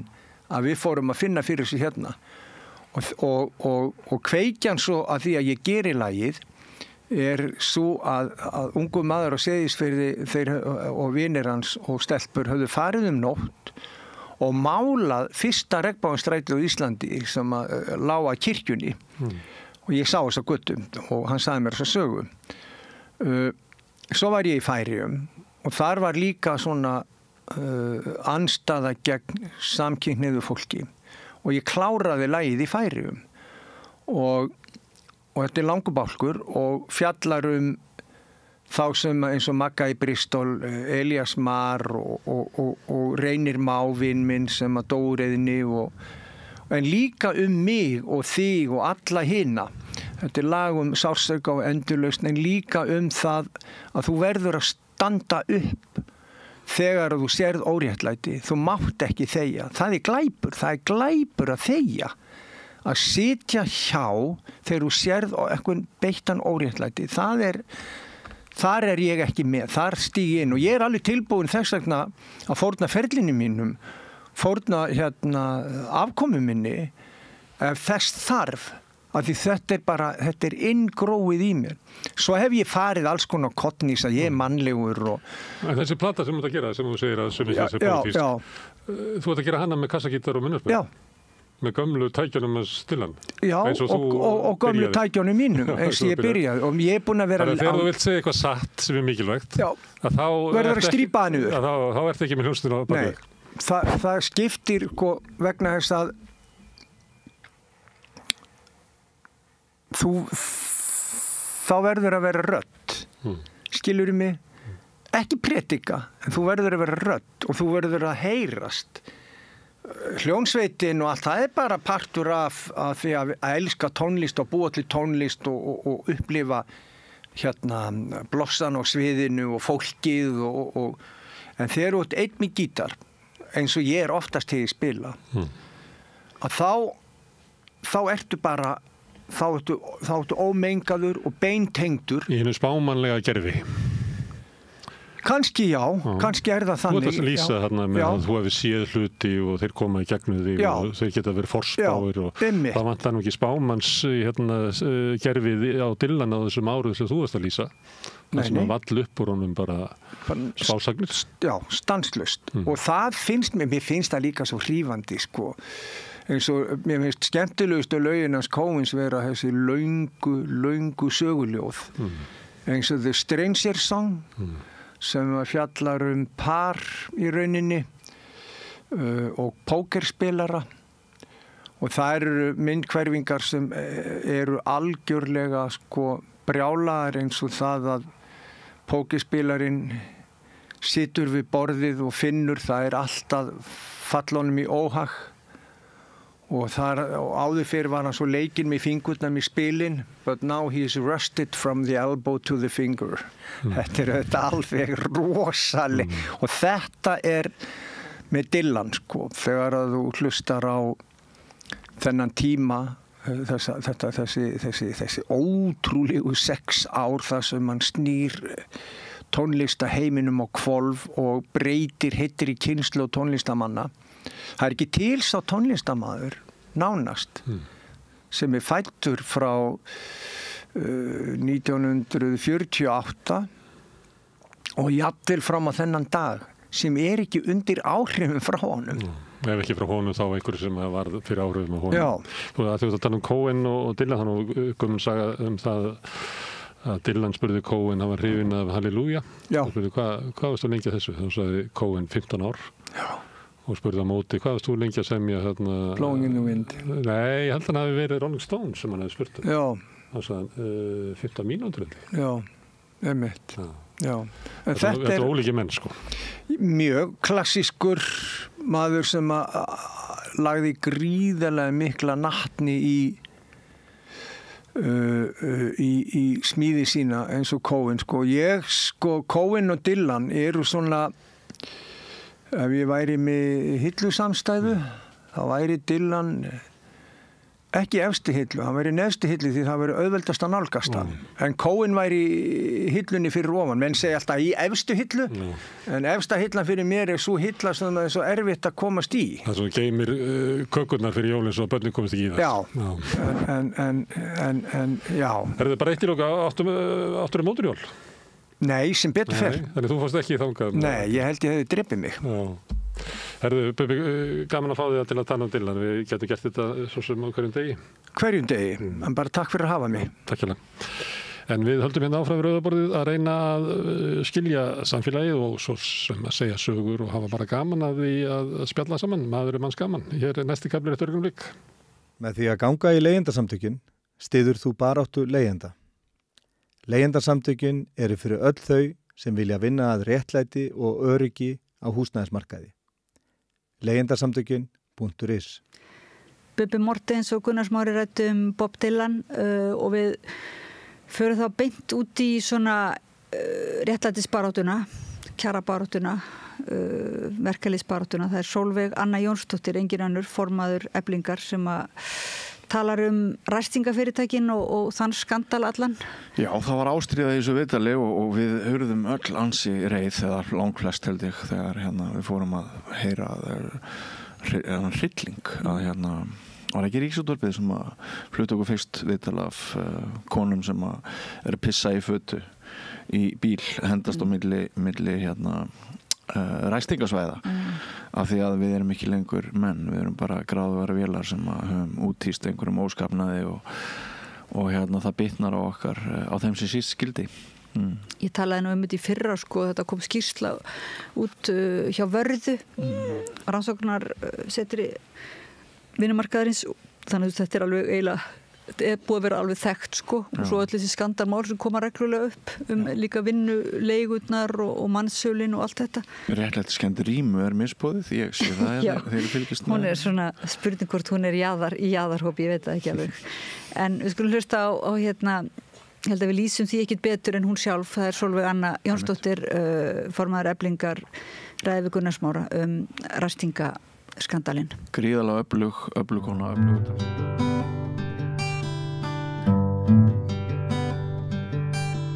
Já, í síðustu kjarasamningum þá var samið launahækkanir til allra og samið við stjórnvöldum ýmsar aðgerðir og annað slíkt, en það var samið sérstaklega að bæta kjör ræstingafólks sem hafði, hvað við að segja, setið eftir erfiðisvinna sem ekki var metin að verðleikum.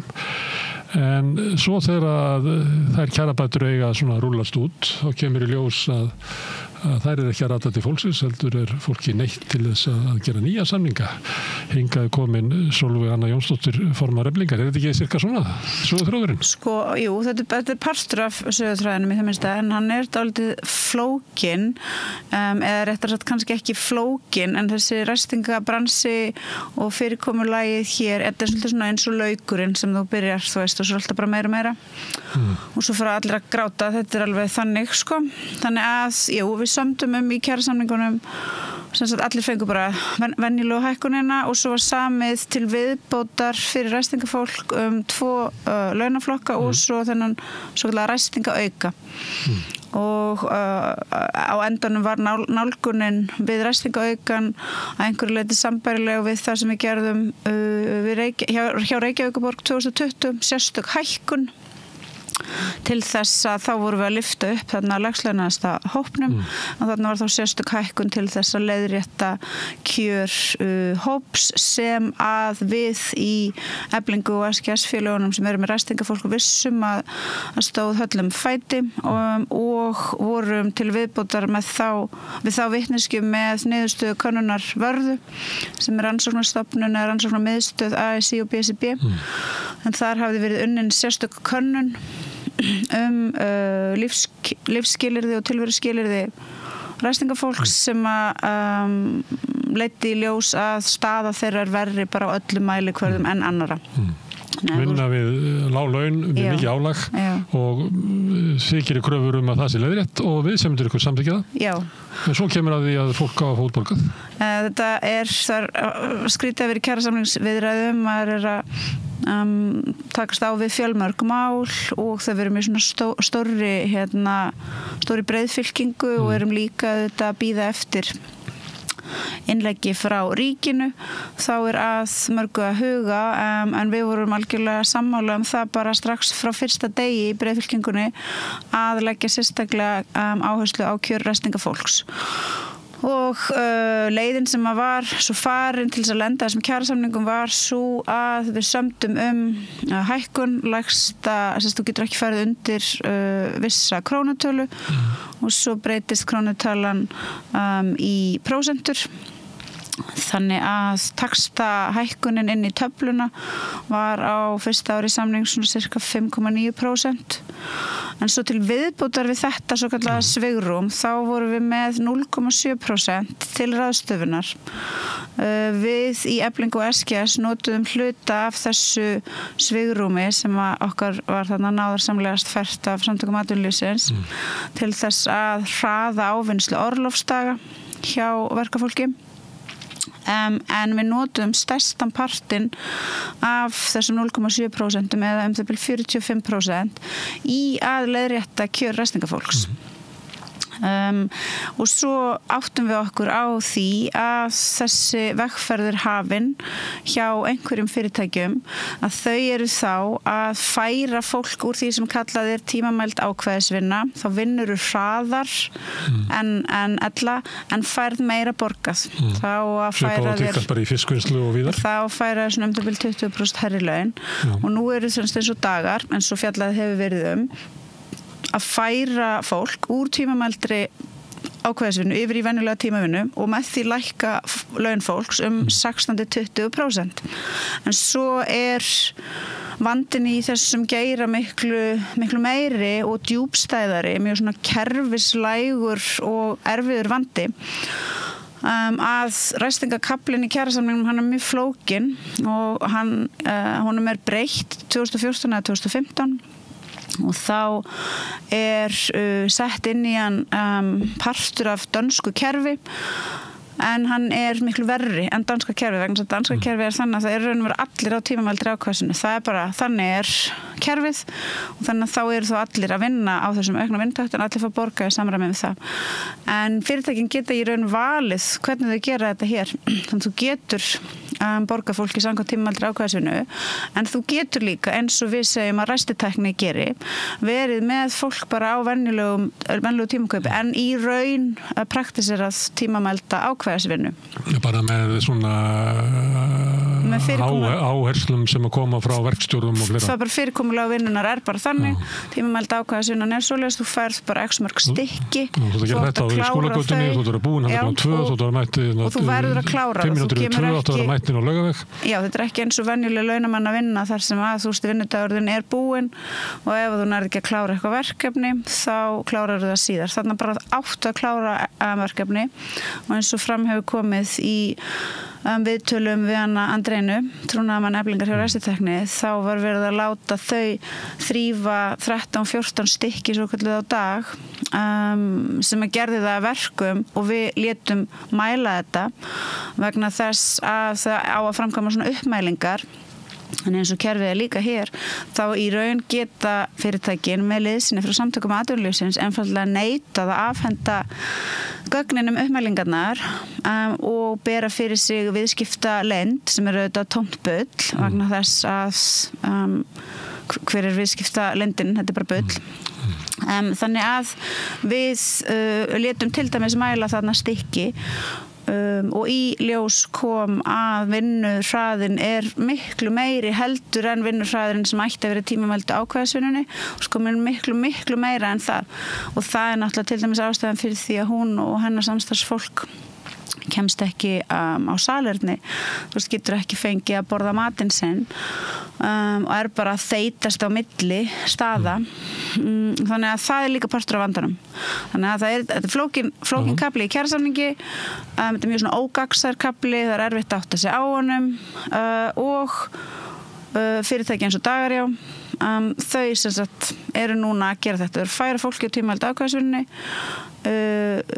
þetta að gerast mest megnis fyrir norðan virðist vera hjá Einingu Iðju, stafélagsstað Einingar Iðju en fólkið að vinna sem verkefni og þau framkvæma þetta með þeim hætti að þau eru með, ég með þetta með mér eins og einhver svona einhver skrítin manneskja en þetta svo smátt að það þýðir ekkert að sýna ykkur þetta en fólki sem sagt afhent plagg sem heitir Adjustment of Employment Contract og hér stendur this document serves to officially record the agreed changes to the employment contract between dagar og svo einstaklingurinn, starfsmaðurinn effective from, og þá kemur bara dagsetningin og hérna þess að útskýringin the pay grade will change from NTM 1 hour to FL 8 1 hour og svo fólki sýnt þetta og sagt þú þarf bara að skrifa undir þetta og það ekki útskýrt fyrir fólki að ef það skrifa undir þá munur launin að lækka. Þessu lækkunin á 16-20%. 16-20%. Sem að fólk neitt til að skrifa undir því það óttast að missa vinnuna sína? Já, flestir vitar umverulega ekki hvað að skrifa undir vegna þess að þessi skammstöfun og upptalning, hún segir fólki náttúrulega ekki nátt skapaðan hlut. Þetta bara einhver skammstöfun innan úr launakerfi daga sem að launa skrifstofan og yfirmenninni skilja en fólki skilur það náttúrulega ekki og svo áttar fólk sig ekki á því hvað við gerst fyrir það fær útborgað og launin þeir eru kannski búin að lækka með 100.000 krónur. Þannig að þegar þið semjið og Samtök atvinnulífsins fallast undir það, þetta sem hópur sem að rétt að lyfta upp og þið færið rök frá vörðu til dæmis sem að sýnir að þetta fólk býr við mjög lög kjör sem eru svo lög að þau eru heilsuskaðleg. Þetta fólk sem að býr við lakari heilsu og bara lakari lífskjör en aðrir. Og það svona fallist á það að lyfta þess og ég man eftir þegar samningandi komu, það var þetta skýrt sem einn af sigurum í kjarasamningunum. Algjörlega. Svo þegar áreinir, þegar þetta kemur til fyrirtækina, þá færa þau bara góðan hluta af þessu fólki. Þannig að þau njóta ekki hækkuninnar, heldur ég að fyrir enn frekar þau bara lækkunar. Fólk að lendi í því. Þetta ótrúlegt. Þetta algjörlega ótrúlegt. Og þarna eru fyrirtækinu þetta hefða sem algjörlega svífurlegum hætti og þau eru að sjálfsögðu og augljóslega hefða sem svífurlegum hætti gagnvart starfsfólkinu en þetta líka aðfyrað kjarasamningunum og það mikið verið að tala hér á þessu blessaðalandi traust og þessi vanti traust upp á þetta það verið til dæmis vera stærsta vandamálið í kjarasamningsviðræðum kennara við hið opinbera, það ekki traust á milli aðila sko þarna nú aldeilis verið að rýra traust í raun það svo að ef að þetta verður ekki lagfært hvernig ósköpunum eigum við þá geta gengið aftur til samninga það bara segir sér sjálft að við skrifum upp á í góðri trú, við teljum okkur vera búin að ná eins miklum árangur og við getum samningarnir fara í atkvæðagreiðslu hjá öllum sem að eiga svo að starfa undir þeim, þannig að við fáum lýðræðislegt samþykki félagsfólksins sem á að starfa undir samningunum fyrir því að þau fallist á þetta og við eins og þú ert að segja veljum svo vissa hluti sem við leggjum áherslu á og þarna leggjum við þessa áherslu og jú, upplifum auðvitað ánægju, ég menn þetta munar auðvitað miklu í launum fyrir þetta fólk og svo þurfum við að horfast í augu við að þetta gert án þess að á einhverjum tímapunkti sé einu sinni reynt að opna eitthvað samtal við okkur þetta, ekki það við höfum nokkur sem fallist á þetta, en þetta gert einhvern veginn algjörlega þetta gert með svo ótrúlega svífurlegum hætti en aftur svo ég bara haldi áfram að segja sama hlutin aftur af því að mér finnst svo mikilvægt að við séum líka öll meðvituð það að þessi bransi allur mjög toxic, þetta mjög óeðlilegur bransi. Þá verðum við kannski ræðum það, þá að því ég bara einfaldum árið í bæ og ég myndi halda að þetta væri bara ólöglegt að ef ég væri að vinna hér á samstöðinni og kæmi allt í einu einhver maður sem þetta bókari var svona aðeins að taka til og byrja með að skrifa undir einhvern veginn, við erum með aðeins svona breytingar í launa útreiningum og svona og ég skrifa undir það og ég náttúrulega skítrættur að missa vinnuna þannig að það svona ákveðin hætta á misneytingu held ég að sé lögfræðilega hugtaki, það sem að sá sem með sterka stöðu og annar með veika stöðu að hann getur ekki þröngvað honum til þess að semja af sér launakjör eða semja af sér eitthvað réttindi og ég neittu til að skrifa undir ég myndi aldrei að það væri bara ólöglegt. Já, við teljum að það hvernig þetta framkvæmt með þessum ótrúlega óheðlega, ógagnsæja óskiljanlega hætti sé brot á bara lögum það hvernig framkvæma skuli svona hluti. Og hvernig virka það? Er það hringt í lögguna eða gerir þið kröfu fyrir hönd þeirra sem að voru neitt til að skrifa undir þetta og kannski bara örlítill hluti þeirra treystir sér til þess að sækja til ykkar að annar bara vill halda vinnunni þóttu við taki 16-20% launahækkun en þannig að þið getið farið möguleg í mál fyrir hönd þeirra sem að raunverulega láta ekki bjóða sér þetta og gert kröfu að viðkomandi haldi áfram að vinna á óbreyttu launakjörum en þá vill kannski svo til að hann bara búið að regga viðkomandi eða?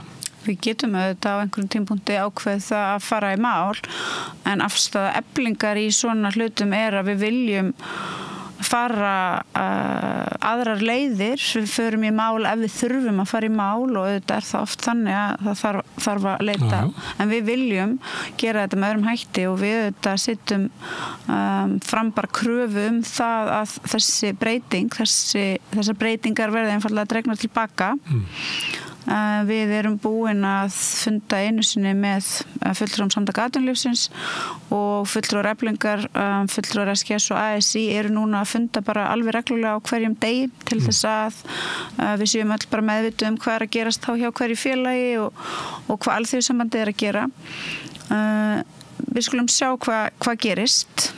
Ég á þessum tímapunkti auðvitað bara útiloka ekki nokkuð skapaðan hlut en ég ætla ekki samt að lýsa því yfir hér að við séum eitthvað að það sé endilega leiðin sem við ætlum okkur að fara og ég tala líka ég svara þá gegn einum, þá dettur mann oft í huga að löggan komi bara þú talar þá kannski ekki beint eins og einfaldur maður út í bæ heldur mér kannski eins og barn sem að einhver hefur sagt við að þú veist löggan kemur ef einhver gerir eitthvað ljótt og svo þegar við erum aðeins eldri þá eigum við að skilja það sé dómskerfi og svo eigum við að trúa því að þar sé alltaf dæmt bara hérna eftir þú veist lögunum og það fari alltaf allt vel. Ríkisvaldi að verja hinn veika gagnvart hinu sterka. Ég bara hef enga sérstaka trú á því réttara sagt að sjálfsögðu getur það gerst og oft á tíðum gerist það en ég ekki svo barnarleg að trúa því að það sé einhver einfaldasta, besta, eðlilegasta, réttasta og svona hérna lausna miðaðasta leiðin til þess að fara og það samrýmist heldur ekki sín Eflingar á baráttu vinnandi fólks að vera einhvern veginn bara við förum bara með þetta fyrir dómstóla og svo býðum við bara öll núna, við býðum í x marga mánuði eða við býðum í ár og svo kemur í ljós en það sem mér dettur í að þegar ríkisvaldið á að fylgjast með því að það sé ekki verið að brjóta gegn hinnum veikari og það ýmis svona lög sem eru í því og mér myndi ætla það að það félagsmálaráðuneytið sem að sér vinnumarkaðsmál að þeir fréttir af þessu myndi hringja ykkur bjöllum þar og segja það gengur ekki að það sé verið að gera ykkur á samninga og svo bara fara fyrirtækin og færa starfsfólki bara í löngum bönum raunverulega til lækkunar. Þetta ekki eðlilegt að við rannsökum þetta hérna í félagsmálaráðuneytinu? Ég vona bara allir séu eitthvað að hugsa það þeir ætla að fara að rannsaka, ég veit ekki hvort að það að gerast en það sem ég veit að ég og Vilhelm Birgisson ætlum að fara núna á föstudaginn og funda með forsætisráðherra og formanni sambands íslenskra sveitarfélaga til þess að fara yfir stöðuna varðandi útboðsmálin,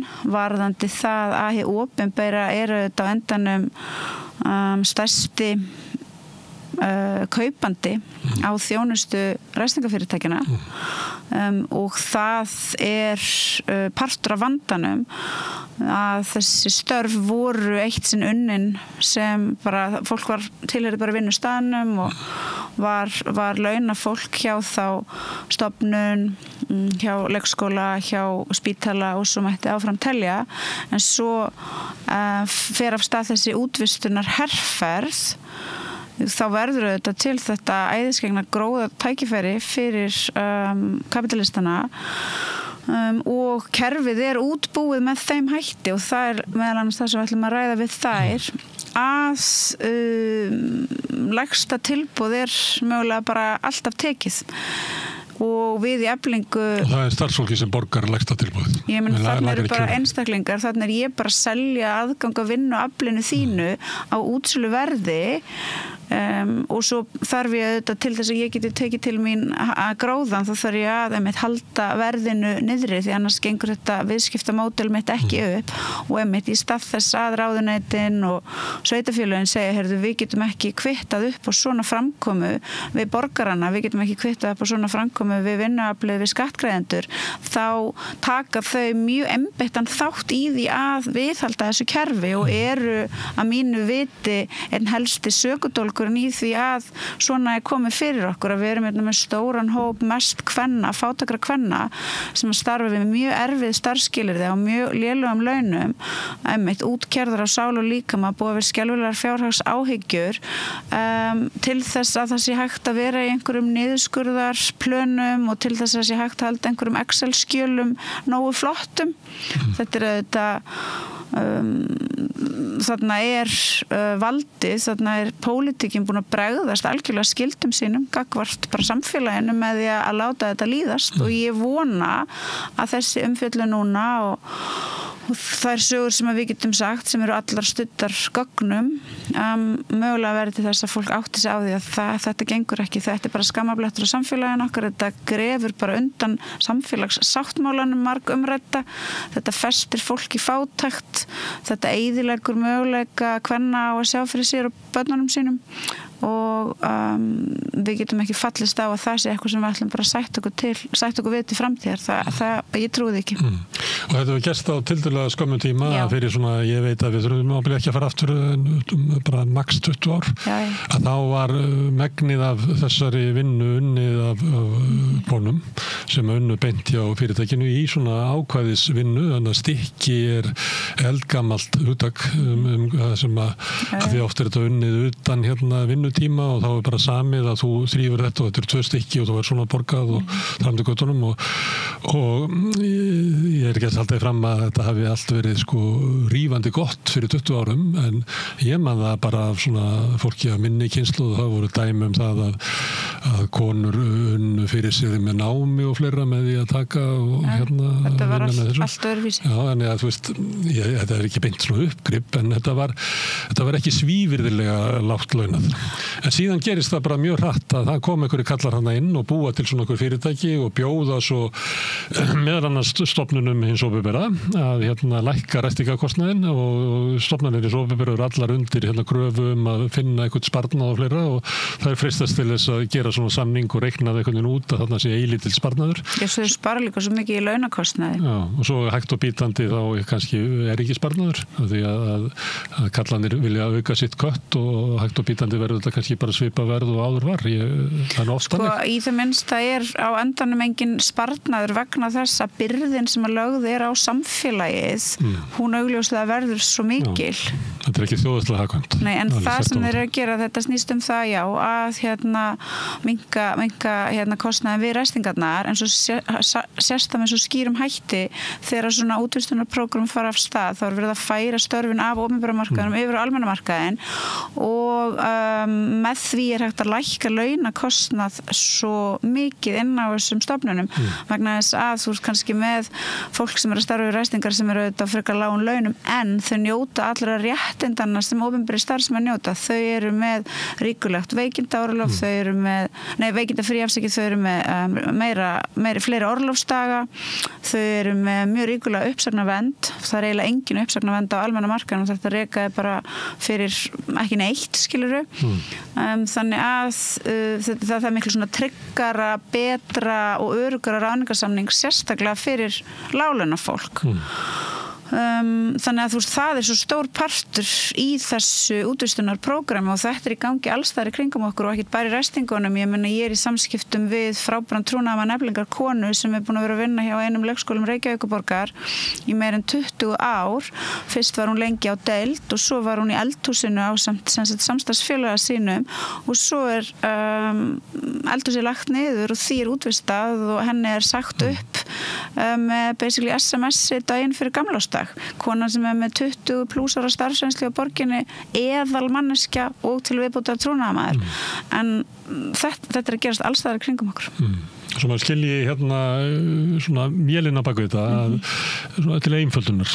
Þá þetta kannski þannig að þú ert reikustofnun og það kostaði 100 að vera með ræstingar og þá kem ég til þín og segi ég til að gera þetta fyrir 95 og þessi 5 sem að munar eru bara glötuð réttindi eins og þú varst að þylja upp með nefna veikindarétt og hverlega sem að eiginlega bara starfsmæður missir en engi fær raunverulega í staðinn en síðan ræði ég þig sömu konuna til þess að þrýfa á 75, áður fekk hún 100 nú fer bara 75 og svo tek ég 20% kött og bara fýtt kalla á Range Rover og mæti á fundi á samtökum atvinnulífsins og bara fýtt maður og þetta tilboð að það náði að umbreyta allir þessar starfsgrein bókstaflega á mjög skömmum tíma. Þetta er alveg ótrúlegt. Þið talið svolítið hið opinbera því að það náttúrulega ekki að taka þátt í því að brjóta niður lífskjör launafólks. Það væri gott ef það gæti hægt því. Þið geti gert meiri móralskar kröfur til hins opinbera heldur en til einkafyrirtækja, kannski. Já. En ef þú horfir á heildina þá veit maður að það náttúrulega ferðaþjónustan með gríðarlegan fjölda af vestingafólki í vinnu og ég bý þarna niður í bæ og ég sé svona bíla koma, tvær konur hlaupa inn að þrífa ykkur Airbnb og svo skuttlaði sér áfram og maður sér svona hvað heldur að sé stór hluti af þessum bransa sem örugglega seldur opinberum aðilum? Ég því meður ekki með þessa tölum en kannski 40% eða því meira. Ég ætla ekki að segja því við þurfum bara að komast að því og við þurfum bara að sjá það, við getum auðvitað að sjá það í kerfinu hjá okkur bara félagakerfinu hjá okkur hvernig skiptingin er og það tekur enga stund en það sem að þú ert að segja er auðvitað ég er sammála því að við eigum að geta gert meiri kröfur á ríkisvaldið, við eigum að geta gert kröfu á í því felst ekki að segja þetta gera neina kröfur á hérna ekki, en við eigum að geta gert kröfur á það fólk sem að telur sig þess umkomið að stjórna okkur, stjórna landinu stjórna ríkisfjármálum, stjórna því hvernig skattfé okkar er notað kannski, eins og ég var að segja, kannski er tækifæri komið núna til þess að setja þessa kröfu fram og við skulum heldur ekki gleyma því að það eru náttúrulega 2 verkalýðsforkólfar sem að sitja á þingi sem þingmenn ríkisstjórnarinnar Ragnar Þór og Kristján Þórður sem eru auðvitað kosnir inn á þing og öll þeirra kosningabarátta snerist það að þeirra þekking þeirra bakgrunnur úr verkalýðshreyfingunni væri ástæðan fyrir því að það væri gott fyrir fólk að kjósa þá. Það er annar verkalýðs fyrrverandi formaður í Viðreisn Reykjanesi. Já, ok, en við skulum við skulum sjá hvort að þeir upplifa að þeir eigi að axla ábyrgð í þessu máli og eigi að ganga til liðs við okkur í þessari baráttu og sjá til þess að áherslur okkar í þessu máli ná í gegn, að það verði hlustað á það sem við segjum og að þær tillögur sem við komum með muni fá áheyrn hjá ríkisstjórninni og þær tillögur munu þá mögulega fyrst og fremst snúast það að hægt verði á þessu útvistunar brjálæði og það verði stoppað. Við gerum okkur auðvitað grein fyrir því að það er ósennilegt að allar útvistanir verði dregnar tilbaka en að það verði hægt á þessu prógrami og það verði stoppað og svo að þar sem að útvistanir hafa verið framkvæmdar og þar sem að ekki er vilji til þess að snúa tilbaka þó að það sé auðvitað hið endanlega pólitíska markmið að hið opinbera uppfylli þær skyldur sínar að tryggja að þau fyrirtæki sem verður í viðskiptum við komi fram við starfsfólk sitt með bara eðlilegum og réttum hætti að kjarasamningar séu virtir, að lög séu virt. Það er í raun og veru svo mikið lágmarkskrafa það næst því skammarlegt að maður þurfi að fara af stað til þess að setja hana og maður sé raunverulega nervus yfir því að kannski verði nú ekki einu sinni hlustað á það en við fórum og skoðuðum núna því við vorum farin að skoða málefni ræstingafyrirtækjana áður en að þetta allt skall á og höfum ekki verið að velta fyrir okkur stöðunni þar og svo framvegis og meðal annars vorum við að skoða fyrirtæki sem að heitir iClean ástæðan fyrir því við fórum sérstaklega að skoða það var meðal annars að okkur barst erindi frá fyrirbæri sem heitir Umbra sem er þjónustumiðstöð stjórnarráðsins og erindið var sem sagt beiðni það við annarkvort öfluðum launaseðla eða létum Umbra vita sem sagt hvað væri í gangi í þessu fyrirtæki ef við gætum það. Voru þeir ekki að gera samningu við fyrirtækið, Umbra? Jú, en þetta er eitthvað sem hefur verið skrifað inn í þessa samninga að hið opinbera verkkaupin geti á hverjum tímapunkti óskað eftir upplýsingum frá þá verksalanum meðal annars kjarasamnings mál og launaseðla og svo framvegis. Við vissum ekki einu svona af þessu að það er auðvitað fyndið á skrítin hátt að fatta það búið að skrifa mannin í einhverja samninga og maður ekki látið vita af því en allt í góðu, bara fögnum því að þetta sé þarna til staðar, þetta ákvæði þannig að við fáum þetta erindi og við svörum tökum saman lítið bara minnisblað þar sem að við segjum að hjá Æklín á síðustu 2 árum hafi verið ýmislegt í gangi og að inn á okkar borð hafi komið 28 mál og við rekjum nokkur, ég held að við höfum rakið svona í stuttu máli 8 mála af þessum 28 og reynum að sýna svona alla flóruna af kjarasamnings- og réttindabrotum sem í gangi, sem allt frá því að fólk sé sagt upp vegna þess að það melda sig veikt yfir í bara mjög grófan launaþjófnað. Og við sendum þetta, svo heyri ég nú ekkert frá þeim, þannig að ég sendi eftir post og segi, voruð þið ekki búin að fá þetta frá okkur? Jú, við vorum búin að fá þetta og ég segi, ok, frábært, endilega hringið í mig. Í tvígang segi ég tölvupóstsamskiptum mínu við starfsmann þessa umbra, hann hringi mig ef hann vilji og ég læt hann fá símanúmerið mitt. Mjög viljugur til þess að veita upplýsingar. Svo heyrist ekkert og svo núna fyrir skömmu þá sendi ég post til þess að spyrja hvernig þetta hafi farið og þá kemur svarið tilbaka bara, jú, við vorum að endurnýja til árs. Og ég svaraði og ég sagði, hvað meinar? Hvernig getur staðið á því? Til hvers voruð það að biðja okkur þessi gögn? Við sendum gögn og ég segi mér þess að í einum postinum til þess bara ég vona að þið ætlaði ekki að endurnýja. Og endilega hringdi í mig ef þú vilt heyra eitthvað meira.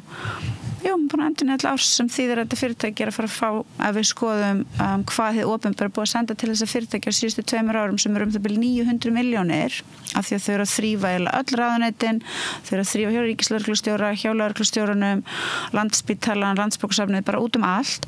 Þannig að ef það er búið framlengja nú til árs, það þýðir á þessu ári þá eru það að fara að fá svona cirka, kannski hálfan milljarð eitthvað svoleiðis til viðbótar. Kannski notuður upplýsingar frá þér til þess að lækka verðið? Kannski, en já, sko, það er náttúrulega ekki eins og hlæja þessu, þetta er svo ótrúlega bilað, sko, þetta er bilað. Við vorum að lýsa þarna, þetta er náttúrulega ótrúlegt síðleysi sem í þessu.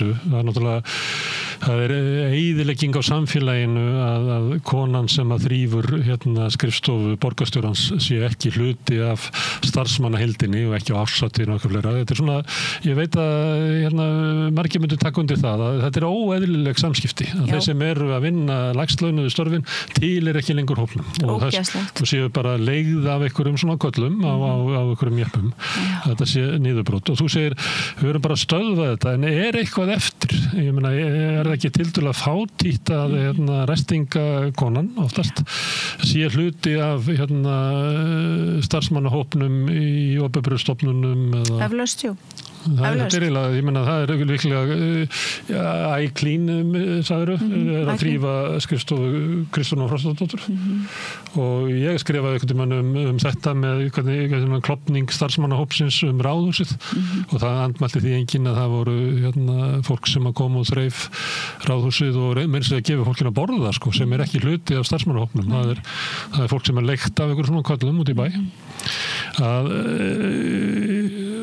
ég veit að þú ert allan daginn og þú vilt sér samfélagið fyrir þér svona en þú byrði í allt öru samfélagi ég verð að reyna að nika því hægt og bítandi áfram er það svona til þess eins og þetta mál sem að ég myndi halda ef við myndum lappa hérna út og spurja fólk það voru 80% sem vill ekki hafa þetta svona næstu bara meira ég sammála bara eins og svona með heilbrigðiskerfi. Á hverju ættu við ekki að geta skrúa ofan að þessu? Á hverju ættu við að beygja okkur undir það að sé okkur 14 kallar á okkur jeppum sem eru bara með heila herina af konum, innfluttu konum í veikri stöðu að mestu leyti, bara græða helviti vel á því, en þær búa við það sem að varða síni fram á þessu bara lífsætturlegi lífskjör. Já.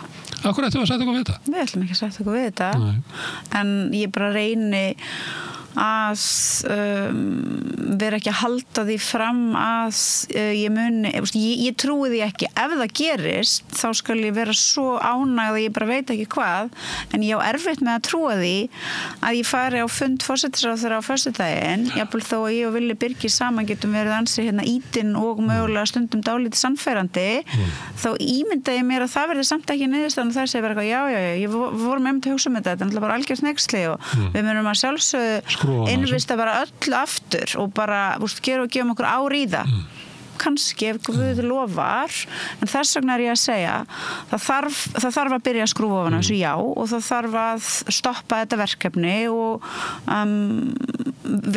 vinda ofan þessu já en svo af því að það er ósennilegt að þetta verði lagað svona 1, 2 og 3 þá þarf að tryggja og og það er ekki erfitt fyrst að það eru í fyrsta lagi ákvæði í þessum blessuðu samningum og í öðru lagi verkalýðshreyfingin mjög viljug til þess að veita upplýsingar, auðvelt að fá upplýsingar frá okkur alls konar hluti, þá á að sjálfsögðu að fara bara í mjög svona markvisst verkefni sem að snýst það að knýja á að þessi fyrirtæki fari eftir kjarasamningum, fari eftir lögum. Það sett inn í ákvæði, í samningana. Já, og að þau fái einhvern kannski langan tíma til þess bara bregðast við öllum þessum alvarlegu athugasemdum, mjög stuttan tíma, ella sé samningurinn auðvitað bara fallin úr gildi. Og þetta heldur áfram að við höfum talað hérna ræstingarnar og það gerðist bara örfáum árum að þetta var allt meira og minna útvistað og síðan fór það yfir í matinn, þú veist að taka dæmi af konu sem vann á leikskólum að vera að vinna, mamma vann við þetta og þá var eldhúsið svona hjartað í leikskólunum og sumir krakkarnir, þú eins og þekkir komu þar og voru í, að því að krakkar velja sig líka þann fullorðin sem að þeim líkar vel við eins og fólk gerir bara. En núna þetta alltaf eitthvað, þetta umvel ekki hluti af starfsmanna hópnum. Í eldhúsunum, í leikskólunum, þar sem það er búið að útvista, þá það þá þannig að starfsfólkið þá tínir saman morgunmatinn og svo komið þá með mat frá fyrirtækjunum. Held að í Keflavík eða Selfossi. Já, og komið með hann, og afgangunum svo skilað.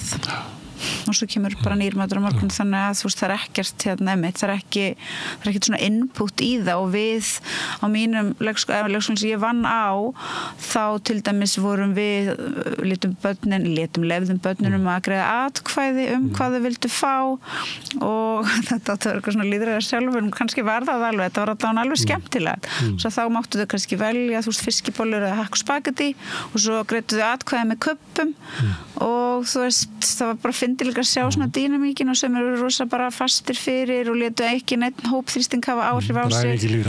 Sumir, fóru alltaf að gráta ef að þeirra fiskibólur unnu ekki og spagettið vann. Þannig að þetta náttúrulega ekkit svona hægt og það einmitt búið að fjarlæga, það er búið að fjarlæga þarna svona mikilvægan part af þessum rekstri stofnunarinnar sem leikskóli og bestu leikskólarnir eru leikskólar þar sem þú nærða útbúa einhvers konar svona heimilislega tilfinningu. Þess að þú ert með góðan starfsmannahóp þar sem það svona væntumþykja og vinátta til barnanna og frá börnunum, það eru langbestu leikskólarnir, það eru mesta starfsánægjan, þar endist fólk lengst í störfum. Þess að þú hefur svona smá svona heimilisbrag en í þessu svona alstofnanavædda mómenti sem við erum í þar sem að við öll einhvern veginn að vera bara föst inn í einhverju svona stofnanalífverðni sem til viðbótar líka fjársvelt þá náttúrulega þetta ekki það ekkert eftir af þessari svona kannski útópísku sýnum það velferðarkerfið ætti að geta rekið góðar stofnanir þar sem öll börn nytu þess að vera saman og allir fengi einhvern veginn jafn gott atlæti. Það ekki þannig lengur. Skólar eiga að vera kennsla í því að lifa í lýðræðslegu samfélagi og það ekki gott lýðræðslegt samfélag þar sem að þeir sem eru að þrífa tilheyra raunverulega ekki hópnum okkar. Nei, ég hef stundum svona þegar ég hef verið að tjá mig svona kvennamál og stöðuverka og lágluna kvenna reynt svona velta upp þessari spurningu hvaða áhrif hefur það á þessar auðvitað konu, hvaða áhrif hefur það á dætur þessar kvenna að sjá farið svona með mæður sínar og hvað skilaboð eru við að senda til einmitt barnanna okkar á leikskólanum þar sem að oft á tíðum eru bara útkerðar manneskjur konur sem annast þau og eins bara í öllum stofnunum samfélagsins hvað skilaboð eru þetta til okkar sjálfra og til barnanna sem að sjá þetta viljum við vera í samfélagi sem sendir þessi skilaboð að það sé alltaf einhver hópur mestmagnis kvenna sem að sé einhvern veginn þarna manneskja eins og þú en samt svo jaðarsett að þú næstum því átt að gleyma því að hún sé þarna. Svona gangið vel í þessari orustu í þessu stóra stríði. Gangið vel í stóra stríðinu líka. Takk fyrir. Við ætlum að vera hérna áfram við rauðaborðið að reyna að skilja þetta samfélag sem við lifum í. Næsti kapli eftir augnablik. Samstöðin í eigu hlustenda, áhorfenda og lesenda. Sólveig Anna Jónsdóttir ræddi við Gunnar Smára réttlætið og ræstingakonurnar og næsta mál á dagskrá líka hitamál, svolítið öðruvísi. Þú ert hérna með seríu, þú ert að tala fjölmiðlana. Og mándögum. Já, svona í rólegheitum að hérna rakka niður fjölmiðla Íslands. Já. Og þarna eiginlega allt í nú var þessi rólegheit, það aðeins sauð upp úr og svona lenti í rifrildi. Já, þetta var mjög áhugaverð klukkustund í lífið mínu, sko. Þú ert náttúrulega grínast þegar þú segir ég sé alltaf að rakka niður alla fjölmiðla og fjölmiðla. Ekki bara þú, ég menn, eða svona, þarna gefið leyfi að svona gagnrýna, já, ekki rakka niður. Við erum að veita aðhald og meðal annars að veita fjölmiðlum aðhald. Fjölmiðlar eiga að veita hinum 3 valdstóðum samfélagsins aðhald, en hver ætlar að veita fjölmiðlum aðhald? Já. Við ætlum svolítið að vera í því í þessar umræðu og byrjuðum á þessu fyrir nokkru vikum, en hérna, já, klukkan var 10 á morgni á mánudaginn síðasta. Ég satt í þínum stól þar sem þú ert þarna og það voru komin nokkri gestir og þetta var nú bara svona hefðbundin umræða fyrstu 30-40 mínúturnar. Nefnum að það svo gerist það að Valur Grettisson á heimildinni, Ólafur Arnarsson, Eyjunni og Marja Lilja okkar hér, að hérna, þau voru semst gestir. Og þegar mér sýndist að þátturinn væri svona bara rennast skeið á enda, þá byrjar hún, Marja Lilja, að ræða fréttaflutning Mogans í Breiðholtsmálinu svokölluðu. Já. Og það sem hún telur framsetningu tiltekinnar fréttar vera til marks rasisma. Og hún situr hér þar sem ég sit og hér situr Ólafur Arnarsson henni við hlið og allt í einu kviknar í púðurtunnunni. Já. Og ég sit þarna í 12 mínútur held ég á þess að segja nokkuð. Og Valur sem hérna, hann blandast þér aðeins umræðan, en hér logaði allt bara stafnan á milli og ég var að velta því fyrir mér, sko, frétt rasismi eða hún ekki rasismi? Menningarmunur vandamál eða menningarmunur ekki vandamál? Bara ótrúlega áhugaverð sjónarmið, þótt þetta færi svona fram í rifrildisformi þá var mjög margt gáfulegt fannst mér sem var sagt þarna og alls konar bara þörf álitamál sem að hérna voru sögð og mér fannst, sko, ég fann það svo sterkt að við höfum verið svo rög að taka þennan slag sem að þarna var tekin. Það þarf eiginlega, mér fannst þessi umræða að vera þannig að þú þyrftir eiginlega fylgin eftir, sko. Þú veist, það voru með alveg bara A, B, C, D, E, F, G, hérna... Þetta er bara svo handbæk. Já, punktur sem þyrfti að fara alveg ofan í saumana á, sko. Já. Þetta er svona kennsluefni í rifrildi. Já, kennsluefni í rifrildi, það er skemmtilegt. Og svona, já, það mætti taka þetta út frá því líka bara hvernig menn ræða málin eða hvernig menn rífast, sko. En líka bara málefnið er svo mikið hittamál. Já. Og það sé, Það vakti alveg gríðarlega athygli, það er ekki oft sem maður, með efni sem að bara, mér liggur við að segja 9 af hverjum 10 landsmönnum þeir hafa skoðun á þessu rifrildi í dag. Ég var kallaður á aðra fjölmiðla. Þetta var vinsælasta frétt vikunnar á DFF að birta klippu og brotur þessu og ég var fundi í gær þar sem að bara hver einasti maður kom til mín og vildi fá að vita einhver mín sjónarmið í þessu máli.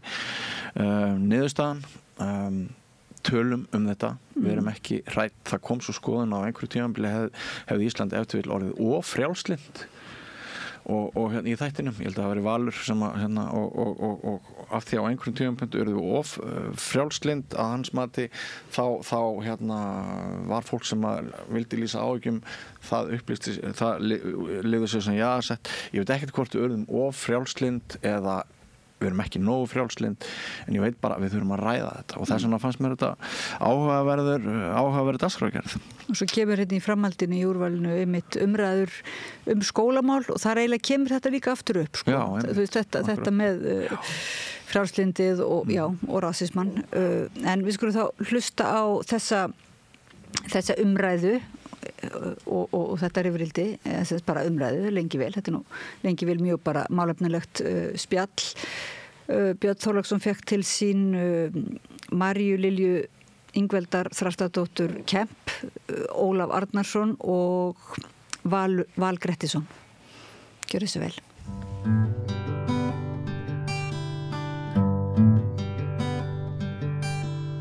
Já, komið sæl og blessuð, velkomin í fjölmiðla spjallið okkar sem að hefðir komin fyrir að á sér stað á mánudögum.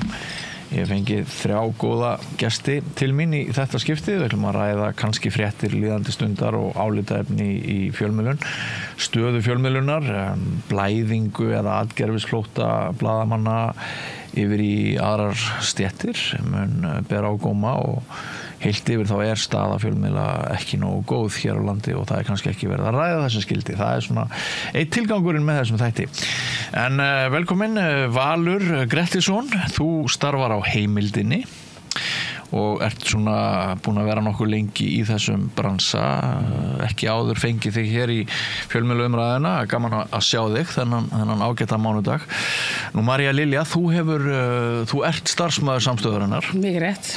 Og við eigum það til að hnippa, eitt starfsmaður hér hnippir í annan, svona upp á það að það getur verið ágætt að við skiptum stundum á skoðunum með stöðuna. Og Ólafur Arnarsson, þú hefur áður komið til mín, þú ert á DFF, skrifar á Eyjuna, ekki satt? Jú. Já, og þið eru nú öll svona með töluverða reynslu í bransanum.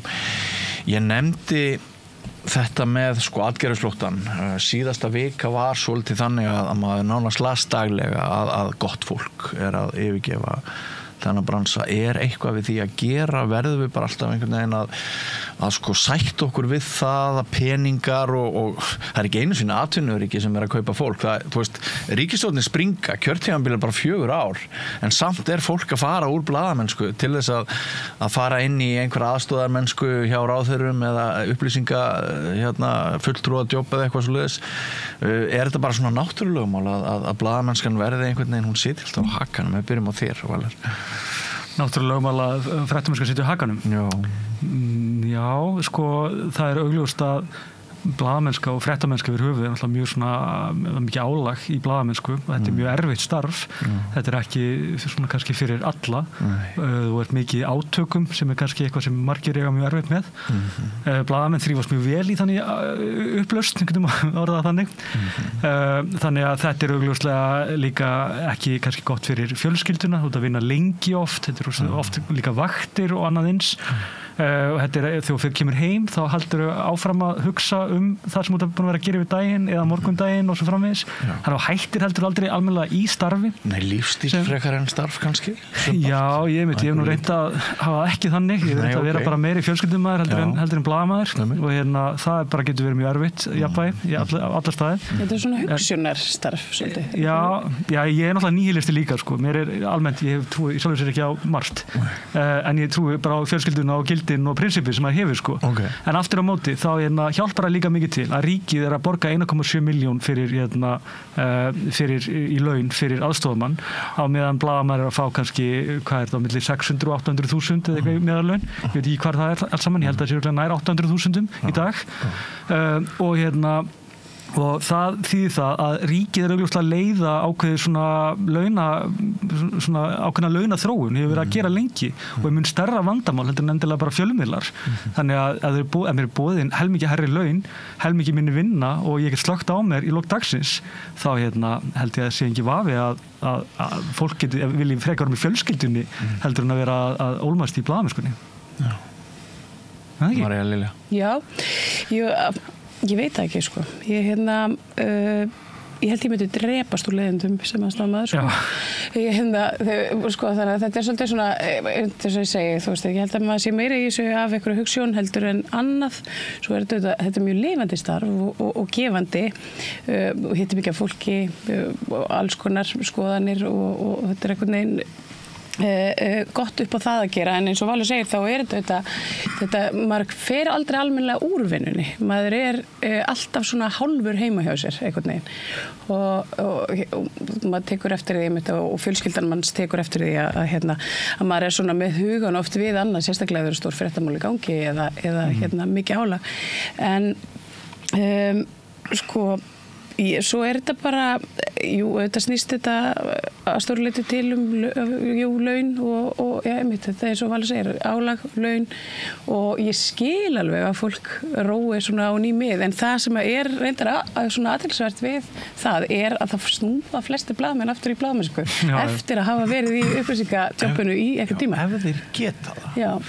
En það alltaf færri og færri stöður í boði, við erum að sjá alltaf bara færri og færri blaðamanna störf í samfélaginu held ég sem bara borgað fullt fyrir og sérstaklega þar sem að hópurinn nýtur góðs af hver starfsmaður í hópin nýtur góðs af styrk hópsins. Þú ert heppinn þegar á heimildinni eruð töluveru starfsmannahópur, við erum heppinn að okkur að fjölga hér á samstöðinni, þú ert heppinn Óli, þið haldið væntanlega ritstjórnarfundi og eru vaxandi fyrirtæki. Já, við erum þéttur og traustur hópur. Varðandi þetta svo að tala þá hef ég nú reynst að hvortveggja, vera blaðamaður og vera aðstofamaður ráðherra. Og það mikill misskilningur að fólk heldur að það að vera aðstofamaður ráðherra fólk sé að fara í eitthvað 9-5 jobb og svo sé það bara búið að stimpla sig út. Það er ekki þannig. Þetta er nefnilega mjög líkt blaðamannsstarfinu. Hvaða ráðherra aðstofaðir þú? Ég aðstofaði Ólaf G. Einarsson, menntamálaráðherra á sínum tíma. Í fyrsta ráðuneyti Davíðs Oddssonar 91-3 og bæði störfin eru þannig að þetta er mjög lifandi og skemmtileg störf en bæði störfin eru þannig að þú skilur þau ekkert eftir þegar þú ferð heim af skrifstofunni.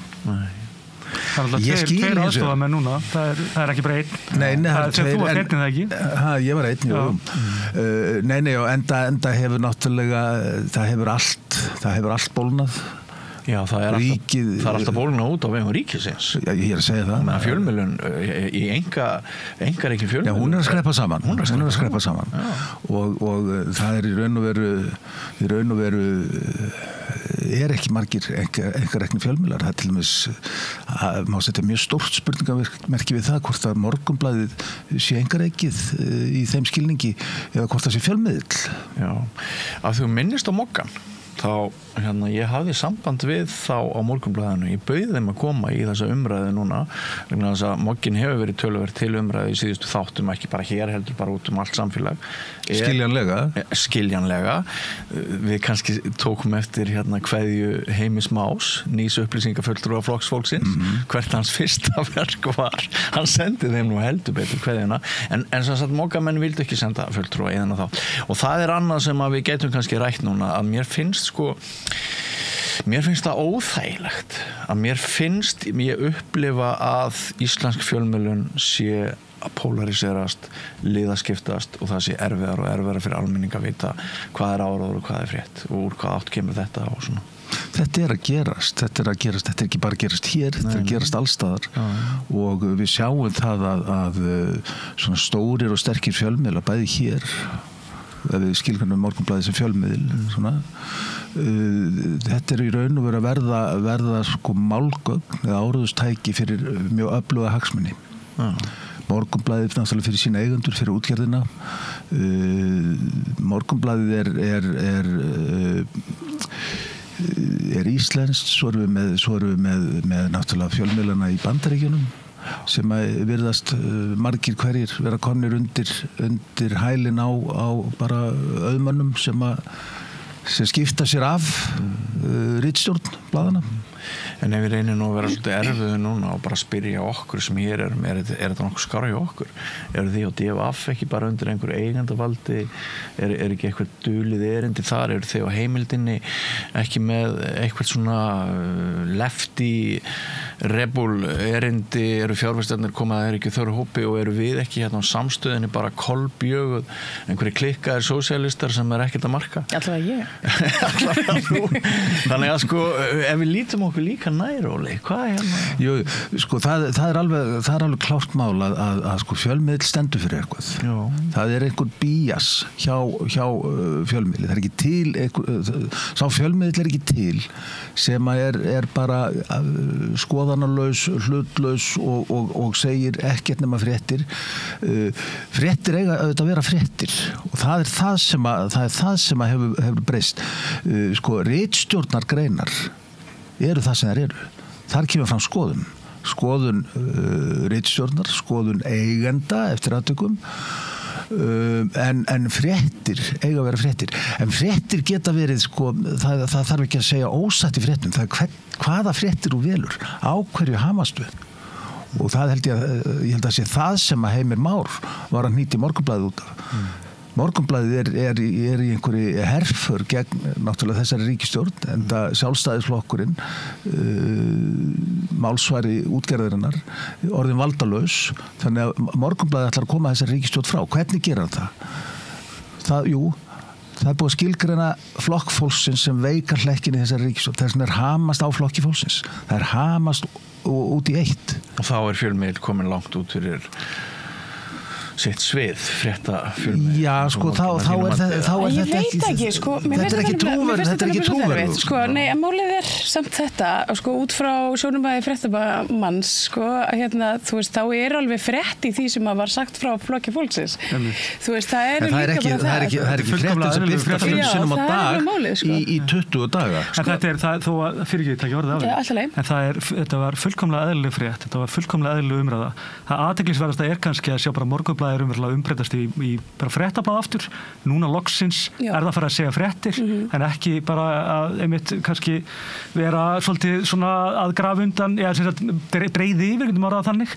Það hefur verið bara mjög heillandi fyrir mig sem blaðmann. Stjórnarandstöðu hlutverk blaðsins núna séð að veita. Það er algjörlega fullkomlega réttmætar spurningar varðandi flokk fólksins. Það er bara ekkert svo sjálfgefið að Daði Már Kristófersson hafi haft fullkomlega rétt fyrir sér varðandi styrkjamálið. Það eru bara spurningar sem á alveg svona álagsprófa í gegnum fjölmiðla eins og þeir eiga að gera og það er mjög sérstakt og sérstaklega svona það er mjög trömpist af flokki fólksins að ráðast með þessum hætti á Morgunblaðið þó ég skal alveg vera sammála að þetta er missmekklegt. Fannst þér fyrsta verk Heimis þá vafasamt? Þetta var stórkostlega fyndin og skemmtilega grein. Heimurinn er mjög skemmtilegur, já. En og ég skil algjörlega fullkomlega hans sjónarmið en engu að síður þá er þetta með trömpisk aðferð til þess að þagga niður í fjölmiðlum eða ekki að beita þessum þögguna aðferðum eins og að þessu algjörlega obsessed bara einhvern veginn á flokki fólksins eins og Morgunblaðinu sé almennt ekki sama frétt er bara frétt, við vitum það alveg. Þetta er það sem ég er að tala um þetta er hvaða fréttir þú velur og þú keyrir á frétt sem að í raun og veru þetta er búið mál fjármálaráðherra er búin að afgreiða þetta mál. Ég er bara ósammála því. Já, nei, hann er búin að afgreiða þetta mál. Já, hann er búin að afgreiða, það er ekki búið mál. Jú, þetta er búið mál og það er náttúrulega alveg klárt mál og ég vitna bara í Flóka Ásgeirsson lögmann sem gerði þetta lögfræðálit. Það er alveg klárt mál að sko löggjafinn ætlaði ekki að hanna þetta þannig að einhver formsatrið eru til þess að flokkur eru gjaldþrota. Það er andlýðræðist. Við getum að spurt okkur hvort það sé formsatrið eða öryrki verði gjaldþrota ef hann getur ekki borgað tilbaka Tryggingastofnun ofgreiddar bætur. Mér finnst það bara frábært fordæmi. Það er augljóst að núna bara nú bendi ég á eitt til þess. Nú ætlum ég að benda á eitt að í þeim lögum er sérstaklega kveðið á endurgreiðsluskyldu. Í lögunum styrkitt stjórnmálaflokka er ekki kveðið á endurgreiðsluskyldu. Þetta er atriði sem skiptir máli. Já, það má vera.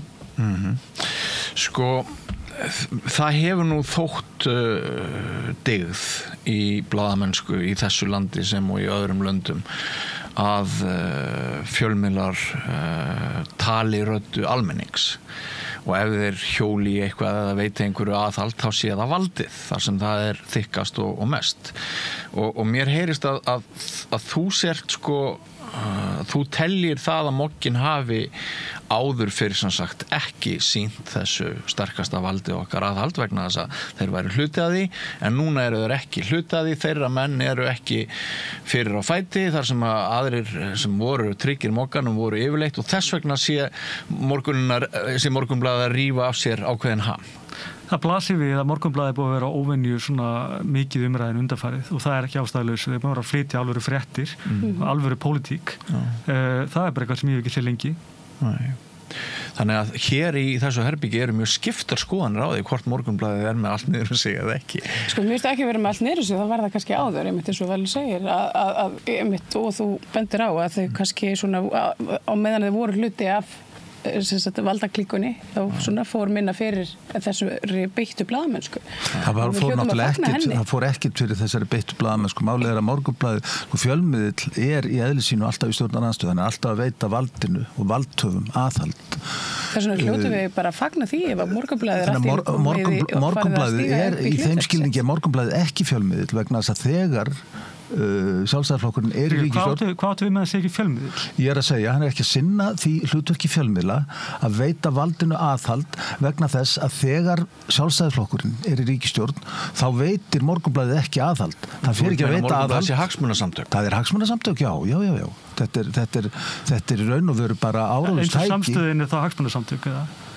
Á einhverju leyti. Já, einhverju leyti, ég meina það það var allir fjölmiðlar, einhverja stefnu. Eru við 18% bæjast við á samstöðinni, af því mér skilst að 18% af fénu sem streymi til okkar komi í gegnum sósíalista? Eru við þá 82% ekki bæjast? Þetta er náttúrulega, mér finnst bara heiðarlegast að menn séu bara, ef þeir eru heiðarlegi með það fyrirfram, hvar þeir standa, þá gerir ég sjálfur sér engar afstöðu. Það skiptir í sjálfur sér mestu máli, að þú vitir hvar þú hefur fólk. Jú, veitum við ekki alveg hvar við höfum Morgunblaðið? Jú, er það ekki bara svolítið þannig? Davíð Oddsson er ritstjóri, ég meina þetta þarf ekki að flóknara. Og við veitum alveg hverjir eiga Morgunblaðið. Það er verið súrrealískari, með hverri helginni þessar greinar sem eru kallað Reykjavíkurbréf. Já, það er ákveðin stígandi. Það er alveg rétt. En vitum við líka hvar við höfum heimildina? Er þetta bara svona... Ég myndi segja að heimildin væri bara einbeitir sér augljóslega rannsóknarblaðamennsku með alls konar hætti. Það getur verið mjög umdeilt eða ekki. Ég er alveg sammála. Ég held að heimildin sé bara svona kannski frekar út allt á spektruminu. En þið eru með aðhalds- og eftirlits hlutverki svona, það er ykkar forte og svo einhver menningamál og svo leiðis. En varðhunds hlutverki er svona ykkar forte, ekki satt? Jú. Já. Og sjálfstæðar rannsóknir á því. Já. Og þetta gengur sæmilega. Mjög vel, verður. En af því að við erum að tala atgerðisfljóta, það er samt alveg sturlaðar mannabreitingar og margir af þeim blaðamönnum sem við töldum okkar sterkustu blaðamenn, þeir eru farnir frá heimildinni yfir í eitthvað annað. Finnið þið ekkert fyrir því? Jú, auðvitað. Og þetta er dýrt auðvitað fyrir okkur, en það kemur alltaf maður í manns stað og allt það. Það er náttúrulega bara ótrúlega sorglegt að sjá mjög öfluga blaðamenn fara að gera eitthvað annað. Það er líka vegna þess að kannski heimildin á það hefur það sérstöð að það er blaðamennska sem tekur mikið á. Til að mynda eru blaðamenn hjá okkur sem hafa verið ofsóttir út fyrir allan þjóðabálk af lögregluembættum sem hafa mínum mati verið misbeitt hreinlega, sem hafa verið ofsótt af fyrirtækjum sem hafa beitt sér mjög harkalega í krafti auðs og þetta er fólk sem hefur þurft að þola alveg ótrúlegar, bara nánast ofsóknir ef eitthvað er. Það er ekkert sérstakt að þannig fólk til að mynda verið þreytt og vilji kannski draga þessi algjörlega úr sviðsljósinu. Það er ekki það sem við vorum sérstaklega blaðamenn, þeir eru ekki mikið fyrir að mæti sjónvarp og vera mikið á forsíðum blaðana, þeir vilja helst vera og bakvið lyklaborðið sitt bara að skrifa og hugsa og lesa. En þannig að þetta er bara mjög krefjandi blaðamenn eins og hún er hjá okkur. Hún er öðru sér krefjandi á öðrum, það er meira bara svona vinnutímar og auðvitað það er miklu meira hraði oft og það getur verið mjög lýjandi. Mín persónulega skoðun er svo, bara svo ég haldi henni til haga, að í þessum rekstri öllum er bleikur fíll sem heitir Ríkisútvarpið. Já. Og ég heyri aldrei neitt annað en hundalógik finnst mér frá þeim sem að segja að við þurfum ekkit að ræða forgjöf Ríkisútvarpsins og nei, þetta truflar ekki okkar hagsmuni og eitthvað svona. Ég held að þetta sem meir og minna þetta viðhorf sem meir og minna tengt því að við erum öll vini á Ríkisútvarpinu, það er nálægðarvandi, við erum meðvirk í hvert skipti sem við ætlum að fara að tala eitthvað gagnrýni um Ríkisútvarpið, þá líður mörgum eins og að þeir séu að stinga vini sína þar í bakið og eitthvað svoleiðis sem það ætti auðvitað ekki að vera. Við erum ekki svo fá, við erum ekki bara 5 manna fjölskylda, við eigum að geta rætt þetta allt saman. Þú ert nýkominn frá Ríkisútvarpinu, tiltölulega eftir 2 ára vinnu. 2-3 ár, já. Ég var sjálfur á RÚV í held í 5 ár og þannig að við þekkjum núna báðir hvernig það er að vinna hjá RÚV með hvernig það er að vinna hjá einkareknum fjölmiðlum. Ertu sammála mér með að forgjöfin í auglýsingum og svona afnóttæki sem sagt, já, bara ég er að heyra það að auglýsingasafnarnir, þeir eru með á 3 milljón í laun á mánuði hjá Ríkisútvarpinu. Þeir eru opinberir starfsmenn, þeir eru að safna auglýsingum, þeir fara þá ekki til okkar og ykkar á meðan að fara til RÚV. Þetta er árangurstengt laun náttúrulega. Já, en þetta er svo mikið no-brainer að öll fjölmiðlun í landinu, hún geldur fyrir þetta. Það mætti hafa hellingastörfum í einkareknum fjölbreyttum fjölmiðlum ef þeir fengju bara brota þessum tekjum og auðvitað myndu einkareknir fjölmiðlar fá brot. Spurningin er bara hve mikið brot fá. Það þýðir ekkert að halda því fram að þetta skipta engu máli. Ég ætla aðeins að stríða þér af því þú ert nýkomin úr þú ert akkurat á milli tveggja elda. Er einhver umræða þetta núna inn á fréttastofu Ríkisútvarpsins og bara innan Ríkisútvarpsins að ein ástæða þess að fjölmiðlun á Íslandi í hættu er of sterk staða Ríkisútvarpsins? Nei, og er það veruleikinn eða? Er það RÚV að kenna sér þetta? Ég til það, samanber það sem ég var að segja. Ég held að það sé svolítið mikil einföldun að halda því fram að RÚV sé einum að kenna. Það má vera að... Ég sagði ekki einum að kenna, en þú veist, ein af ástæðan. Ein af ástæðan, já, ok. Það hefur það ástand sem er skapast á íslensku fjölmiðlamarkaði og blasir við öllum sem það hefur bara verið samdráttur og hann er bara mikill. Er vegna þess að auglýsingasala hefur minnkað töluvert eða ekki? Ekki á RÚV, hún er alveg í botni. Nei, á fjölmiðlamarkaði, á einkareknum fjölmiðlamarkaði. Já, hún er að sogast og þetta er náttúrulega að fara til samfélagsmiðla, en svo hefur RÚV hefur algjörlega haldið sínu hlut og jafnvel aukið. Einmitt, og það er náttúrulega svo hitt sem er heimspeki sem er einmitt að einhverjum ástæðum ef við tökum sláum út fréttastofu RÚV, vil ég taka út allt RÚV eða hvernig sjá menn þetta? Nei, nú er ég bara að tala auglýsingaforgjöf. Já, taka bara auglýsingarnar, bara taka hana af auglýsingamarkaði. Ég er ekki einu svona biðja að RÚV verði tekið af auglýsingamarkaði en að einhverjar hömlur verði setta. Ég verði tekið af auglýsingamarkaði og fyrir ekki hjá RÚV, hún byrti svo glimrandi vel þegar útvarpsráð bókar sérstaklega að fjárhagslega sé RÚV þröngt stakkur skorið. Ég hef bara aldrei lesið annað eins. 9,2 milljarðar á ári, þröngt stakkur skorin. Í hvað fara þessi peningar? Akkurat, þröngt. Það er líka áhugavert að auglýsendur vilja hafa RÚV á markaði. Það virðist vera þeim einhvern veginn í hag. Þeir vita ekkert almannahagsmuni. Nei, en svo er náttúrulega hitt að við vitum ekki annað en að svona frekasti vettvangurinn þegar kemur auglýsingum í heiminum í dag er bara Mark Zuckerberg og félagar og Elon Musk og allt þetta. Við vitum alveg að mestur partur af þessu fer bara beint á internetið. Já, en við höfum alveg svo litla stjórn á þessu.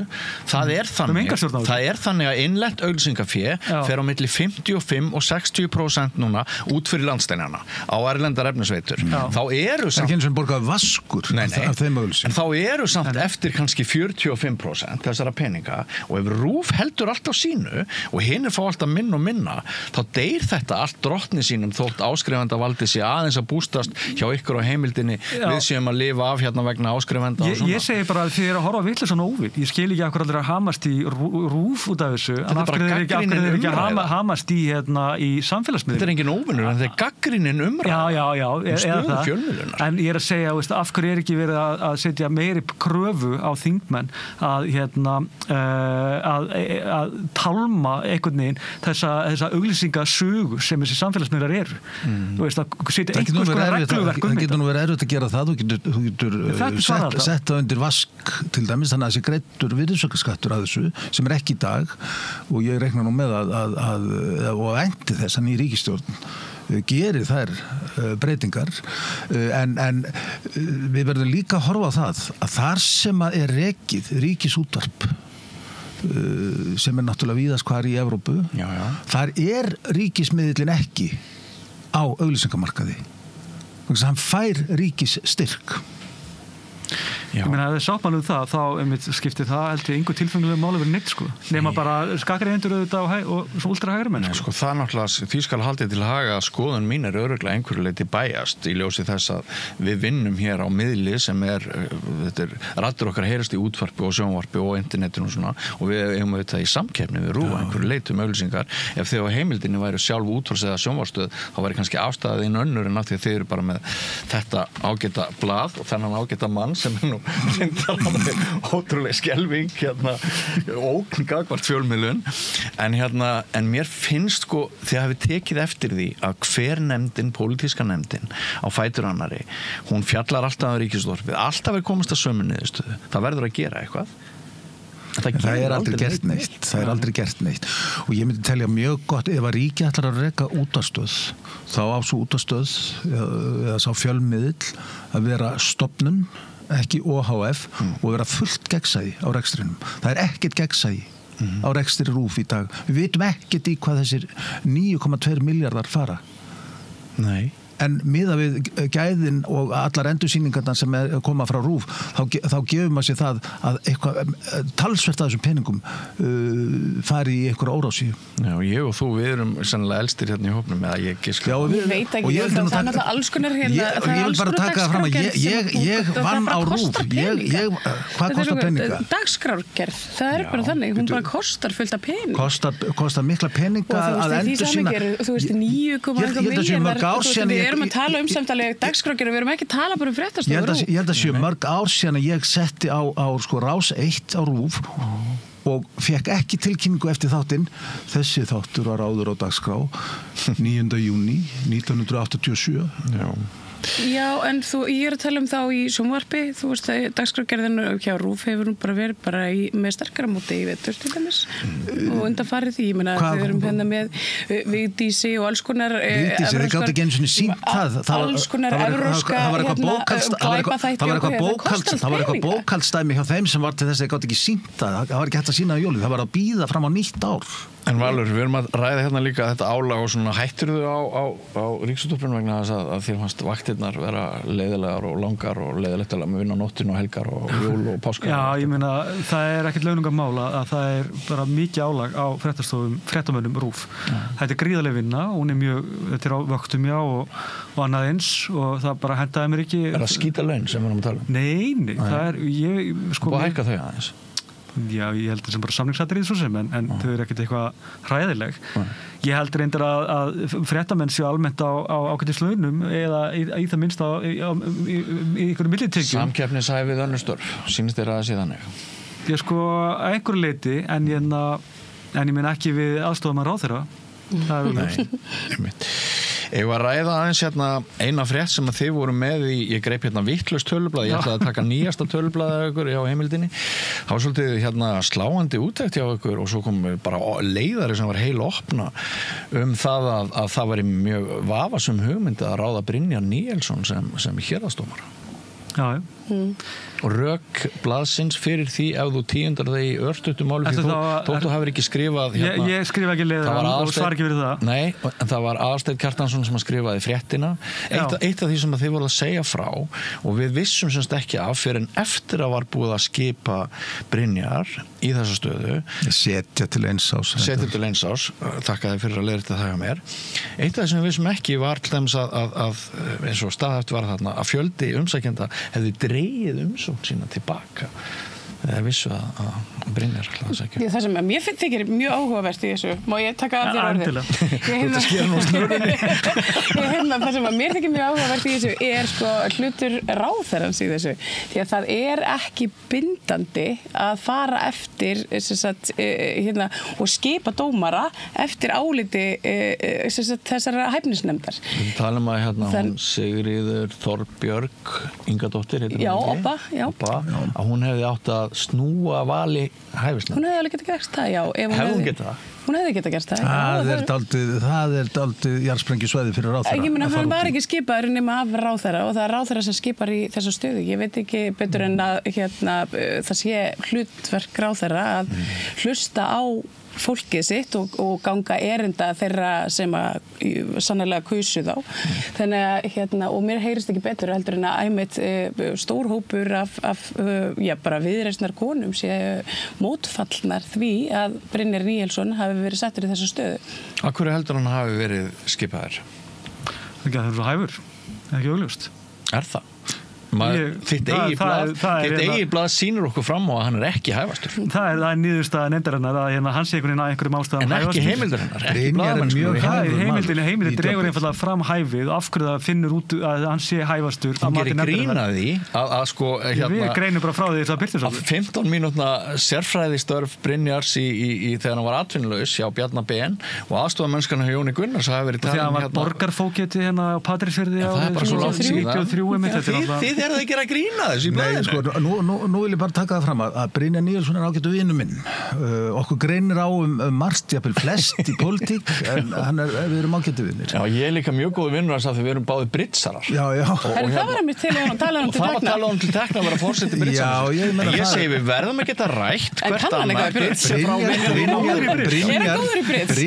Hann er nefnilega ekkert rosalega góður í brits. Mér veist að það hefði átt að koma fram hjá hæfnisnefndinni. En það gleymist aldrei í þessu að Brynjar var í mörg áratugi starfandi hæstaréttarlögmaður, einn af færustu hæstaréttarlögmönnum í landinu.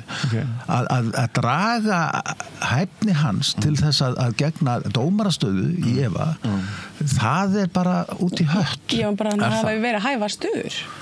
Já, klárlega með þessa reynslu ég horfi til lögmannstarfans og hann hefur dómarareynslu að því að hjá fókiti var með dómsvald áður en að þeim lögum var breytt. Já, akkur var þeim aftur breytt. Já, nei, sko, það breytir ekkert því að í því felst dómarareynsla. Já, ok.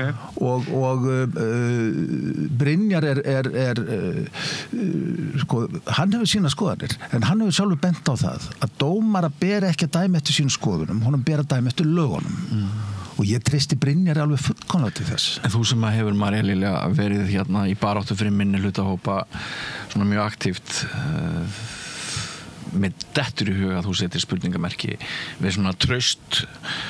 Ég er bara menn sem að tala til dæmis niður hælisleitendur og hérna fara mikinn í því að við erum að fordæma sína svona opinberu vettvangi og svo hérna ekki bara hælisleitendur heldur líka þetta þolendur ofbeldis. Það er þetta bara þannig að við þurfum að standa vörði sko hérna bara álit almennings á réttar og dómskerfinu okkar og þetta var ekki til þess að auka það. Ég held einmitt að þetta eftir að vera mjög problematíst og margan hátt fyrir Brynjar og það er mögulega bara verið að gera honum hérna, hvað heitir þetta? Þetta er ekki hún er ekki mikil greiði gerði með þessu af því að það þarf ítrekka líklega að reyna á hæfans í alls konar aðstæðum sem bara aftur kosta tíma, peninga og orku sko. Ég hef ekki miklar á að gera þessu. Það er ekki eins og hann sé einn dómari hér á Reykjavíkur. Það eru margir dómarar þar. Málum er úthlutað, dómstjóri úthlutað málum. Ég er bara að segja að það mun augljóst að reyna á hæfans oftar en hjá Símoni Sigvald, skilurðu. Það var augljósum ástæðum. Af því að Símon er ekki búin að alþingi og búin að tjá sig allt og ekkert. Nei, hann er nú heldur betur með blettóttan dómaraferil. Ein af ástæðum þess að ég dreg þetta hérna inn í sem umræðefni, í umræðum fjölmiðla, er að sko, mér fannst að ég var að hugsa aftur í tíman. Og mér fannst það svolítið miður að sko mér fannst fréttnæmar upplýsingar sem komu fram hjá ykkur á föstudaginn um þetta mál að þær komu fram svo seint. Við vissum þetta fyrir langalöngu og þetta var á leiðinni. Það er sitt hvað sem bendir til þess að þessi gamla Ísland að mínum mati að véla gamla valdabandalagið þar sem þeir hérna tökum bara dæmi þegar Þorsteinn Davíðsson var skipaður héraðsdómari fyrir norðan þá voru bara samantekið ráð að ef þú ætlaðir að vera áfram í náðinni hjá Davíð og Sjálfstæðisflokknum þá sóttur náttúrulega ekki þá stöðu. Já. Ég hef reyndar heyrt að Þorsteinn hafi staðið sem mjög vel sem dómari. Já, en það er ekki umræð. Nei, mér fannst rétt að koma því að. Já, en það er bara þetta hvernig er sko raðað á garðan og leiðir hugan að mikilvægi aðskilnaðar ríkisins og Sjálfstæðisflokksins sem nú töluvert mikið notað þessa dagana að við séum einmitt að verða vitni að þeim aðskilnaði og þess vegna séu öll þessi læti og allt þetta stress. Það getur orðið erfiðar aðskilnaður en aðskilnaður ríkis og kirkju. Já, en mér fannst það sem ég hugsaði var af því að ég allavega nógu gamall til þess að hafa unnið á rosalega stórum ritstjórnum á mjög fjölmölum og öflugum aftur í tíman. Það sem ég saknaði var að við hefum fengið þess allams frétti og þessi sjónarhorn í heimildinni fyrr á meðan og þar með hefðu fjölmölar geta veitt valdhöfum aðhald í ákvarðanatöku og mér finnst þetta vera svolítið búið. Ég verða að viðurkenna það. Það bara skúpið dött. Já, þessi kollektífa, þessar stóru ritstjórnir sem að voru jafnvel vikum saman. Morgunblaðið er alltaf óhemju stór. Já, en við erum að tala svolítið problematíkina og svona mismunandi skoðanir á Morgunblaðinu sem fréttafjölmiðli núna.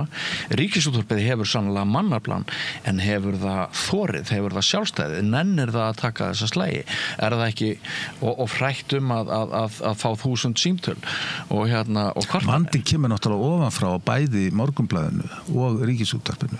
Bæði Morgunblaðið og Ríkisútvarpið eru með mikinn fjölda af mjög færu fólki, blaðamönnum, fréttamönnum og ég ætla ekki að gera lítið úr því. Það er hins vegar, það er þessi bláa hönd yfir Morgunblaðinu og ég veit ekki hvað við höfum að kalla höndina sem yfir Ríkisútvarpinu. Þetta er vandamálið. Hvernig hún á litin svo hönd? Já, hún dálítið, það er nálitur á henni. Ég náttúrulega ég veit ekki með Morgunblaðið, ég hef aldrei unnið þar.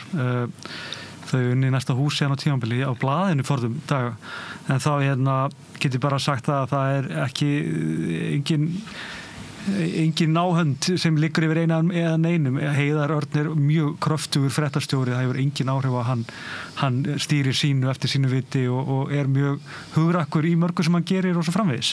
Þannig að mér veist að ég held að þetta sé nú kannski frekar ef einhver vandi til staðar þá er það bara kannski mannvalið eins og þú segir aðgerðisflóttin, komandi kröftur í blaðamenn sem þurfa meiri tíma og svo framvegis og það er bara viss mikið að gera við daginn. Svo er það líka bara hvernig fólk er farið að neyta fjölmiðla. Það sem að breyti fjölmiðlum voðalega mikið voru til dæmis bara tilkoma netmiðlana sem voru eins og Vísir og MBL og þetta það er þessi krafa framleiðni og þessi krafa svona stöðuga framleiðslu á efni til þess að hala inn klikkum og auglýsingum verður til þess að það gefst ekki neitt tími yfir daginn í annað en að moka bara inn á vefinn og það er auðvitað eitt áhyggjefni. Þessi mokstur er svakalegur sérstaklega á vefnum og það gefst ekki mikil tími til að fara á dýftina og ég held að þessi mikil vilji hjá almenningi til þess að blaðamenn fari meira á dýftina aftur eftir að það voru gullár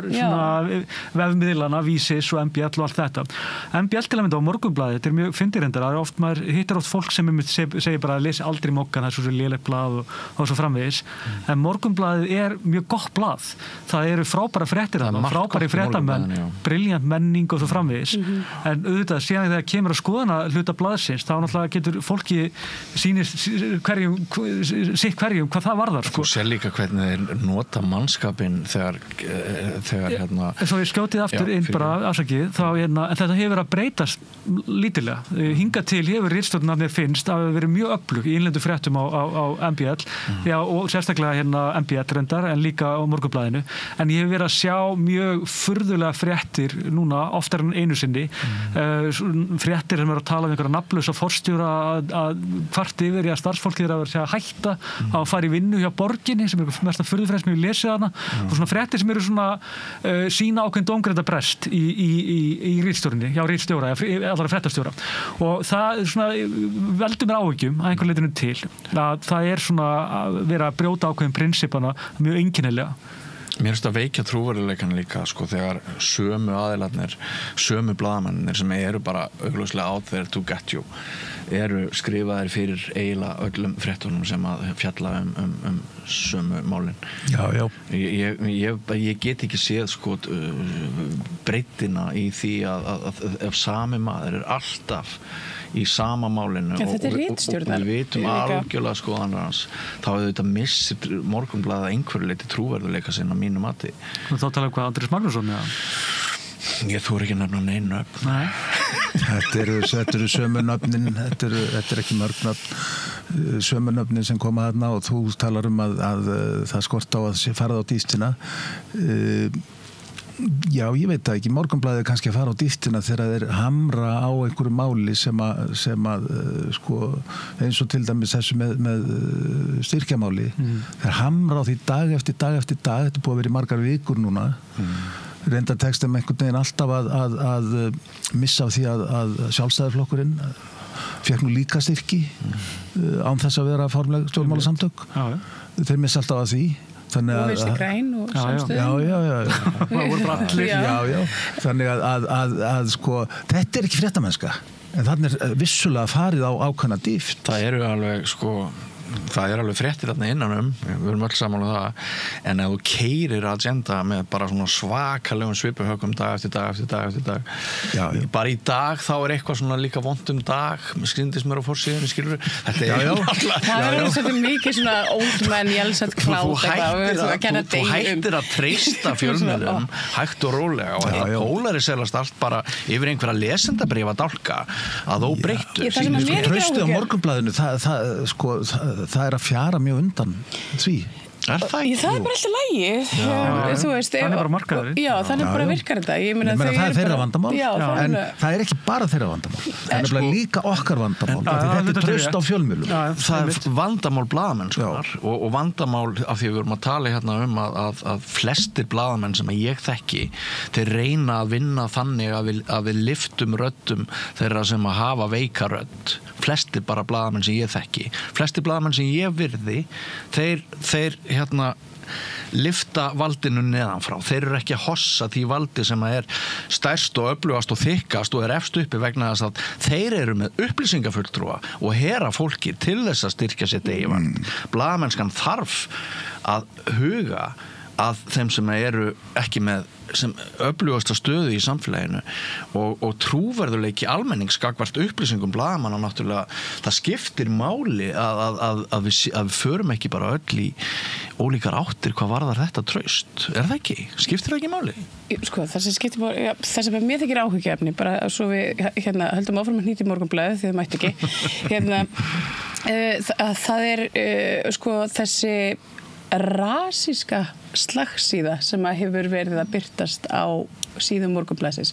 Það sem að ákveðnir blaðamenn verðast þannig að draga taum múslimahaturs og fordóma í garð fólks frá Mið-Austurlöndum og ég er með alveg sérstaklega í huga frétt sem að ég las í gær ofbeldisöldu barna í Breiðholtsskóla sem að er einhvern veginn núna eða einhverjum blaðamanni á Morgunblaðinu eða ákveðnum blaðamanni á Morgunblaðinu tekst einhvern veginn að snúa upp í það að sé trúarbrögðum og menningu foreldrans að kenna eða þeirra hlutahópsins að kenna að ekki hafi tekist betur til af yfirvöldum og samfélaginu öllu að taka utan hópdrengja sem er augljóslega á einhverju sprengjusvæði hvað varðar hegðun og hegðunarvanda. Það eru svona fréttir sem að kannski það eiga þátt í að grafa undan trausti fjölmiðilsins því að auðvitað er þetta ekki rétt og ef maður gleypir nú ekki bara við hverju sem maður les þá áttar maður að sjá því að það er eitthvað mjög óeðlilegt þarna.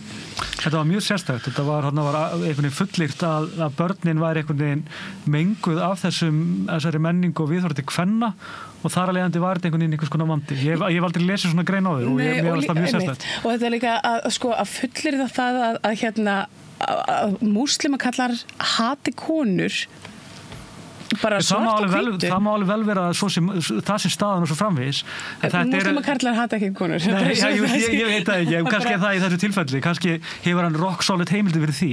En það er mjög athyglisvert að blaðamaður geti fullyrt einhvern veginn uppeldisáhrif sem hafi smitast á einhver börn í einhverjum viðkvæmum aðstæðum. Og það er tekið fram að það eru nú aðeins 2 úr þessum 5 barnahópi frá með uppruna frá Miðausturlöndum, 2 hafa annan uppruna og svo er 1 íslenskur drengur og það er ekki svo er þetta tekið fram heiðarlega að þetta koma augljóst af einhvers konar brotnum heimilum en málið er náttúrulega líka í svona málum að það þarf augljóst að vanda til verka hérna því að tala svona viðkvæm málefni tala börn, tala grunnskóla fréttin þetta er mjög áhugaverð þetta ofbeldi í þessu skóla, hvernig það grassir hvernig þið ná ekki taka utan það og allt þetta að nóga vinklum í þessu máli og þannig mér finnst það svona svolítið klunarlega gert það. Það eru kenningar í fjölmiðlafræði sem að segja að við neytum fjölmiðla til þess að viðhalda okkar bæjas og fordómum og sko að fjölmiðlar séu ekki eins skoðana myndandi eins og við höldum að þeir séu heldur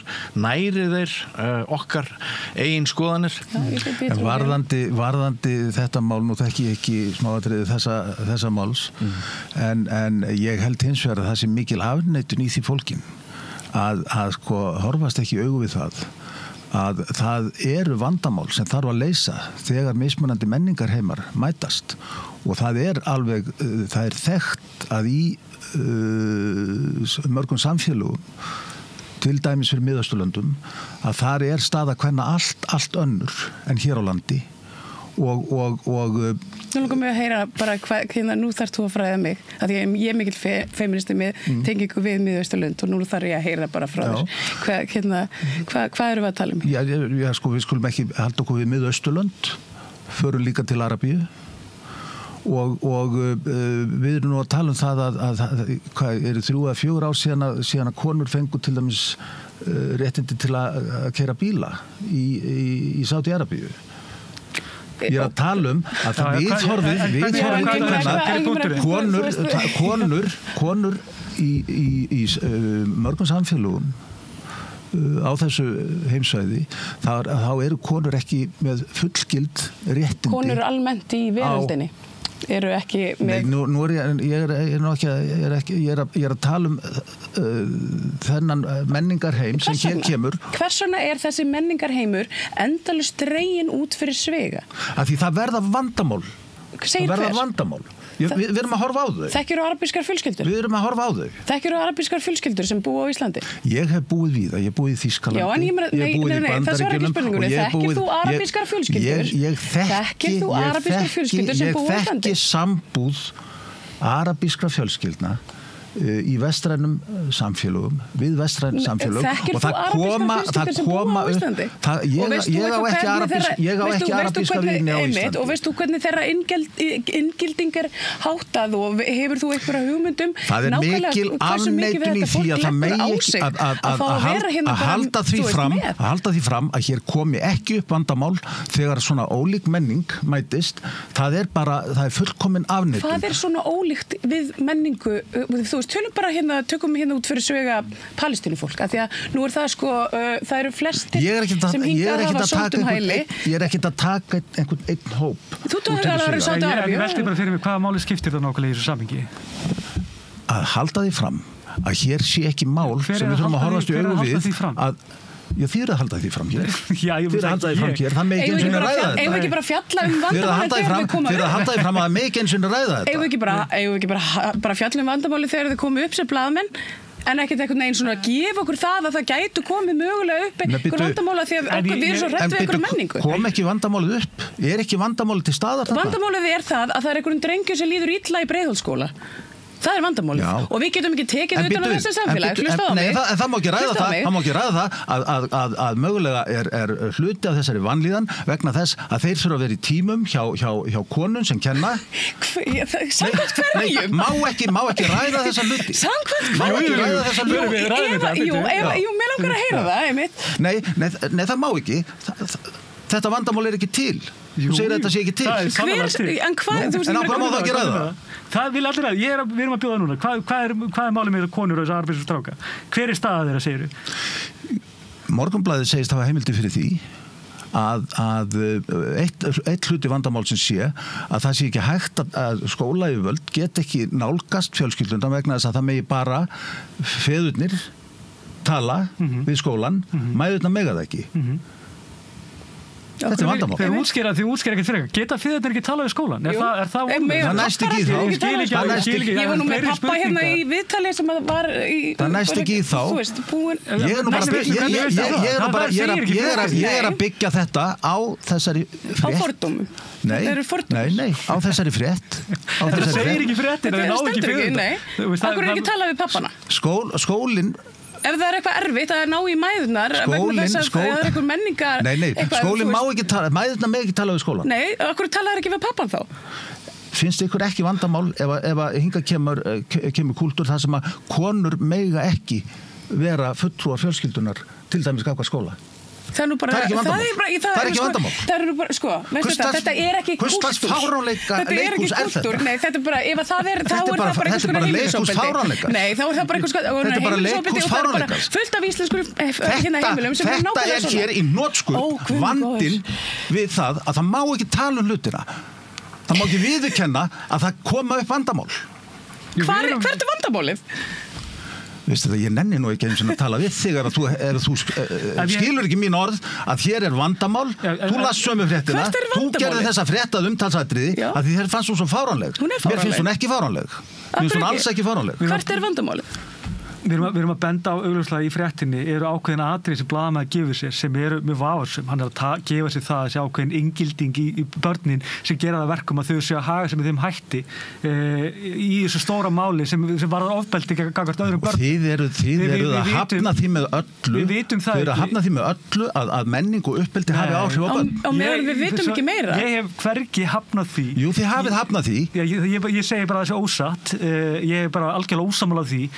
Sko, ég held að menning hafa bara allt þetta að segja en það þýðir ekki það að það sé því að kenna ef þú skilur munum á því Býttu við munurinn á því að þú kom aftur að því að það má bara ekki ræða hluti. Jú, en ef ekki þetta ræða út frá bara svona kannski félagslegum aðstæðum frekar til að mynda það sem börn augljóslega eiga sameiginlegt í svona aðstæðum. Mér náttúrulega koma kannski frá brotnum heimilum. Ég efast ekki að það sé í þessum tilfellum þó að það er talað það lítillega þetta í greininni og þetta er ágætlega greint frá því en ég held að það sé mögulega ríkari vandi heldur en endilega að hvaðan fólki kemur eða uppruna og svo framvegis þó að menning augljóslega eins og bara menningin í Suðurnesjum en hvað með menninguna í kringum íslenska drengin eða þú veist hvað er það þá? Það er bara félagslegu vandi, það er ekkert flokkað en það Hvað áttu við? Ég meina það er íslensku drengur í þessum hópi. Já, það eru 2 arabískir, 1 íslenskur og svo 2 af einhverjum óræðum uppbruna sem við fáum aldrei að vita neitt meir um. Þannig hvað með þeirra menningu? Það hafa verið til íslensk vandræðabörn bara frá og alda. Nákvæmlega, líka arabísk. Já, en það má ekki ræða það að sko rótin að þessu vandamáli kann að vera menningarmunurinn. Segir hver? Hingað kemur fólk, það er að koma inn í Íslands samfélag, það sættir sig ekki við þá menningu sem við erum í. Hvað hefur þú fyrir því þessum fullyrðing? Ég er ekki að fullyrða neitt. Ég sagði mögulega, en það má ekki ræða þetta. Jú. Það er bara rasismi að ræða þetta. Nei. Jú. Já, það fyrir eftir hvað orðinu finnst sko, en mér finnst bara allt til að ræða þetta. Ég held að við höfum bara of lengi slefti, of lengi sópaði þess af borðinu og ég held að við sem erum frjálslynd, það sé okkur hefnist fyrir það núna með þessari íelsbyltingu sem eiga sér stað mjög víða í heiminum og ég held að við vorum við það of frjálslynd? Já, mörgu liti. Ég held að við vorum ekki of frjálslynd en ég held að ekki rætt þetta með nógu svona opnum hætti. Það er ástæða fyrir því að fólk ræðir þetta ekki. Við höfum séð það hérna síðustu 10 mínútur. Ég veist allt í lagi að fólk takist á. Men það er bara ekkert að því. Já, það er bara mjög fínt. En sem sagt, og ég er sammála því, ég veit ekki hvort það voru 10 eða 15 mínútur, en mér finnst bara mjög áhugavert að heyra ykkur ræða þetta. Og ég ætla ekkert að dæma þetta spjall eða grína einhvern sigurvegara. Mér finnst bara fínt að þessar umræður, það var þá tappað einhverju þrýstingi. Og ég er sammála þér. Mér finnst við að íslenski fjölmiðlar ættu bara að reyna að þora aðeins meira að pota sér út úr þögninni og... Ég held að það myndi bara allir hópar hafa bara svo litið gott af því að við myndum fjalla bara hlutina eins og þeir eru og ég meina ef við erum að horfa fram á okkur stórkostlegan menningalega vanda þá þurfum við náttúrulega bara að gera grein fyrir honum en það hefur ekki verið gerst við erum bara að gefa okkur hluti. Það er líka Ísland náttúrulega kannski hefur náttúrulega verið gæfusamt hvað það varðar enn sem komið að það, ég meina félagsleg vandamál og svona í ættu það sem við séð kannski í öðrum löndum ekkert sérstaklega mikilega rík út af það kemur innflytjendum og það bara aðalega vegna þess að Ísland ennþá svona viljum við meina stjættlaust samfélag. Það auðvelt að komast inn í Íslands samfélag, auðvelt að fá sér vinnu, auðvelt að fá sér alls konar vinnu og þannig að ég held að sú inngilding sé líklega svona sterkasta í öllu sem máli. Ég held að það sé alltaf til einhver, ég held að það sé ekki eitthvað bara að þau eru arabískir og þess vegna þetta einhvern veginn hræðilegt alls saman. Ég held að það sé bara félagslegur þættir sem eru mun sterkari í þessu vandamál allavega en það er mjög áhugavert að sjá blaðamann að fullir það annað á þess að hafa mikið fyrir sér að því ég fellst ekki alveg á þessa túlkun ykkar á sko frétt Morgunblaðsins. Ég les ekki sama rasismann út úr þessari frétt og þið virðist lesa út úr henni. Við munum ekki leiða þetta til lykta en mér langar svona rétt í lokin, tíminn er þóttinn frá okkur, mér langar til þess að bara svona af því að mér persónulega langar til þess að vita þú getur kannski ekki sagt okkur í hvaða máli þú ert núna Valur sem blaðamaður vegna þess að kannski verður að ríkja leyndi við því en hvert var síðasta mál sem þú skrifaðir og hvers vegna? Bara svona stutt í lokin fyrir okkur.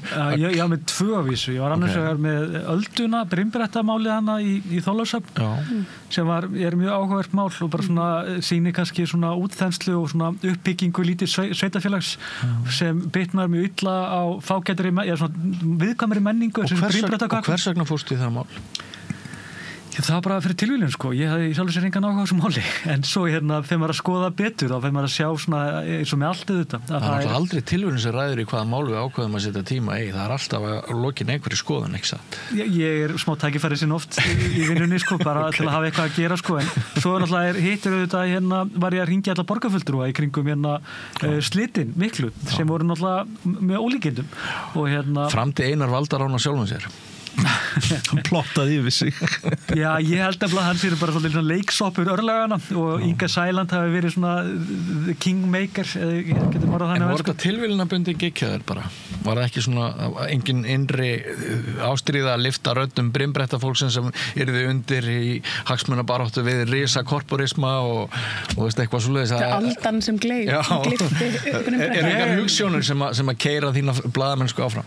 Ég er ekki mikill hugsjónamaður bara yfir höfuð. Þakka þér fyrir bara hreinskilnislega sögur og þakka þér fyrir komuna og gaman að fá þig. Ég vona að komin hérna aftur að Rauðaborðinu til okkar. Hvert var þitt síðasta mál eða hvert verður næsta mál eða þú mátt segja um það? Ég ætlaði nú aðeins að ræða við sagnfræðinga bara núna hetjur fortíðar í kvenhetjur fortíðar í kvöld. Frumkvöðla. Já, ég átti náttúrulega svo litið stjórnmál í síðustu viku karlmennskun og krossgötum. Ég fekk Frosta Lóðsson og Þorstein Einarsson til mín. Það er nú kannski eitt áhugavert í því samhengi en það er hvernig fjölmiðlar fjölluðu það viðtal sem að var Aðalega D.V.A. var það ekki? Já, þú veist Óli, varst þú að skrifa fréttir? Nei, ég var ekki því. En sko, það fór svona minna fyrir innihaldinu og meira svona kannski svona, þú veist, hvað ég var að segja, svona stemningunni á milli viðmælandana. Frekarna svona efnisgreina. Heldur en efnisgreina sem að mér þykir svolítið áhugavert sko, en þetta er svona klikkbeita. Já, blásið á tilfinningar. Já. En það var auðvitað mjög spennandi. Annað viðtal sem að ég tók í síðustu viku og kannski fór svolítið undir radarinn en var mjög skemmtilegt. Það var við hann Brand Bryndísson myndlistamann. Frábær karakter og virkilega skemmtilegt viðtal. Já, en sko, þú fóst í þessi mál, held ég ætla að segja þér af hverju fóst í þau. Vegna þess að þú vilt rétta hag undirsettra hópa. Þú ert feministi, það er ekki komið í jafnrétti. Það er pólitík að einhverju leyti í þínu vali. Já, ég bara átta mig á því að kallar eru vandamálið og ég þarf bara að leysa það fyrir það þarf einhver að hjálpa þeim. Já, einmitt. En þú skilur að hverju ég að ræða þetta. Mér finnst skilur Já, eitthvað áhugavert hvers vegna maður velur. Ég hugsa, ég veit ekki, ég mörguleiti ég líka bara forvitin það. Hvers vegna... Forvitnin náttúrulega. Guldsígildi. Já, akkurat, einmitt. Óli, hvert var þitt síðasta mál eða hvert verður þitt næsta mál og hvers vegna? Maður svona alltaf, ég með eiguna og þar við svona með pólitíkina. Já. Og maður alltaf leggur við hlusti svona eftir orðin á göttunni. Já. Og puttan á púlsinu kallast það. Já. Og þannig að það er ekki eitthvað eitt. Maður svona búin að vera að horfa dálítið á borgarstjórnina, nýja ríkisstjórn. Já. Kannski verður þegar þessi þáttur fer í loftið, hann tekin upp á mánudagsmorgni, verður sendur út í kvöld. Kannski verður þegar við erum í loftinu í kvöld búið að velja nýja borgarstýru, hver veit? Já, það er nú vonandi að fara að klára þessar viðræður. Það sko kjörtímabilið geti bara klárast áður að ná að mynda meirihlutann. Látið það vera að léttu loka orðin. Þakka ykkur kærlega fyrir. Valur Grettisson heimildinni, María Lilja Þrastardóttir og Kemp og fleira þarna, Ingveldardóttir hér á Samstöðinni, Ólafur Arnarsson á eyjunni DFF. Kæra þakkir fyrir á köflum líflegar snarpar og ég myndi bara telja hreinskilnislegar samræður og líka bara margt upplýsandi sem sögðuð. Við höldum áfram hér með fjölmiðlakæru áhorfendur og hlustendur næsta mánudag. Takk fyrir samfylgdina, ekki fara langt, meira efni hér handa við hornið. Með því að ganga í leigjendasamtökin styður þú baráttu leigjenda. Leigjendasamtökin eru fyrir öll þau sem vilja vinna að réttlæti og öryggi á húsnæðismarkaði. Leigjendasamtökin.is. Þarna heyrðu við Val Grettisson, blaðamenn hjá heimildinni, Maríu Lilju Ingveldar Þrastardóttur Kemp hjá Samstöðinni og Ólaf Arnarsson, blaðamann á DFF, ræða við þig, Björn Þorláksson, hitamál. Byrjaði sem saklaust spjall fjölmiðla og fór út í roknar yfirildi rasisma. Það náttúrulega, já, maður velti fyrir sig hvort að maður þurfa að fara virkilega kynda undir hérna og hætta að reyna að vera svona málefnalegur hérna við rauðaborðið og bara fara vera með svona gladiator. Ég ætla aðeins að hugsa málið, það er kannski ekki mín allavega sterka lið en það er þetta gaman af og til að blanda þið saman. Sko, ég ætla að nefna það spjallið sem ég átti við Björn Leví sem við heyrðum áðan. Það var alls ekki í neinu, það var mjög svona rólegt. En hann nefndi mitt mikilvægi þegar hann virkilega leiti við sviðið hvað væri að á Íslandi, þá var það sko einna helst kannski valdtrygging valdsins eða sem sagt leyfi valdsins til þess að vera með valdbeitingu og mistnotkun, raunverulega rótgróði leyfi og svo hins vegar þetta hvað fjölmiðlarnir væru veikir á Íslandi. En við förum sko... Má ég skjóta einu inni líka? Já. Kannski aðeins og ská en samt tengist þessu beintið og beint. Að varandi það hvernig við eigum að setja mál á dagskrá og hvernig við eigum að ræða saman.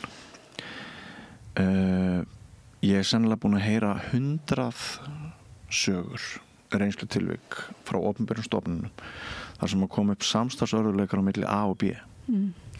Og í stað þess að A og B leysi málið með umræðu þá er yfirleitt þá kallar C til D og D fer yfir málið og það er kannski greint með einhverjum aðferðum, eineltisaðferðum hvað er að gerast og það eina sem að vantar upp á ferlið sem oft endar ekki vel, það er að A og B þeir sem að sko eru ósáttir að þeir séu leiddir saman og þeir þurfa einhvern veginn að útklá sín mál innbyrðis. Var það ekki gert í Mývatnssveitinni í gamla daga bara farið út undir hlöðuvegg og bara slegist dálítið og máluð úr sögunni? Jú, og bara ég held við könnumst bara öll við það að sko, það er mjög hættulegt að rómantísera liðna tíð og fyllast nostalgi yfir því að heimurinn hafa ekkert sem að vera betra en það er í dag. En sko þessi, hvernig við getum móðgast og farið í aðra átt og þurfum ekki að teljum að við þurfum ekki að ræða við þann sem að er einhver leiti ósáttur við okkur og sjáum ekki sko gagnsemina í því. Þarna held ég okkur hafi borið mikið að leið vegna þess að það yfirleitt samtalið fólk sem ósammála sem að skilar mestum árangri og mér langar að því að ég hefði kannski hægt að segja það áðan en sko ég sá ekki betur en að þau tvö þarna í þessu rifliti sem vorum að nefna áðan færu bara ansi sátt frá rauðaborðinu eftir að hafa tekið svona hressilega á. Þannig að það nú talað oft það, svona alþingismenn tala það að það þau takist á en síðan sé allir í bara vináttu þess fyrir utan en þá veldur maður aðeins fyrir sér sko hinn almenni borgari, almenni Íslendingur sem kannski með hættur eða við leifum okkur ekki að romantisera einhver slagsmál á böllum en en það kannski má segja að við verið aðeins fleiri staðir til þess að svona útkljá svona einmitt, sko þar að segja þegar fólk kemur saman bara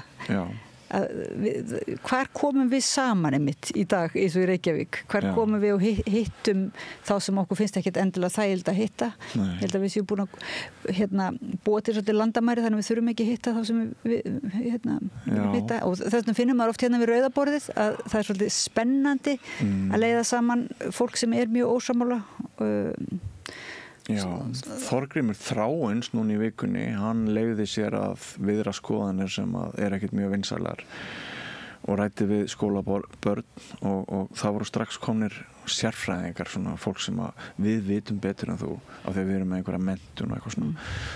Þetta önnur meinsemd, þetta óttalega leiðilegt að við skákum í skjóli menntunar og sérfræði kunnáttu þegar kannski að ræða mestulegt bara common sense sem okkur öllum gefið.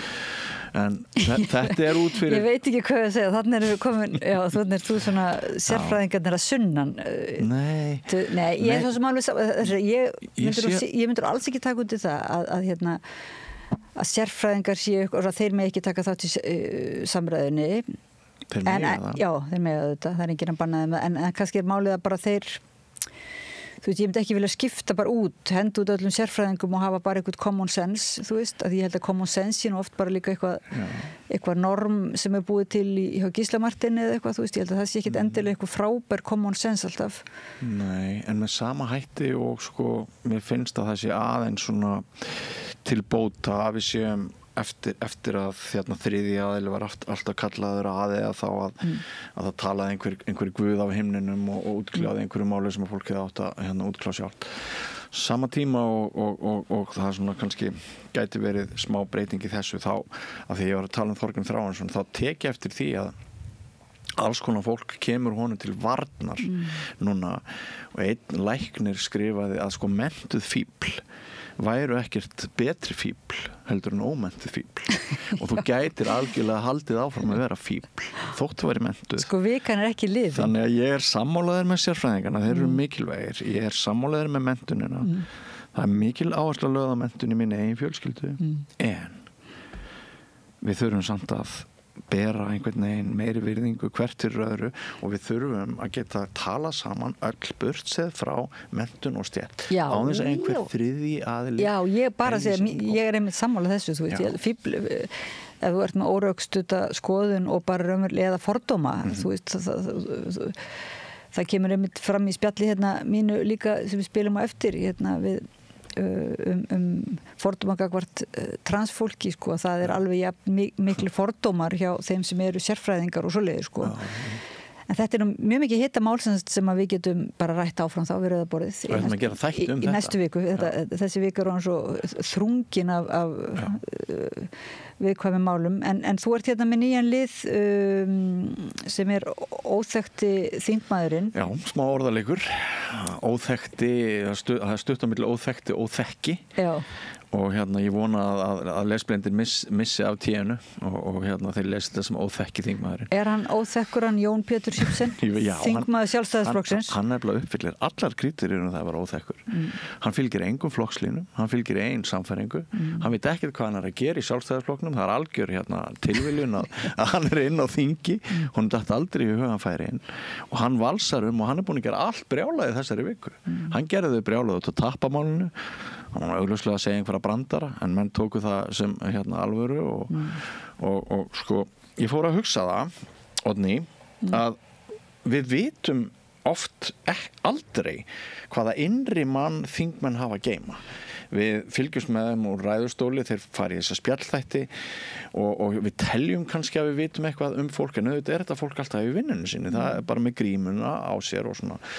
Mér langar að við á Samstöðin, og það ekkert bara mitt baby, þú getur tala við þingmenn og við öll sem erum að vinna mér langar sko til þess að við tökum alla 9 þingmennina á næstu vikum og mánuðum og fáum að kynnast þeirra innri manni, eins og ég var að reyna að fá hjá Jóni Pétri Simsen, að fá svona að vita eitthvað bara áhugamál hans, persónulegt líf, hvað þarna bakvið og ég vonast til þess að þessi tilraun hún heppnist sæmilega, en auðvitað með þetta eins og alla aðra svona nýsköpun að maður fer að stað með einhverja svona hugmynd að þá kannski einhver klaufagangur til að byrja með, en þetta ekki sammála þessi forvitnilegu? Jú, mér finnst það forvitnilegt og þetta var skemmtilegt spjall. Ef ekki bara heyra hvernig þú rífur grímun af, eða þannig Reyni, af Jóni Pétri Simsen, þingmanni Sjálfstæðisflokksins. Gerist áskrifendur á Samstöðinni og taki þátt í að byggja upp öfluga og róttæka samfélagsumræðu.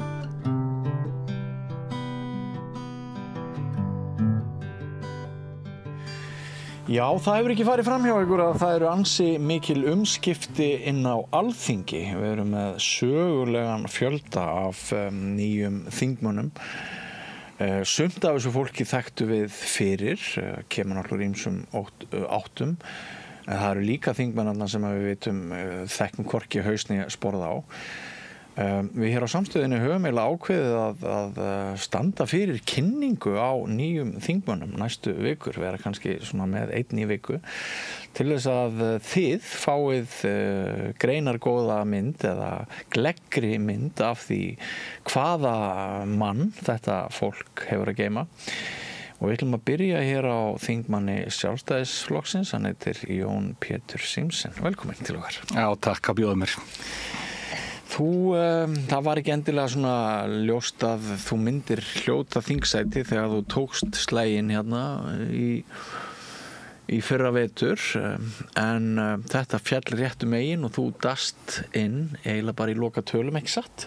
Jú, þetta, þegar ég fæ bóðum að vera í þriðasæti Reykjavík Suður, þá ræði þeir náttúrulega fjölskylduna, því að það náttúrulega, ef að það ólíklega skildi vilja til ég myndi þetta þing, þá það náttúrulega bara breyting fyrir fjölskylduna þegar maður svona opinber persóna, en þetta var fyrst kynnt fyrir mig sem svona varaþingmannsæti.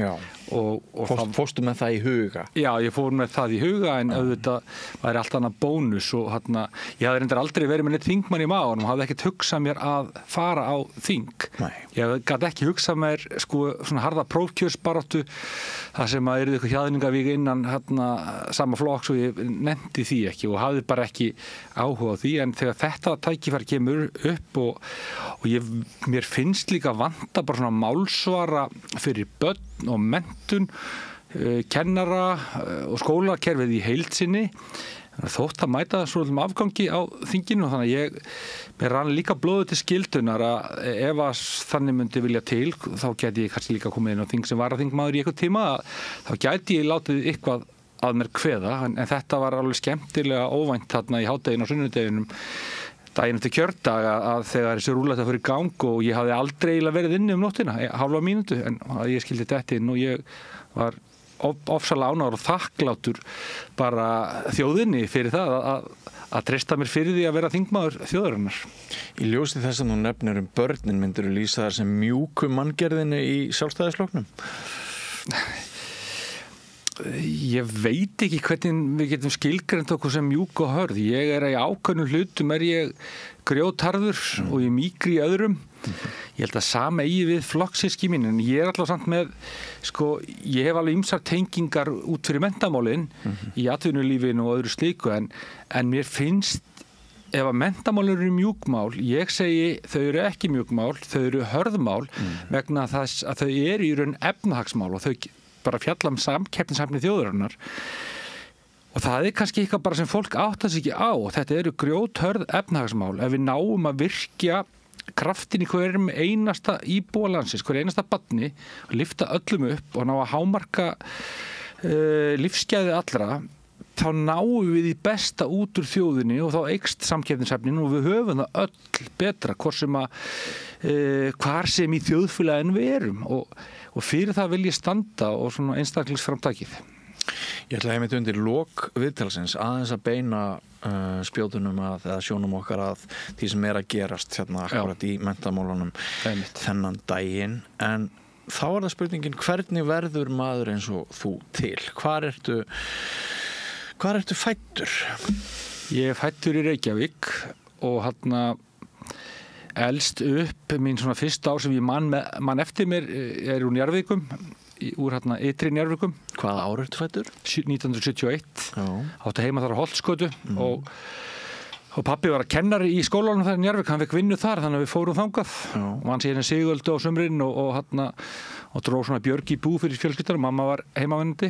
Einhver systkini? Já, ég á 2 bræður, einn sem 4 árum eldri og einn sem 2 árum yngri. Þú ert miðbarnið? Ég er miðbarnið. Fékkst enga athygli?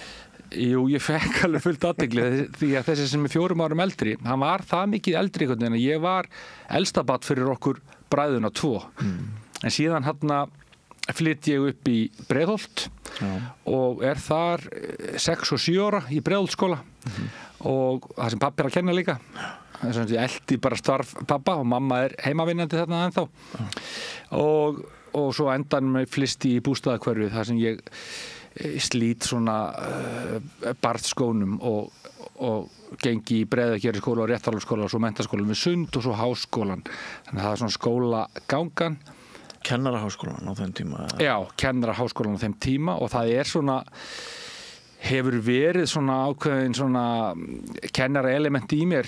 Pappiði náttúrulega, þú ert að segja það. Pappi kennari og ofbóðslega uppfullur og alls konar fróðleik og visku og svo mamma þetta drífandi afl í fjölskyldunni, hún keyrir áfram alls konar viðburð og atburð og ég finn stundum svona fyrir báðum elementum í mér að ég svona mikill kennari en ég líka stundum svona keyri hlutina áfram og stundum getur verið fljóttvær og svona smá æsingur í mér. Já. Og þú ertu kvæntur maður í dag? Já, ég kvæntur og það gerðist árið 2000. Sigurborg Brynja Ólafsdóttir heiti kona mín. Já. Hún líka kennari og reyndar fór síðan í meira meistarnám og upplýsingafræðingur, bókarsafnsupplýsingafræðingur. Já. Og við erum búin að vera gift þá í 25 ár núna í ágúst. Já. Og eigum 3 börn saman. Já. Ástu Kolbrún fædda 99, Hafstein 2001 og Pétur 2009. Já. Og þetta fjölskyldan og svo eigum við hund líka sem heitir Kvika og áttum annan sem heitir Askur og Páagögg sem heitir Gómi. Já. Elsta barnið verður þá 24 ára í ár eða hvað? Já, 25 ára. 25. Já. Hvar það á vegi statt í lífinu? Hún búin með BS í sálfræði og að vinna öllum ávart í grunnskóla. Hún að vinna í Réttarholtsskóla sem sérhæfður stuðningsfulltrúi í svona stóðþjónustu skólans að vinna með börnum sem standa einhverju leyti höllum fæti. Já, þannig að þetta heldur áfram. Já, svo veit maður ekki alveg hvernig endar. Hún alltaf fór í sálfræðinám og svolítið óviss með þetta allt saman. En námsframboð þannig núna sem bara mjög jákvætt við íslenskt samfélag að hún búin með þetta grunn í sálfræði og hún getur farið hver sem núna og hún svolítið að velta því fyrir sig. Hún að vinna þetta í skólanum meðan hún svona botfalla hennar hugsanir varðandi framtíðina. Já. Þú virðist ekki eiga átakanlega erfitt með að koma fram. Nei. Hvernig þjálfaru það upp varstu í félagsstarfi, varstu í félagasamtökum, varstu í stjórnmálastarfi eða þetta bara kennslan og sá grunnur allur, skólastofan? Já, ég held að þetta ekki, ég veit ekkert hvort það sé alveg náttúrulegt eða ekki, en það bara auðvelt að koma fram þegar maður veit hvað maður að fara að segja. Það alltaf svolítið flóknar þegar maður einhvern veginn í óundirbúinn og erfiðar að tjá sig en ég man bara eftir fyrstu kennslustundinni sem ég hitti umsjónarbekki mín að það var ekkert létt neitt, þetta voru bara einhverjir gemlingar 12-13 ára krakkar, 25 þarna stóð ég í minni fyrstu kennslustund og var orðin hafði innan gæsalapa völd yfir mörgum. En ég einhvern veginn hef valist í það. Ég var líka flokkstjóri snemma og verkstjóri innan Vatnsveitunar, sáum 100 og eitthvað krakka þar, úrlinga, upp í 25 ára. Og þar var maður einhvern veginn, ég held að ég sé góður að axla ábyrgð og bera ábyrgð á sjálfum mér. Og þú sóttist snemma í það? Nei, í raun ekki. Ég vil ekki meina það að ég hef sóst í það, heldur hafi ég bara gert það og hafi kannski eitthvað fullkomnar ára til mér, en sko ég vil gera hlutina þannig að eftir því sé tekið. Og það greinilega eiginleiki sem að fleirum finnst góður og þá stundum leitað til mín og þannig dett ég inn í hitt og þetta. Ég fór inn í kjarabaráttu kennara upp úr aldamótum að því ég hafði mig í frammi. Mér fannst kjör kennara ekki góð og mér var samningar sem hefði verið samið 2001 vera hræðilegir. Og þá byrjaði ég bara að skrifa og allt í einu komin inn í einhver ringuðu og það sem ég beði um að skrifa meira og ég á frekar kannski auðvelt að koma hugsunum mínum á blað sem að veldur því að svona áhrifamáttur minn sem persónu verður meiri og allir þeir sem að hafa það að geta orðað hugsanir sínar og komið þeim fram með þenni hætti að fólk skilur það sem þetta segja, það gríðarlega verðmætur eiginleiki. Hann í raun ákveðin völd sem felast í þessu, því að þú getur verið uppfullur á einhverjum ofboðslega góðum málum og hugsunum og pælingum, en ef þú kemur þig ekki frá þér og enginn veit það, þá situr þú kannski bara uppi með það. Þannig að þarna dróst ég inn í kennarafórustuna og ég stjórnaði verkfallið 2004 í svona skuggastjórn og það alls konar þannig. Ég hef verið í stjórn Körfugrasdeild Fjölnis og var fljótlega komin inn í kennararáð í skólanum þar sem ég var að vinna þó ég væri nýr. Og það svona, ég held að þetta sé bara þessi ábyrgð að ég vil það sem ég geri, ég vil bera ábyrgð á. Ég svona rosalega erfitt með það líka stundum kannski, ég veit ekki hvað maður segir að sé veikleiki, en stundum getur maður kannski bara haft ómikla áhyggjur af einhverja því að maður fullur á því að bera ábyrgð sem maður gerir. Og mér finnst það stundum vanta bara í samfélagið að fólk beri ábyrgð á sjálfum sér og bendi ekki alltaf á okkur aðra, hlutunum sé öðrum að kenna. Við búum í ofboðslega góðu samfélag á Íslandi. Auðvitað alveg aðstæð þar sem að fólk fast í gildrum og kemst ekki út úr þeim. En almennt finnst mér að ég held að okkur vegni betur ef við svona öxlum ábyrgð á okkur sjálfum, hvað getum við sjálf gert og verðum drífandi, og það mjög eftirsóknarvert í fari fólks að vera þannig og það þú hleður utan á þig alls konar verkefni sem ef þið langar að hafa það þannig. Það alveg mín tilfinning. Já. Þetta alltaf svolítið svona, finnst mér, línudans að átta sig á því að bjargir okkar eru mjög misgóðar strax í upphafi sögu. Akkurat. Bara meðgangan ein og sér og bara þær félagsaðstæður sem fæðist inn í. Við getum náttúrulega ekki samræmt kröfur okkar til allra þeirra sem búa til þennan heim. Og stundum finnst manni sem að menn í þinni átt svona hægri menn séu aðeins og dómarðir, en svo líka örugglega hægt að fara aðeins og langt í að hvað maður að segja, gera ekki þær kröfur sem við ættum að geta gert hvert til annars. Ég má segja að maður veit hvort maður sé heppi með foreldra, en þegar pabbi manns kennari og mamma manns heimavinnandi, þá maður ofboðslega mikið með foreldrum sínum, og þegar foreldrar manns einhver sérstökum vandræðum og hafa virkilega áhuga á börnunum sínum, það náttúrulega hjálpar. Lengi býra fyrstu gerð og fyrstu 1000 dagarnir í mínu lífi, þrátt fyrir ég muni ekkert mikið eftir þeim, þá ég alveg viss að þeir voru mjög góðir, því að auðvitað hafi uppeldisaðferðir breyst og allt það, en ég held að ég búi að mjög góðu uppeldi frá því að ég var bara smábarn og síðan bara þá ég alist upp mína skólagöngu og svo mitt líf áfram, en alls konar áfull komið líka inn, en sem man líka það bara kenna manni, svo lengi sem þau slá mann ekki alveg af, þá verður maður venjulega sterkari eftir áfull. Já, ég veit ekki, hægri menn held ég almennt séu tilbúnir, og ég held að við viljum allir hægri menn að það sé öryggisnet sem grípi fólk sem að fóta sig ekki eða verður einhvern veginn á í lífinu eða eitthvað kemur upp á hvort sem hverjum sem við erum að kenna. Já, líka bara sko hugmyndin hvað mögulegt sko, ef við fæðumst með forréttindi þá áttum við okkur yfirleitt ekki á eigin forréttindum. Nei. Þannig að sko það líka bara hugmyndir okkar hvað öðru fólki gerlegt, sá best til þess fallin til að svara því sem að fæðist bara með ekki neitt.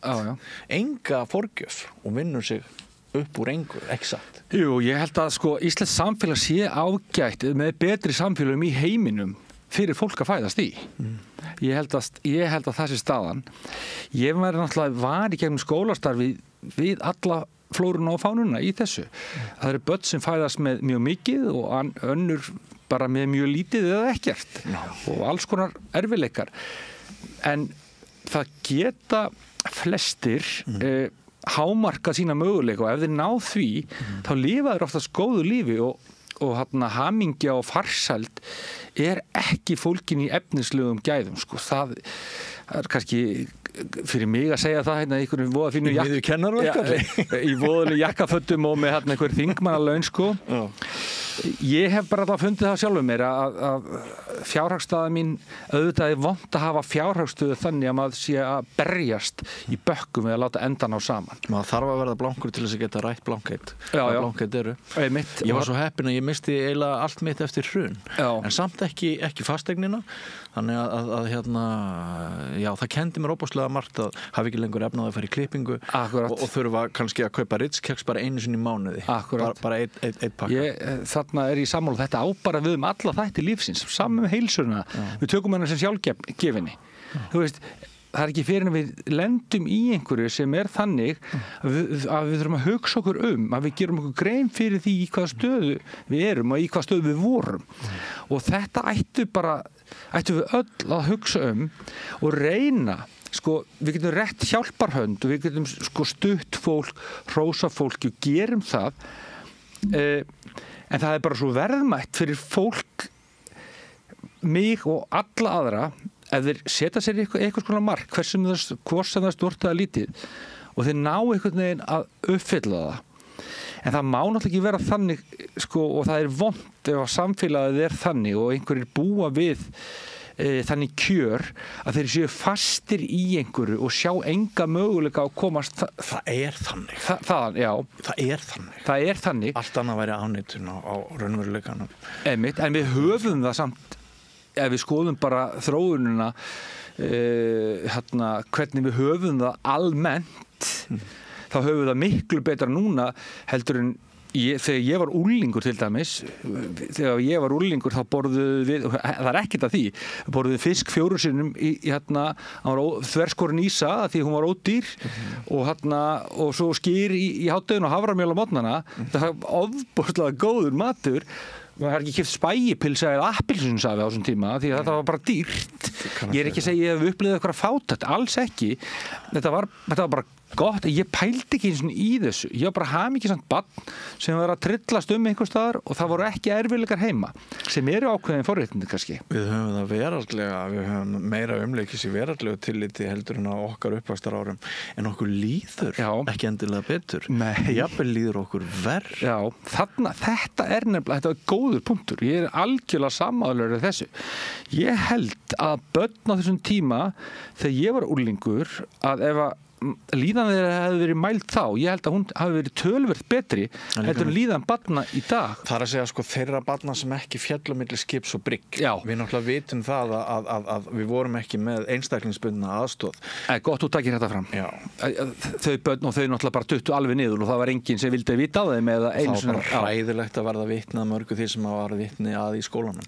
Bæði af hálfu okkar barnana gagnvart öðrum börnum en líka bara af hálfu kennara og til dæmis í mínum skóla þá var náttúrulega engin hugmynd það að lesblinda væri til þegar ég byrjaði í grunnskóla sko. Og svo sem ekki gat lesið hann hlaut bara að vera latur, heimskur, hortugur hrikalega óþekkur í uppreistum við kennarana og líkamlegt ofbeldi inn í kennstofunni, ekki bara andlegt líka líkamlegt. Þannig að hafa svo sem sko, maður þarf að passa sig á því við hvaða hóp ætti var með okkur. Já, en það alveg rétt þarna ég að tala svona almennt ef eitthvað svona meðaltala en það hjálpar engum að vera í sko sjóðandi heitu vatni öðrum meginn fótinn og ísköldu hinni meginn og bara meðaltali heitt. Það hjálpar ekki þeim sem hafa átt erfitt og hafa fallað milli skips og bryggju svo nefnir. En almennt held ég að líðan barna og ungmenna hafi verið tölvört betri í því samfélag sem var þar. Þar var ekki þessi endalösi samanburður. Það var miklu meiri hreyfing af börnum. Hreyfing bara, við losum endorfín og góð hormón með hreyfingu. Við vorum svolítið sjálf svona meiri gerendur kannski í eigin lífi, raunverulega. Við vorum flakkandi hingað og þangað. Ég fór niður í bæ bara mjög ungur í strætó við að dúfur. Klifraði upp í Hallgrímskirkju þegar við erum að byggja kirkjuskipi þar og var komin lengst upp og náði ykkur litla dúfunga sem ég ól síðan upp með því að tyggja haframjöl og spýta upp við það. Þetta væri held ég óhugsandi í dag. Ekki þetta, maður horfið endilega tilbaka og segi sko, já, fínt að þú hættir lífið með einhverjum hætti 10 ára gamall upp í einhverjum stillensum.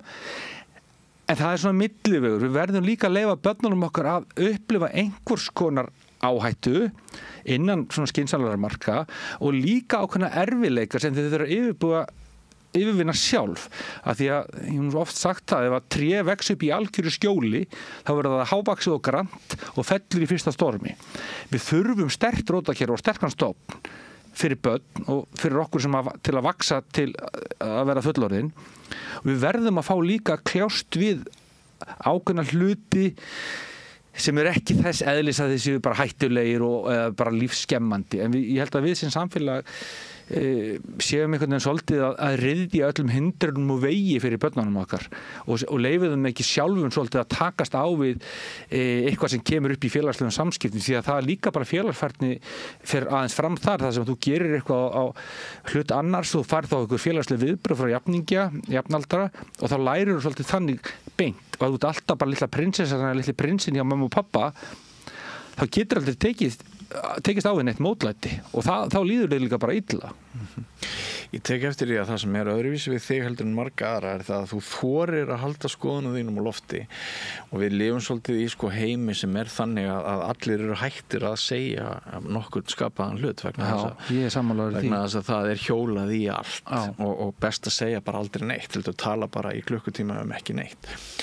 Og sumir mun nú saka mig fordóma þegar ég segi þetta og það getur vel verið að hafa alls konar fordóma. Já, við höfum það allir. Maður veit það kannski oft síðastu sjálfur. En sko þetta að svona þora að halda skoðun sinna á lofti sem hlýtur þá að ég álíkta að hún hafi aflaðir óvildar manna líka og umdeilanleika. Rífur það ekkert í? Jú, það rífur alveg í, en þetta einhvern veginn, ég hugsa svona, þó ég sé fljótferðsundum, þá ég oftast búin að hugsa málin í 20 klukkutíma áður ég fer að tjá mig þau. Það er samt ekki víst að þú komast að rétti niðurstöðu? Nei, það er ekkert víst, Þú hafa hugsað lengi. Nei, en það er bara reynslan.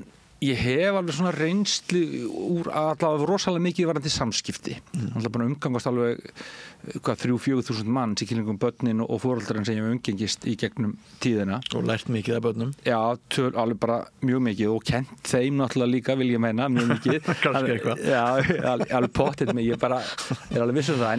En það sem maður verður að þora að tjá sig. Ég samt alveg viðurkenni það, ég ætla ekki að þykjast bara að ég ritskoði mig aldrei. Ég geri það líka og ég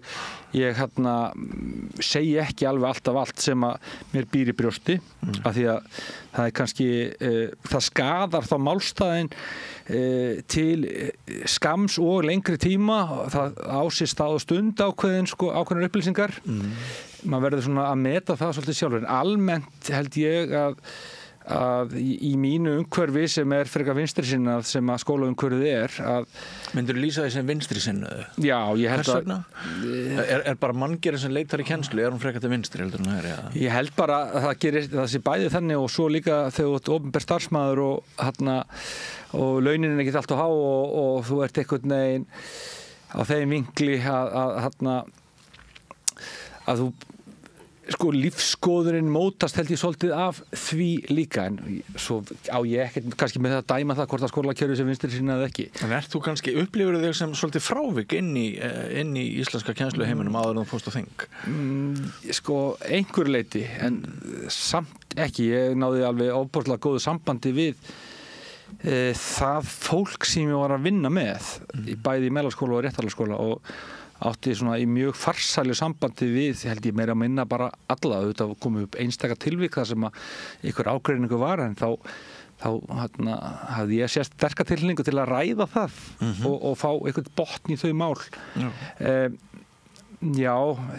Sko en mér finnst í svona skólapólitík þá finnst mér ég hafa verið svolítið kannski á skjön og fólk hefur alveg ótrúlega oft sendt með skilaboð en það þorir ekki að standa með því sem ég segja því að það óttast einhvers konar dóm, einhvers konar mennta elítu sem að stjórnar hefur gríðarlega mikil óformleg völd inn í þessu kerfi og heldur stíft í þau völd og eru svona ákveðin hópur einstaklinga sem gerir það. Og ég hef talað gegn þeim og alltaf meira og meira opinskátt að því að þar eru sérhagsmunir sem að ráða ríkjum að mínum mati umfram almannahagsmunni. Hvað áttu við? Þá á ég bara við að þeir einstaklingar sem að eru þarna í þessu óformlegu völd að þeir hafi sem sagt haga því að hafa þessi völd vegna þess að þeirra sýn og þeirra pælingar, verja þeirra starfsheiður, aflaði mögulega tekna með því að selja eitthvað sem er í þessu nafni en ekki annar nafni, einhverju sem skilar ekki endilega árangri. Þannig að það er alveg mjög viðkvæmt fyrir marga ef að það verða að krukka í sjálfsmyndina þeirra að segja, heyrðu, við erum ákveðna stöðu núna sem er búin að vera upp í 25 ár og þú ert holdgerfingu þessara stöðu, þú ert búin að tala fyrir þessu sem engu hefur skilað, þá getur það alveg reynst erfitt fyrir það fólk að horfast í augu við það og það þarf ofboðslegt sjálfstraust til að horfast í augu við það og segja bara, heyrðu, það er eitthvað inn í gangi. Við þurfum bara að leita aftur til rótana, til hvers erum við hér? Við erum hindi þáu barna en ekki til að halda upp eigin egoi. Ertu þarna að tala einhver hluta forystumanna kennara? Ég er að tala svona óformlegan hluta þeirra sem stýra ofboðslega mikið skólamála umræðunni hér á Íslandi. Og þeir sem eru inn í kennarakreðsónum vita svona hverjir eru svona til dæmis mótfallir samræmdu námsmati og telja því öllu til foráttu. Samt sem áður er núna komið eitthvað samræmt námsmat sem engin æmtir eða skremtir við að því að þetta fólk hefur einhvern veginn með einhverjum hætti komið því meira þannig að. En nýlegur menntamálaráðherra okkar lýsti því yfir daginn að hún væri sammála þeim sérfræðingum að það þyrfti ekki samræmd próf aftur inn í íslensk grunnskólakerfi. Þú ert ósammála því?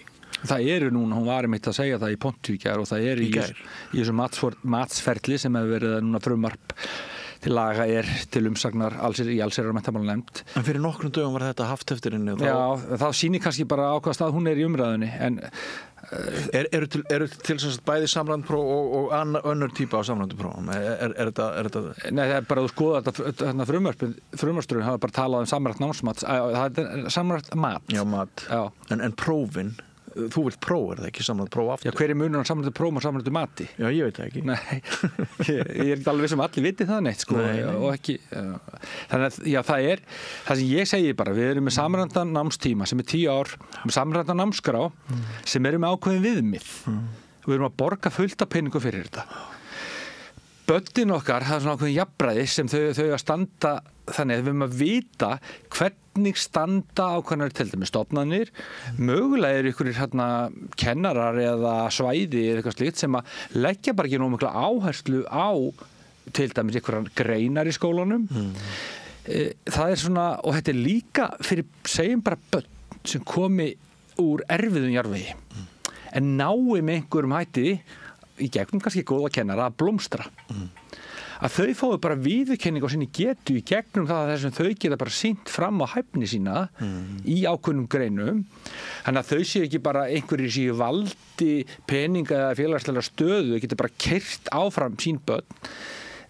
Og ég tel að samræmt próf eða samræmt námsmat, það sem reynir á ákveðna hæfni sem að til dæmis byggir bara hvernig þú tjáir í ræðu og riti og og ef við mögulega gera á félagsfærni og starffræði og öðru slíku ef þú hefur þetta eftirsótt af atvinnulífi, þetta eftirsótt af fólki almennt, þú vilt vera í kringum fólk sem að getur gefið þér endurgjöf á sjálfan þig jákvæða eða neikvæða og þú getur bara þroskast í svona samvistum við menn og mér finnst þetta hjá þeir sem að flokkast í hvort sem þetta er vinstri eða hægri, þeir sem eru allavega til vinstri eins og stjórnmálur almennt flokkuð. Mér finnst skrítið þeir sjá ekki möguleikana á því hvað jöfnunartæki samræmt námsmat getur verið. Og nú ég ekki að tala um að samræmt námsmat heldur sé einhver allsherjar dómur því að við getum ekki mælt allt í samræmtu námsmati en við verðum samt sem áður að hafa einhverja mælingu á það hvernig við höfum náð þessum viðmiðum sem lög kveða á Börnin okkar eiga bara rétt á því að vita hvaða þjónustu hafa þau fengið í gegnum skólana á sinni skólagöngu. Og það finnst mér ekki boðlegt að við getum bara látið að malla áfram, við getum verið með tvíbura sem að fá bara sitt og starffræðakennaran 10 ár, annar þeir fá mjög góða kennslu, hinn ekki, en samt með sömu einkunn. Af því að það er nú kannski, ef þú getur og ert ekki nógu duglegur og góður starfsmaður, þá bara þægilegra, nú ekki að segja allir sé að gera þetta, en að gefa bara einhvern, þannig að þú verður ekki spurður út í hana. Þannig að við þurfum líka að gera kröfur og ég held að á köflum gerum við oflitlar kröfur á suma nemendur allavega. Já. Ég ekki skotið inn í að ég upplýði mjög mikla einhverna verðbólgu á háskólastígi á milli áratuga. Eftir í hvort höfum að tala um síðustu öld eða þessa öld núna. En já, ef við reynum að kynnast þér aðeins betur, svona, þú nefndir á þann að fljótfærni gæti verið löstur á þér svona í einhverjum stöðum. Styrkleiki og veikleiki. Já. Hvaða lesti myndir nefna mér aðra? Maður ekki, ég ekki nógu duglegur heima fyrir með að eldhúsið og ganga frá og bara Sigurborgarkonunni minni í alls konar hlutum já, hvaða lestir ég keyri stundum á hratt sumir og færðu sekt ég fengi sektir en hve margar? Ég kemur tíðina, við erum örugglega 5-10 sektir það á löngu tíma Nú erum við hvernig umræðu Nei, ég bara ekki, en ég er ég get, já, ég veit ekki hvað ég að segja mér það kannski þyrftu aðrir að ég getur örugglega verið svolítið svona kvass ég held að fólk stundum kvenki sér undan þeim sem ég segja því ég kannski segi það stundum ég gæti svona örugglega vandað málflutning minn á köflum en þá væri ég að dempa það Alhæft minna? Já, svona ég reynir nú ekki alhæft, ég passa svolítið upp og slæði svona ákveðna varnagla og tala um stundum og líklega og þetta, ég pæla alveg í því en ég get alveg verið sérstaklega maður er komin í svona einhvern rytma þá get ég örugglega sagt og ég freka fljótur að hugsa og koma orðið fyrir mig þannig að það getur alveg verið erfitt stundum að kannski fá eitthvað í andlitið sem er sem ekkert endilega þá umræðinu til bóta maður er líka að hugsa um það að þarft að vinna þegar þú ferð í rökræði? Nei, ekkert endilega en samt kannski en það sem ég kannski er að segja að ég mætti alveg hugsa um það að stundum er betra að lækka niður sér til að umræðan verði meiri og betri í stað þess kannski bara að reyna að lokinu með einhverjum svona slam dunk eða tróðslum sem að valda því að einhverju verða kannski smeykir og bara vil ekki tjá sig meira og það er eitthvað sem að ég reyni að vera það er kannski líka galli hvað ég er oft gagnrýnin á sjálfan mig ég gagnrýni sjálfan mig alveg mjög mikið bara við sjálfan mig Ég tók eftir í áðan að þú nefndir það sérstaklega að þú hefur verið svo heppin að mamma var heimavinnandi og þú hefur svo mikinn tíma ertu svo íhaldsamur að þú viljir bara að konur séu heima í eldhúsinu á meðan börnin eru svona ung Allan daginn, nei Nei, ég er ekki svo íhaldsamur en ég myndi vilja að foreldrar gætu verið heima hjá börnunum sinni fyrstu 1000 dagana annað þeirra hvort sem mamman eða pabbinn og ég held að vera Þannig að þér finnst óráð að leikskólarnir séu fyrir þann aldurshóp sem þeir eru í dag? Eins og staðir núna, leikskólakennararnir hafa engan tíma almennilega fyrir börnin að tengjast þeim og horfa í augun á þeim og vera með þeim á þessu mótunarskeiði sem þessi fyrstu 1000 dagar eru og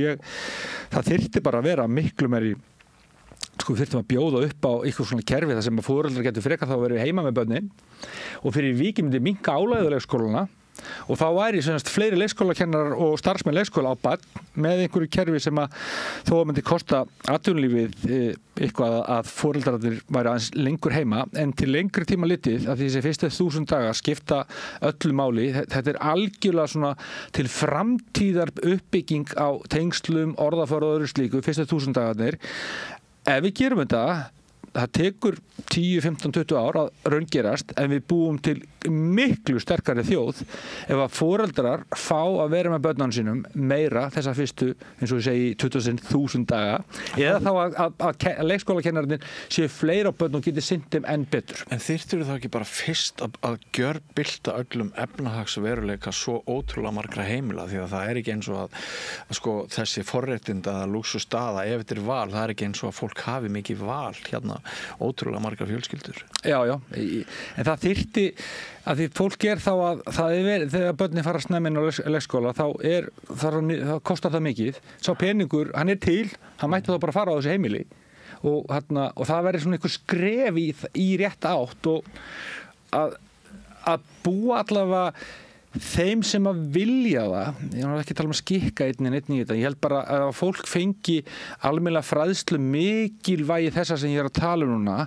þá held ég að mjög fáir foreldrar myndu fara í vinnu frá börnunum sínum þessa fyrstu 1000 daga ef þeir fengi eitthvað mögulega gáðu og mér finnst í raun að allir ætti að eiga mögulega gáðu, það ætti ekki vera háð efnahag þessi fyrstu 1000 dagar. Mér finnst að við sem ríkt samfélag ég veit ekki hvort ég tala eins og eitthvað vinstrimaður ég tala ekki eins og vinstrimaður með þessu það sem ég er í raun að segja að við erum að búa til sterkara samfélag með því að gera þetta til lengri tíma litið þetta er ákveðin einskiptistími sem þetta kostar eitthvað penning já, þetta kostar verið penning en eftir að það er liðið þá er þetta bara komið inn í kerfi og við erum bara það verða færri sem að þurfa að fara á örorku, það verður betri orðaforði það verður allt miklu, kostnaður varðandi erfiðleika verður miklu minni í framtíðinni en þetta er sparnaður til lengri tíma litið, mikill.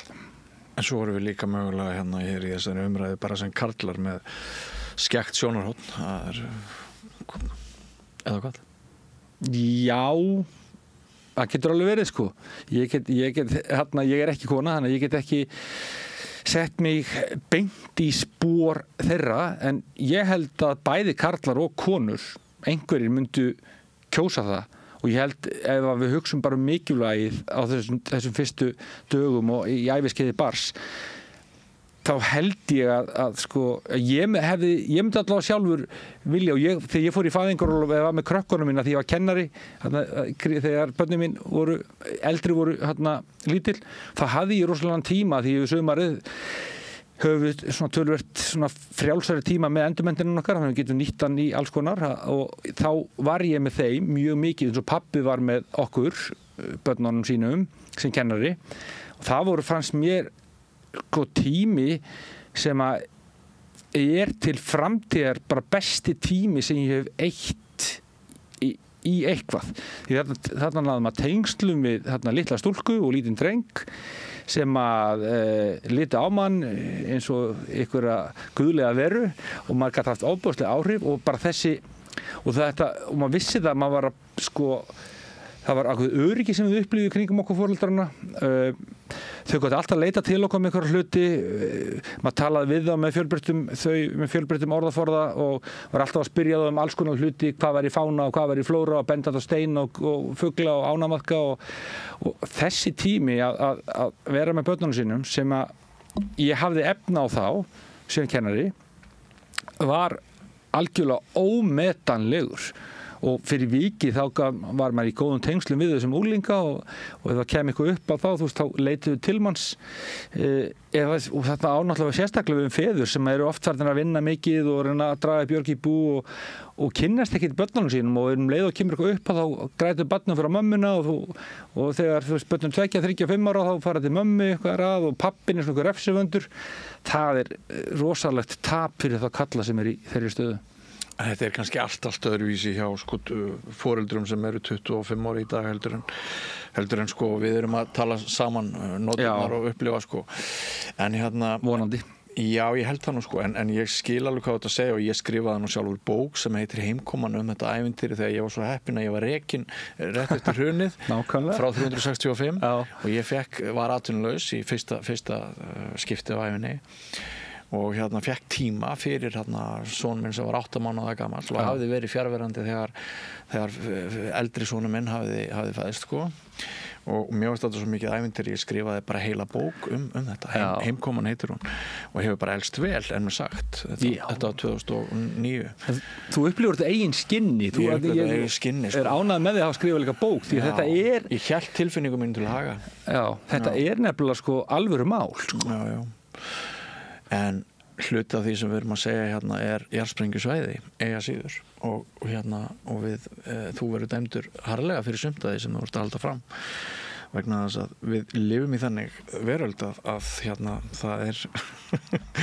bara allar byltingakenndar hugmyndir þær eru ekki mjög vel Já, það verður einhver að þora að stíga þessi skref og inn á það jarðsprengjusvæði ég engum háður og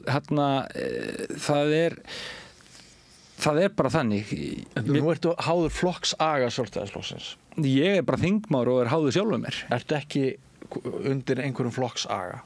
Ég hef ekki orðið sérstaklega var við hann Er það ekki bara því að það er limbo núna? Bjarni ætlar ekki að halda áfram og þú ert að bíða eftir næsta formanni kann ekki vera að svo verður þú svona mótaður inn í eitthvað hlýðni agabandalag sem Það hefur verið ansi erfitt að móta mig og fá mig til að hlýða einhverja sem ég trúi ekki á það er bara margt í stefni Sjálfstæðisflokksins sem ég trúi á og ég mun bara fylgja því og held að það sé svona best fyrir þjóðina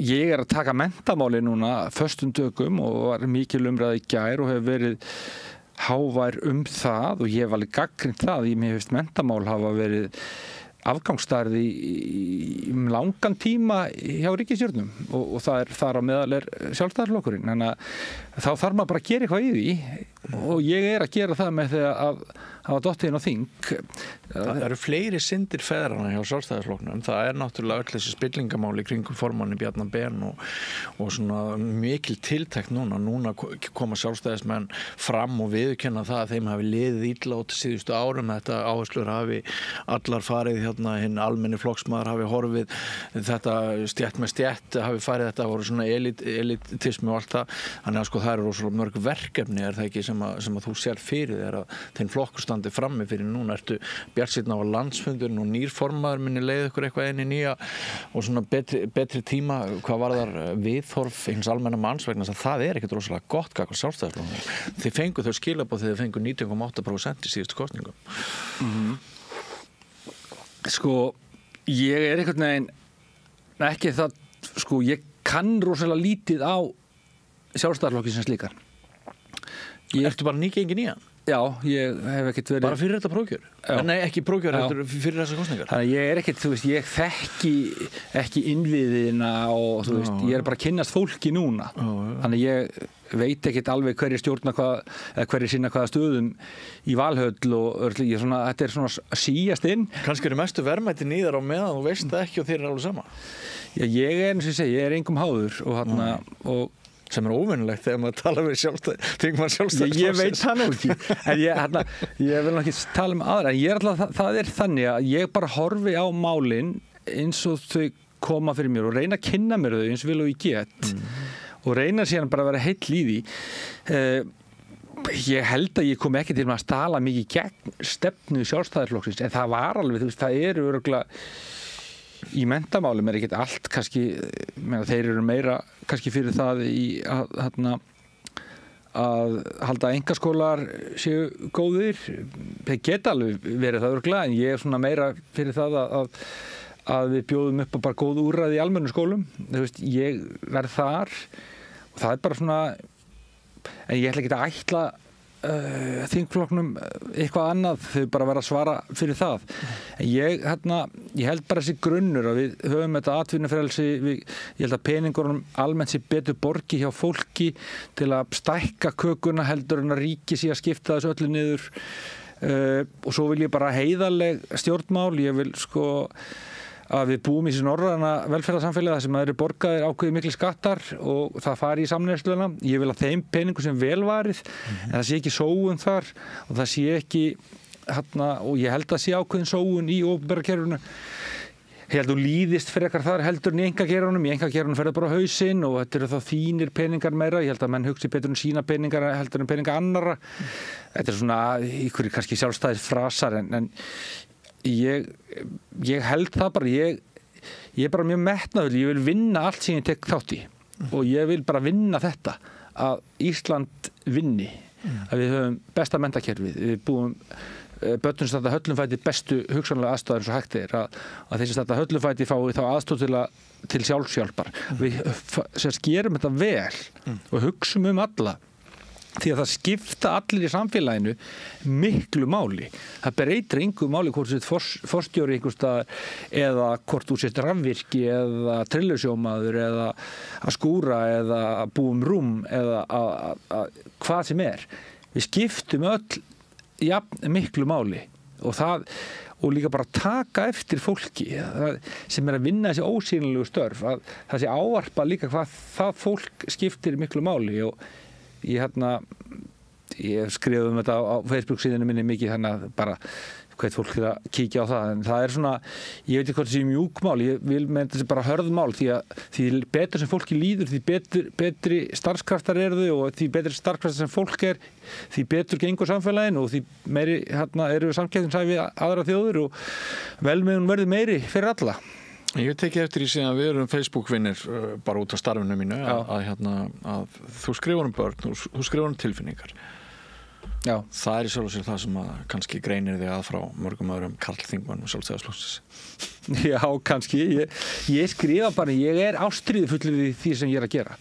Og ég sætti mig ekki við, nú ertu búin að æsa mig upp, ég sætti mig ekki við þegar einhvern veginn að vera að trampa á réttindi barna og það er þessi að hunsa það hvernig þeim líður eða hvernig þeim gengur, af því að fólk nennir ekki að setja sig inn í það. Ég sætti mig ekki við það og ég læt bara fólk heyra það. Var einhver tíma traðkað á þér sem barni? Er einhver óréttur þarna freudinskur langt aftur í tíman sem að þú ert að svara fyrir? Nei, þetta er skemmtileg spurning maður. Nei, en samt sjá hvað situr í manni.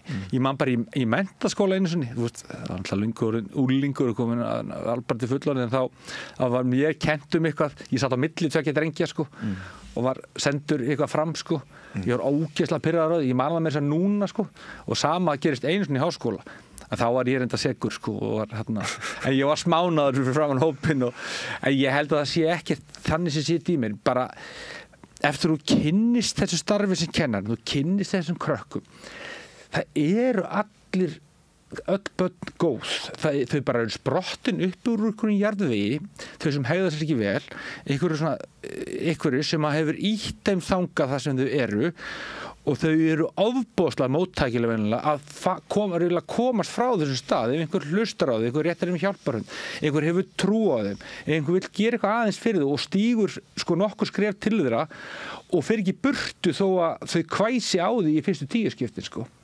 Þetta einhvern veginn, og svo er það sjálfselskan í mér að finna þegar þetta gengur vel sem að gerir bara 99,9%, að finna það hvað þessi krakkar eru þakkláttir og hvað er svona alveg fölskalaust þakklæti og væntumþykja, það er bara eitthvað tilfinning sem að mér finnst vera þess virði að ég hef alla tíð verið í þessum bransa sem er að vinna með börnum og úlingum, að ég hef alveg verið líka í atvinnurekstri og er í því á svona hliðarlínunni, en það hefur aldrei fangað mig alveg eins og þetta að geta haft áhrif á líf annara til frambúðar og það einhvern veginn ómetanlegt. Þess vegna eru störf kennara svo mikilvæg og góður kennarar eru verðmætt þessi starfskraftur sem getum bara fengið og þess vegna þurfa að laun þeirra að hækka.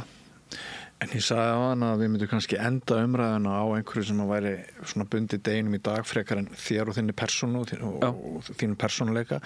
Þakkaði kærlega fyrir að hérna svona opnaði aðeins þitt innra líf hérna í þessu spjalli. Mér finnst þetta bara fara ágætlega stað. Óþekkti þingmaður, við vitum allavega meira þig núna heldur við vissum í upphafi samtalsins. En hérna, ég held að hafi verið, það var annarkot í gær eða í dag sem ég sá bara á síðunni hjá þér að þú varst að tala fyrir því að þú varst að tala að kennarinn væri búin að missa völdin í kennslustofunni.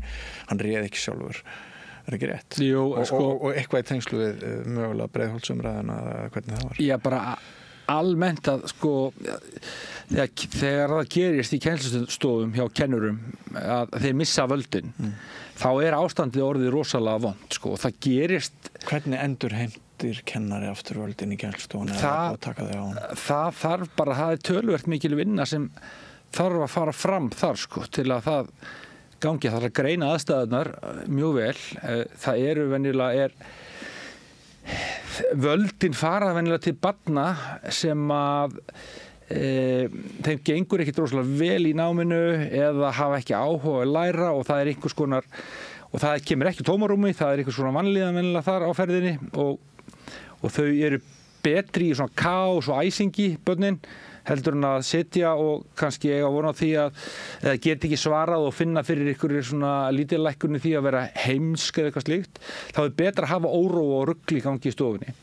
Og ef að þau komast upp með það, og þetta gerist stundum smátt og smátt, að kennarar missa smátt og smátt völdin, svo kemur eitthvað tímapunktur þar sem að þetta bara orðið þannig að börnin líða ekki því valdi kennarans sem að hann á að hafa, þá líður bara öllum, kennarinn líður hræðilega, öllum börnunum í stofunni líður illa því að það er svo mikil ófyrirsjáanleiki í svona umhverfi. Það getur allt gerst, bara einhvern getur slegin í hausinn og þau fullorðna manneskjan í rýminu, bara börnin ótrúlega fljóta að skynja þetta, hún hefur ekki lengur þau tæki til að geta bara skakka leikinn.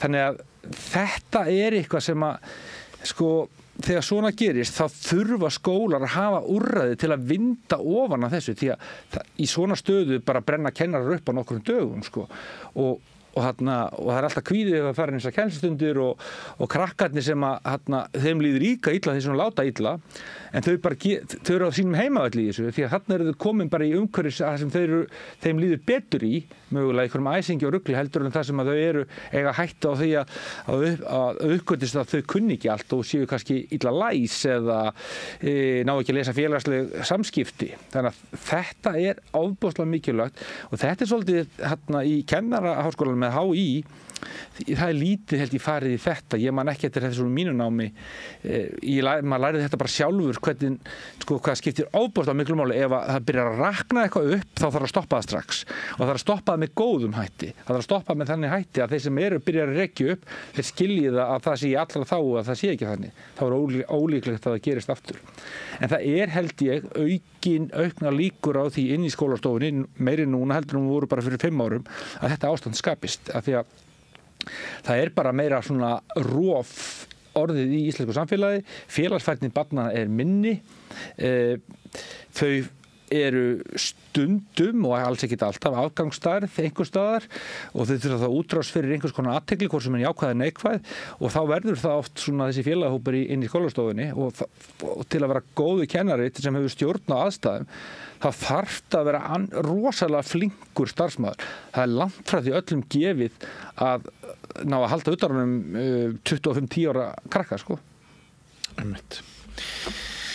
Heyrðu, en það var gaman að spjalla við þig, Jón Pétur Simsen. Takk fyrir að koma og vera fyrsti þingmaðurinn hér í þessum nýja lið sem að við verðum sennilega með vikulega hérna á samstöðinni næstu vikur. Óþekkti þingmaðurinn. Takk bara og bara frábært framtak hjá okkur að gera þetta og bara öfunda þá sem eftir að koma, það gaman að koma. Kæra þakki fyrir það. Takk. Og takk hlustendur og áhörfundur fyrir að vera með okkur. Farið ekki langt, það styttist í næsta kafla. Allt það besta er ókeypis. Hrósaðu náunganum. Það er betra. Samstöðin, þar sem manneskjurnar koma saman. Þarna heyrðum við Jóni Pétri Simpson í svona þætti hérna við rauðaborðið sem heitir Óþekkti þingmaðurinn eða Óþekki þingmaðurinn og ég sagði áðan að þú væri þarna að gera til að rífa grímuna af þingmönnum, hérna nýjum þingmönnum en það var náttúrulega, maður heyrði það var nú ekkert það var ekkert aggressíft þarna, þetta var mjög vinalegt og notalegt spjall og hann endar á því og þið að tala menntamálin og við höldum eiginlega bara áfram það með þann þráð að því að hún kom hérna keyrði allarleið frá Akureyri, hún Inga Sigrún Atladóttir, hún er kennari og fyrir skólastjórnandi og rithöfundur hefur skrifað merka bók sína eiginlega tilraunir. Keyrði hún allarleið frá Akureyri bara til að tala við þig?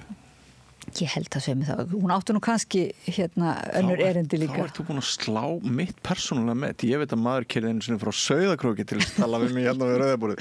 En það er lengra frá Akureyri. Vel gert. Já, við skulum bara, allar hún skulum segja það þannig. En hún einmitt sko ræddi meðal annars þessar hugmyndir sko sjálfstæðismanna menntunina og telur að sko hún er ótrúlega svona, hún er ekkert með fordóma eða einhverja svona flokkapólitíka eða svoleiðis, hún bara virkilega ræður og útskýrir hvernig við höfum komist og ratað í þessar ógöngur í skólakerfinu og svona er mjög afdráttarlaus þegar hún lýsaði að þetta sé bara þetta kerfi eins og það er núna, það bara eiginlega sé staður þar sem að börn þrói með sér sko sjálfshatur og þetta er bara hún segir, hún bara grípur í neyðarheimilin, þetta er svo alvarlegt ástand, hvernig eiginlega börnin eru komin, horfum á eftir þeim glöðum og lærdómsfúsum, samvinnufúsum inn í þetta kerfi sem að síðan einhvern veginn brýtur þau niður. Og það voru mjög margar svona mörg vafamál sem vöknuðu í huga mér allavega og mjög þetta var svona ögrandi hennar pælingar en opaslega skynsamlegar og ég eiginlega fylltist bara einhvern veginn von eftir þetta spjall. Það er, hún er ekki bara að lýsa sem er að. Hún talar af reynslu og maður bara trúir henni sko, algjörlega. En hún er líka bara búin að sjálf að gera tilraunir sem að virka. Þannig að ég hugsaði bara, hann er örugglega bara komið prógram sem að sem við getum bara laga þetta kerfi okkar.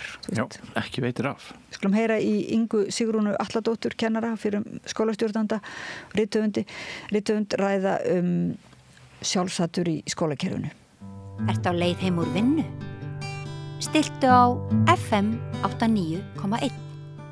Komið sæl og verið velkomin að Rauðaborðinu. Ég heiti Oddný Eir og til minni komin góður gestur Inga Sigrún Atladóttir, kennari, rithöfundur, gaf út bókina Reynsluheimur og mögulegir heimar, er það ekki titillinn? Jú, Reynsluheimar og mögulegir heimar, já, þar sem þú ert að miðla reynslu þinni af einmitt skólamálum. Það er umfjöllunar umræðu efni okkar hérna í dag og ekki eiginlega vanþörf á. Þú ert fyrir skólastjórnandi líka og hefur margra ára reynslu af svona mismunandi stefnum í skólastarfinu. Þú talaðir einhvern tímann að þér fyndist eiginlega skólinn ala á sjálfshatri nemenda. Getur nokkuð byrjað á bara að útskýra þá stóru fullyrðingu fyrir okkur? Já, ég er búin að vera að starfa í skólakerfinu í meir en 30 ár frá svona öllum hliðum, sko. Og ég fór snemma að velta fyrir mér svona mannréttindum barna í skólum. Og eiginlega fyrst að því ég fór að hugsa þetta, þá var ég þegar ég var í menntaskóla, þá var ég fengin til þess að kenna nemanda sem að lendi í, kennara einelti. Og þessum tíma, þetta er 1985-67. og ég að reyna að kenna þessum nemanda helgar og ég held að bara vantaði eitthvað mjög mikið í barnið og reyndi og ég man ennþá í dag þar sem ég var að reyna að kenna henni grein og hún gat ekkert lært og skilaði engu frá sér. Svo hún í 10. bekk sett í annan skóla og ég fylgdi henni áfram. Og þar var bara allt annað. Hún fekk stuðning, hún fekk áhuga á því sem hún var að gera, hún fekk svona getu til þess að koma frá sér einhverju. Hún hætti með hennan kvíða fyrir náminu og fyrir að mæta í skólan og þessi vanlíðan sem alltaf var til staðar og hún bara blómstraði gjörsamlega og sjá þessa breytingu á barninu hefur bara haft mjög mikil áhrif á mig. Og ég hef verið að skoða þetta alla tíð síðan, hvort sem ég var í stjórnarnáminu eða sem kennari og svo hef ég náttúrulega séð fullt af börnum þróa með sér svona sjálfshatur með eitthvað andfélagslega hegðun eða sjálfskaða og sem að skólakerfið hefur í fyrsta lagi svona kannski vaknar þetta í skólanum, ég er ekki að segja að skólinn sé að kenna þetta í raun og veru, en þetta vaknar í samskiptum í skólanum sem eru ekki gætt nógu vel að það séu nógu uppbyggileg og skólinn líka kemur ekki í veg fyrir þetta. Þannig að maður séð börn þroska þetta áfram og svo endar það bara mjög illa og ég sé bara fyrir mér börn og nemendur sem ég hef mist bara annarkvört sjálfsíðandi hegðun bara sem endar náttúrulega bara í sjálfsvíi eða hefur ráðist á samfélagi sitt og orðið að einhvers slags glæpamönnum. Það vantar einhver tæki og tól, það vantar eitthvað í skólakerfi til að takast á við þetta sjálfshatur og meir en það jáfnvel eitthvað í stefnunni, skólakerfinu eða stefnunni sem að elur á þessu en kannski erfitt að átta sig á því hvort að upprunun kannski í samfélaginu eða í heimahúsum eða hvað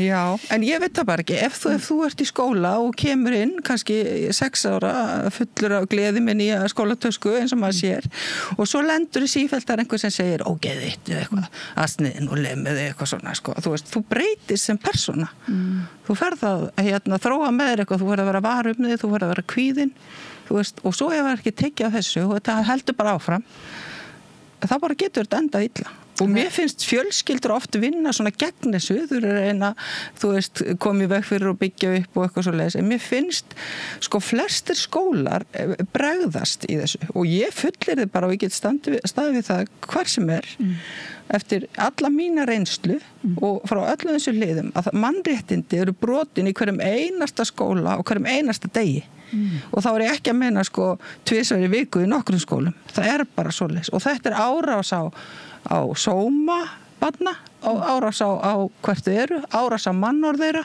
það ekki gætt af öryggi þeirra, þau hafa ekki rétt að því að birta sjálfan sig eins og þau eru með sínum sérkennum og barnasáttmálinn til dæmis verndar á að vernda sérkenni barna að þau geti fengið að vera eins og þau eru hvort sem þau eru dreymin eða óþolandi að mati einhverja eða þreytandi eða dugleg eða bara á móti skólakerfinu eða þolir ekki kennarinn sinni eða eitthvað.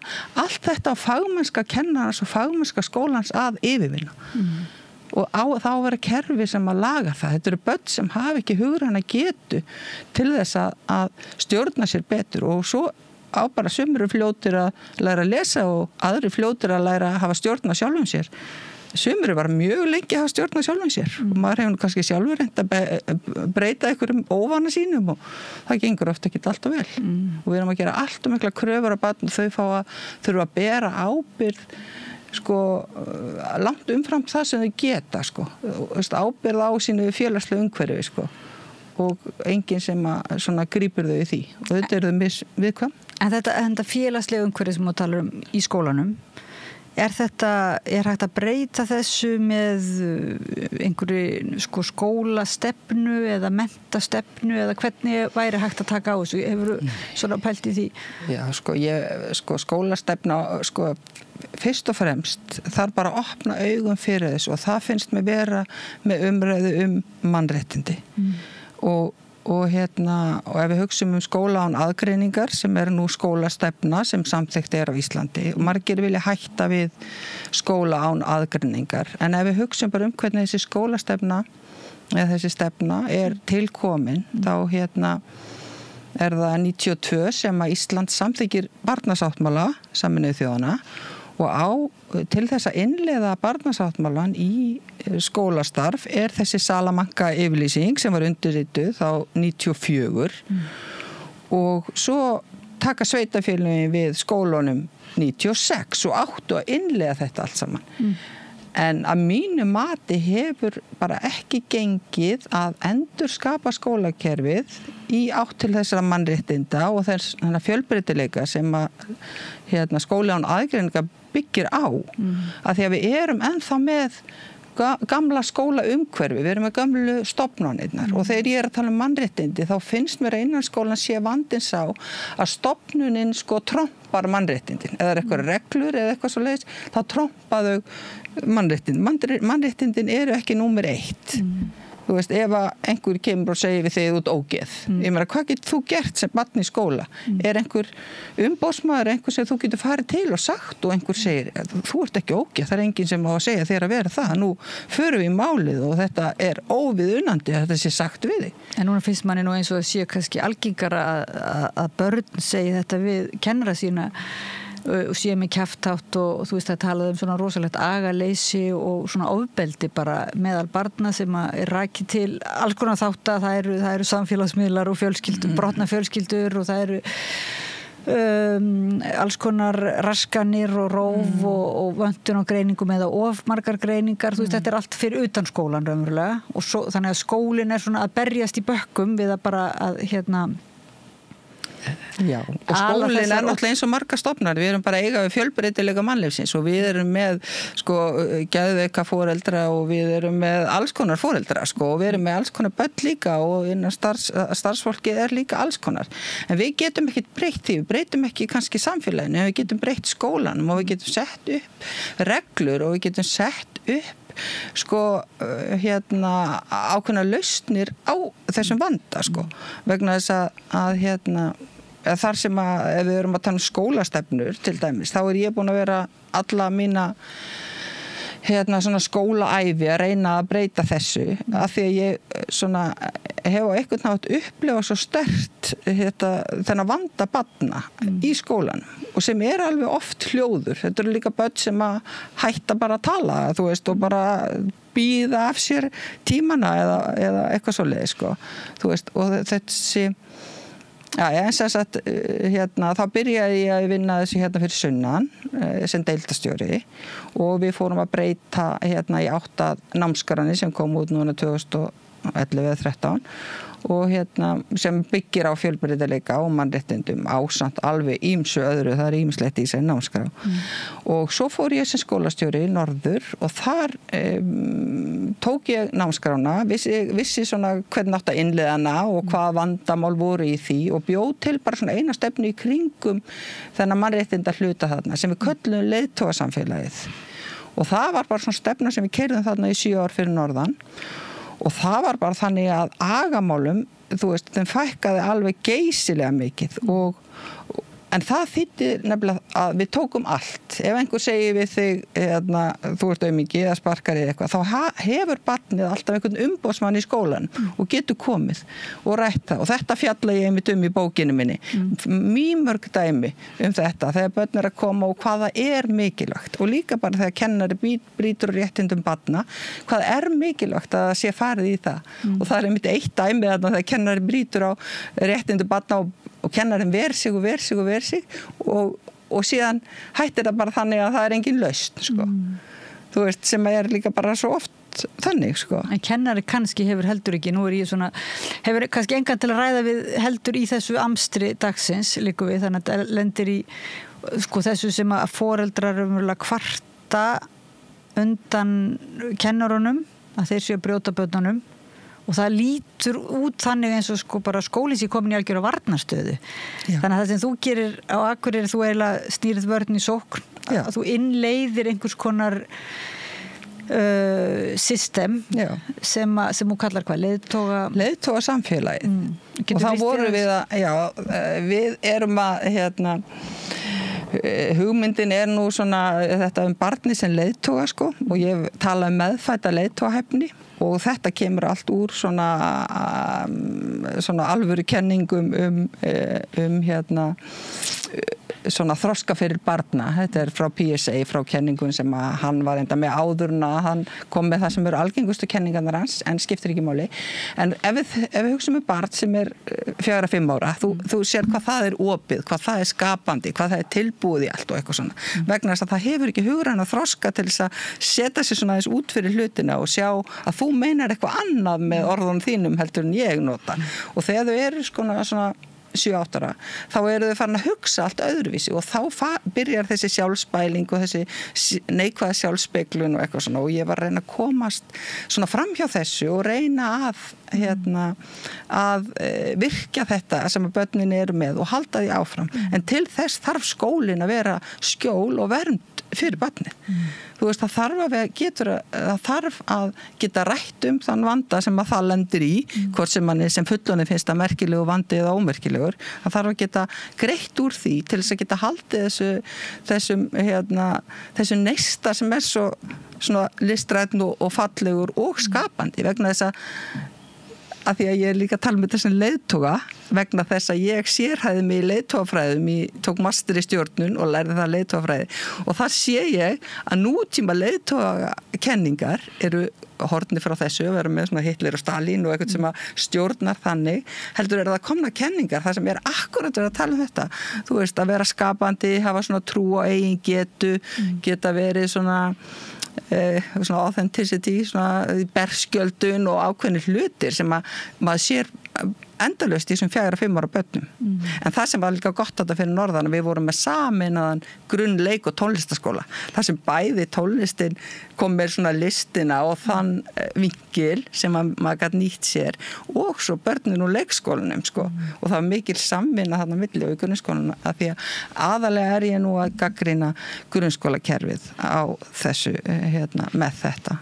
Það verður mjög ábyrjandi einmitt í grunnskólum finnst manni þetta að svona einhvern veginn þetta stigveldi að sko eldri krakkarnir hafa rétt fyrir sér og hafa rétt á að gera grín að yngri börnum fyrir að vera barnaleg og þar með einhvern veginn verða þessi eldri alltaf leiðtogarnir sko og yngri eru alltaf að tapa og þannig gengur það. En þá verður grunnur skólastarfsins eins og við vorum að gera þarna í þessu skólasamfélagi þarna fyrir norðan grunnur verður að vera fjölbreytileikinn og ég bara fjölga mínum taugatengingum að kynnast þér og mér þú voðalega skrítin og allt öðruvísi heldur en ég hafði haldið og eitthvað svona og ég reyna að kynnast þér og þá fjölga ég mínu taugatengingum og þannig fyrir nám fram og þetta bara ákveðið víðsýni sem ég öðlast með að kynnast fólki sem að ég held svona að séu barnalegir eða ómerkilegir eða eitthvað óaðri eða bara merkilegir en ég eða hvernig sem það sko og að við byggðum á þessum grunni að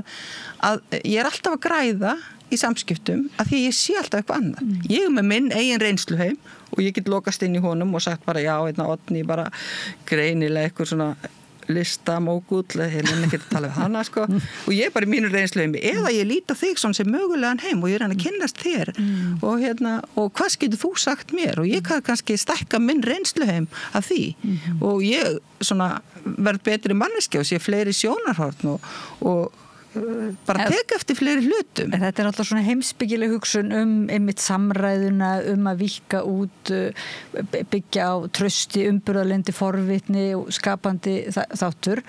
Sko, manni finnst svolítið eins og þegar að koma hugmyndir fjölbreytileika á skóla og aðgreiningar, meiri mannréttindi, þá sé því einhvern veginn skellt inn í einhvern skóla sem eins og þú segir, í einhverju gömlu fari og nær aldrei og kennarar bara eru fara í kulnun og ná kannski ekki að vera í þessu svona, en gaman að heyra hvað þú segir kæri nemandi, heldur bara einhvern veginn varnarbarátta upp á líf og dauða virðist vera. Já, og það bara, ég ætla ekki að gera lítið úr því að það alveg rosalegt ála á kennurum. Og þau að fara í kulnun og ég þekki bara fullt af kennurum sem hafa farið í kulnun vegna þess að þau að reyna, ef þau hafa til dæmis tauga til balsins og þau kynnast öllu og eiga þessi mannlegu samskipti við þau og svo eitthvað og við hefum kannski enga bjargir til þess að gera neitt og maður veit ekkert hvert að maður leita, maður reynir að gera sitt besta og það sem drífur mig áfram í þessu öllu saman vegna þess að ég bara gaf þessa bók út og ég nú ekki komið fyrir kostnaði fyrir henni og ég búin að skrifa svona 100 greinar og það svona vinur og vandamenn sem læka það, skilur, þannig að ég ekki að koma á neinum hugafarsbreytingum hérna í skólanum eins og ég ætlaði mér, en það sem rekum hann áfram að maður hefur séð svo ótal mörg börn sem maður hefur ekki getað hjálpað og maður hugsa bara ég hefði geta gert svo miklu betur þú veist, og kannski hefði maður ekki breytt eitthvað rosalega miklu en þú veist, þetta alveg óviðunandi eins og maður tekur við þessum 6 ára konlega börnum, koma með foreldrum sínum með nýju skólatöskunum sína fullað gleði og áhuga og allt það og svo kveða maður þessi börn í 10. bekk og þau eru öll komin inn í sig og hafa enga trú á framtíðinu og allt þetta og þetta ekki bara skólinn, en skólinn stofnun okkar, það eini snertiflöturinn sem við höfum við barnið, ekki fyrir við heim til þeirra og fyrir að gera eitthvað þar getum við gert svo mikið ef við höldum sem persónlega tengslum við barnið og segjum þeim allan tíman í gegnum skólagönguna að þau skipti máli og hér séum við með bjargir fyrir það og það þarf ekkert meira en þessi mannlegu samskipti og kennarinn var undir svo rosalega miklu álagi að þessi mannlegu samskipti bara einn álagsflöturinn. Sko kennarar að vinna 45 stunda vinnuvöku og þau eru kannski með 29 börn í hóp og það segir sér bara alveg sjálft að það ekki verið að tengjast persónlega þessum 29 börnum. Þetta allt og stórir hópar og þetta allt og mikið álag. Þú veist, við viljum ekki hafa þetta svona og þess vegna ekki brugðist við þessu. En þegar þú, þessi tilraun sem þú gerir á Akureyri, og þess að þú býrði eiginlega bara til, hvað gerður meira? Þannig að þú eiginlega gefur kennurunum þínum, þú skólastjóri og þú gefur kennurunum þínum einhvern veginn tækifæri til þess að vera í allt annars konar samskiptu við nemendurna, hugsa alltaf út frá sjónarhorni barnsins og mannréttindu barnsins og hvað var að fleira sem hún gerði? Getur þú sagt okkur aðeins bara? Sko, þetta var bara alveg yndisleg tilraun sem við gerðum þarna, en það sem var svona break í þessu var að ég var fengin til að koma að það. Ég hefði sérhæft mig í einheltismálum í skólanum sem ég var hérna fyrir sunnan og hafði fylgt þeim eftir og var hérna í þessu öllum sem samskiptamálum alltaf, þú veist, og var bara svona einhver þannig fulltrú. Ég var fengið hérna og það var búið að vera svona viðvarandi vandamál þarna og ég var fengið svolítið inn til þess að taka á ákveðnum þáttum og ég ákvað að nota námskrána þarna sem ég þekkti svo vel og var búin að innleiða einu sinni áður þarna til þess að gera þetta og draga út þessa mannréttinda þætti í henni og margir kennarar, þessi sem eru svona skólaðir kannski af gamla skólanum ef við getum sagt, sem hafa svona meðan æfingaskólinn var kannski, ég veit ekki hvað Ísaksskóli hvenær það hætti að vera æfingaskóli en allavega þessi sem að byggja á persónulegum tengslum við nemendur, þeir segja já þetta bara common sense og hinni fylgdu bara kannski svona aðeins á eftir og það sem var svona stofnana við gerðum, það sem við breyttum í stofnunni var að við vorum með skólaþing einu sinni í viku og algjört grunnatrið í því var að það mátti koma með hvaða málefni sem á skólaþing á þess að sem að brýtur ekki bága við landslög og eitthvað svona og þá voru það bara að segja að má ekki eyðileggja snjókalla eða eitthvað eða bara stóru krakkarnir eru alltaf að hrækja okkur eða eitthvað og það var bara farið gegnum það og sátu bara allir og rættu og svona kaðal orðsins sem fór á milli og allir sögðu bara það sem og svo bara fundum við lausnir eða færðu á næsta eða eitthvað svona og þarna fekk maður að heyra raddir barnanna sem skipti svo miklu máli og mér fannst eiginlega umræðan á skólaþinginu og bara málin sem voru sett kenna manni miklu meira skólastarfi heldur en í raun og veru afgreiðslan Svo var ég að horfa á það að veri N4 sem voru þarna fyrir norðan, tóku einu sinni viðtalið krakkana þarna og þá myndi ég að þau sögðu já, það var búið að banna síma og við gátum tekið það tilbaka og nú ekki bannaði símar og ég bara, ég man alltaf eftir þessi sko. Þannig að það var ægislegt að horfa á þetta sko. Þannig að þetta var valdeflandi. Við vorum náttúrulega að reyna valdefla, fyrsta lagi að styrkja sjálfsmyndina og valdefla og að barnið sé örugt í skólan. Það sé enginn að segja við þarna og þetta voru alls konar mál sem að voru áður, þú veist, sem við náðum kannski ekki alveg uppræta en það var bara fólk, þú veist, þetta var bara bylting á skólamenningun, en það var þetta og svo vorum við með leiðtogatíma, þar sem vorum að kenna þeim að vera leiðtogar og þau, svona ég vildi kannski mjög mikið áhuga á því að skrifa sögur, þá var ég með svona smiðju á föstudögum, sko, þar sem ég á 40 mínútur og bauð upp á fólk kæmi að skrifa sögur, sko, og krakkarnir völdu sér svo í smiðurnar, það var svona 10 leiðtogar kannski sem buðu upp á jóga eða smiður eða starffræði bara eða eitthvað tölvuleiki eða bara eitthvað skilur sem þau vilt og það var líka svo mikið einsýn fyrir okkur kennarana þú veist og við gengum bara milli og svo ekki alltaf lægi og eitthvað svona og svo varum við að kenna þeim að leysa úr agavandamálum, kenna þeim að kenna öðrum og kenna þeim svona að fara í gegnum hvernig maður myndi halda utan þetta og líka takast á við höfnunna þegar enginn vildi koma í mína þú veist, þessu smiðju og ég menna maður segir það bara svolítið, vertu sterk inn í þér vertu, þú veist, margir hafa þetta er flott hjá þér og eitthvað svo lesin enginn vil koma og stundum var þannig þú veist, en svo kannski eitthvað annað og hvað líka fundið eitthvað sem að kannski fleiri vilja og eitthvað svona, og svo var líka þannig að að ein regla sem var nú svona mjög áhugaverð, það var að allir máttu leika við alla, sko, ef ég vil leika við þig og þá bara áttu að leika við mig, af því að það er svo mikið forréttindi að þú leikur við mig og lærir eitthvað mig, sko, ef þið finnst ég leiðileg, sko, þá skaltu kynnast því að ég getur verið skemmtileg og svona og en ef að sko, þú máttu, ef þú vildir ekki alls ekki vera með mér, þá voru bara að fara í einhvern annan leik, sko, en ef þú ert í einhvern leik þá máttu allir vera með í honum og það var oft verið að taka þetta upp, sko, en svo þegar það snýra barninu sjálfu þá svona vildu kannski ekki afnema þessa reglu og ég var oft svona að ræða við þau vildu setja þetta skólaning og hætta með þetta að ég þarf að leika við eitthvað krakka sem er 7 ára, hvernig á ég að gera það og eitthvað og ég fór að reyna að hjálpa þeim með það og eitthvað svona, að þetta er svo yngróð í okkur sá sem er ekki eins og ég, þú veist, hann er bara ómerkilegri, skilur, þú veist þetta er bara einhvern veginn svona mannlegt þú veist, það sem maður þekkir ekki, það finnst manni ómerkilegt. Þannig að það er svolítið sem maður segja, ef ég skil það rétt, að þetta sem við kannski treystum svolítið, sem við erum ekki mikið inn í málum að það er einhver í aðalnámskrá og það er einhver skólastefna og sáttmálar eins og þú segir búið að skrifa undir mannréttinda yfirlýsingar samfélag fjölmenningaskóla og skóla án aðgreiningar og sem á að mæta sem sagt vera jafnréttistæki er það ekki væntanlega líka maður heldur kannski þá að þetta bara sé að verki sjálfkrafa en eins og þú lýsir í þá ert þú bara að innleiða, það er bara greinlega mjög mikið starf að innleiða einhverja slíkar hugmyndir og láta þær virka inn í þessari stofnun eða hvað, þessi innleiðing einhverjar hugmynda er og vantar það þá víða greinlega þessi Salamanca yfirlýsing skóla án aðgreiningar það er ný stofnanagerð í raun og veru, þannig að það er ekki bara nóg að vera með einn mannréttindafulltrúa eða bara kenna eins og hefur verið gert, kenna barnasáttmálan í 3. bekk það er ekki þar sem tryggir mannréttindi barna, þú veist En er það yfirleitt gert bara?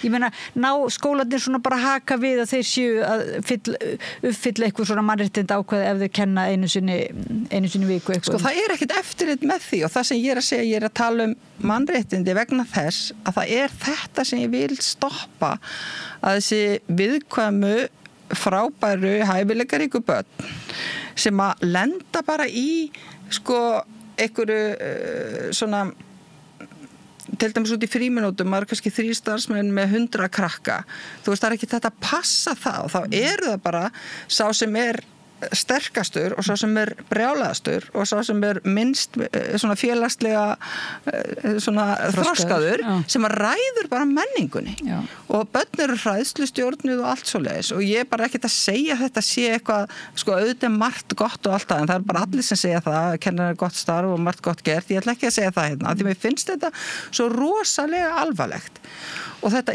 snýst að grundvallar mannréttindum og ef við hugsum það að börn eru á hverjum einasta degi verið að lítilekka þau eða gera lítið úr skoðunni þeirra eða eyðileggja mannorð þeirra eða eitthvað svoleiðis og ég hef nú séð fjölda skóla erlendis og þar miklu skýrari rammi. Það ekki þessi sjálfsbrotnu samskipti sem við höfum verið hérna og haldið upp á í íslenska skólakerfinu.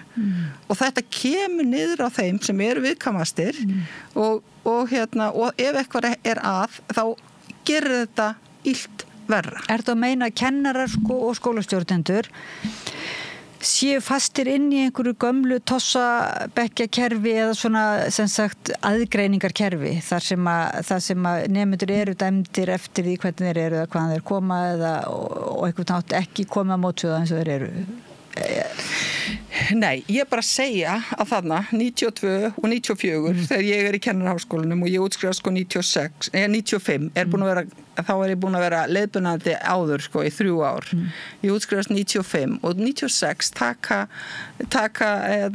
skólarnir sveitafélögin við skólanum og þarna í þessu rými með ég í kennaraháskólanum þá verið að tala það að það þurfi nýja stofnun, nýja gerð af skólum þar sem fjölbreytileikinn verndaður og sérkenni barna vernduð og því að fólk sá það alveg í gamla kerfinu sem svona byggt á atferlistefnunni það sem bara ein regla og eitt skipulag og kennararnir bara ráða öllu og það bara reglur sem bara þú veist, það eru bara algildar. Er það hundaþjálfun? Já, þetta atferlistefni náttúrulega svona byggt á hlýðinni dýra og það yfirfært en atferlistefnina hefur samt verið hún samt góð og hefur rannsakað það skilar árangur á mörgu leyti en ég bara segja fyrir fjölbreytileikann þetta skólakerfi sem við vorum að byggja áður það þurft að breyta því og í þá breytingu hefur ekki verið farið ég bara segja það. Erum við þá ekki störa milli atferlisstefnunar og nýs fjölbreytileika kerfis án þess að hafa láta fylgja Já, þessi skóli án aðgreiningar byggir á nýjum rannsóknum á hvernig börn læra og það hefur verið kallað svona hugsmíðahyggja sem svona önnur leið það það að ég læri þegar ég tengi minn reynslu heim við eitthvað mögulegan heim og ég sé já, bara þú ert ekki eins leiðileg og ég held, skilur við bara þú veist eitthvað svona, þá stækka ég minn reynslu heim með því að ganga inn í eitthvað annan heim þetta svona það sem hefur reynst verið nýjustu rannsóknir í því og það það sem að þessi skóla án aðgreiningar að koma til móts við og þá þá þessi atferlismis miðaða nálgun þú veist, hún stangast aðeins á við þetta og það þarf að endurhugsa skólana út frá þessu og mér finnst best að hugsa þetta út frá mannréttindum en náttúrulega líka námi en það bara fer ekkert nám fram eins og ég var að segja frá þessum nemenda sem var fyrir þessu aðkasti í skóla ef að barn alltaf hættu að einhver ráðist að sér eða það þessi útilokað það fá engin mannleg tengsl í skólanum þá það líka ekki að læra neitt þú veist, þá það bara að bíða þetta En ég eitthvað að reyna svona einfalda því mér fannst ég lesa það í grein eftir að við núna væru uppi til dæmis hugmyndir sumra sjálfstæðismanna sem hafa komið fram með skólapælingar og það kannski ekki pólitískt en ég meina margir skólastjórnir tala að fara aftur í það þá atferlishugsun meiri regluverk svona eins og halda það sé þá lausnin í þessu agaleysi og ofbeldi sem ríkir svo núna koma upp þessi mörgu ofbeldismál eins og umræðinu núna varandi Breiðholt og svona að þá sé málið að fara tilbaka í einhvers konar meira regluverk en þú ert að segja eiginlega það má taka eitthvað af því en þú ert að fara eins og lengra að láta ekki staðinu með einhverja stimpla einhverja samþykktir fjölmenningu heldur fjölbreytileika heldur hann að fylgja því eftir og þróa það betur ég að skilja þetta rétt? Já, og ég bara segja við erum í þessu skóla án aðgreiningar og það eru komin upp svo geysilega mörg og alvarleg vandamál þú veist bara og þetta bara mjög alvarlegt ástand í mörgum skólum eins og hefur komið svona aðeins upp á yfirborðið núna en ég búin að fylgjast með þessu alla mína skólagöngu og þó ég hef verið í mjög góðum skólum þá alltaf ykkur sem segir þú veist ógeðitt eða eitthvað þú veist, en ég að meina að fólk núna þegar vandamálin koma upp þá kannski brennir svolítið við að fólk kennir hugmyndafræðinum, kennir að það sé skóla án aðgreiningar og það sé allt of mikil og ég bara segja að það því að kenna þessi skóli án aðgreiningar þetta kom miklu meira rótleysi það var að nálgast fjölbreytileikan og þá voru alveg bara 60 skoðanir í gangi og hvernig ná einhvern veginn að miðja það sko. Og þá kemur fólk tilbaka og segir við viljum bara fara tilbaka í gamla kerfið þar sem kennarinn hefur bara völd til þess að stoppa og láta og eitthvað svona og ég segi ef að við ætlum að velja á milli þess að hafa skóla fulla af ofbeldi og bara andfélagslegri hegðun eða fara í gamla kerfi þar sem kennarinn bara alvaldur guð og heldur áfram, þá vil ég það nú frekar. Þú veist, þar allavega hafði börn skjóla því að ef einhver var að áreita mig, þá gæti ég elt kennarinn allavega allan daginn, skilur. En þó að ég væri alltaf skrítin, skilur, ég það bara að vera skrítna barnið. Það þá skarri kostur á tveimur sleimur. Já, mér finnst það nú. En þinn kostur samt sko raunverulega þróun á fjölmenningar. Já, mér finnst við erum bara í miðri í þessari innleiðingu skóla án aðgreininga. Við erum í miðri á þar og enginn veit hvað snýr upp og hvað snýr niður. Og ég veit það að samtölum við erlendis, við skólafólk, til dæmis í Bandaríkjunum, þar verið að fara bara tilbaka eins og sjálfstæðismenn sem voru nú einir sem voru með einhverja skólastefnu að viti og var bara margt gott þar. Ég ekki að tala það pólitískt neitt. En þeir eru að fara tilbaka í atferlisstefnu og gamla skólaumhverfið, svona bankamódelsumhverfið, þar sem ég kennarinn og legg inn þekkingu eins og ég sé að leggja inn á bankabók, skilur. Þú veist, þeir eru að fara þangað, en ég að segja, sko, við erum í miðri á hérna og við höfum aldrei almennilega fengið ein verkfæri til þess að innleiða þetta. Og mér finnst við ættum að byrja á þessu ofbeldi og þessu ekki með einhverju ægilegu valdboði, heldur bara í fyrst og fremst að nýta þessa samninga svo ég farin og þangað í að minnka, þú veist, fjölda í bekk og minnka vinnu, sko, tíma kennara 45 stundar vinnuvika, ég verði allir að stytta vinnuviku og taka bara alla símentin og allt svoleiðis og færa þetta bara í lok skólaárs eða á sumartíman að því að það alveg fullt starf að kenna bara 18 manna bekk, fylgja honum kannski 30 klukkstundur eða 29 eða eitthvað, bara skóladaginn og vera þetta skjól fyrir barnið. Það númer 1, 2 og 3 að kennarinn sé skjól fyrir barnið, að barnið eigi eitthvað skjól. Það svo mikilvægt og það það sem var kannski í þessari atferlisstefnu með góða kennara. En það þarf að, þú veist, vera það núna, ekki hafa þetta svakalega álag sem kemur í veg fyrir að það séu djúp mannleg tengsl sem það mikilvægasta sem börn þurfa. En hvernig núna til dæmis getur þú þá sagt í þessu umræðu til dæmis sem núna mikið þessa ykkur klíku í Breiðholtsskóla sem að ræður ríkjum, það bara alveg í þessum anda sem þú ert að segja. Þarna vantar samræðuna og það vantar tækin líka til þess að ræðum það verðist vera að því að það fer sér út í það hver ber ábyrðina, það sveitarfélagið, það ríkið og svo fer það líka út í það hvort að þeir sem að gagnrýna þessa klíkur séu rasistar eða ekki rasistar og þannig eiginlega einhvern veginn finnst manni bara svona umræðan far, maður veit að hún fer í nokkra hringi og spólast eitthvað upp og svo veit maður ekki alveg hvað gerist í kjölfarið, sko. Nei, og eins og ég segi, sko ég búin að vera að berjast í þessu núna í svona 25 ár og ég ætla bara að halda áfram til að mitt líf bara búið og að reyna að breyta þessu af því að mér finnst þetta alveg svakalt og ég líka sé þetta á mínum börnum og nú maður sjá þetta kannski á sínum barnabörnum, sko. Þú veist, að skólakerfið getur ekki verið það skjól fyrir börn sem þau þurfa. Þú veist, og það það sem svo alvarlegt og það sem að gerast þarna upp í Breiðholti, þetta bara komið einhvern veginn svona aðeins lengra heldur en í flestum öllum skólum. þú veist, þetta er bara komið aðeins lengra og ég meina, svo alltaf verið að finna einhverja sökudólka vegna þess að fólk vill ekki taka á skólakerfinu, það kann engar aðra leiðir heldur en að búa bara til nýjan sjálfbærni fulltrúa eða námskeið fyrir kennara eða einhverja vefrannsókn einhvers staðar eða eitthvað nýtt tölvuforrit eða PISA eða eitthvað, eða benda á síma eða benda á foreldra, eða benda á eitthvað þú veist, það þarf að hætta þessum bendileik. Hvað myndir þú gera ef þú kemur inn í Breiðholtsskóla til dæmis og eftir sem sérstakur fulltrúi, hvað myndir þú gera við þetta gengi eða það er bara ekkert sem ein manneskja getur gert og þó ég hafi verið að vinna upp úr vegna þess að það skorti þegar námskrán kom, þá skorti bara leiðir til þess að vinna upp úr henni, enda fólk þú veist, skilur hann ekkert skólakerfið skilur hann ekki og ég bjóð til þessar leiðir, þessar aðferðir þessar kennsluaðferðir til þess að innleiða þetta í þessum eina skóla þarna og þetta er bara ein leið þó ég fær upp í Breiðholtsskóla, ég myndi örugglega engu breyta vegna þess að þetta er kerfið sjálft sem að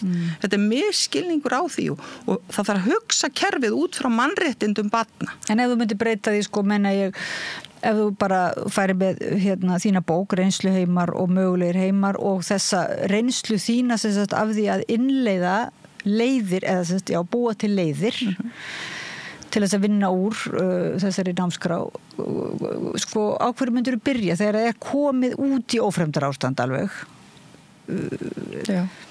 myndir þú þurfa að byrja aðeins aftar eða svona, eða gætirðu ég myndi segja eins og þar sem ég hef verið í skóla og hef komið nokkru sinnum að svona mjög alvarlegum það er svolítið erfitt að taka þetta verður að vaksa upp úr skólanum en það verður að koma það verður að breyta kerfinu þangað til þetta komi ekki fyrir aftur en það er voðalega erfitt þegar orðið svona djúpstæður vandi þú veist, að gera eitthvað og ég bara segi maður það bara halda svolítið í og vinna með það sem en svo farað úr skólanum en það er svo lítið sem maður getur gert af því að þetta er spurning viðhorf kennara og breytta stofnun og það er það sem þarf að gera og sérstaklega að öll vandamál barna og öll brot á þeirra mannréttindum, árás á þeirra sæmd, á þeirra mannorð og það sem að vinnu gegn öryggi þeirra að það sé alltaf undantekningarlaust tekið á því og það tekið alvarlega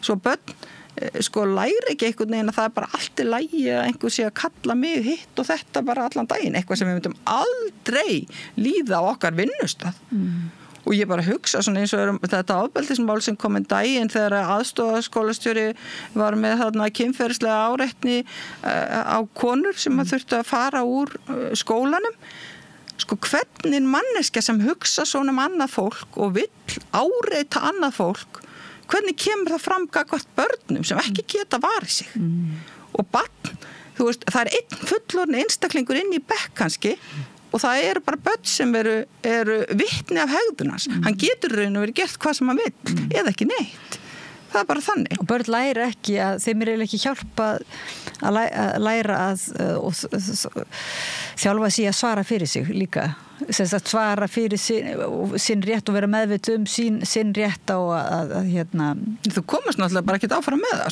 Þú veist, ég bara var nú þegar ég byrjaði að kenna þá var sagt mig það er svo hrikalegt að taka á móti bekkjónu þínum, það er svo mikla klöguskjóðar, þau eru að klaga allan daginn skilurðu, það var bara svoleiðis og ég bara, og það var bara fínasti kennari sem sagði þetta, það var bara ekki hægt að taka á móti þeim að þau klaga og að því ég var alltaf vanið á það, láta vita ef það er eitthvað og svo ræðu við það þú veist, af því að þau eru líka ofta miskili eitthvað og þá læra þau svo mikið samfélagið annað fólk en maður tekur bara þú veist, eins og þau koma og segja þú veist, þessi kennari var að berja mig með priki og ég segi, get það verið var hann að berja með priki við skulum tala við hann þetta og svo það rætt, nei, ég var ekki að berja með priki bara hvernig var þetta örugglega þannig ég var með prikan inn í forstofinu og var að berja eitthvað og varst þú að berja eitthvað og svo barða mig með priki og þá tók hann af honum priki og fór í hann skilur, þú veist, og barni upplifði að hann var barinn með priki af kennara og svo fær bara yfir þetta og reynda að leysa það mál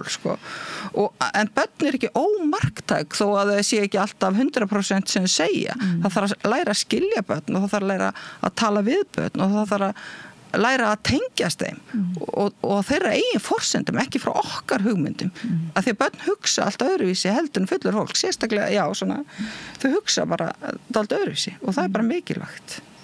En við getum lært af þeim líklega. Við getum lært af þeim svo mikið, ekkert smáraði. Vera bara betri manneskjur. Það bara það sem við getum lært af þeim. Og svo þessi vandi núna eins og við verðum að tala svo faðirinn sem að tala ofbeldi í Breiðholtsskóla að tala að það er fólk sem hvað segir hann? Hann sagði að Íslendingar ættu að hleypa flóttamönnum inn í landið en það skapaði vissulega vandræði ef að það væri ekki, það voru að hafa eftir ónákvæmt en að það þyrfti að fylgja því eftir þannig að þú samkvæmt því sem þú ert að segja þá þetta fjölbreytileikinn, þú getur verið kemur úr hvaða heimshorni sem talar tungumál, með aðra trú, þú getur verið úr hvaða stétt sem þú getur verið hvaða fjölskyldu aðstæðum sem skólinn á að geta að þínum mati að bara unnið með þetta ef það ekki svona mikið álag á kennurum ef þeim gefinn tími og menntun væntanlega þá og það kerfið inn í skólanum sem að leyfir þetta eða gefur þessari samræðu þú leggur miklu áherslu á samræðun og hlustunina og leysa úr málum en þetta með samræðu og hlustun byggir á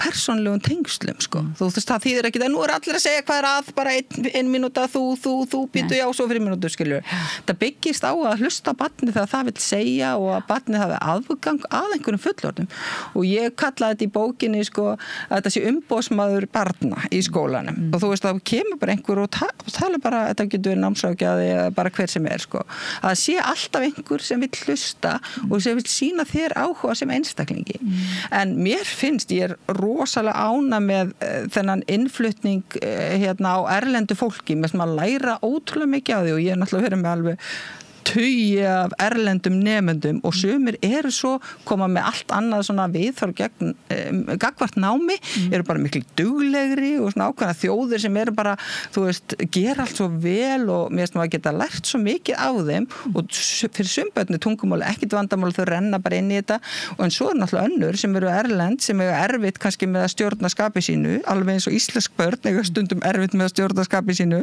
eða erfitt með að læra eða erfitt eitthvað, þú veist, það verður bara að taka hvert barn eins og það þú veist, þetta útlendingur, þetta eitthvað transbarn, þetta, þú veist, svona barn, hinsegin barn, þetta úr ömulegu fjölskyldunni, þetta, þú veist, úr menntafjölskyldunni, eða þetta úr þeirra, hér bara fjölbreytileikinn bara svo mikill að það þarf bara einstaklingsmiða allt saman og forvitnin og umburðarlyndið ertu að lýsa áðan til staðar hjá börnum yfirleitt þegar þeir eru yngri og þessi raunverulega löngun til að tengjast og fara inn í reynsluheima, ólíkar reynsluheima og vera óhrædd við það og svoleiðis. En svo gerist eitthvað og það ekki bara að því að það eitthvað í heilanum sem að lokast einhverja dyr heldur það væntanlega í þetta alveg það væntanlega eitthvað í okkar samfélagi sem þetta nefnilega alveg heilt viðtal vegna þess að þarna sem gerist eins og PSA að segja frá 5-7 ára það fer úr að vera svona subjektiv alltaf í eigin reynsluheimi í að geta séð tungumálið sem ytra og svona sjá hlutina utanfrá og að því að skólakerfið byggt upp þannig að við erum alltaf í ykkur rökhugsun og við erum alltaf að reyna að nálgast tungumálið eins og fullorðni sjá það og eitthvað að rökhugsa og hafa þetta allt svona eitthvað tæknilegt þá ekki verið að fóstra þetta sem barnið að hverfa frá en til þess að vera svona góðu leiðtogi þá þarf maður að þroska þetta áfram alveg eins og rökhugsunina þú veist og tungumálið og allt það þarf að halda þessu listræna þræði með þannig að þessi listræni þráður og skapandi þráður kannski bara alveg lykil þráður hérna í þessu andofbeldislega átaki okkar gæti verið en það eins og þú segir efni í annað viðtal en þarna náttúrulega fjölbreytileikinn þarna þau ekkert fann að ritskoða sig sérstaklega og ég segi bókinni eitt dæmi barn sem 4 ára sem að verður fyrir útilokun í leikskólanum og hún ekkert að svona innhverfa þessa hugmynd, hún segir bara nei, mér finnst bara best að leika heima, ég leika ekkert með krakkan, mér finnst bara best að leika einn og finnst það ekkert óþægilegt, það líður eins og sést ósýnileg og enginn sjá það tala við þig, nei, mér finnst það bara allt í lagi og þú veist, þau eru ekkert farin en samt leiðu eldast, þá fóru það að hugsa af hverju eru það að skilja mig út undan, þú veist, þessi fær að vera með og ekki ég fær að vera með og eitthvað svona, þú veist, auðvitað byrjar þetta, ég menn það ekki þetta að segja 5 og 7 ára, þetta náttúrulega, en þetta samt þroskaferill sem barn fyrir gegnum, þarna sem svo bara frábær að vera hægt að gera tilraun að barn sem með þetta viðhorf fer í annars konar skólakerfi eins og þú byggður upp á Akureyri og heldur þessari opnun sinni. Það eru öll börn sem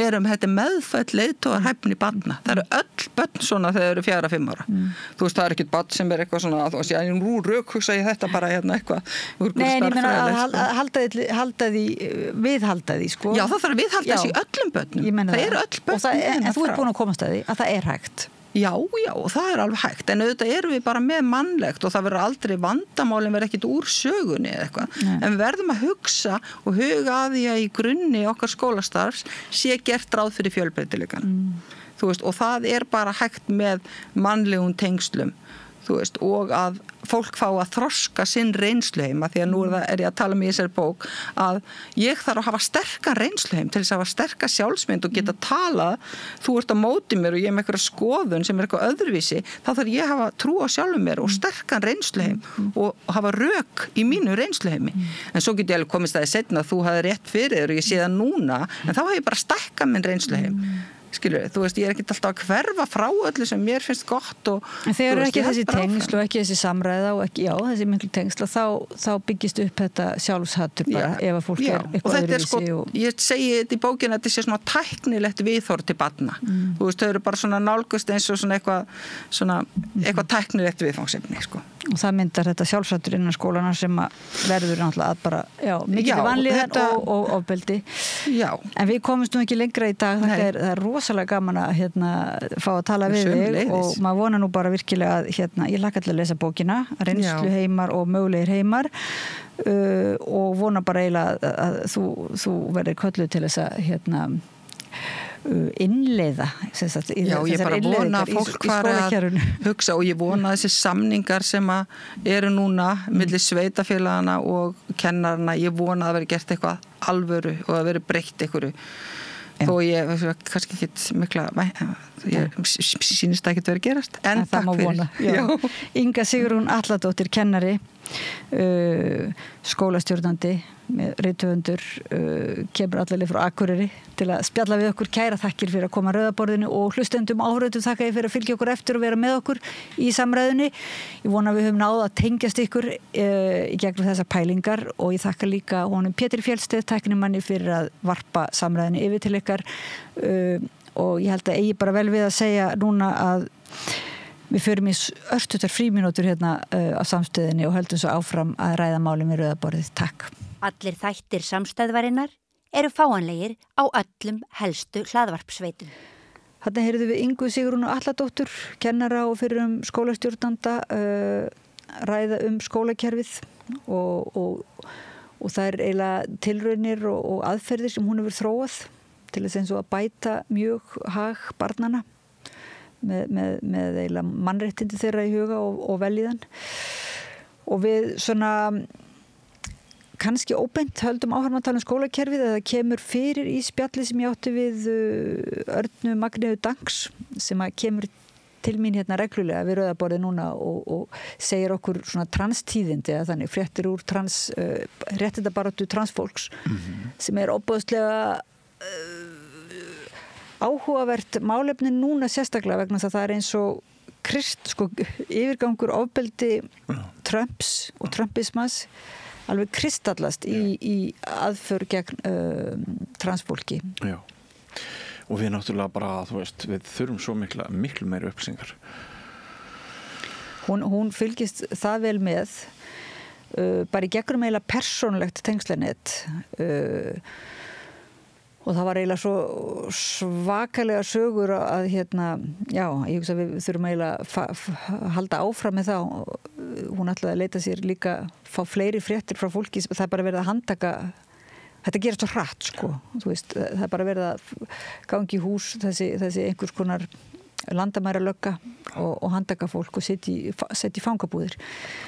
Þannig að þetta hraðin er mikil sko, þetta er ekkert eitthvað svona hipsum haps, þetta er bara vel undirbúin aðgerð og þannig að fasismin er bara byrjaður að virka. Bara það eitt, ef þú ert kona en ekki kall, þá er einhver dæmi það að einhverja tilskipanir Trumps hafi leitt til þess að nafnið þetta er strókað út úr einhverju rannsóknarvinnu. Þetta er svo sturlað. Þetta er svo sturlað að það er eins gott að við sko séum vakandi gagnvart því, þótt að það sé erfitt eiginlega að fylgjast með þessu og einmitt frétta áritið er mikið en þá finnst mér mjög mikilvægt að heyra, að tala við fólk sem fylgist með og veit af þekkingu og kann að lesa í gegnum lesa milli línuna og kemur raunverulega fram að Arna Magnea Danks, hún lærði að lesa sko á hvolfi, því hún lærði að lesa af systkinum sínum sem sagt. Mjög skemmtilegt. Já, það er mjög skemmtilegt. Og hún segir líka svona sína persónulegu sögu af skólakerfunum, hvernig henni leið í skóla og svo er hún sjálf kennari líka. Þannig að það er mjög Ég lærði heilt tungumál af myndum Andri Sönd á dönsku. Já. Það var mjög skemmtilegt líka. Einmitt. Það var gaman líka að prófa að lesa Andri Sönd á dönsku á hvolfi. Heyrum Örnu Magneu Danks tala eiginlega, fangabúðir fasismans og fegurðina í fjölbreytileikanum. Allir þættir samstæðuverinnar eru á YouTube.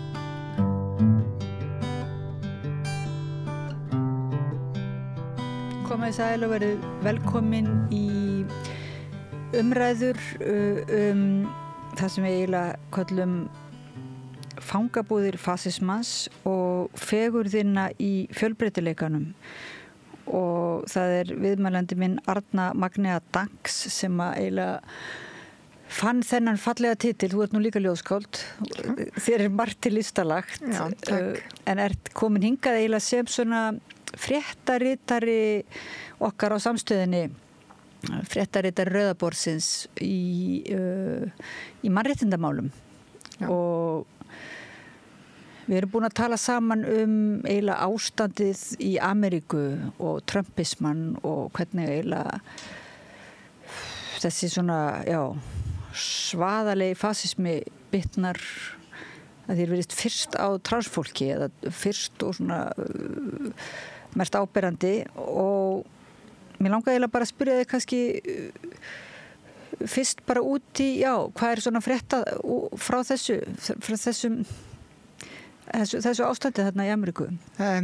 Ástandi í Ameríku er náttúrulega aldrei bara bundið við Ameríku. Það má segja að þeir sé að flytja út þetta hatur og nú þegar er vitnisburður það hér á Íslandi að þetta er að aukast hatursorðræðan gagnvart transfólki á netinu.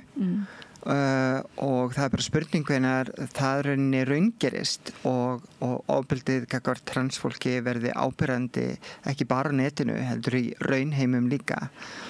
En það er gott að líta til Bandaríkjanna vegna þess að það er svona víti til varnar. Það sem er að gerast þar í dag getur gerst hjá okkur á morgun. Og við erum að sjá núna að eftir að hann gaf út þessa forsetatilskipun að transfólk var ekki lengur til þá hélt rosalega mikið af transfólki það hefði smá svigrúm það gæti endurnýja passa sinn, það gæti fengið ökuskírteini, það gæti svona komið sér fyrir horn áður en þetta yrði virt vegna þess að við vitum það að hið opinbera það þarf tíma til þess að aðlagast breytingum og það tekur tíma að breyta einhver reglugerðum. Þannig var eiginlega staðan þegar við spjöldluðum fyrir 2 vikum síðan, þá hélt ég þetta líka. Já, en bara, ég meina, svipað eins og þegar lögum kynrænt sjálfræði voru samþykkt frá Alþingi 2019 ég meina það er ennþá hluti þeirra laga sem er ekki komin að fullu í gagnið að því að bara opinbera er svolítið að draga lappirnar. En þessi tilskipun í Bandaríkjunum, hún gerði samstundis sem að þýðir að annarkvort var búið að undirbúið þetta áður en hann gaf út tilskipunina eða innan stjórnkerfisins var bara rosalega mikið af af fólki sem var í hliðholt Trump sem var tilbúin að fara með þetta í gegn 1, 2 og 3, hvort sem að það var tilbúið til þess eða ekki. Nú er verið að innkalla til dæmis vegabref sem ekki fallin úr gildi. Það er verið að senda fólki bref þar sem að því rauninni sagt að vegabrefið þeirra sé fallið úr gildi, þó svo að það sé kannski 2, 3, 4 ár eftir að gildistímanum samkvæmt vegabrefinu, þá er bara verið að segja nei, þetta vegabref er ekki lengur gild af því það er með vitlausri kynskráningu. Fullskeggjaðir karlmannlegir transmenn þurfa að fara að breyta kynskráningunni í kvenmann á vegabrefinu. Þetta þýðir náttúrulega að transfólk getur ekki ferðast því að leið og transmaður ferðast til annars lands og allir sjá hann sem karlmann sem að hann að vissulega er en það stendur kona á vegabrefinu, þá mun hann lenda í vandræðum í heimsóknarlandinu og lenda jafnvel í fangelsi og alls konar vesenni, sama með transkonuna. Og þeir sem er að neita þessu er að neita því að láta vegabrefina hendi eiga á hættu að fara í fangelsi. Og það heldur ekkert grín vegna þess að það er búið að gefa þá tilskipun að transkonur fari í fangelsi fyrir kallmenn sem að býður upp á að þeim verði misþyrmt kynferðislega og líkamlega.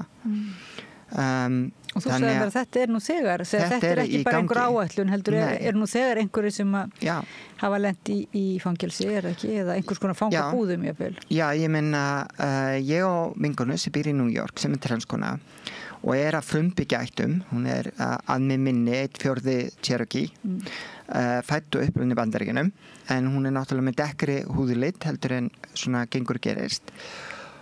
Og hún lendi því að hún fekk svona bref þar sem var sagt að vegabrefið hennar væri ógilt og hún fór og henni var sagt að koma með fæðingavottorðið og ökuskírteinið og hún fór með allt.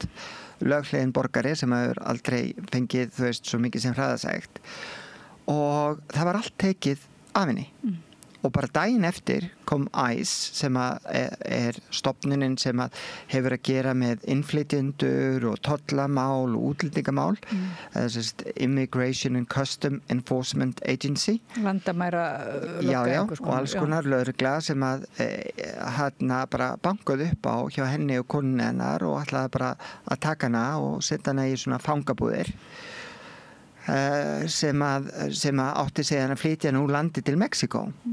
En þarna erum við að tala sko mannesku sem á meiri réttindi í raun og veru að búa í Bandaríkjunum heldur en nokkuð tímann Trump og hans kumpanar. Þar sem hún er að frumbyggja ættum. Sem betur fer þá hafði hún og konan hennar gifst og hún átti hjónavottorðið og gæti sýnt það og sannað að hún var í bandarískur ríkisborgari. En það er nefnilega staðreyndin að nú þegar er verið að smala fólki sem að grunur leikur á að séu ólöglegir innflytjendur. Í mörgum tilfellum er bara verið að tala um fólk sem er trans eða er með dökkan húðulit sem á einhvern hátt passar ekki inn í þessa staðalímynd hinn sanna bandaríska borgara eftir því sem að Trump og company er búin að útleggja og svona setja fyrir sig að sé drauma borgarinn sem við vitum öll að er bara þú veist er þessi ímynd sem að var 1950-55 af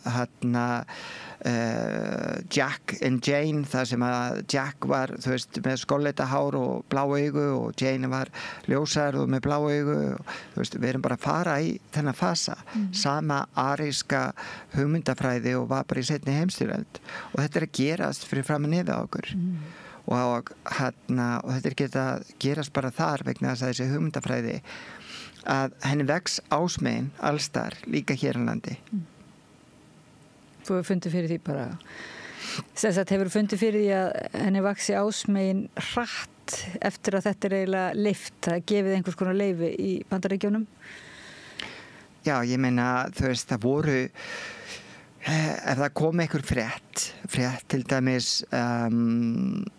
sem að snerti transfólk og inn á svona athugasemdakerfum fjölmiðluna að þá kom alltaf svona einhver skítakomment en núna þá skipta þau bara tugum og hundruða þannig að þau eru búin að vaksa, þessi veldisvöxtur ógnalegur og þú veist komment eins og að transkonur sé ekkit annað en ógeðslegir karlmenn sem eru geðsjúklingar sem eru búin að láta limlesta sig til þess eins að geta farið þú veist í kvennarými sem náttúrulega svo fárlegt sem að hugsa getur að þetta að fá kannski þú veist 100 like hjá fólki sem bara það sem við myndum kalla venjulegt fólk á Íslandi þá ertu að meina bara og ferðu og finnur Ertu orðin svona ónæm fyrir því eða finnur, þetta sárnaðir ennþá svona bara að sjá kannski einhver ný nöfn meðal þessara sem læka? Ég manna, maður aldrei ónæmur fyrir hatrinu því að maður óttast það sérstaklega því ég á börn og ég óttast þetta fari að hafa áhrif á strákana mína og þetta fari að hafa áhrif á fólk sem að mér þykir vænt og ég sé hvernig þetta hefur áhrif á yngri kynslóður transfólks. Það ákveðið vonleysi og ákveðin ótti. Og ég vil bara segja við þetta fólk, það alltaf best bara að vera með það sjálfur 100% sama hvað gerist og bara upplifa gleðina í litlu hlutanum. Ég veit hver ég ég veit hvað ég ég þarf ekki einhvern annan til að staðfesta það, ég þarf ekki einhvern annan til að samþykja það. Þannig að þetta hatur og það sem að þetta fólk segir, ég veit að það rámt, ég veit að það vitleysa, það skiptir ekki máli. Það sem ég ágjör af að ef þetta hatur vex, að þá muni það hafa neikvæð áhrif á strákunum mína. Ég meina, fyrir nokkrum árum, og þá var samt ástandið mikið betra en það er núna, og ég var tiltölulega stutt komin í breytingaferlinu, ef við getum orðað það þannig, að þá var ég kölluð ógeð og viðbjóður í Bónus og Húsdýragarðinum og skyrta mig út á götu og svona ýmislegt annað. Bíllinn minn var lyklaður og þú veist, alls konar svona sem að við myndum skilgreina sem hatur. Og ég fekk eins og hefur komið fram, ég hef fengið hótanir, bara lífláts hótanir sem ég fór meðal annars til lögreglunar en lögreglan tók ekki alvarlega því að þær voru, þú veist, ekki nógu beinskeyttar að þeirra skapi. Ég held að þeir hafi viljað að hóturinn hafi sagt bara ég ætla að koma til þín á miðvikudaginn 2:00 og drepa þig. Ég veit ekki hvað þeir þurftu en þetta þú veist, já. Þannig að lögreglan líka hérna á landi hefur ekkert alltaf verið rosalega vinnveitt transfólki og transfólk hefur fundið fyrir því. Bæði hér og í Bretlandi og meilandi Evrópu og annars staðar að það hefur verið rosalega erfitt að fá einhvers konar vernd og fá viðurkenningu á því að hatrið sé raunverulegt. En þetta náttúrulega bara nákvæmlega sama og konur hafa fundið fyrir frá örvalda og sérstaklega kannski síðustu 100 árin, 150 árin þegar það byrjaði að berjast fyrir sínum réttindum og kosningarétti að þá leið og þær fóru svona aðeins að fá ykkur réttindi þá fenguðu þrullun yfir sig. En finnir þú fyrir stuðningi sko, eins og kvenna sem hafa verið í framvarasveit í þessari baráttu kvenréttinda eða annara hópa sem eru svona jaðarhópa til dæmis eða bara hlýtur ekki að koma upp svona opinber eða ekki endilega opinber sko, ég meina, kemur ekki stuðningur finnur ekki fyrir stuðningi líka þegar það er svona hart sótt að?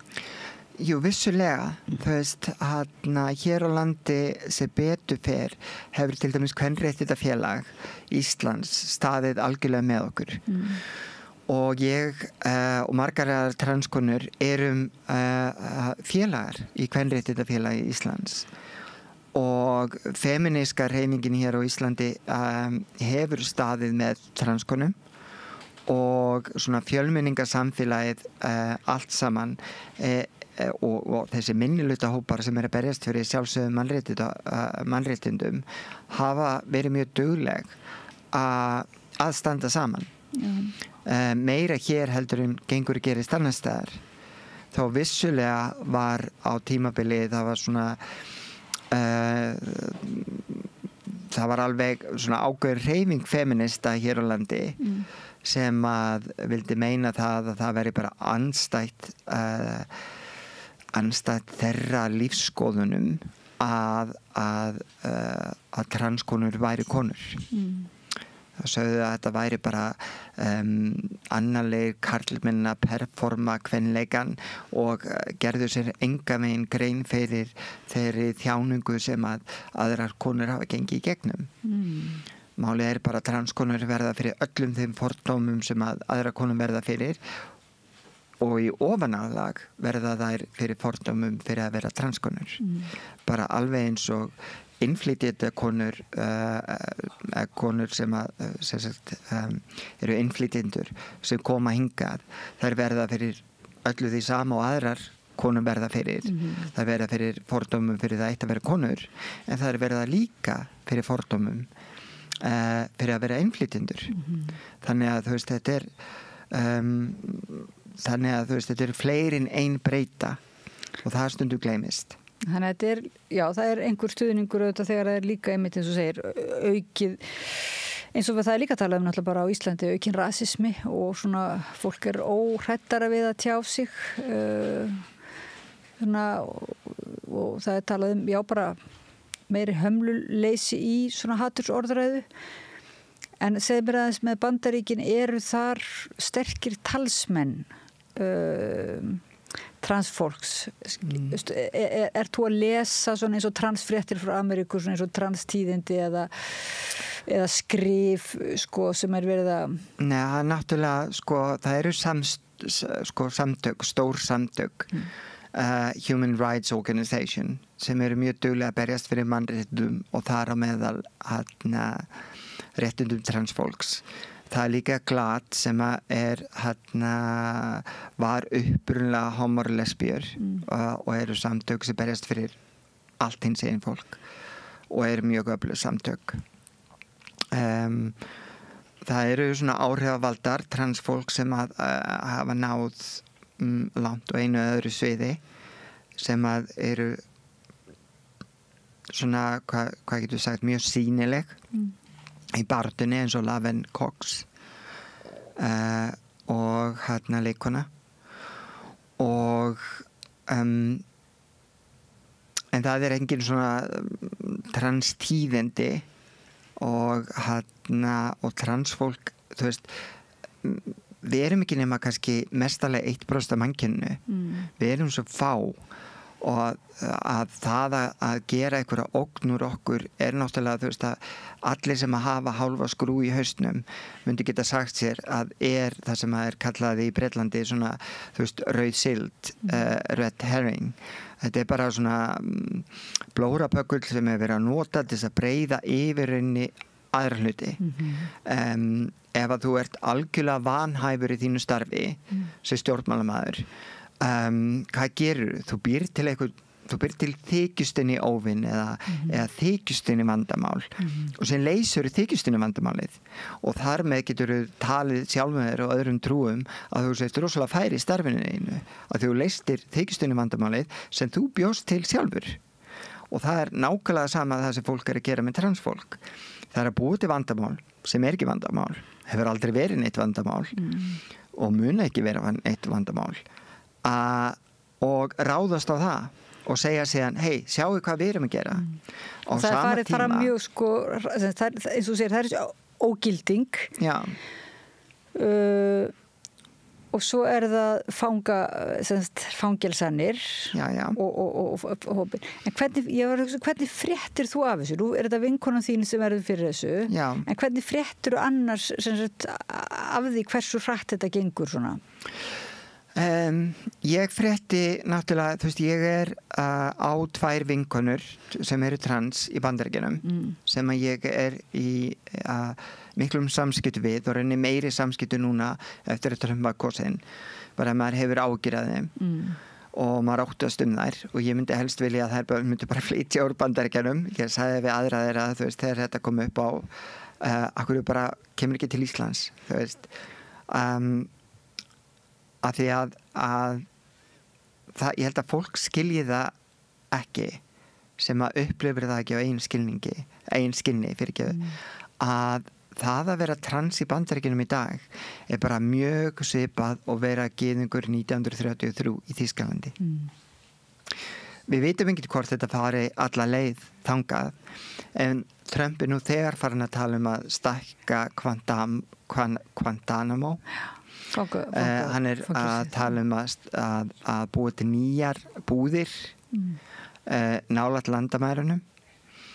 1939 og 40 þá voru gyðingarnir fluttir í heilu lestaförmunum til Póllands í útrýmingabúðir. Núna verið að flytja þá sko, með herflugvélum í búðir, til dæmis á Kúbu. Flytja hverja? Ólöglega innflytjendur, transfólk og aðra sem að þeir telja óæskilega. Óvini ríkisins. Já, raun og veru. Og þegar þú skoðar hvað þetta fólk og allt sameiginlegt, það að segja að þú tekur burt svona kynvitund og kynhneigð fólks, að þá þetta fólk sameiginlegt sem að Trump ráðast gegn að vera dökkt og hörund, meira minna. Það fyrst og fremst transfólk sem að af frumbyggja ættum, af latínu ættum eða svart sem hann að ráðast á fyrst og fremst. Og það bara mjög áberandi og hver sem að vill skoða þetta, þú veist, að þetta bara, þú veist, transfóbía, homofóbía, innflytjendafóbía, þetta allt bara mjög skilti rasisma og á rætu sinna rekja til rauninni nýlendustefnunar, þú veist, sem að má segja nær hámarki á Viktoríutímabilinu, þar sem að vísindamenn í Evrópu hreinlega settu fram þá kenningu og byggu til sannanir þess efnis að hinn hvíti karlmaður væri efstur í þróunasteganum. Ég meina, konur og allir aðrir húðlitir voru sett skurina lægri og þetta var sett fram sem víslega staðreind. Vitum alveg þetta vitleysa en enga síður, þú veist, lygi sem sögð nógu oft, vitleysa og heimska sem sögð nógu oft, hún fer að hljóma eins og sannleikur. Ég meina það fleira fólk núna sem trúi því að jörðin sé flöt en fyrir 500 árum. Bara svo við tökum dæmi. Já. Þannig að það erfitt að vinda ofan af þessu rugli. En hvað myndir þú segja væri svona, ég meina, hvað til bragðs að taka? Þess að þú nefnir það, að þú nefnir við að þú óskir þess kannski að vinkonaðin í Bandaríkjunum komið til Íslands, en svo hugsa maður Ísland og þegar Íslendingar buðu Venezuela búum að koma hingað og rákur svo stóran hluta þeirra mitt upp í flugvél bara og í skjóli nætur og sko, ég man ekki nákvæmlega hvernig teknilega það var, en það var ansi svona brútal aðgerð og framkoma við flóttafólk og innflytjendur náttúrulega ekki alveg, ekki að mínum að þetta ekki alveg til sóma hérna á Íslandi. Nei, og ég held að allir og öll sem að hafi kynnt sér þessi mál, sko bara, ef að maður bara kynnir sér þetta burt sér frá öllum tilfinningum og kynnir þetta sér bara út frá hagfræði, bara kalt mat, að allar vestræna þjóðir, allar, hafa grætt á innflytjendum. Þú veist, elliheimilin okkar, meira og minna, hjúkrunaheimili og annað, að við gætum ekki verið að reka þessa þjónustu án innflytjenda. Nánast allur þjónustugeirinn okkar og ein af þessum grunnstóðum hagsældar Íslands sem að ferðamannaðinaðurinn, að hann ekki meira minna af innfluttu vinnuafli. Síðan þegar við skoðum aðra stóð sem sjávarútvegurinn, að þó að sjóminnir okkar, þú veist, og þessi sem eru svona betur borgaðir, sem eru þá hvítir, að þá meira og minna fólki sem vinnur í fiskvinnslu að það af erlendu bergi brotið og við erum búin að vera sem þjóð að flytja inn fólk frá Pólandi í meira en 100 ár til þess að vinna í fiskvinnslu. Þannig að það að búa til eitthvað svona vandamál úr innflytjendum og flóttafólki, það líka svona bara rauð síld, svo ég þýði þetta red herring yfir á íslensku. Það bara fárlegt. Þarna erum við að taka eitthvað sem ekki vandamál og búa til vandamál úr því. Og síðan koma fram stjórnmálamenn og segja, já, við ætlum að nú aldeilis að tækla þetta vandamál. Af því það náttúrulega auðvelt að ráðast á fólk sem að getur ekki borið hönd yfir höfuð sér. Á sama tíma þá þeir gessanlega getulaus þegar kemur að alvöru vandamálum eins og hnattlínun, eins og súrnun sjávar, eins og hækkandi sjávarstöðu í kringum Ísland og svo framvegis sem raunverulega vandamál. En við skulum ekki að horfa á raunverulega vandamál. Við skulum búa til gerfi vandamál og síðan leysa þau með gerfilausnum og skaða síðan alvöru fólk í leiðinni. En hvernig íslenskir svona stjórnmálaflokkar leyfa þeir sér að vera með svona að tala niður til transfólks opinberlega til dæmis? Sumir, já. Já, þú kannski myndist á það hérna, kannski miðflokkurinn það ekki? Miðflokkurinn, flokkur fólksins gerði þetta, þú veist, ákveðni þingmenn hjá þeim og náttúrulega lýðræðisflokkurinn. Það var náttúrulega bara flokkur sem að byggði á algjörum trumpisma. Það var bara flokkur sem að má segja að hafi fengið sína leikreglur og sína handbók algjörlega þaðan. Og þar var rosalega hörð og óvægin svona orðræða frá því fólki og þeirra stuðningsfólki, gagnvart transfólki. Og þau segja það sem að náttúrulega þeim finnst að almenningur muni grípa. Við erum að bjarga börnunum. Við erum að bjarga börnunum. Og hver vill ekki bjarga börnunum? Við viljum öll bjarga börnunum. En hvaða börnum? Það nefnilega að þetta fólk vill ekki bjarga öllum börnum, bara sumum börnum. Og transbörn eru raunveruleiki. Það verður engin trans seinna á lífsleiðinni, alveg eins og það verður engin örfendur seinna á lífsleiðinni. Við fæðumst svona eða hinsegin. Og það að neita transungmennum og börnum að vera þau sjálf að valda þeim óbætalegu tjóni, sálrænum skaða og það fari gegnum vitlausan kynþroska að valda þeim óafturkræfu og óbætalegu tjóni til lífstíðar. En þeim nákvæmlega saman það. Það kom inn að ég var einmitt í spjalli við kennara og konu sem hefur mikið pælt í fjölbreytileikanum að hann sé ekki bara til varnar börnunum, að hugsa hvernig getum við eiginlega hjálpa börnunum, eins og segir lýðræðisflokkar og svona ýmsir kannski sem að daðra við fasismann, nota oft börn og vamleysi barna og öryggi barna sem svona hvað heitir það? Réttlætingu fyrir mjög vafasöm eða bara ofbeldisfullum aðgerðum.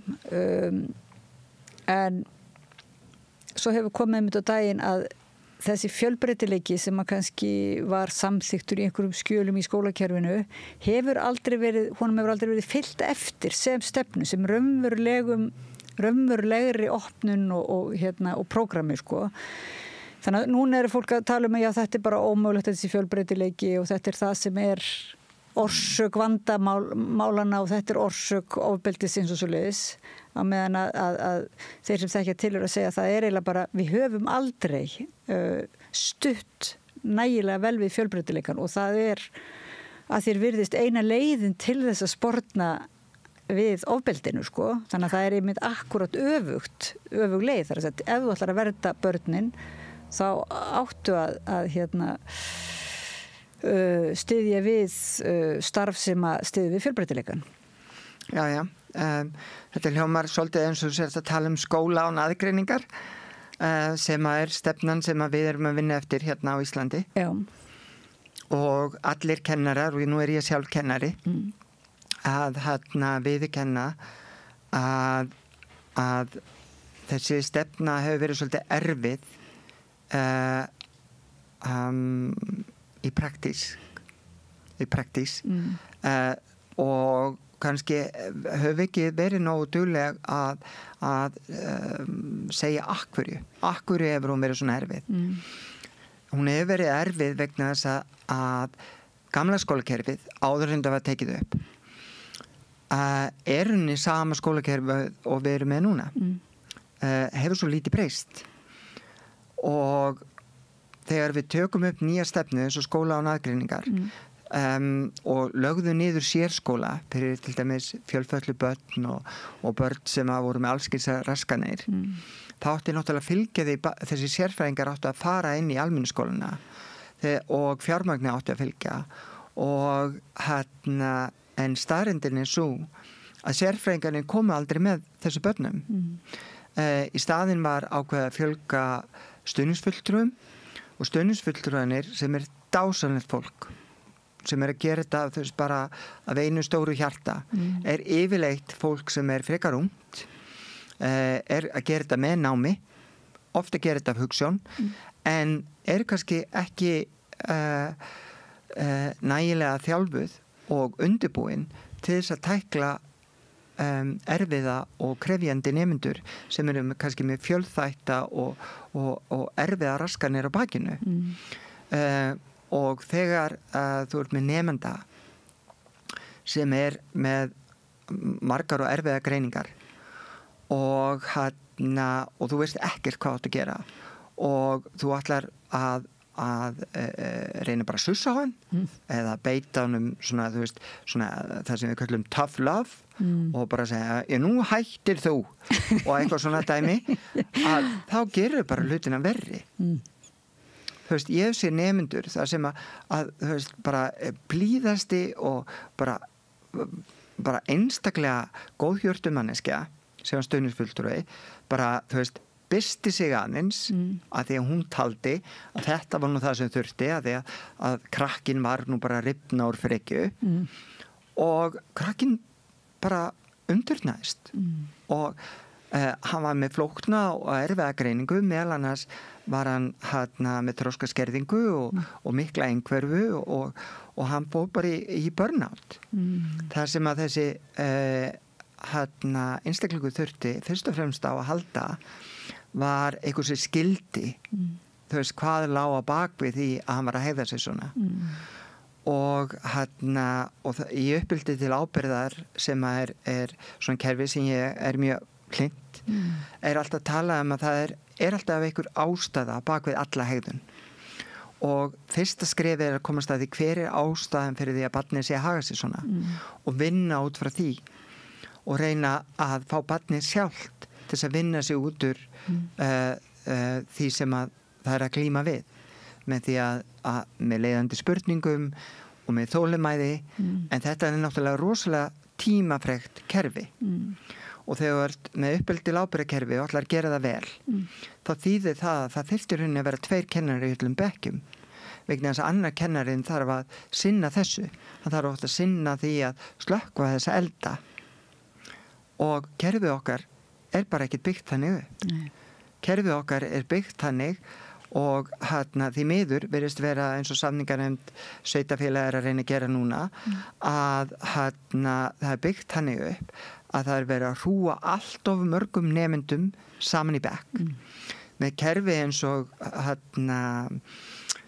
skóla án aðgreiningar þannig að við erum kannski með nemendur við erum með 26 nemendur í bekk hljóðvistin er hræðileg við erum með nemendur sem að eru með á einhverju rófi sem að þola ekki hávaða sem að eru búin á því andlega og líkamlega bara þú veist strax klukkan 11 á daginn við erum með einstaklingar sem að eru tvítengdir, þrítengdir jafnvel einstaklingar sem koma frá brotnum heimilum einstaklingar með flókna áfallastreituröskun allt saman í bekk rosalega, við erum með þverskurð að samfélaginu. Samfélagið sem við sjáum hérna sem alls ekki fullkomið, það líka samfélagið í bekkjunum. Og eina sem við getum gert að vinna út frá hjartanu og reyna að fá börnin og fá samfélagið, þetta samfélagið sem litla skólasamfélagið til þess að vinna saman, efla samvinnu og samkennd, því það lykillinn.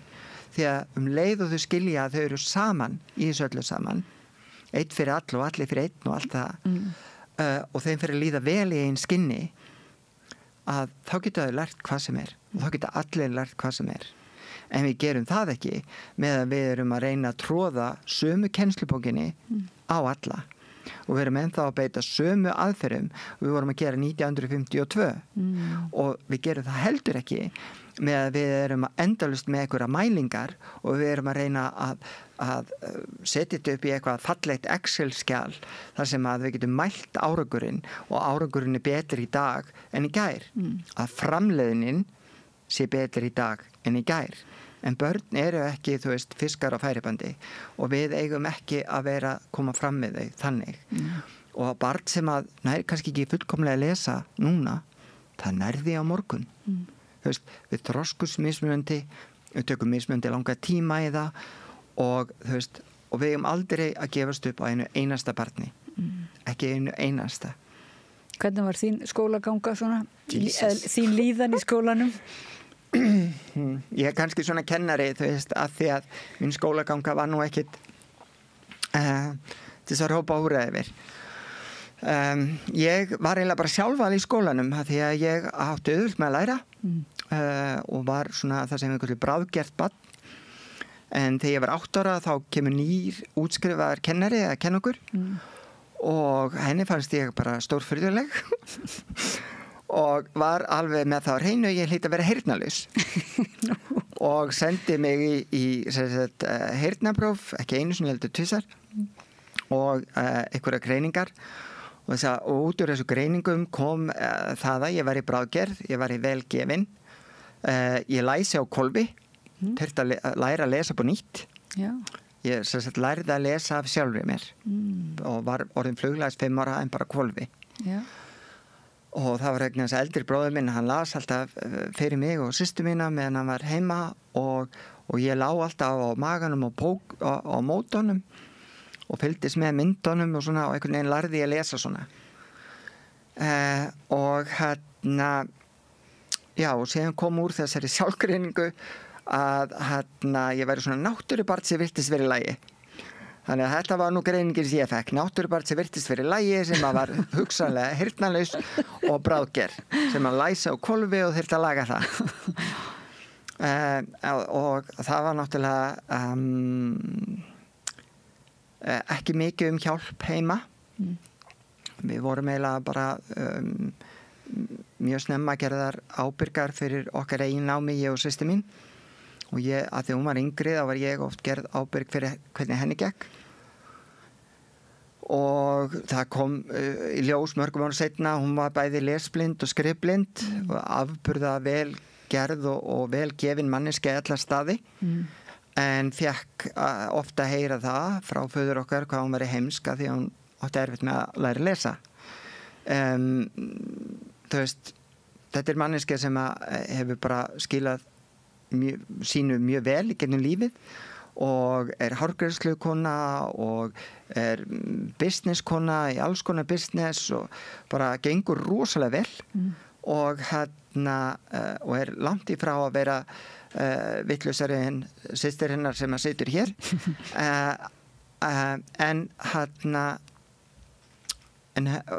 skólakerfið var henni ekki gott út af þessari lesblindu sem að kom ekki, sem að var ekki einu sinni aðtuga þegar við vorum í skóla. Veist, ég hef sagt áður ég fætt 1970 og mér finnst að stundum farið að hljóma eins og ég hef verið fætt 1870.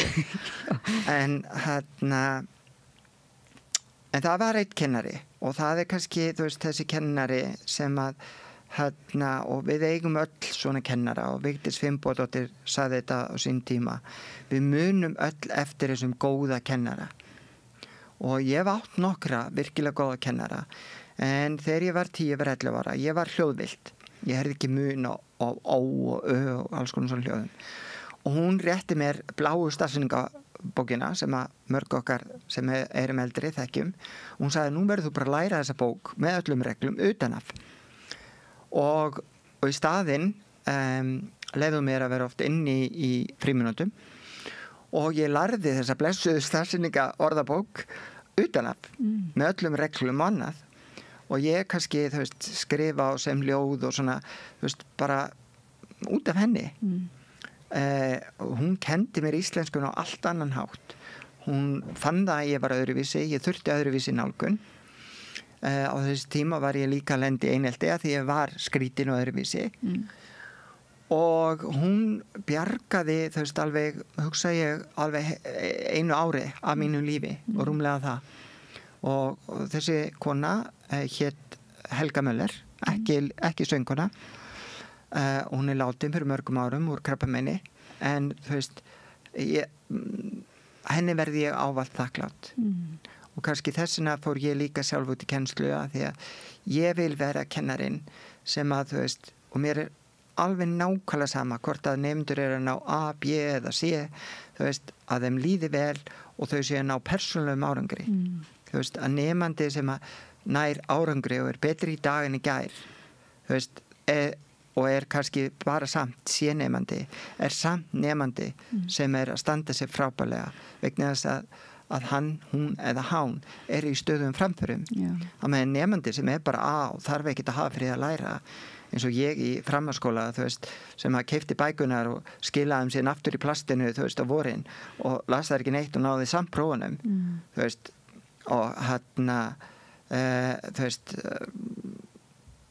sem að bara gerði mig hrókafulla og gerði háskólanámið mitt miklu erfiðara, því þar lendi ég á vegg. Að þú veist, já, að nemendur læra mismundi. En sko, þú talar kannski að við séum svona fættari á kannski svo bara 19. öldinni eða þannig, það er svo við erum orðnar svo aldraðar en þá var allavega transhugtakið bara ekki til eða hvað? Nei, en ég vissi það samt frá unga aldri ég var stelpa, þú veist, og ég vissi að ég passaði ekki en líkama þetta kynhlutverk og fyrir mér þá upplýði ég það mjög sterkt alla æfi að ég væri í röngum líkama, þannig upplýði ég það, þá vissulega upplýða ekkit allt transfólk það þannig. En var einhver sem svona eins og þessi Helga Möller kennari eða gastu tjáð eitthvað þessa tilfinningu eða gastu sett hann í orð eða stundum þegar orðinu ekki til en gastu, já, einhver orð eru til náttúrulega, gastu tjáð þetta sem einhver orsök vanlíðunar eða? Ég reyndi í gegnum tíðina, þá reyndi ég að finna alls konar útskýringar og að því eins og ég segi, þú veist, mitt bjargráð var að lesa, ég las svo svolítið mikið sem barn og þannig fyrst hélt ég væri svona umskiptingur, álfabadd sem að hafði verið sett af álfunum til mömmu og pappa til að tekka hvernig manneskjur þau voru. Já. Og þar sem að þau voru ekkit rosalega góða manneskjur, þá var allt í klessu heima, það var refsikir frá álfunum, þú veist, þetta saga úr þjóðsögunum, álfanir testuðu fólk svona og ég var alltaf að bíða eftir í álfunni kæmi og myndu sækja mig heim og ég fengi að lifa mín eigin lífi. Því að ég gæti enga veginn, ég man oft þegar ég bara gekk fram í spegli að ég var hissa að því að þú veist, þetta var ekki ég, þetta var bara einhver önnur manneskja og þegar ég sá að speilmyndir hreyfði segja eins og ég, þá var ég bara mér fannst þetta bara skrítið því að það var aldrei ég sem ég sá og ljósmyndum eða eitthvað, þetta var ekki ég, ekkert af þessu, það er ein og ein ljósmynd þar sem að mér finnst ég hafa séð mig en það eru ekki margar. Ég held að einhver hafi rannsakað jafnvel, eða verið að skrifa að jafnvel að Huldu álfa sögur álfa og huldufólk sé sumpart kannski einhver tjáning á trans. Já, en kannski með misminna sko. Og síðan seinna meir þá held ég væri bara geimvera. Ég var eitthvað svona geimveru sníkill sem hefði óvart farið í þennan mennska líkama og var í föst og mér leið bara eins og ég væri svona först lítið geimvera sem væri först inn í hausnum og væri að horfa út augun á einhverju annari mannesku sem að væri ekki ég og þetta væri bara að ég væri í fangelsi. Ég upplifði líkamann sem fangelsi og ég reyndi að tala um þetta við systur mína og svona við Helgu Möller nei, ég reyndi ekki að útskýra neitt svona og ekki við neina kennara ég hef sagt áður ég bjó við andlegt og líkamlegt ofbeldi í æsku og það svona gerði að verkum að maður einhvern veginn maður var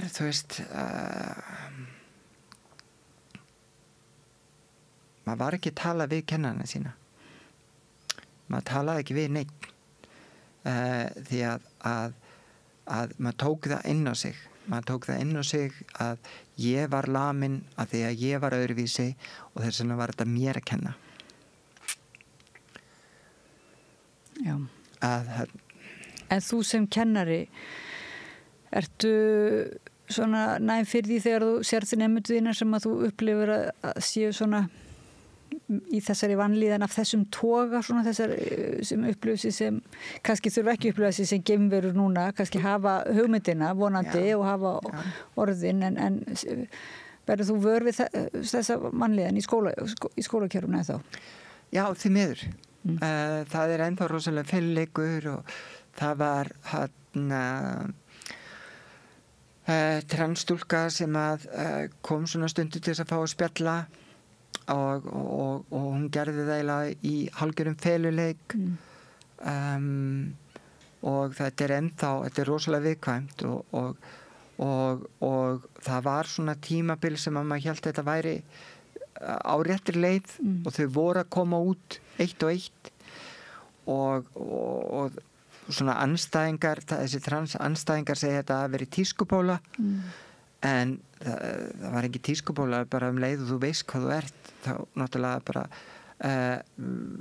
viltu fá að vera það leið og hefur orðið við sjálfa þig og leið og samfélagið opið fyrir og leiðið að vera þú sjálf þá viltu náttúrulega fá að vera það vegna þess að þrátt fyrir allt hatrið þá líður manni alltaf best þegar maður bara heiðarleika hvort sjálf sér og það ákveðin gleði því að vera bara þú sjálf en ekki í neinu fyrirleik en núna þá erum við að sjá krakkana fara aftur inn í skápinn það ákveðin ótti það þýðir ekki að það allt einu orðið færra transfólki það bara inn í skápnum og því miður alveg eins og í minni kynslóð og kynslóðinni sem að ólst upp á 8. og 9. áratugnum og í byrjun 10. að það var bara ótal fjöldi sem dó inn í skápnum það voru ekki færri transeinstakleika þá það voru bara færri sem voru sýnilegri og það því miður að gerast aftur núna gömul rannsókn frá rétt fyrir COVID frá Kanada og við vitum alveg að þetta verra í dag að sýnir að 49% transfólk hefur reynt sjálfsvík það frá rétt fyrir COVID í kringu 2020 rannsókn sem var gerð 2019 og var byrkt 2020 og við vitum að þetta vestnað nýleg könnun sem að Samtökin 78 gerðu á meðal ungmenna sýnir að hinsegin ungmenni sem að eru sýnilega hinsegin eða hafa verið opið með sinn hinsegileika að verða fyrir miklu verra aðkasti núna heldur en þegar sambærilega könnun var gerð fyrir nokkrum ára síðan og könnunin sýnir að það eru fleiri sem að þóra ekki að koma út úr skápnum heldur en þá það eru fleiri sem eru inn í skápnum og almenn vanlíðan ótti og kvíði hinsegin ungmenna hvort sem eru komin út úr skápnum eða ekki hefur aukist gífurlega síðustu 4 ár En sko nú nefnir góða kennaran sem að flestir mun eftir og það náttúrulega alltaf það fer ekkert eftir einmitt kannski því hvort fólk sérfræðingar eða ekki en hvernig það ekki svolítið undir hælinn lagt hvort svo kallagi sérfræðingar eða þeir sem að sem sagt eiga að taka á vanlíðan barna og eru kannski með greiningum og svo leiðis. Eru sérfræðingar yfirleitt jákvæðir gagvart trans fólki skilur og tekur það alvarlega eða kemur það fyrir að sérfræðingar greini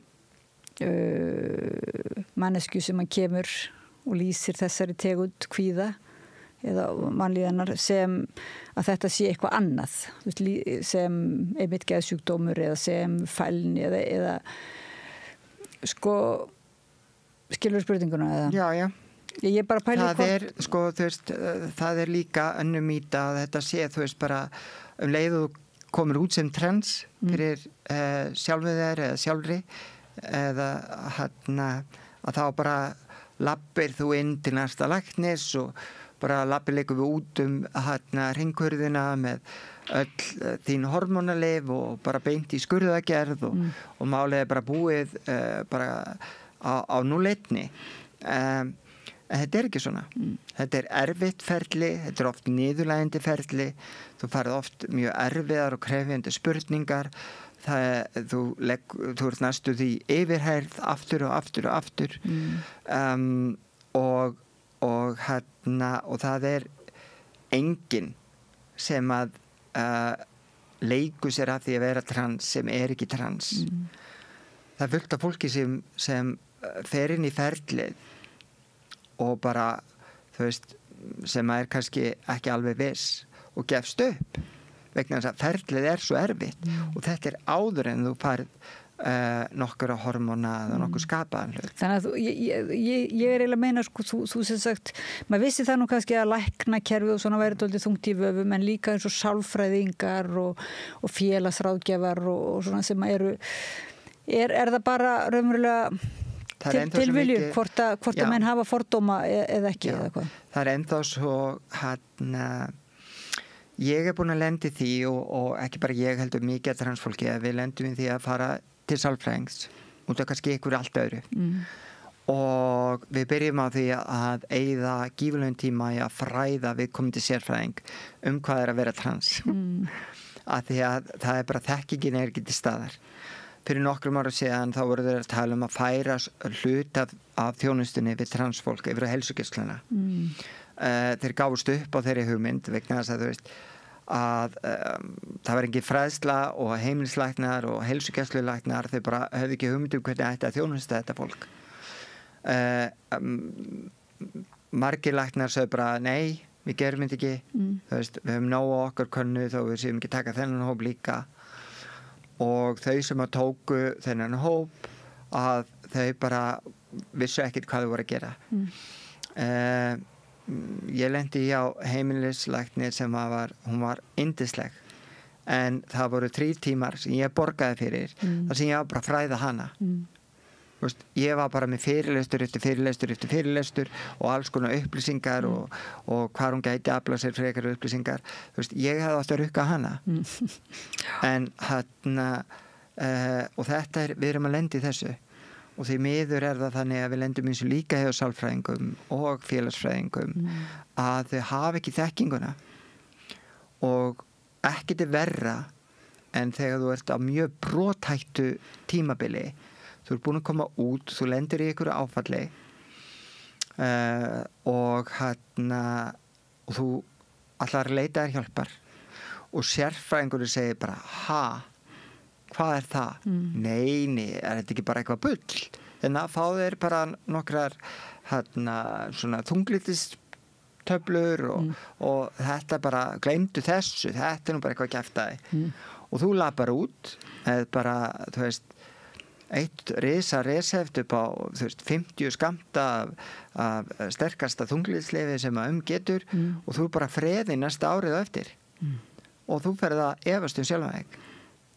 Þú fyrir að efast sjálfan þig, þú fyrir að efast allt og þú fyrir að segja við sjálfan þig, já, veistu það, kannski er ég bara klikk. Og ég segi þetta vegna þess að ég var þarna. Ég kom út 2002 fyrst. Ég lendi í hrottafenginni nauðgun í lok árs 2004. Ég fer til sérfræðings á Íslandi 2005 og mér mætti þetta viðhorf. Ég eins og Íslingur sem alin upp við það að allir sérfræðingar hafa nú rétt fyrir sér, tók þessar blessuðu töflur eins og eftir forskrift af samviskusemi og ég var bara dofin. Og í mörg ár þar á eftir sagði ég við sjálf mig liggur við daglega, ég bara klikk en ég fæ að fæðast rétt í næsta lífi.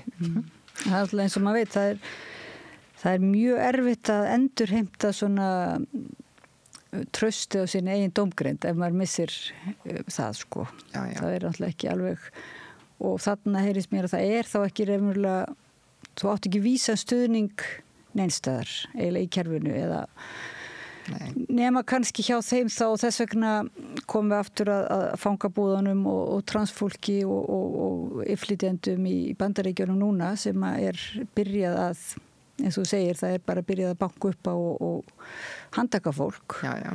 Að þá er náttúrulega gríðarlega mikilvægur þessi stuðningur milli félaga er það ekki, þeirra sem hafa svipaða reynslu, kannski. Það er eina sem þú getur... Því miður þá erum við bara svo fá hérna á Íslandi að minni kynslóð. Við ættum að vera miklu fleiri sem segir mér að það er bara rosalega mikið af transfólki að minni kynslóð sem er annarkvort dáið eða ennþá inn í skapnum eða flutt erlendis.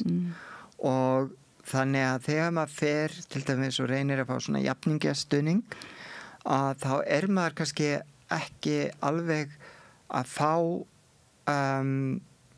þann stuðning sem að þarf að því að reynsluheimur fólksins er allt annar. Þú veist, reynsluheimur þess sem að er fædd 1970 og er trans er mjög ólíkur reynsluheimi þess sem að er fæddur 1990 og er trans.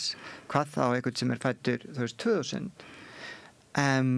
Því miður erum við að sjá kynslóð núna sem er kannski fædd 2010 sem er að upplifa mjög svipaða hluti og við sem voru fædd 1970 en maður verður líka bara að hugsa þú veist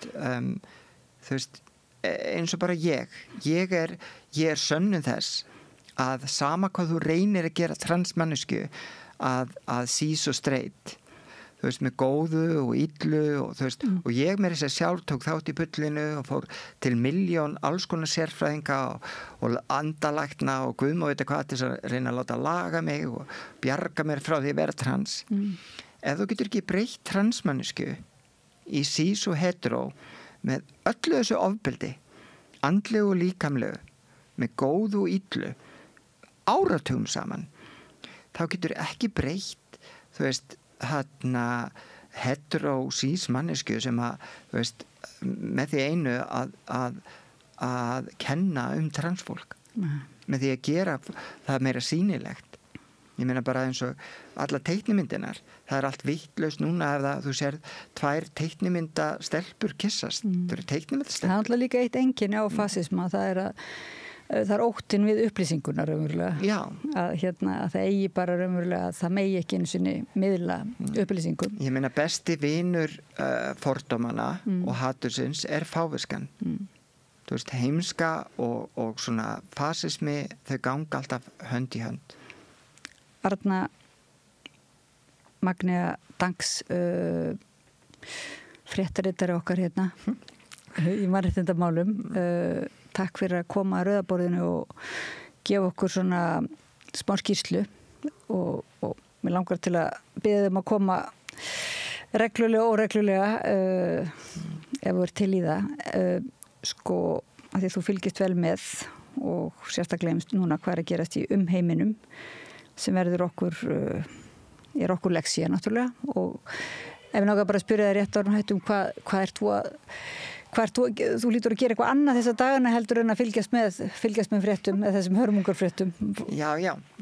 Ég gleðst að hverjum degi er unni bara yfir þú veist, lífinu og fjölbreytileikanum sem að lífið er. Yfir sonum mínum og kettinum og hundinum og kærustunni og bara þú veist öllu því sem er jákvætt. Já. Því að sko sama hvaða lífið er erfitt þú veist, og skíturinn er mikill að þá eru alltaf samt rósir sem að vaksa upp og maður getur alltaf fundið ilminn af villiblómanum og þannig að þú veist ég til dæmis að kenna núna í kvikmyndaskólanum ég lærð áhættuleikstjóri með kennsluréttindi í það sem kallað sviðsbardalist frá British Academy of Dramatic Combat og ein íslingurinn sem með kennsluréttindi í þessu og þetta þú veist, þetta svona ég segi þetta oft við börnin, þetta svona að vera mistari gannislag og þetta svona að útfæra alls konar ofbeldi fyrir sjónvarp og kvikmyndir og leiksvið og síðan skylmingar og þetta allt koreografað, þannig þetta allt eins og dans og þau eru að fara að sýna sitt á morgun og eru að standa sig frábælega vel og mér þykir mjög vænt kvikmyndaskólan vegna þess að þegar ég kom út sem trans að þá svona var ekkert að frétta í bransanum alveg í 2 ára eftir. Það var eins og bara ég hefði mist alla mína hæfileika við það að fólk uppgöta að ég væri kona en ekki kall. Sem önnur saga. En kvikmyndaskólinn hefur alltaf haldið tref við mig. Og síðan ég áhættuleikstýra í kvikmynd sem heitir Röskun. Og við erum að fara að taka upp smá svona hættulegt stigaatriði á morgun og ég má ekki segja neitt meira en það. Þannig að þú veist, en þetta kemur að því að maður hættir að kannski gera hættulegustu atriðin því að maður verður ekkert yngri með árunum þó að hugurinn sé alltaf jafnungur að þá verð ég 55 ára á þessu ári þannig að nú bara spurning hvað maður en ég get kennt endalaust. Þú veist, meistari minn sem ég lærði hjá sem að vann mikið með The Royal Ballet Company og Kenneth Branagh og Emma Thompson að hann kendi alveg til 70 sko. Þannig að maður getur alltaf haldið sér við. Það kennari í þér svona hérna. Takk fyrir að koma og leiðbeina okkur hérna við Rauðaborðið. Ég vissum að eru margir sem að bara njóta þess að fá upplýsinguna og umræðuna. Arna Magnea Danks, kæra þakki fyrir að koma hlustendum áhorfendum, þakka ég kærlega fyrir að vera með okkur í samræðinni og Pétur Fjellsteð og Laufey Líndal Ólafsdóttur, tækni fólkin okkar, þakka ég fyrir að varpa samræðinni yfir til ykkar og ég heiti Oddný Eir og segjum þetta gott við Rauðaborðið í bili en svo höldum við áfram eftir smá hlé. Sameyki, stéttafélag í almannaþjónustu, óskar stofnunum ársins 2024 til hamingju með árangurinn. Sameyki.is. Þarna heyrðum við í Örnu Magneu Danks sem okkar fréttarittari við Rauðaborðið. Við endum úrvalið að þessu sinni á samræðu við gamlan sjómann. Þú kallar hann gamlan sjómann með meiru. Það Björn Ólafsson. Þið ræðum fiskveiðiráðgjöf Hafró og hérna hvað það hann segir að þessi ráðgjöf hafi breyst í gereyðingarvopn. Þetta eru stór orð. Já. Það svo gaman að hitta fólk sem talar bara mannamál og ekkert að spá í það að einhver komi og sussi á það og skammi það og hérna, ég greip fram í fyrir þér, ég sagði, við endum á einhverju heiðalegu. Mér finnst oft fólk, ef ég segja alveg svo sko, bara fólk sem vinnur með höndunum og hefur unnið með höndunum. Mér finnst það oft bara svo heiðalegt og svo hressandi að hitta fólk og tala við fólk sem að vinna með höndunum meira heldur en að vera alltaf að flækja fyrir sér hvað gerist eða bla bla bla. En auðvitað sá sem vinnur með höndunum, hann alltaf vinnur líka mjög mikið með hausnum. En hvað segir Trump þetta? Er hann ekki sammálaður eða? Skulum ekki tala meira Trump í dag. En já, Björn þessi, hann fær líka prik hjá mér fyrir að vera hugrakkur. Við á Samstöðunum alltaf að predika það að við þurfum að vera hugrakkari. Við þurfum óhrætt að stíga fram og gagnrýna valdið og svona. Og hann heldur betur stígu fram og gagnrýna valdið. Hann hjólar í Hafró og segir að ráðgjöf þeirra hafi sé bara góðurlega með eyðileggja alla fiskstofna landsins held ég. Nei, ég segi það nú kannski ekki. En það sem ég vissi ekki að sko ein af ástæðum, bara ein megin ástæða réttlætingar kvótakerfisins, þess að umdelda kerfi sem að hefur ryksugað upp mann og auðin úr óbúslega mörgum byggðum. Frjálst framsal hefur leitt til þess að það eru bara einhverjir 10-20 gæjar sem að eiga hérna orðið allt Ísland og líka fyrirtækjalífið upp á landi og tengt sjávarútvegi. Þeir eru rosalega umdeldur atvinnuvegur. En eitt af því sem að helst var hérna réttlætt í kvótakerfi, þá var það að við erum að vernda fiskimiðin og þeir voru að minnka fiskstofnarnir, sérstaklega þorskurinn, og við erum að spýta í það. En við erum bara ekki að veiða neitt af þorski núna, miðað við hvað við vorum að gera áður og fyrir kvótakerfi. Og hans rökstuðningur fyrir gagnrýnin er í grunninn sá að þegar við horfum á aflatölur og sjáum hvað veiðist lítið af fiski núna með hvað það hefur gert áður, þá sýnir það að hafrósin allt niður sig, sýnir það að útgerðarmenn séu fyrst og fremst að hugsa að bara ná sem mestum peningum út úr hverjum fiski. Og já, mér finnst þetta hressandi spjall og ég held ég nefni það í innganginum að sko sjávarútvegurinn hvað sem okkur finnst hann, þá hann svo mikilvæg breyta í íslensku samfélagi að við erum með sjávarútvegsspjall sem að hann Grétar Mar stýrir, sem að utan Rauðaborðsins, en kannski ættu við kannski ómikið að vera með einu sinni í viku, en kannski ættu við aktíft að reyna að vera með einhverja umfjöllun sjávarútveg að minnst kosti einu sinni í mánuði.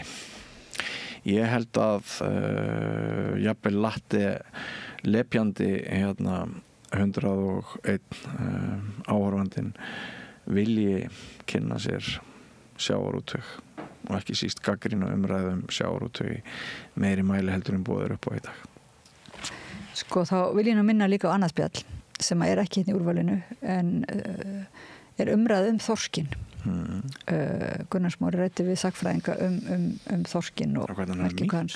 Við höfum bara ekki tíma til þess að við erum hérna úrvalinu lokið, en við minnum á að við höfum tekið fleiri viðtöl hérna við Rauðaborðið í vikunni og það hægt að finna það svona á síðun okkar samstöðin.is, líka á YouTube, ef maður bara setur inn samstöðuna.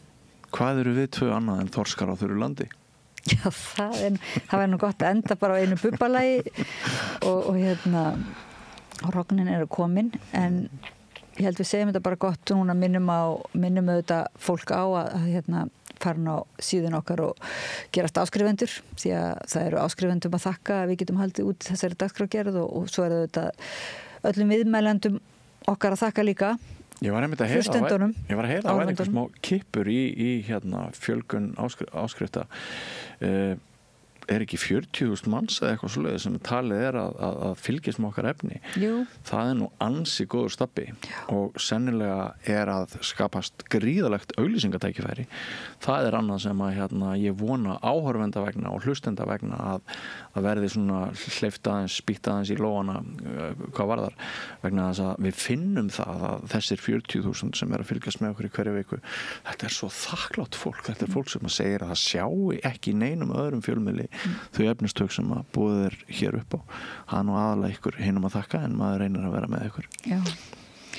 Við þökkum ykkur hlustendur og áhorfendur fyrir bara að vera með okkur í þessu og líka bara tala efnið okkar og deila því og svoleiðis. Það skiptir líka máli því að þetta er fullt af fólki sem hefur aldrei heyrt samstöðin eða Rauðaborðið. Svo þurfum við að snúa upp á handlegginn á Vodafone, þannig að Vodafone sýni samstöðina sem sjónvarsstöð eins og Síminn gerir. Já, við erum númer 5 í sjónvarpi Símans, rás 5 og svo í útvarpinu náttúrulega 89,1. Það svolítið mikilvægt að minna á þá hlustunarleið. Margir sem hlusta á okkur í útvarpinu.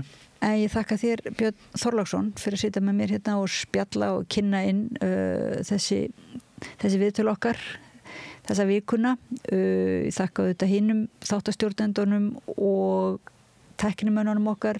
Það er Laufey Líndal Ólafsdóttir sem situr með okkur hérna í dag, en Pétur Fjellstad hefur líka verið með okkur jöfnum höndum í vikunni og þá held ég bara að við segjum góða helgi og minnum líka á þetta að það áframhaldandi dagskrá hérna við Rauðaborðið í þessa vikuna sko, það helgispjallið á morgun, nei það er Synir Egils brúðlandi skemmtilega þáttur. Það er rosa mikilvæg og puttina, margir puttar á púlsi þar og svo byrja ný vika með nýri samræði en góða helgi, takk fyrir.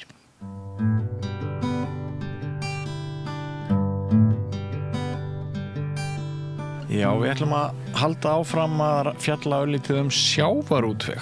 Ég hitti stundum fólk niður í bæ og í sundlaugunum og út á landi sem að segir að allir fjölmiðlar ættu að fjalla sjávarútvegsmál í einhverri mynd, að minnstakosti einu sinni í viku.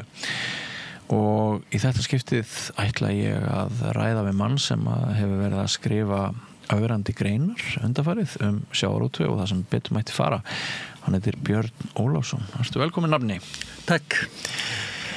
Þú hefur, ég hef lesið eftir því með skömmu millibili greinar og vísi þar sem að þú ferð mjög hörðum orðum til dæmis Hafró og þú vísa til gagna Hafrannsóknastofnunar sem sýna það að þrátt fyrir alla stýringuna og kvótaverndina þá eru við í langflestum tilvikum að veiða miklu minni afla af einstöku tegundum heldur en hér í gamla daga.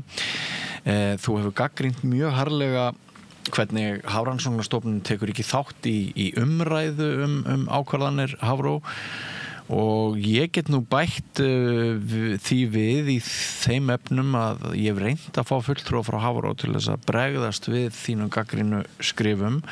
Þau hafa ekki sýnt því áhuga að koma hingað. En áður en við ræðum þetta í nokkrum orðum, sko, hvað skýrir það að þér finnst þú þurfa að fjalla opinberlega mál sem að þér finnst miður fara í sjávarútvegi? Já, þetta nú svona bara hjartansmál hjá mér. Ég náttúrulega alinn upp, sko, sem að segja, niður að bryggja út og sjó. Ertu hvað, Keflvíkingur? Ég er Keflvíkingur, já. Uppálega. Já. Og pabbi var skipstjóri. Pabbi var skipstjóri? Já. Og ég fór fyrsta róðurinn, sko, 9-10 ára, sko, heilan róður, sko, á 40 tonna bát. Já, þú ert að þeirri kynslu. Já. Það var ekki lefilegt í dag, vantarlega. Hvernig var það? Maður hefði getið að hoppaði yfir lunningar þar eða maður haft. Hvernig leiðir í þeim túr? Þetta var æðislega, sko. Var þetta bara gaman? Já, þetta var bara draumur. Manndómsvígsla. Já. Þú komið mörgum sentimetrum hærri í land. Já, ég fór nokkur róður og maður var alltaf niður á bryggju eða niður í fjöru, þannig að þetta búið að vera svona hjartansmál heil lengi, sko. Já. Og ég svo heppinn að, sko, ég var til sjós að ég hef, sko, verið á sjó og verið, sko, á bátum svona með flest veiðarfæri sem í dag. Ég hef verið á humatrolli, rækjutrolli, netum, línu og trolli, snurvoð sem var nú mjög umdeilt á sinni tíma og kannski enn í dag. Já. Þannig að, og netum náttúrulega, þannig að maður svona kannast við þetta og svo var ég náttúrulega á námsárunum á Bjarnasæm. Já, þannig að þú hefur reynslu úr þeim. Já, þannig að maður svona aðeins kynnti svona og þannig að og svona náttúrulega ef maður komin á ellilífeyri, sko, þá höfum maður stundum aðeins svo mikið tíma í að heldur en áður. En svo maður fái tilfinningu fyrir því, sko, í hver langan tíma þú hefur verið að fylgjast með sjávarútvegi. Hvaða ár varstu 9-10 ára gamall og fórst þinn fyrsta túr? 66. Já, þannig að þetta er alveg gríðarlega langt skeið sem að þú hefur til samanbyrðar. Já, ég er búin að, má segja það, 50-60 ár. Ertu til í að endur segja okkur í nokkrum orðum gagnrýni þína sem að hefur komið fram í pislunum þínum á Hafró? Já, þetta byrjaði náttúrulega, sko, ég er náttúrulega ekki sá fyrsti sem að gagnrýnir Hafró og þetta hefur ekkert með, ekki reyna að kasta rýrð á fiskifræðingarna eða neitt og gera bara ráð fyrir að þeir séu eins og flestir að vinna sína vinnu eftir bestu getu og þekkingu og allt það, en eins og við vitum, sko, þá hefur þetta þróast þannig að stjórnmálamenn, þeir hafa svona fært Hafró þetta rosalega valdi verið þessu auðlind og ég er ekki vissum að þeir eru að beða það, sko. Nei. En þetta orðið þannig að ráðgjöfin tekin bara, ég segi bara umhugsunarlaust og farið eftir henni. Já. Ég man alveg þetta Lúðvík Jósefsson heitinn hérna, hann var nú ekki alveg á þessari línu sko, fara eftir þeim alveg og fyrir ráðherrar í gamla daga.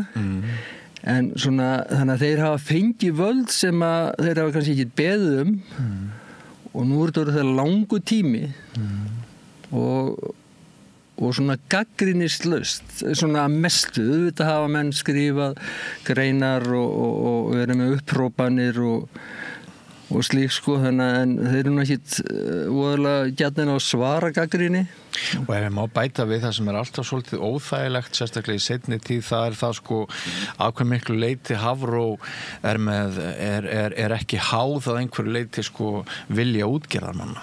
Það hefur alltaf verið svona svolítið heit kartafla í síðustu árin, myndi ég segja, í allavega mínum kunningjahópi.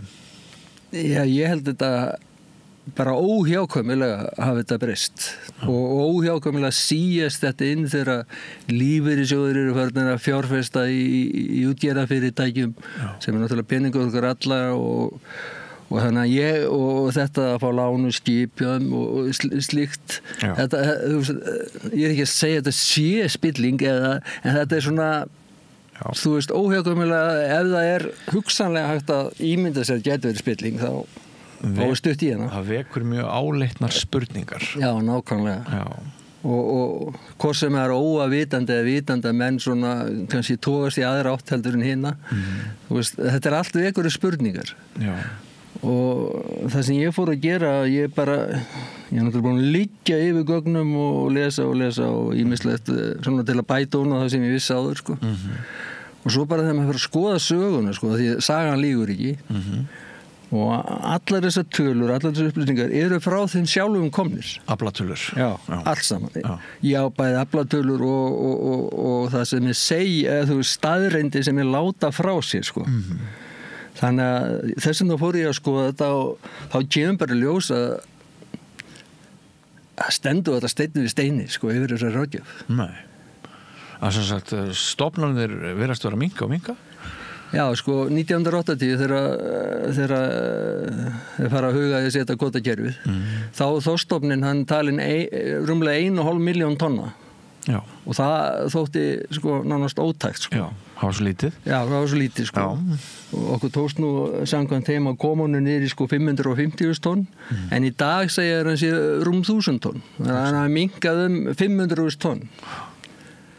En svo bara, sko, alla sögun það var að koma upp rosalega mís samræmi í það sem er sagt og raunveruleikann. Já. Það, sko, já, það, sko, til dæmis kringum 2000, þá er sagt að þá er stofninn þá hverfa á 2 árum 400-500.000.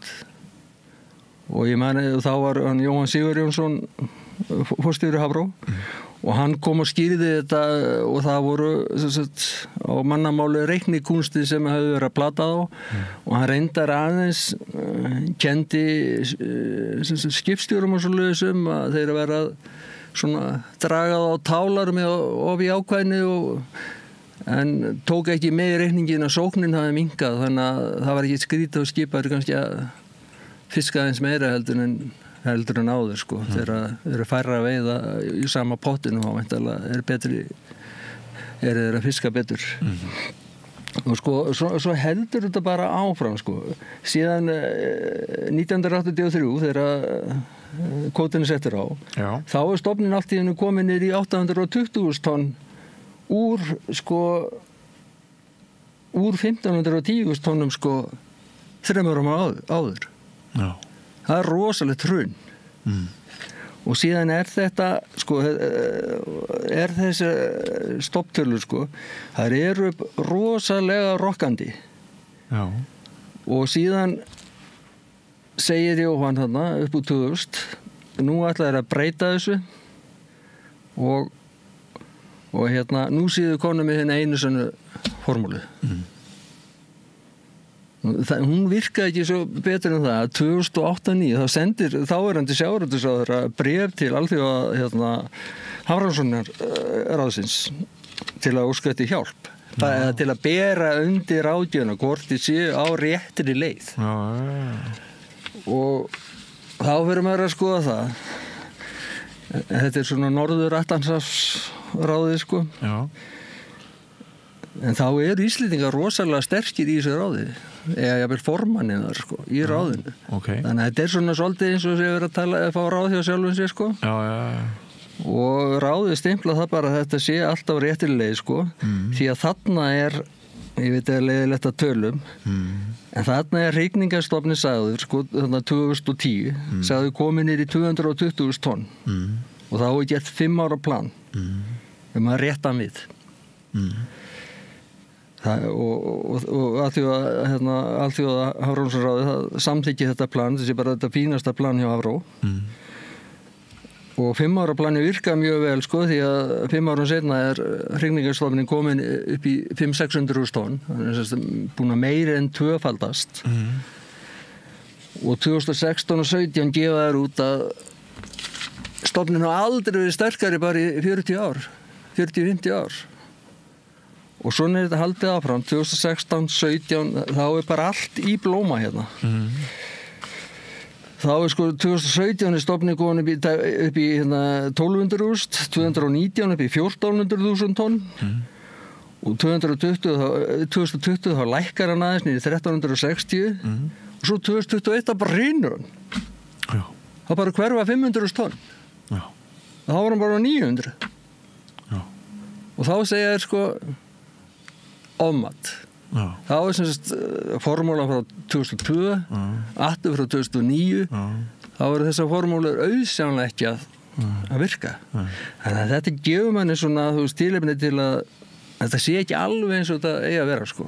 Og þetta er náttúrulega engin tjöld sem að eru verið að eiga við sko, þannig að maður skilur alveg, þetta er svona eins og að vera jarðfræðingur, þetta lítur að vera svolítið snúið. Og þú ert líka svolítið í skrifuðinum að tengja saman áhrif veiði á eitt stofn á annan stofn. Já, sko, eins og það er ekki bara sagan af þorskveiðunum sem að hræði sko. Sko, humar og rækja. Humarinn er horfinn. Hann er ekki á leiðin að koma aftur með að við nýjustu gögn sko. Nei. Sko, það er búið að rannsaka humarslóðir hérna á Íslandi og allt hafsvæði í heiminn sem hefur rannsakað humarslóðir, það verður engin séð jafn illa farnar humarslóðir og hér á landi.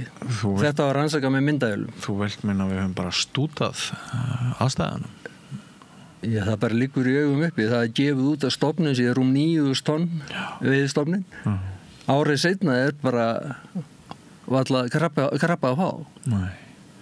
En það er samt haldið áfram, skakast á slóðunum til að rannsaka betur aldurssamsetningu og svona. Sko, humar verður 10-15 ára.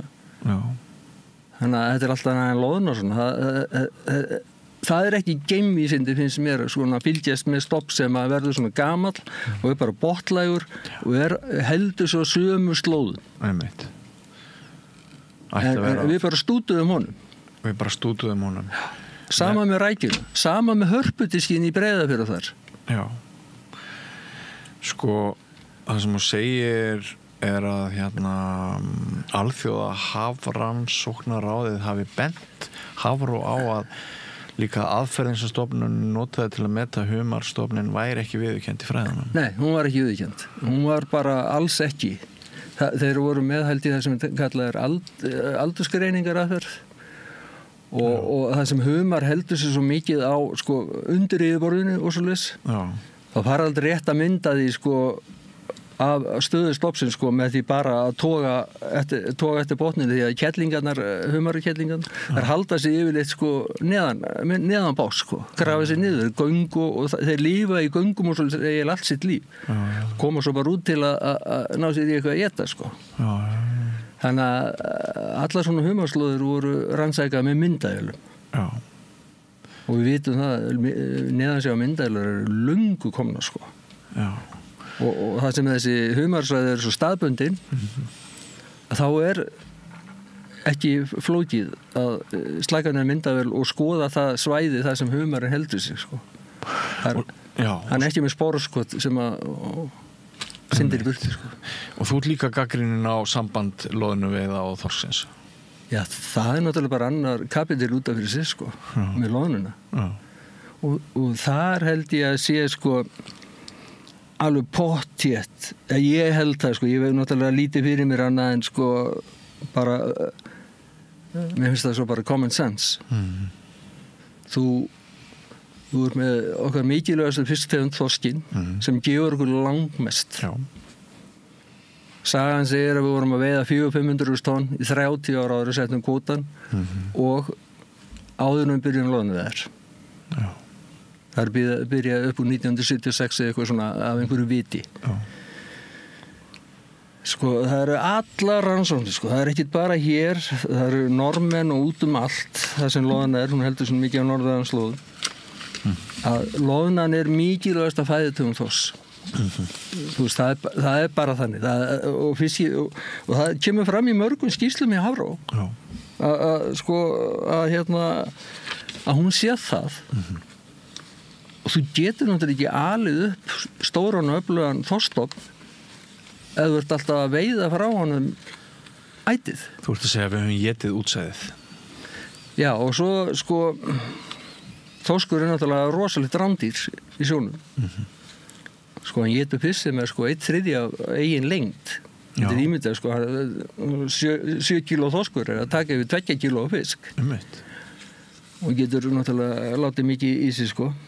En þetta bara segja, það sjáu þetta allir. Ef þú ert í laxeldi og svona, þú fóðrar laxinn, þú bara allt í einu hættir ekki bara að fóðra hann 40%, hann getur svo bara bjarga sér á einhverju öðru. Já.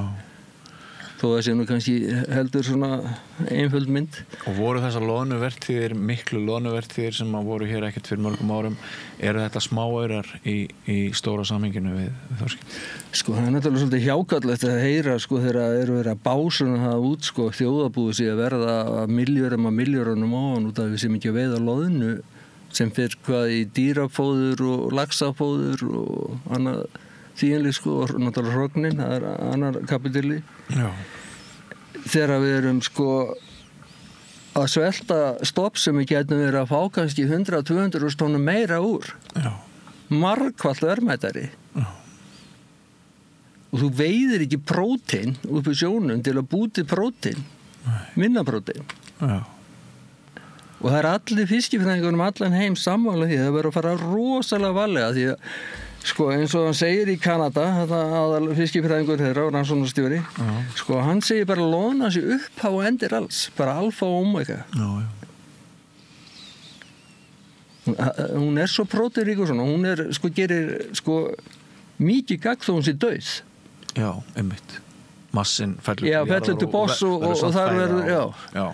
Þannig að sko persónulega finnst mér þetta ég hef náttúrulega ekki þá þekkingu til að segja að það sé ekki alltilega veið eitthvað að loðnu. Nei. En að ganga svona hressilaðinni, þannig að bara nota gervigrein til að finna síðustu torfuna, sko. Þeir ættu bara að spyrja gervigreinina frekar eigu að veiða loðnu, sko. Já. Þegar þú segir að pólitíkusar hafi bara stimplað ráðgjöf Hafró núna lengi og það hafi ekki alltaf verið þannig. Þú rættir Lúðvík áðan.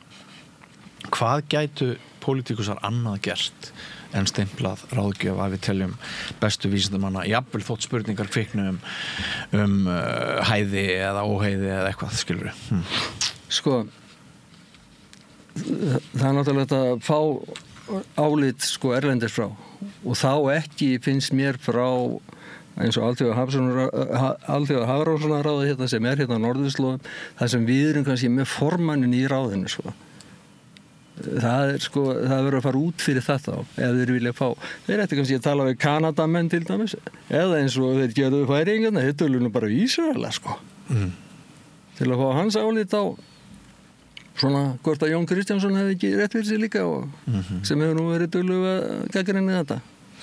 Er þá einhverstaðar í tilgátuðinni sko það svo hugmynd að business model aðila í sjávarútvegi hérna til skamms tíma bara núna á líðandi stundu að það hafi alltaf einhver áhrif? Sko, bara öllu rök segja menna að hlýtur að vera. Þú veist, við getum ekki verið svo vitlaus að eða þú veist, ef það málið, ef við ætlum að byggja upp, þetta er ekki bara þorskurinn sko, þetta eru bara alla botnfiskstegundir. Ef við ætlum að byggja þá upp sem eru margfalt verðmætari heldur en loðna, þá erum við ekki að ganga svona hart aðinni. Nei. Það snýst ekki bara ef það verið loðnu hrun algjör, þá bara hefur það gífurleg áhrif sko á fleiri fisktegundir heldur en bara þorsk. Já. Og þannig að, já, ég meina það ennþá verið að byggja uppsjávarskip. Já, einmitt. Og á ekki lífeyrissjóðirnir hluti í því félagi. Já. Ég meina það hlýtur að vera pressa. Já. Sko ef það ekki lánið það lækkar hlutabrjókstar. Og þá tapar kannski lífeyrissjóður fyrir utan sko útgerðarmenn sko. Einmitt. Þannig að þetta er allt orðið eitt svona. Já. Og sko að það er ekki hægt að kjörni fulltrúar sem við kjósum til að sjá okkar mál að þeir bara framvísi valdinu sínu bara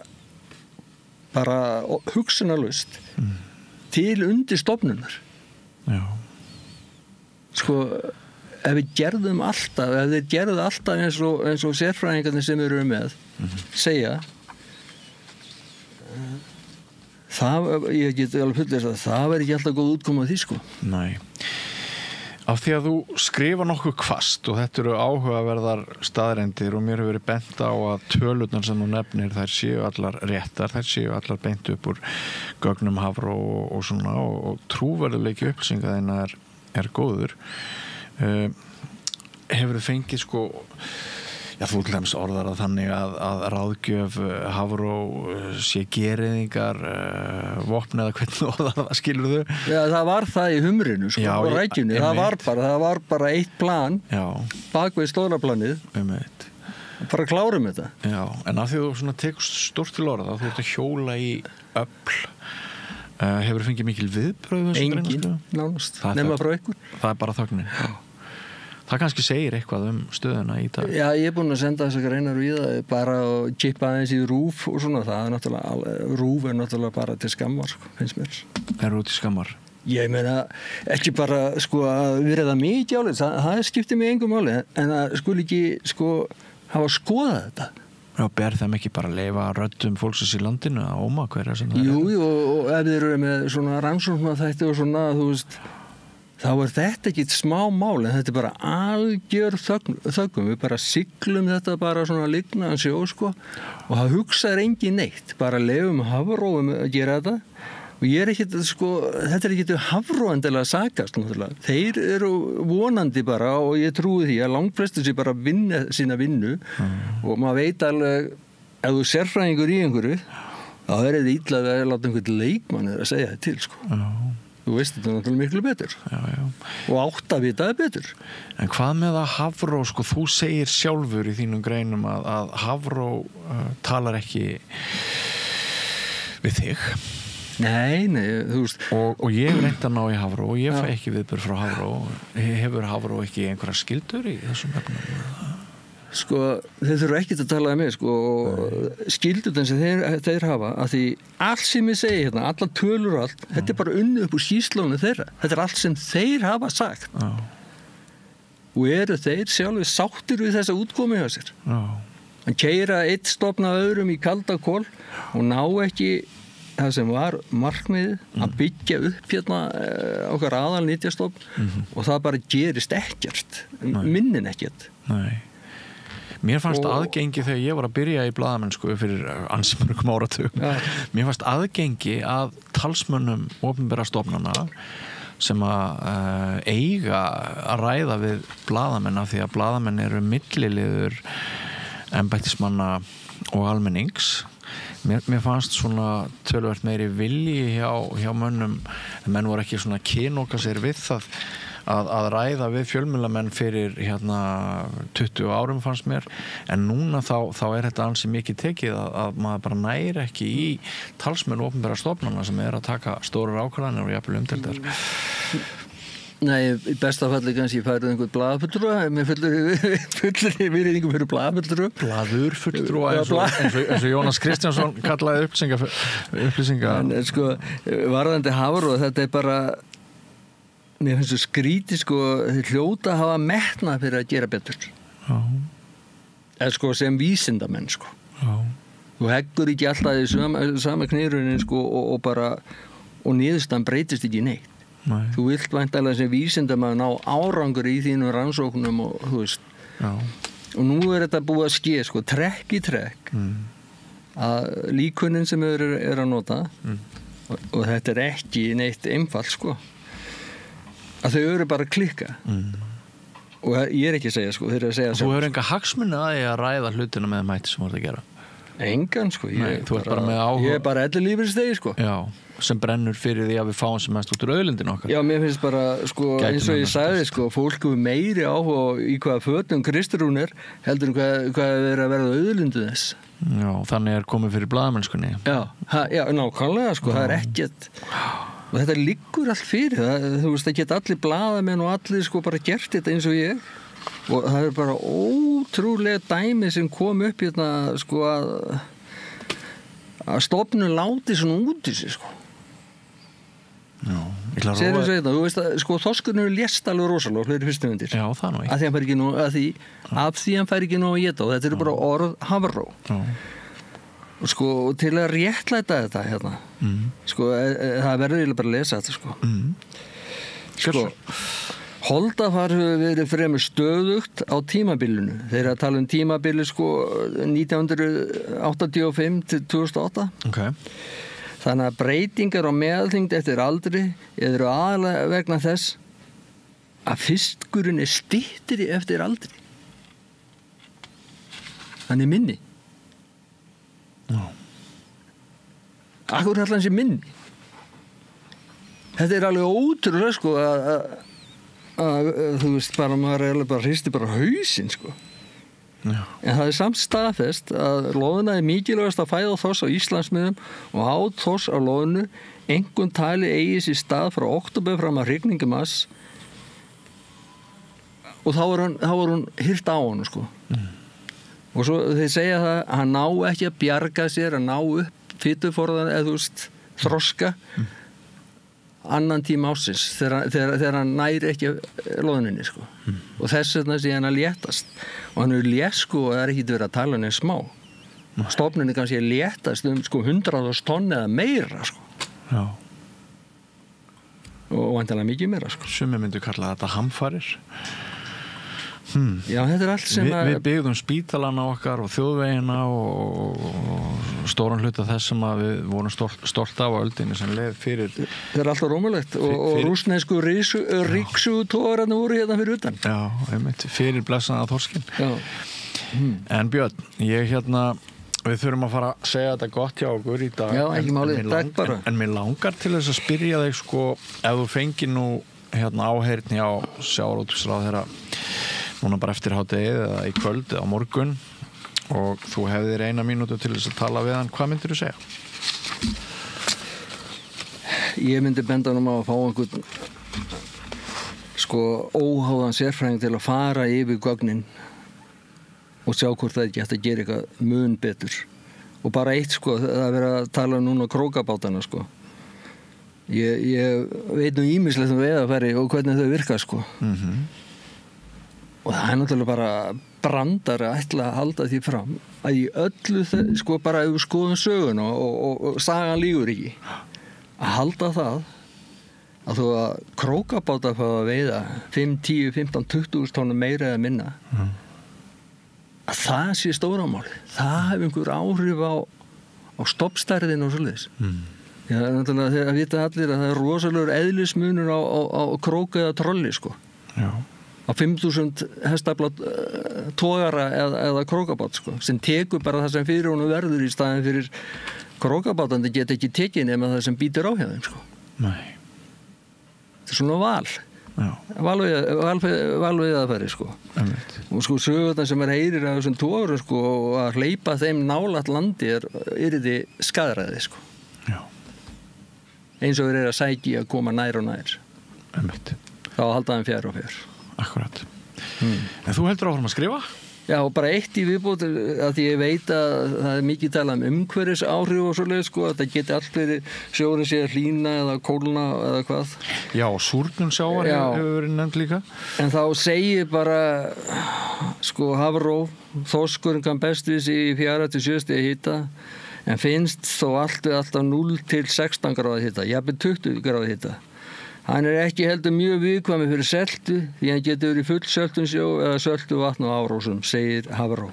Breytingar á hitastigi og seltunu í Íslandi undanfarandi 20 ár má rekja til náttúrulegra sveifla.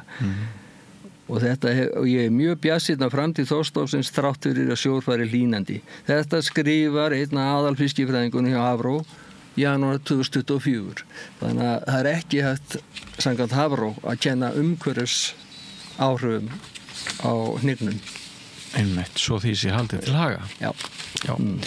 En kærar þakkir fyrir komuna. Við erum bara takk sömuleiðis fyrir að sýna þessu áhuga. Já, mér varst þetta bara mjög áhugavert spjall og ég þekki það sem gamall veiðimaður í Mývatni, í Mývatnsveit að þegar sérfræðingarnir komu og voru að velta fyrir sér hvaða veiðiráðgjöf þeir ætluðu að hafa í vatninu, þá þótti mikilvægt að þeir myndu ræða við okkur sem vorum að nýta auðlindina, bændur og bændasinni og bændadætur og ég held að sko raddir, þín rödd og rödd allra sem áhuga þekkingu og reynslu hafa svona málaflokkum verða að heyrast. Það ekki nóg að tala bara við pólitíkus og einhverja vísindamenn með háskólagráður. Nei, en eins og þú veist að þá er Hafró ekkert mikið fyrir það að svara fyrir sig sko, nema Jón Kristjánsson hefur fengið óþveið en þá finnst mér það ekki með rökum heldur skæting sko, sem náttúrulega alveg út í hött sko. Þeir eiga bara að sína þjóðinni sko, bara þó kurteisi og að ræða við hann þetta. Þeir gætu verið að horfa á þig. Heldur við það? Já, ég held það og ég held að því opnari sem umræðan því meira aðhald sínum við stofnunum og aukum með því líkunar á að talsmenn stofnuna stígi fram og rökstuði. En það sem ég að segja, sko, þetta ekkit mín rödd, sko. Þetta allt frá þeim komið. Já. Þú veist, þetta bara því ég nenni að lesa þetta. Sko. Þú setur þetta í ákveðið samhengi. Já, nákvæmlega. Takk að þið fyrir, Björn Nafni. Takk sömuleiðis, Nafni. Og þá held ég að við sláum botnin í þennan þátt í kvöld. Við höfum farið víðan völl.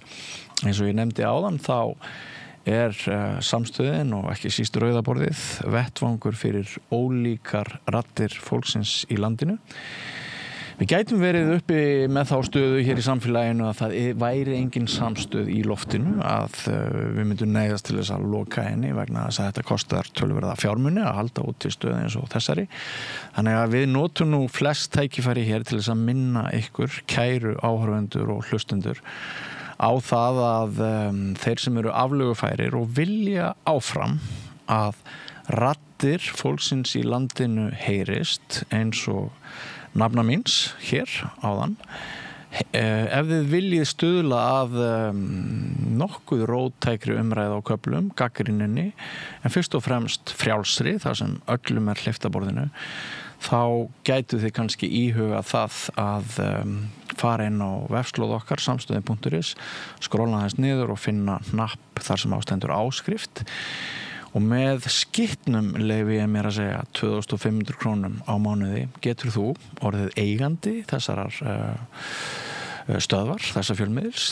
Þú myndir fá vald til þess að senda okkur ábendingar efni og þú gætir sem kannski mestumáli skiptir haft allt það að segja hvort samstöðin hættir eða hvort samstöðin heldur áfram. Ef þú telur að samstöðin þurfa að vera í loftinu þá veistu hvað þú getur gert en að auki þá viljum við þakka bara allan þann hlýhug sem að okkur berst úr ýmsum áttum. Ég hef sagt ykkur þetta er gaman sem síðast í gærkvöldi í Vesturbæjarlaug þá voru 2 ókunnugir Íslendingar sem gáðu sig að tala við mig og þökkuðu okkur þjónustuna.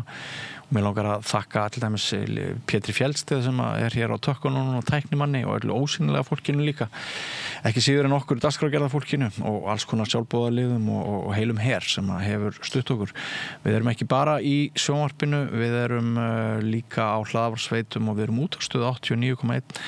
Þannig að það víða hægt að ná okkur og endilega mælið með og dreifið efni okkar ef þið eru ánægð með það. En þátturinn verður ekki lengri í kvöld, Rauðaborðið aftur klukkan 8 annað kvöld, verið sæl. Segðu það á Samstöðinni. Samstöðin er í eigu hlustenda, áhorfenda og lesenda. Sláist í hópinn og gerist áskrifendur.